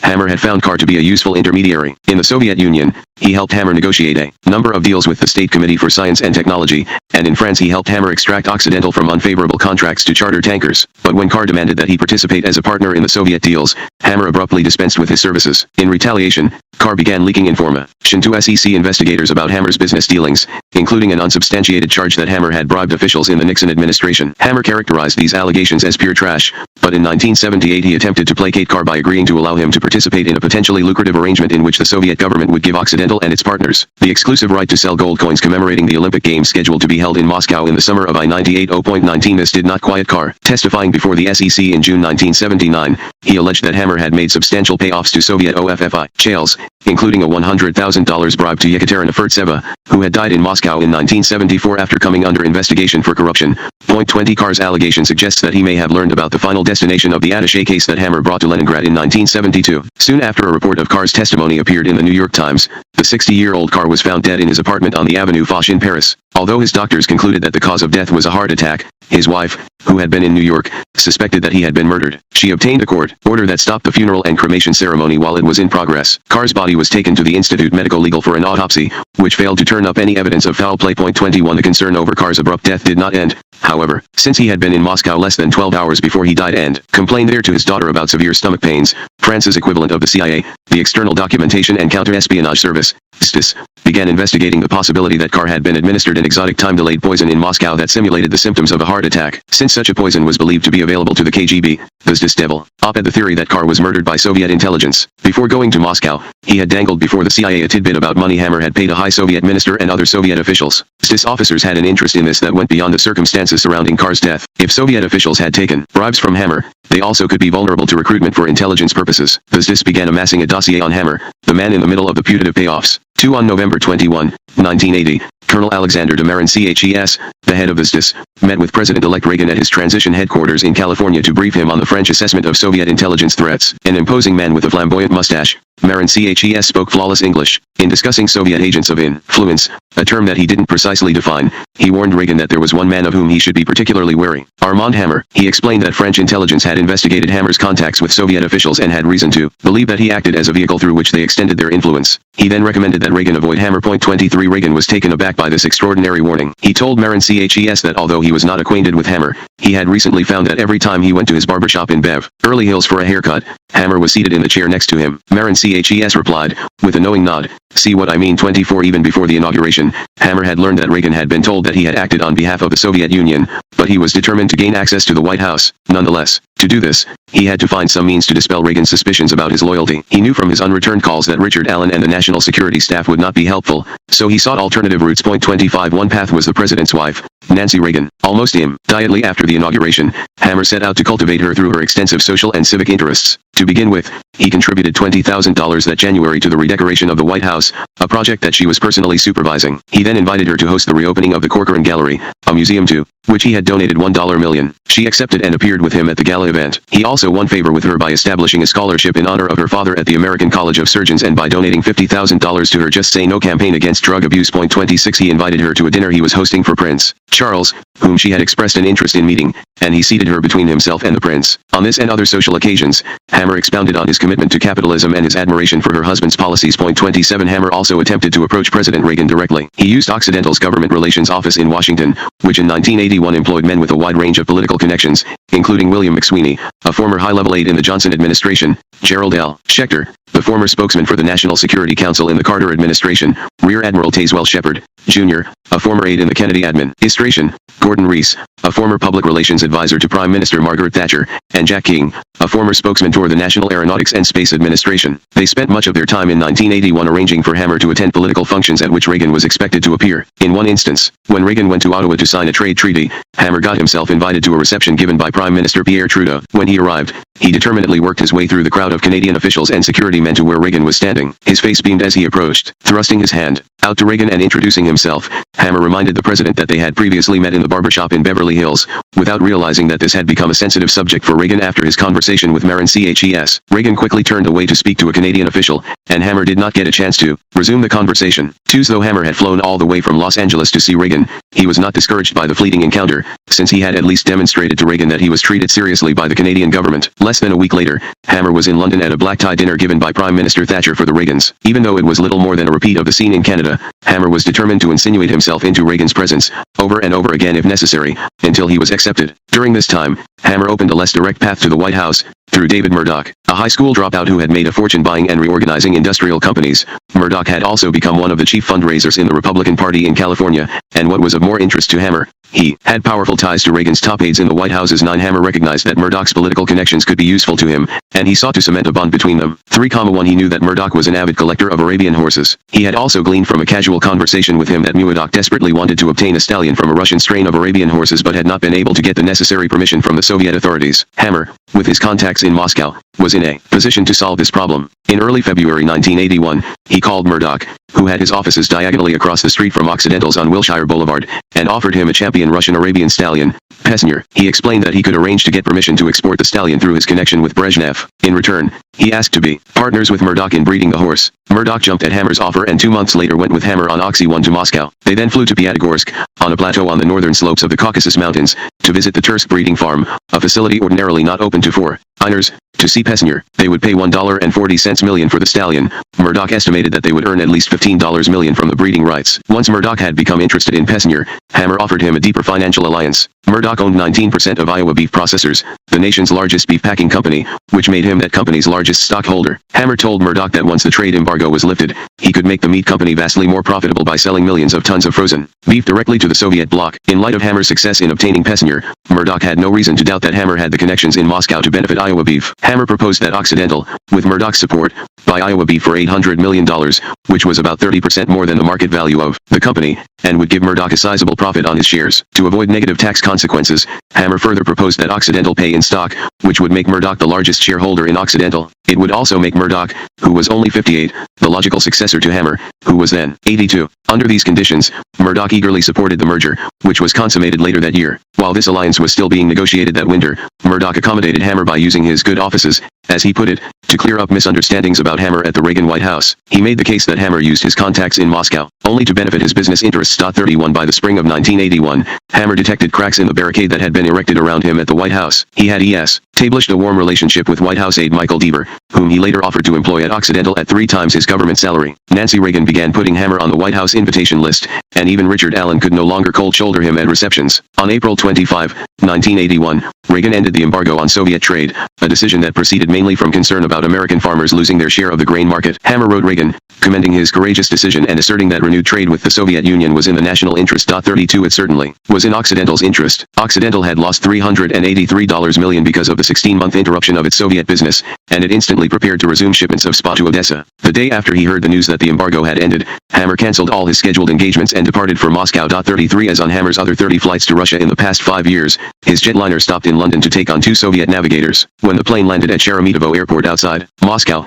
it taxied directly to a new terminal building, where two Soviet protocol officers were waiting. Without going through customs, they escorted Hammer through the VIP lounge to a waiting Chaika limousine, which took him directly to his Moscow apartment. He was met there by Mikhail Bruck, his suave Soviet aide, and General Oleg Sendrov-Argentov, Brezhnev's national security advisor. He had been dealing with both these men for nearly 2 decades, and they had just helped him acquire Pesnier for Murdoch. For Hammer told them that despite all his efforts, even including an approach to Kurt Waldheim, the Secretary General of the United Nations, the Reagan administration had effectively rejected and negotiated peace in Afghanistan along the lines that Brezhnev had proposed, and that there was little more he could do to restore détente in the present confrontational atmosphere in Washington. General Alexandrov-Argentov had the responsibility in the Kremlin of coordinating information about the United States that was received from different Soviet ministries and intelligence agencies. He was fully aware of the poor state of relations that existed. Even so, he encouraged Hammer to proceed with his projects in the Soviet Union on the assumption that the ice jam in U.S.-Soviet relations could be broken. When Hammer flew back to America 2 days later, he learned that Reagan had rejected a U.S.-Soviet summit in the near future. Hammer believed that without such a summit, the prospects for restoring détente remained gloomy. 35 Despite Hammer's misgivings about détente,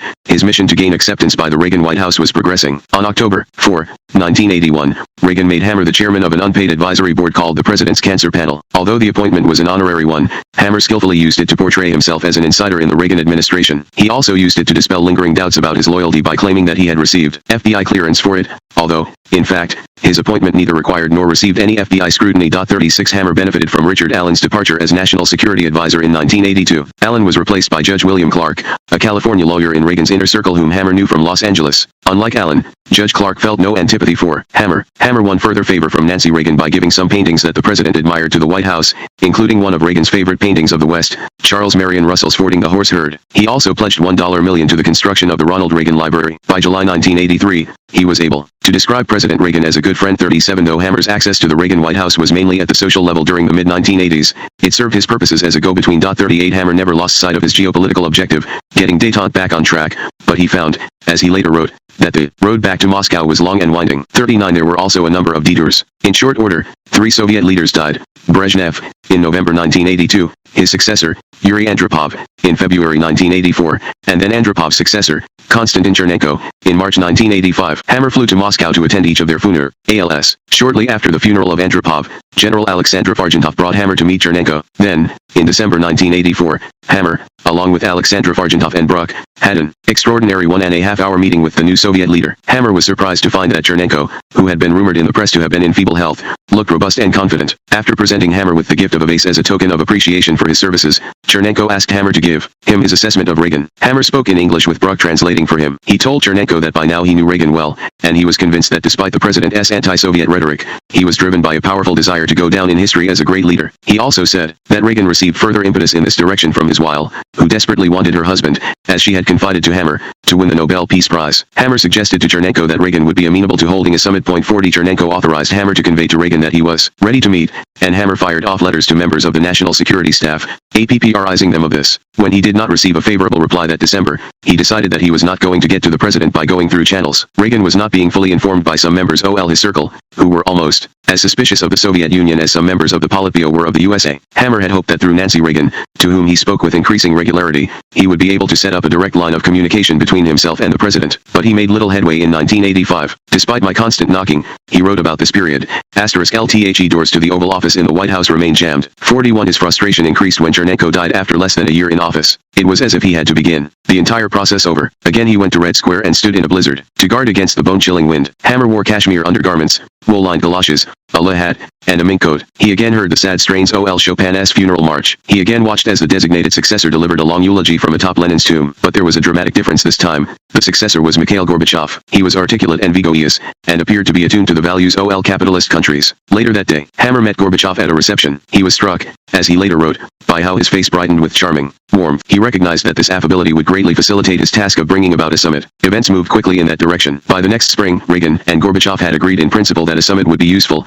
and U.S. and Soviet diplomats were negotiating the logistics of where and when it would take place. On June 12, 1985, Hammer was back in the Kremlin, accompanied as usual by Alexandrov-Argentov and Bruck. They met Gorbachev in his office at the building that housed the Communist Party Central Committee, the same office in which Hammer had met Chernenko 6 months before. Hammer found Gorbachev commanding, a man of enormous intelligence. But as the discussion turned to Ronald Reagan, Gorbachev seemed disturbingly limited in his understanding of the U.S. system. 42 Hammer attempted to explain to the Soviet leader, with help from Alexander Argentov, the competing pressures that influenced Reagan. He argued that delaying the summit would strengthen the hand of the faction in the Republican Party that wanted to derail détente. He urged Gorbachev to move quickly to expedite the meeting. 43 When he returned to Washington, Hammer asked if he could brief Reagan on what Gorbachev had told him, and an appointment was arranged for June 23. It was the first time he had been invited to the Reagan Oval Office. During the 15-minute meeting, he described Gorbachev's demeanor and tried to persuade Reagan to set a date and go to Moscow. 44 He implored him not to allow any problems of protocol to delay the summit. He said, with a touch of calculated flattery, "You're too big a man to stand on pride. You are the president of the most powerful country on earth and the most powerful man in the world." 45 The summit took place that November in Geneva. Even though Hammer did not attend it,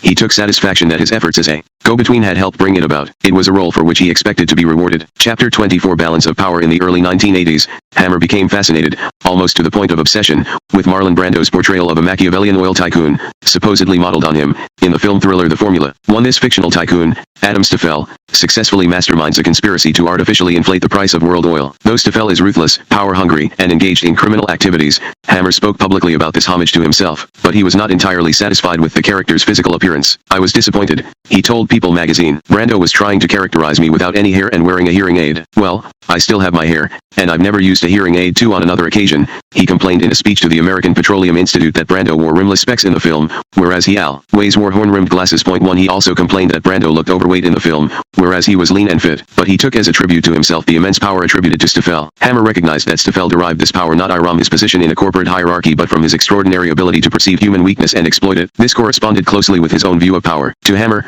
power was principally an intellectual quality. One controlled others by calculating precisely what they wanted or feared. Hammer contemplating a bust of Lenin in Moscow. Hammer had long prided himself on his ability to exercise power behind the scenes. When Betty Murphy asked him in 1953 ever dreamed of becoming president of the United States, he replied, "I don't need to become president. I make presidents." Some 30 years later, when Hammer was asked during an interview for a news paper whether he had more power than the president of the U.S., he smiled silently and nodded affirmatively. 6 Such claims exaggerated the reality of his power, but they clearly reflected his ambition to control the actions of those at the highest levels of government. In pursuing this ambition, he assumed that virtually anyone, even a president, could be moved with the appropriate incentive. In some cases, this might involve no more than an offer of access to special medical treatment for a worrisome ailment, as with Israeli Prime Minister Menachem Begin. In other cases, it might take something more sinister, like supplying secret funds to Libyan leaders after the Gaddafi coup d'état. 7 To research the needs, fears, and vanities of those he wished to influence, Hammer hired specialists, private detectives, former employees of the FBI, CIA, and foreign intelligence services, and even criminal informants. One such specialist was Herbert Itkin,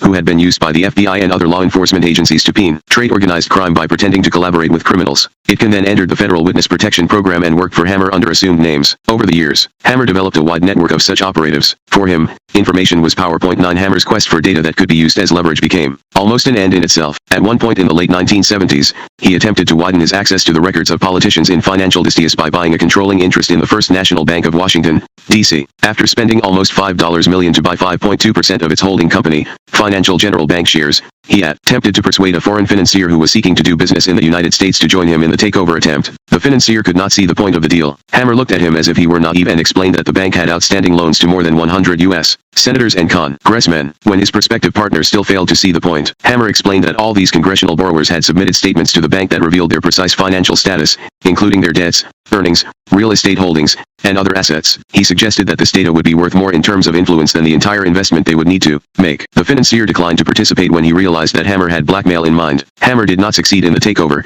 and he sold his interest in the bank in 1981 for an $8 million profit. The group that bought him out secretly represented the infamous Bank of Credit and Commerce International, or BCCI, which subsequently was convicted of one of the largest banking frauds in history. 10 Hammer found numerous other ways to acquire strategic information about members of Congress. As one of his chief public affairs officers in Washington concluded, when it came to most politicians, Hammer had little problem in finding just the right button to press. 11 He also used superior information to dominate his subordinates at Occidental. "When my executives talk with me, I already know as much as and often more than they do," he explained in a magazine interview in 1981. 12 His seemingly uncanny ability to anticipate their precise objections to projects he favored gave him an unsettling psychological edge in meetings. Not uncommonly, he would interrupt them in mid-sentence with a sudden wave of his hand and then complete their thoughts for them, indicating that he had taken into account their objections, or quibbles, as he often characterized them. He would then end further discussion of the issue with a wilting stare. Even Occidental's chief executive was not exempt from such treatment. A Robert Aboud, a Lebanese-born banker whom Hammer had brought in to replace Zoltan Merzey in August 1980, found that he was often subject to this type of petty humiliation. On one occasion,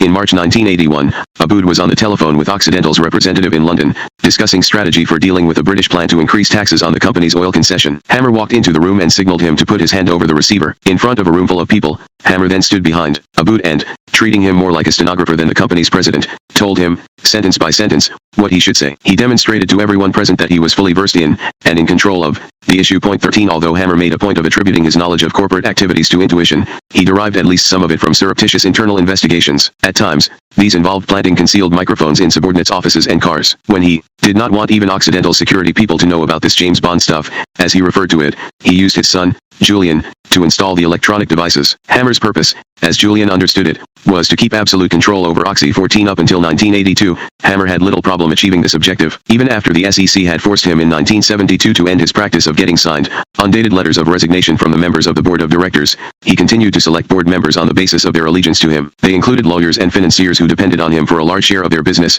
company executives who depended on him for their tenure, and longtime allies who had demonstrated their unswerving loyalty to him. Whatever their views, he made it clear that he expected them all to accept one thing: Occidental was a corporate extension of Armand. Hammer. Point 15. He insisted that the annual shareholders meeting be held on his birthday, and he peremptorily rejected the idea of creating any corporate identity for the company that was separate from himself. Advertising and public relations campaigns had to focus on him. Point 16. The justification for this policy was that foreign leaders considered their deals to be with Hammer, not with a faceless American corporation. The board of directors so rarely challenged his authority that Hammer was able to brag as late as 1980 that it had always voted unanimously. 17. This unanimity ended when, as a consequence of Occidental's acquisition of Iowa Beef, David Murdoch entered the picture, making Murdoch vice chairman of the Occidental board in 1982. Hammer had assumed that Murdoch would prove as useful an ally in business as he had in advancing Hammer's political designs. He had made a great effort to help Murdoch, getting him Pesnier and other Arabian stallions at bargain prices and arranging for Occidental to buy his shares in Iowa Beef at a premium price. He now expected Murdoch to show his appreciation, as other directors had done, by voting for the measures he favored. But Murdoch was not cut from the same cloth as Hammer's other directors. He was far wealthier than Hammer and a generation younger,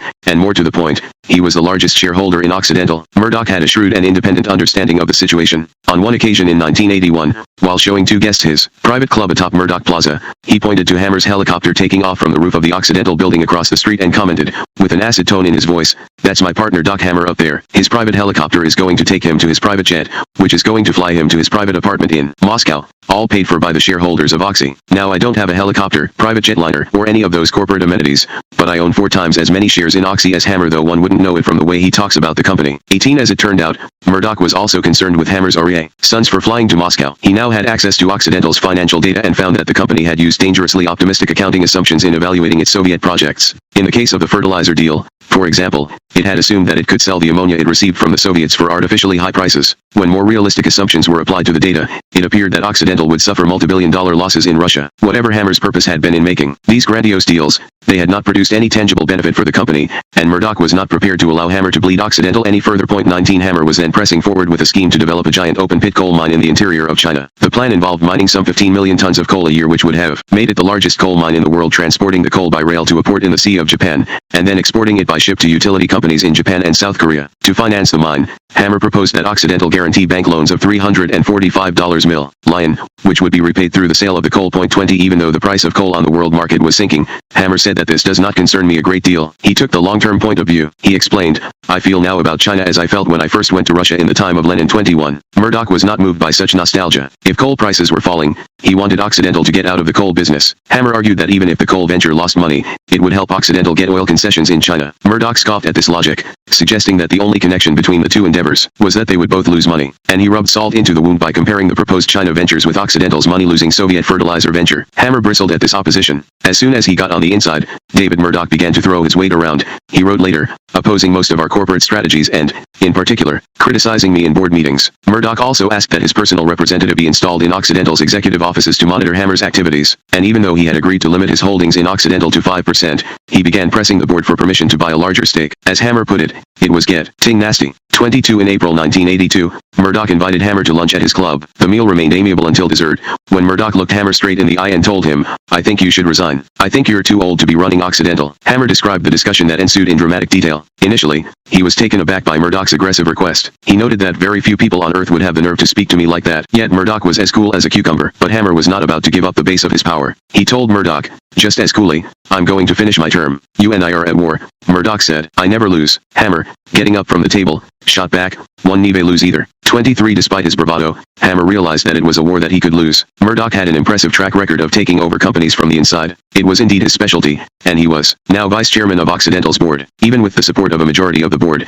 which Hammer could still count on, he could not dismiss Murdoch until his term expired in 1984, and this gave Murdoch plenty of time to stage a coup d'etat. It could take the form of a proxy battle for shareholder support, or it could take the form of a takeover of Occidental by another company allied with Murdoch. Shortly after confronting Hammer, Murdoch persuaded Abood, who had day-to-day responsibilities for running Occidental, to remain neutral in the power struggle. Hammer suspected that Abood was already in Murdoch's camp. In any case, Abood's decision meant that Hammer could not rely on aid from Occidental's management. Even so, Hammer had other resources at his disposal. He still controlled secret bank accounts. He had funneled over $20 million into the Union Bank of Switzerland account during the past 12 years, and while Occidental's auditors believed this money had been going to pay off the commitment to Omar Shelhi and his associates for obtaining the Libyan oil concession, much of it was still available to Hammer. He also had his connections in Moscow and the network of intermediaries that he used to facilitate deals around the world. He assumed that information, especially negative information, would be a decisive weapon in this war. By mid-1982, he had mobilized a half-dozen investigators, including Herbert Itkin, to research Murdoch's life. He used his contacts to gain access to private as well as public databases. He had undercover agents approach Murdoch's former acquaintances and surreptitiously attempt to extract information from them. He even had intermediaries go to mafia informers in the hope that they could supply stories and theories. Hammer sought allegations that could embarrass or even intimidate Murdoch. For this purpose, the charges did not have to be substantiated or even true. Since his investigation was conducted outside Occidental, he brought in Martha Kaufman, who now worked for him at the Armand Hammer Foundation, to organize the material. Though she had been his mistress and confidant for 8 years, she had not fully grasped his need for total control. He would subsequently force her to completely change her identity to conceal his secret liaison. She now saw that he was a master at acquiring other people's secrets. He could penetrate even the confidential files of law enforcement agencies. By early 1983, he had assembled a half-inch thick document he called the Murdoch Dossier. 24 Hammer's philosophy was that you had to play out every card in your hand before you walked away from the table. 25 He asked Murdoch to come to his office and, when he was seated, handed him the dossier. As Hammer told the story, Murdoch opened the file, slammed it closed, and left the office. Hammer had accomplished his purpose. He had shown him his stick and that he could wield it. He then proceeded to offer Murdoch a carrot. 26 Hammer had sized up Murdoch as a calculating businessman who would prove more interested in the quick buck than in corporate power. 27 He now offered him an opportunity to avoid a potentially nasty fight and make an instant profit. He would have Occidental buy back all Murdoch's common and preferred shares at a price well above the market price. The size of the premium that Occidental would pay Murdoch was negotiable, and since it would come from Occidental's treasury not out of Hammer's own pocket, Hammer expected they could reach agreement on it. 28 There were reasons for Murdoch to consider the deal. The Reagan administration was rapidly moving toward instituting an embargo on Libya, and if that happened, Occidental's earning power would be damaged, and his 5 million shares of Occidental stock would drop in value. Under these circumstances there was little point in engaging in a mudslinging contest with Hammer. The prize, Occidental, was no longer worth it, so Murdoch decided to cash in his chips. After prolonged negotiations, Hammer agreed that Occidental would give Murdoch a rich premium over the market price for his shares, one that would amount to a $60 million payoff. After the deal was ratified, in July 1984, Murdoch resigned from the board. Hammer had one piece of unfinished business to take care of. In August 1984, he announced that Occidental was to have a new president, its third in 4 years. Ray Irani, the executive vice president loyal to Hammer, would replace Abood. He attributed Abood's departure to honest differences. In an interview with the Los Angeles Times, Murdoch said that Abood's desire to pay down the debt, stay out new advertise and bring more conservative operating methods to the company was in the best interests of the shareholders. But unfortunately this was in conflict with Dr. Hammer's more flamboyant method of operation. As in the past, no one has ever dared stand against his singularly autocratic rule. 9 For Hammer, power meant getting what he wanted and keeping it. He had no small appetite and no plan to abdicate. I want everything life has to offer right up until my last moment on earth. 30 Even as he was approaching 90, he was fully capable of applying his power in ways that made younger executives cringe or even resign. Consider, for example, how Hammer dealt with the threat to his rule that came from terrorists in the jungles of Colombia in the late 1980s. In 1984, after spending $50 million on exploration, Occidental had discovered a monster oil field, as Hammer described it, 30 miles east of the Andes in northern Colombia. By early 1985, geologists had estimated that the Cannon Lemon field, as it was named, contained 1 billion barrels of oil, and once it reached full production would generate 250,000 barrels a day, a quantity equal to almost 1/10 of all Alaskan oil production. In addition, the oil was light, low-sulfur crude, which was much in demand by refineries in America. The enormous strike could not have come at a better time for Hammer. Occidental and other U.S. companies had been advised to withdraw all their American personnel from Libya, and it was clear that embargo was imminent. By this time, Occidental had other sources of oil,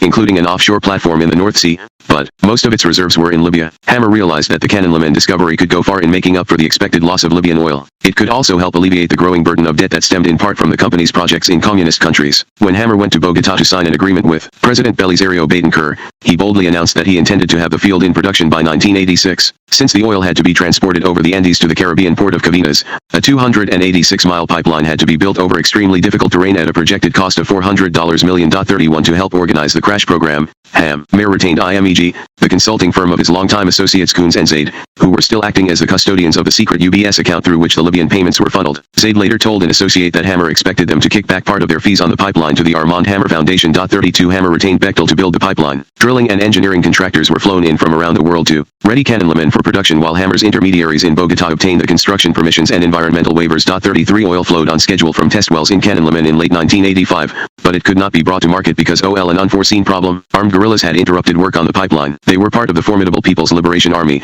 a Marxist group that derived part of its income from cocaine trafficking and held de facto control over the jungle terrain through which the pipeline went. Throughout 1985, the Colombian army had proved to be either unable or unwilling to protect the pipeline in these areas. Even though it was against Colombian law to negotiate with guerrillas, Hammer decided he had no choice. He focused on finding the appropriate inducement for their cooperation. Hammer retained, at $2,000 a day, a former CIA officer who had experience dealing with revolutionary movements in Latin America. He also hired local mercenaries who had contacts with the cocaine traffickers. By early 1986, he had opened channels to the People's Liberation Army. Its leaders needed cash, presumably to pursue their revolution, and Hammer needed oil to pursue his corporate goals. The two parties had little problem arriving at an arrangement. In return for protecting Hammer's pipeline, the People's Liberation Army would receive regular payments in laundered dollars. 34 The payoffs, which reportedly amounted to more than $3 million during the first year of the arrangement, did not sit well with James Sutton, Occidental security chief in Latin America. Sutton had worked for the FBI before joining Occidental, and he considered the payments immoral, improper, ill-advised, and illegal actions. When he vocally opposed them, Hammer fired him. 35 Hammer himself described the payoffs in relatively innocuous terms. "We are giving jobs to the guerrillas," he explained. "We give them catering jobs, and they in turn protect us from other guerrillas." 36 Of course, the money also helped the guerrillas expand their violent activities to other parts of the country. But whatever the collateral costs, Hammer had again succeeded. His oil, worth more than $1 billion a year, was flowing to the sea. With the proceeds, Occidental could continue to expand. For Hammer, power and secrecy were opposite sides of the same coin. He had developed early in his career a remarkable ability to compartmentalize his machinations. So long as the seals between these compartments held fast, he alone knew how the contents fit together. Omar Shelhi, who had once believed he was Hammer's partner in Libya, discovered, but only in 1995, how Hammer had used this technique to blind him and Occidental's board of directors to a diversion of more than $20 million over 15 years. In May 1995, Shelhi was still in exile in Geneva, living in a modern high-rise apartment with his wife, the daughter of the former Libyan prime minister, and their two sons. By now, his abortive attempts to overthrow Gaddafi had exhausted his wealth. The only signs of his previous power were a series of framed photographs, showing him with King Idris. On his desk was a sheath of documents, including cable transfers and financial statements. They came from Box 9 of the 120 boxes of auditors' records of Occidental Petroleum that the SEC had subpoenaed in the late 1970s. The records had remained under seal at the SEC repository in Maryland, until 1992, when a Freedom of Information Act lawsuit pried them open. Shelhi had always considered himself a sophisticated player in the game of intrigue. Before Gaddafi's coup in 1969, he had been the power in Libya. The CIA dealt with him, British intelligence dealt with him, and the Seven Sisters oil giants dealt with him. So did Hammer, then a virtual unknown in the oil business. His intervention had provided Hammer with his first real success, two of the most coveted concessions in Libya. Without his help, he reflected, Hammer would be zero. Hammer had agreed to pay Shelhi and his associates, Coons and Zaid, a royalty of 2.665% of the value of the oil that came from the concessions money that was to be deposited on a quarterly basis in the UBS account in Zurich. By September 1969, Shelhi had received $1.40 million as his share. Then, when Gaddafi took over, Shelhi received no more money. Hammer informed him that the board of directors had decided the company had no further obligations to him and that no further payments would be made to the UBS account. Shelhi had accepted this pronouncement as one of the consequences of having lost power. He was now in exile. He had lost his country, his palaces, his family members. Why should he expect to keep this payoff from a distant oil company? For the next 3 years, deeply involved in plotting a counter-coup, he gave little thought to the lost royalties. In 1972, however, he ran into Hans Coons on a flight Iram Geneva to Düsseldorf. In discussing old times, Coons let it slip that he and Zaid, the other intermediary in the Occidental deal, were still receiving payments from Hammer. When Coons realized the implications of his slip, he stopped in mid-sentence. Shelhi was stunned. He had assumed that Coons and Zaid had been cut out of the deal when he was. They were, after all, his front men. Why, if the deal was abrogated, would they still be receiving money from Hammer? Had he been double-crossed? When he questioned Zaid, who had been a family friend, about whether payments were still flowing into the UBS account, Zaid denied that they were and told him that Coons had misspoken. Coons then changed his story. Shelhai suspected both men of stonewalling him and consulted a lawyer, who advised him that without documentation there was nothing further he could do. But now Shelhai had the documentation. The cable transfers to the UBS and the accompanying royalty statements in Box 9 left no doubt that Hammer had lied when he said that Occidental's board had discontinued the secret 2.665% royalty. In fact, Occidental had paid the money into the account 4 times a year during the years covered by these documents. According to other documents now available to Shelhai, some $20.70 million had been put into this account during the time he was told it had been shut down. As far as Occidental's treasurer and auditor knew, for those 16 years I was getting money due me for arranging the concession, he explained. But as far as Slash knew, the deal had been terminated, and I didn't receive anything. So what happened to the $20.70 million that went into the UBSAC account? After Gaddafi took power, Hammer held all the cards in the game. He could end the payments and save Occidental's shareholders millions of dollars, or he could continue them and build up a secret slush fund. For the latter course, which he elected, he needed the cooperation of Coons and Zaid, whose names were on the account. If they wanted to continue to get their share, they had to play Hammer's game and cut Shelhai out. Shelhai was Gaddafi's enemy, and Hammer needed Gaddafi's cooperation. So Hammer had rearranged the payoffs. I trusted Hammer. I got him the concession that made him wealthy, and he embezzled my money, Shelhai said with genuine sadness in his voice. He unfurled one of the Box 9 financial statements, a May 30, 1975, statement describing money transferred from Occidental to the UBS account. Most of the UBS money had disappeared into other accounts, but some re-emerged as gifts to charities. $2 million went to the Armand Hammer United World College, $100,000 went to rehabilitate Ford's Theater in Washington, and $500,000 in cash went to the Armand Hammer Foundation. Shelhai found it difficult to accept that Hammer stole my money so he could give it away. 37 But Hammer's life at this point was not about money. It was about reputation. Power and money were only means to a higher-end recognition. Chapter 25 Nobel to celebrate his 90th birthday in May 1988, Armand Hammer and Occidental Petroleum spared no expense in staging an extravagant event. Hammer invited 800 people to the John F. Kennedy Center for the Performing Arts in Washington, cabinet members, congressional leaders, Supreme Court justices, corporate heads, and foreign dignitaries. Following a caviar and champagne dinner with an inner circle of 300 VIPs, Hammer moved to the presidential box, which President Reagan had given him permission to use that night. He sat with his special guests, who included Senator Edward Kennedy and Helen Hayes, as glowing tributes were paid to him by the ambassadors of a dozen nations, including China, Israel, and the Soviet Union, where a laudatory hour-long television documentary on him had been aired 2 nights earlier. After the black tie audience toasted Hammer, it was entertained by some of the world's most accomplished artists, violinists Isaac Stern and Yehudi Menuhin dedicated a Bach duet to him, and the diva Kiri Te Kanawa sang Mozart arias and Happy Birthday. At the conclusion of the evening, Hammer himself went to the podium. He looked remarkably fit and elated. Baton in hand, he led the National Symphony Orchestra in Stars and Stripes Forever. When the festivities were over, he flew on to Moscow, where he had been invited by Gore. Hammer with Prince Charles, who is launching a ship in Greenwich, England, in 1979. Bachev to be an observer to the Reagan-Gorbachev summit, the only private citizen in the world so honored. Point 1 Hammer saw an advantage in old age. It is possible to see with absolute clarity what matters and what is unimportant, he wrote the previous year. I know very clearly what I want to achieve in the time remaining to me. 2 His goal was not to increase his wealth. He had found that riches by themselves do not bring happiness. 3 To be sure, money was useful for buying the influence of government officials, rebel guerrilla armies, and others whose services or offices he needed, but it was no more than a means to an end. He wanted a claim, a kind of recognition that went far beyond the civic awards that are ordinarily granted to wealthy men in return for their philanthropy. He wanted an honor so brilliant it would obscure all his past offenses, his money laundering for Soviet intelligence, his bribing of government officials, and his personal use of corporate funds. He had set his sights on the Nobel Peace Prize. The Peace Prize was established in 1901 through the terms of the will of Alfred Bernhard Nobel, a Swedish pacifist who, paradoxically, invented dynamite, blasting gelatin, and smokeless gunpowder. Unlike the Nobel Prizes for Science and Literature, which are awarded by the Swedish Royal Academy of Sciences, the Royal Caroline Medico-Chirurgical Institute, and the Swedish Academy, the Nobel Peace Prize is awarded by a 5-person committee of the Norwegian Parliament. Among its past recipients are some of the most illustrious figures in modern history. They were chosen by the committee either because they were statesmen who had negotiated an important peace,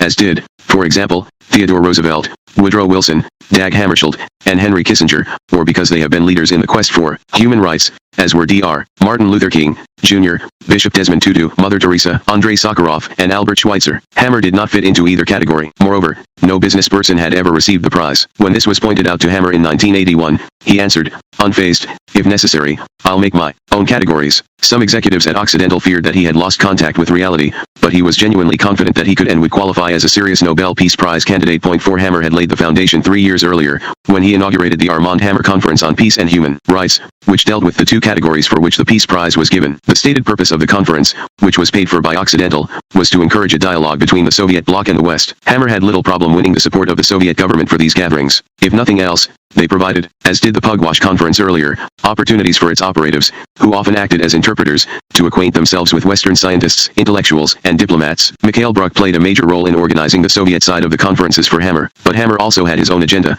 which he made clear when he staged the initial conference in Oslo on December 22, 1978. That same week, only walking distance from Hammer's conference, the nominating committee for the Nobel Peace Prize was meeting to review possible candidates for the 1979 award. To get even more attention, Hammer had brought the Armand Hammer collection to Oslo that week, and he pointedly invited all the members of the Norwegian parliament who were serving on the nominating committee to the gala reception for it. This is merely the first step towards getting my name in nomination with the Nobel Committee, he told Carl Blume, who was then his public relations consultant. 5 The Armand Hammer Conference on Peace and Human Rights was staged 5 more times over the next 6 years, in Poland, France, and Spain, and at 2 sites associated with FDR, the Roosevelt Summer Retreat on Campobello, which Hammer had donated to the U.S. government, and their former estate at Hyde Park, New York, where FDR was buried. At each conference, Hammer described efforts he had made to negotiate peace settlements and win the release of high-profile political dissidents. He augmented his image as a peacemaker and defender of human rights during this period by having Occidental's press officers arrange interviews with him or inspire news stories that develop these themes. He had the film division of Occidental, Armand Hammer Productions,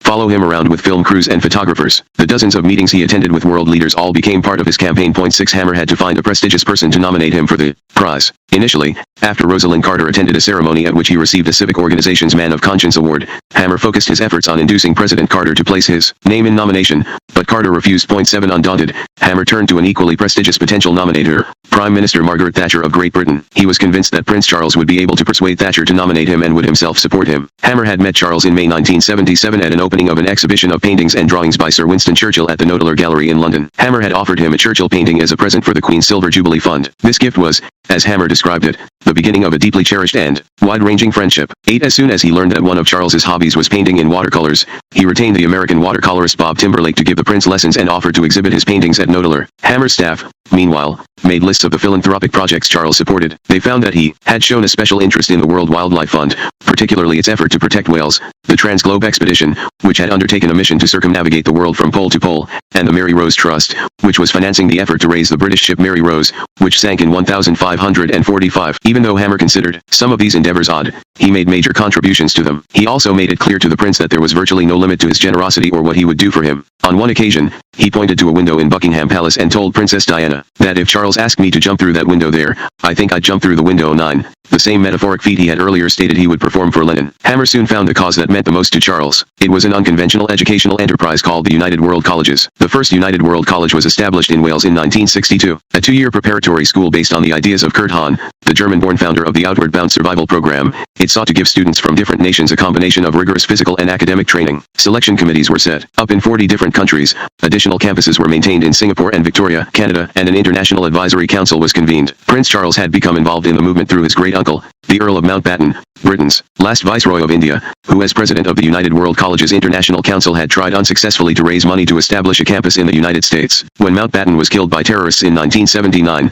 Charles committed himself to realizing his great-uncle's unfulfilled plan for the school. Hammer, seeing an opportunity to cement his friendship with Charles, offered to finance the U.S. campus the prince so dearly wanted. 10 In 1981, Hammer purchased an imposing structure in the tiny town of Montezuma, New Mexico, Pop. 200, known as Montezuma's Castle. It had been developed by the Santa Fe Railroad as a resort hotel a century earlier. The building had an unfortunate history, having been gutted twice by fire and fallen into bankruptcy. It stood on a 110-acre piece of property and most recently had been used as a Jesuit seminary, which closed in 1972. When Hammer took it over, it had been abandoned for nearly a decade and was in severe disrepair. He put his executive assistant, James Pogash, in charge of the project and gave him a deadline of 1 year in which to have it in shape to operate as a preparatory school for 200 students. Contractors worked around the clock to convert broken-down buildings into classrooms, offices, and dormitories. Even though the college would not be AC credited in the United States, Hammer used his political influence to get the Immigration and Naturalization Service to waive the usual visa requirements for the first batch of foreign students that was to be admitted. In September 1982, Prince Charles flew to New Mexico on Hammer's plane to open the Armand Hammer United World College of the American West.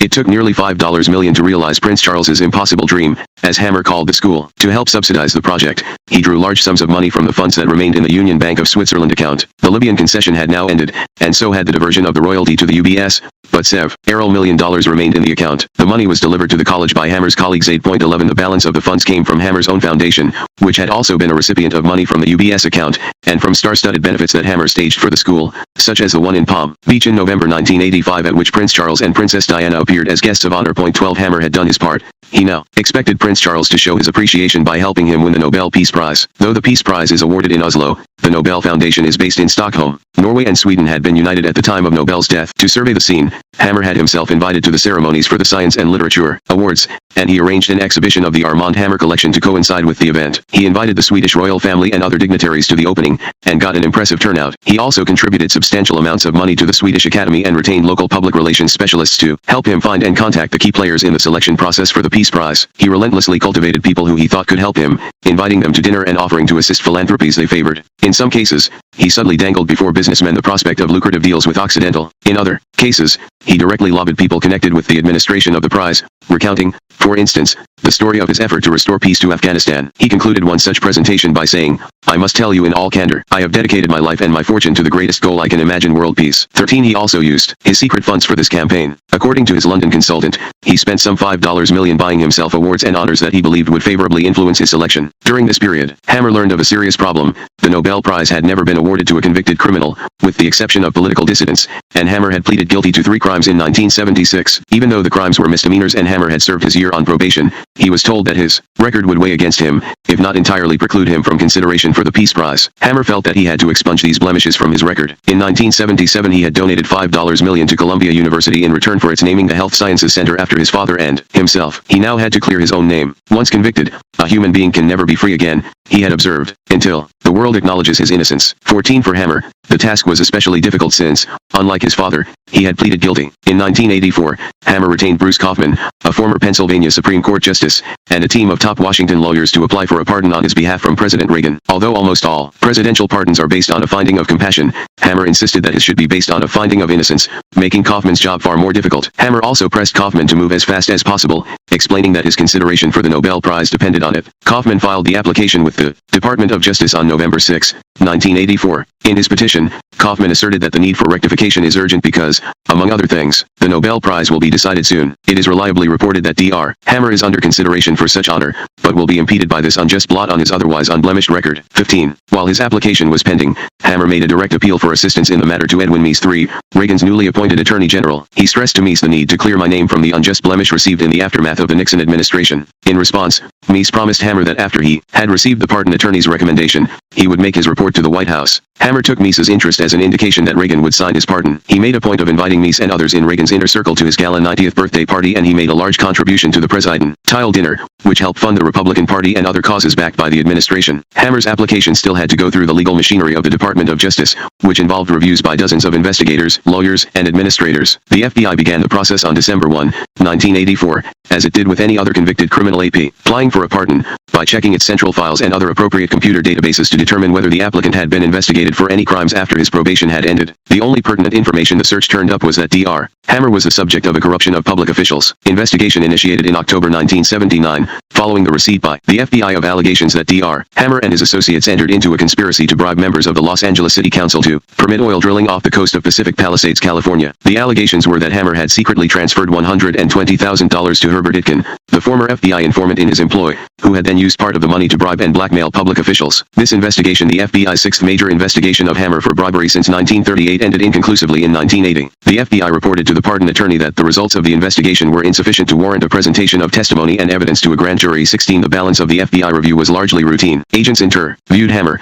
who told them, when they asked him if he had traveled to other cities since the date of his conviction, that he had traveled approximately 3 million miles. 17. They interviewed the 3 character witnesses he had named, including William McGill, a director of Occidental, who told them that students at the Armand Hammer United World College of the American West view Hammer as a saint. 18. They also went door to door in the exclusive Holmby Hills area in which he lived, asking neighbors whether they had observed Hammer associating with people of questionable character or abusing alcohol or drugs. None had. When the FBI completed its work in January 1985, Hammer's pardon application went to the Justice Department's Criminal Prosecution Division, where it ran into problems. Attorneys there who had been involved in the original case strongly objected to the president granting Hammer a pardon based on a finding of innocence, since it implied that an innocent person had been coerced into pleading guilty. They believed that this was not the case. Hammer had voluntarily agreed to admit his guilt to misdemeanors in return for the government dropping the more serious felony charges of obstruction of justice, charges that prosecutors believed they could easily substantiate in court. Hammer had avoided prosecution on a felony charge through a plea bargain. By now claiming he was innocent of the misdemeanor charges the government had substituted for the felony charge, he was violating the agreement. Whereas Hammer may have believed that this maneuver was necessary for him to win the Nobel Peace Prize and that he had the political clout to get away with it,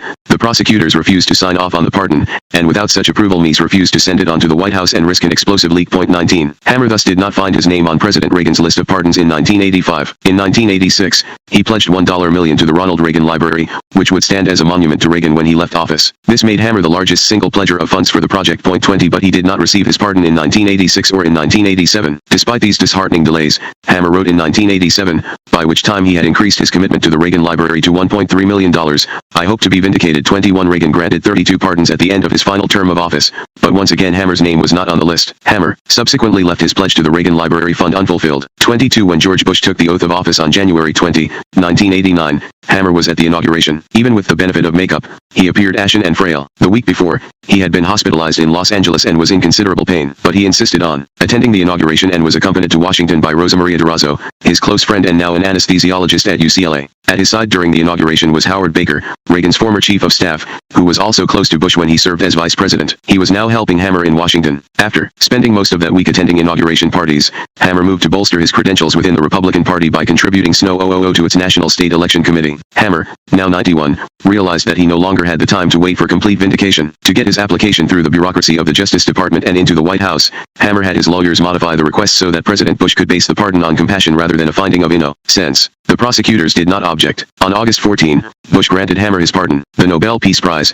Hammer's personal Mount Everest, seemed finally within striking distance, but somewhere along the long path toward this goal, Prince Charles's enthusiasm for Hammer had cooled, and despite all of Hammer's efforts, Charles declined to support his nomination. Nevertheless, Hammer had found another impressive nominator, Prime Minister Menachem Begin of Israel, who himself had won the Nobel Peace Prize in 1978 and who was allowed to nominate others for the award. That Hammer now turned to Begin for help was not without irony. Hammer had shunned Israel during most of his life, denying even that he was Jewish until he was past 70. He made his first public trip to Israel only in September 1984. He had feared that any association with Israel might incur Gaddafi's wrath, and up until then he had been dependent on Gaddafi for oil. But in 1984, Begin was suffering from a life-threatening neurologic blockage that required surgery, to which he was resistant. Hammer flew over Dr. Willard Goodwin, a top American urologist, who persuaded the Prime Minister to have the necessary operation. He also established his credentials in Israel, pledging to develop at least $100 million in business ventures to boost the Israeli economy. 23. The first project he proposed, called Israel Drilling Partners, involved finding oil deep under the Negev. If we can find oil in Israel,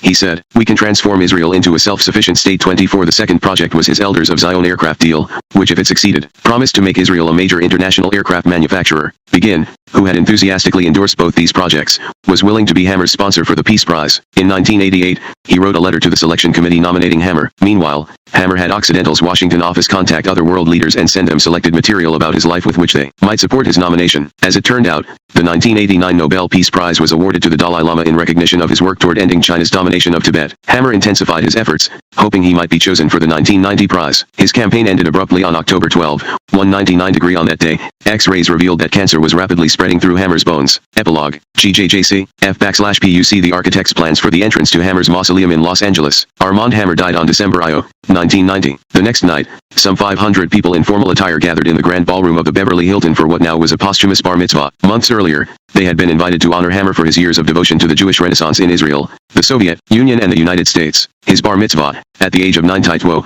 was to have symbolized, according to the invitation, the miracle of Jewish renewal. Though the guest of honor would now be missing, the event would take place on schedule in dramatic affirmation of the maxim the show must go on. The audience included the former White House Chief of Staff Howard Baker, who had helped Hammer get his presidential pardon, Tom Bradley, the mayor of Los Angeles, former Governor Edmund Brown, Governor John Deukmejian, Governor-elect Pete Wilson, Senator Alan Cranston, Robert Maxwell, a partner in the Elders of Zion deal, and stars around the entertainment world such as John Denver, Merv Griffin, Shelley Winters, and Ted Turner. The 2-hour-long ceremony was hosted by the actor Elliot Gould, who stood in front of a giant blow-up of Armand Hammer at the age of 13, the traditional bar mitzvah age. Gould introduced each of Hammer's 3 special guests, Aiden Nudell, Alex Goldfarb, and Nicholas Daniloff. Hammer had intervened with the Soviet government in a very public way to help with their particular problems in Russia during the period in which he was lobbying for the Nobel Prize. Each paid a tribute to Hammer. Finally, Michael Hammer, standing in for his grandfather, received a 7-foot-long fountain pen. It was a joke on the traditional bar mitzvah gift. At 4 o'clock the next day, Julian Hammer and his 2 children, Michael, who was now 35,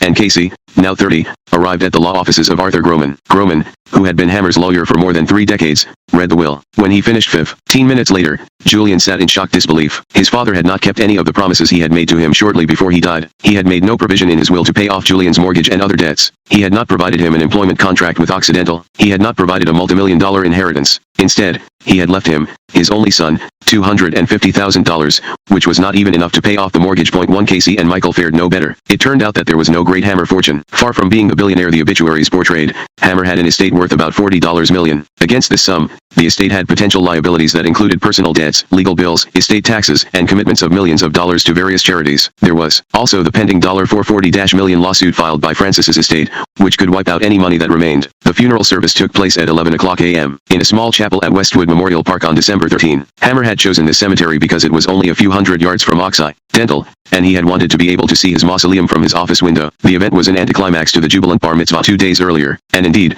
it was more notable for who did not show up to pay their last respects than for who did. Hammer's only son did not come. Julian was still feeling the effect of his father's betrayal. Julian's entire life had revolved around being the son of Armand Hammer, and in the end he was barely recognized as that. Who would he be now? He stayed at home with his wife, Jean. Nor were the families of Hammer's brothers, Harry and Victor, represented. After Harry died in 1970, Armand had got into an argument with the family of his deceased wife, Bet Barber, over the Barber family's homestead in Vicksburg, Mississippi. It had been in the family for 6 generations, and they pleaded with Hammer, who was the executor of Harry's estate, to return it to them. But Hammer sold it to a stranger for $22,000, ending his relationship with the family. Hammer had got involved in an even more vicious light with his brother Victor's family after Victor's death in 1985. Victor had left an estate of some $700,000, of which Hammer was executor. Instead of dispersing the money to Victor's invalid wife, Irene, who was in a nursing home, his Soviet son, Armasha, and his adopted daughter, Nancy Wicker, Hammer himself filed a claim of $667,000 against the estate, saying he had lent Victor the money to pay his medical expenses. Since Hammer's claim would have virtually wiped out the family's inheritance,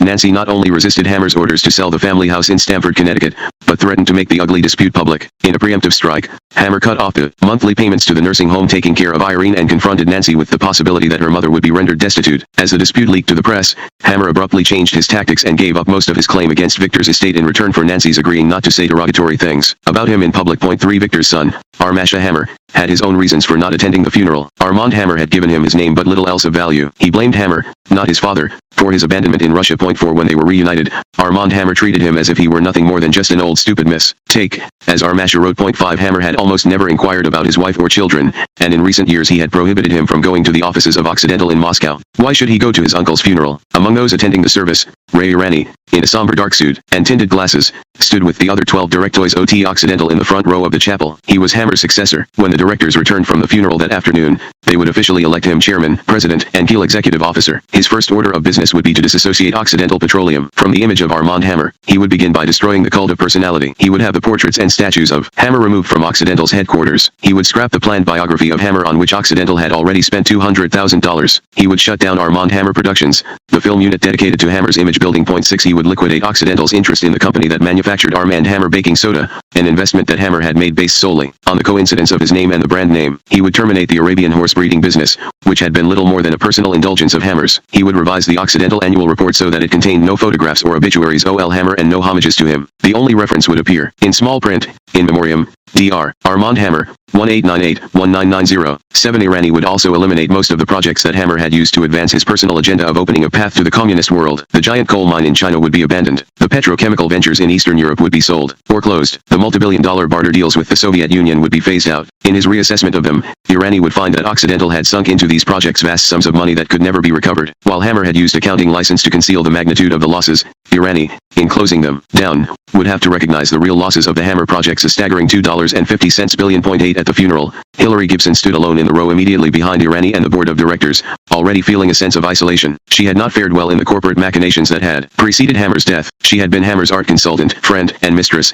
and he had promised her lifetime security. She had worked night and day for a year getting the Armand Hammer Museum ready for its grand opening. Hammer had been carried in on a wheelchair, a fading shadow of his former self. It was the last time she saw Hammer alive. Although most of Occidental's executives did not recognize her with her new wig, voice, and wardrobe, Irani made it clear to her that he was fully aware of both her identity and her relationship with Hammer, telling her that information is my business. During these final months, she had become aware that the museum was causing Occidental problems. Some of Occidental's largest institutional investors had filed a suit against the company for using $96 million in corporate funds for the project. Representatives for California's Public Employees Pension Fund argued that what we have here is a so-called charity whose purpose it is to memorialize Armand Hammer. These suits had become a monumental embarrassment to Irani and other members of the board, and now that Hammer was dead, they would move quickly to settle them. Gibson knew that Irani had begun maneuvering to cut Occidental's connection with the museum and turn its management over to an outside party. As she watched Irani at the funeral, she could see the handwriting on the wall. She had already lost her identity, and next she would lose her job at the museum and be put through total hell. 10. The Armand Hammer Museum would be turned over to UCLA to manage for 99 years. 11. UCLA would envision a mission for the museum that was very different from the one Hammer had wanted. It would move to convert the facility from a repository for Hammer's most prized collections to a multidisciplinary culture center where university students and local residents could attend lectures, film festivals, poetry readings, and exhibitions of contemporary paintings. 12. The huge portrait of Hammer would be taken down. 13. The Codex Hammer,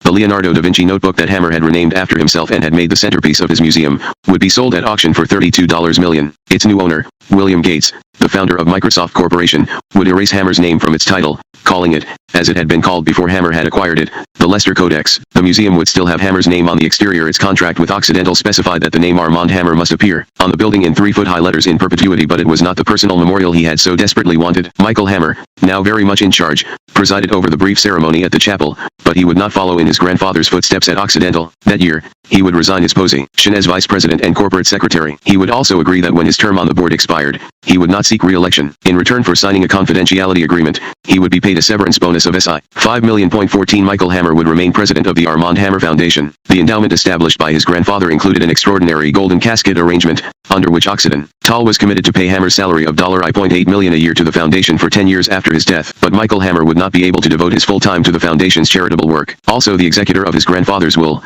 he would soon be caught up in dealing with lawsuits against the estate that proliferated at an incredible rate. Within a year, more than 100 charities, museums, family members, and other individuals would make claims. These reflected the bitter legacy of Armand Hammer's life. The list of claimants included the Ronald Reagan Presidential Foundation, which asserted that Hammer had failed to deliver $640,000 he had pledged in 1986, 1987, and 1988, the years he was trying to win a presidential pardon. The Danielle Mitterrand Foundation, which asserted that Hammer still owed $250,000 in return for the attendance of the wife of the French president at the dinner celebrating the opening of his museum. The Salk Institute, which asserted that Hammer owed it $1,447,200 for unfulfilled pledges he had made as part of his war on cancer. Jean Stone, who said Hammer owed her $90,000 for her work on his unfinished autobiography, and the National Symphony Orchestra, which asserted that Hammer still owed it $250,000 for playing Happy Birthday to him at his 90th birthday party. 15. Julian Hammer would never fully recover from his father's death and what he saw as the loss of his own identity. He would never speak to his son Michael again. He would devote a large part of the next 5 years to investigating the dispersal of his father's funds and the circumstances surrounding his death. He would die in March 1996. Casey Hammer would also sever relations with her brother, and then, after her father's death, she would initiate a legal search for funds that she believed her grandfather had hidden overseas. 16. Hoping to preserve some of the estate, Michael Hammer would cede pieces what Hammer had intended to be his posterity. He would agree, for example, to allow the Metropolitan Museum of Art to permanently remove Hammer's name from the prestigious gallery on its main floor, a dedication that Hammer had arranged for himself in exchange for pledging $2 million to the museum if the museum forgave $1 million still outstanding on the pledge. 17. The battle between the Francis Hammer and Armand Hammer estates would end in 1994. After 5 years of litigation, the court dismissed the suit filed by the estate of Francis Hammer, but there was an appeal, and in the ongoing struggle, legal expenses would consume a substantial part of both estates. There was a raven-haired woman at the funeral service in Los Angeles whom no one recognized. She wore black, but she had no tears for Hammer. She was his 34-year-old daughter, Victoria, whom he had kept a secret from the rest of his family. In his will, referring to her only as a person known as Victoria Varela, he had specifically disinherited her. This was the final insult as far as she was concerned. He had forced her mother to enter a fake marriage and live in a foreign country, and he had exerted control over her by doling out money through anonymous lawyers on the condition that she follow his rules. Even though he rarely saw her,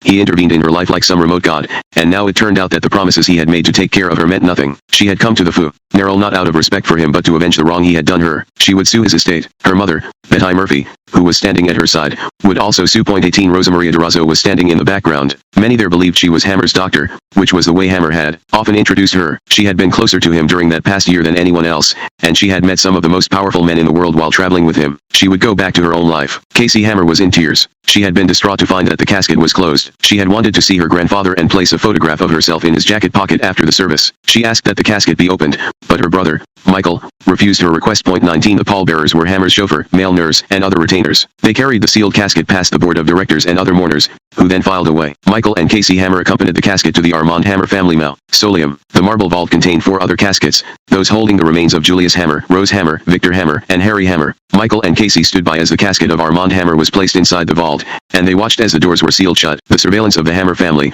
first by the anti-subversive unit of the New York City Police Department, the Red Squad, and then by the U.S. Army and government agencies, dates back to the first decade of the 20th century. By the time Armand Hammer was 25, files were being kept on him by no fewer than 5 American and British agencies. Although he was probably not aware of this activity in the parallel universes of intelligence, it continued almost up until his death, when he was investigated by the FBI after he had requested a presidential pardon for campaign contribution violations. Government agents gleaned many details that helped me fill in the jigsaw puzzle of his life. Soviet intelligence was also keeping track of Hammer and his family, and Soviet records furnished another crucial window on Hammer's early activities. From his later life, legal proceedings, including bankruptcy filings, divorce suits, probation reports, contract disputes, Securities and Exchange Commission, SEC, inquiries, stockholder class action suits, criminal trials, and pardon pleas, provided an almost continuous paper trail. The documents I accumulated from these sources are deposited in my archives in the Special Collections section of the Boston University Library. Hammer was not publicity shy. He gave hundreds of interviews about his achievements, wrote and rewrote his autobiography, and even commissioned a screenplay about his life. He also allowed a number of reporters, including me, to travel with him for weeks at a time. Much of the material he provided in this manner was self-serving. I use quotations from such sources to show Hammer's perception and projection of himself. His 1987 autobiography, written with Neil Linden, strongly reflects the way he wanted to be viewed by history, and as such is an important part of his biography. In terms of its factual content, however, it must be approached with caution. Linden himself is a first-rate and talented journalist, but Hammer controlled the final product. And while Linden made diligent efforts to verify Hammer's stories, many of them, especially those concerning his stays in the Soviet Union, were not checkable. Complete references to published sources cited in the following notes can be found in the bibliography. Prologue. The death march. The chronology of Hammer's last year is derived primarily from the daily appointment schedules prepared by his staff at Occidental Petroleum. These records often include an hourly itinerary for Hammer as well as a list of the people he was scheduled to meet, his hotel accommodations and travel plans, and the times of massages and haircuts. In addition, I had access to the diary kept by his driver and night nurse, Nick Butcher, which provides confirmation of the schedule. A number of Hammer's relatives, including his granddaughter, Casey Hammer, also kept diaries during this period. I was able to fill in gaps by interviewing Butcher, Hammer's son, Julian, Casey Hammer, Hammer's assistant, Catherine Kozak, and the collaborators on his writing projects, Gene Stone and Neil Linden. I also looked at some of the notes that Hammer himself took during this period on yellow legal pads. They provide a running, if sometimes abbreviated, account of his activities. The progress of Hammer's illness comes mainly from his medical record at the University of California Medical Center in Los Angeles, including his nurses' reports and laboratory reports, hereinafter cited as UCLA medical records. Another major source was the litigation surrounding Hammer's death. Hammer's maneuvers concerning his estate are reflected in the various revisions of the codicils and provisions of both his will. Superior Court, Los Angeles, California, Case BP 004635 1990.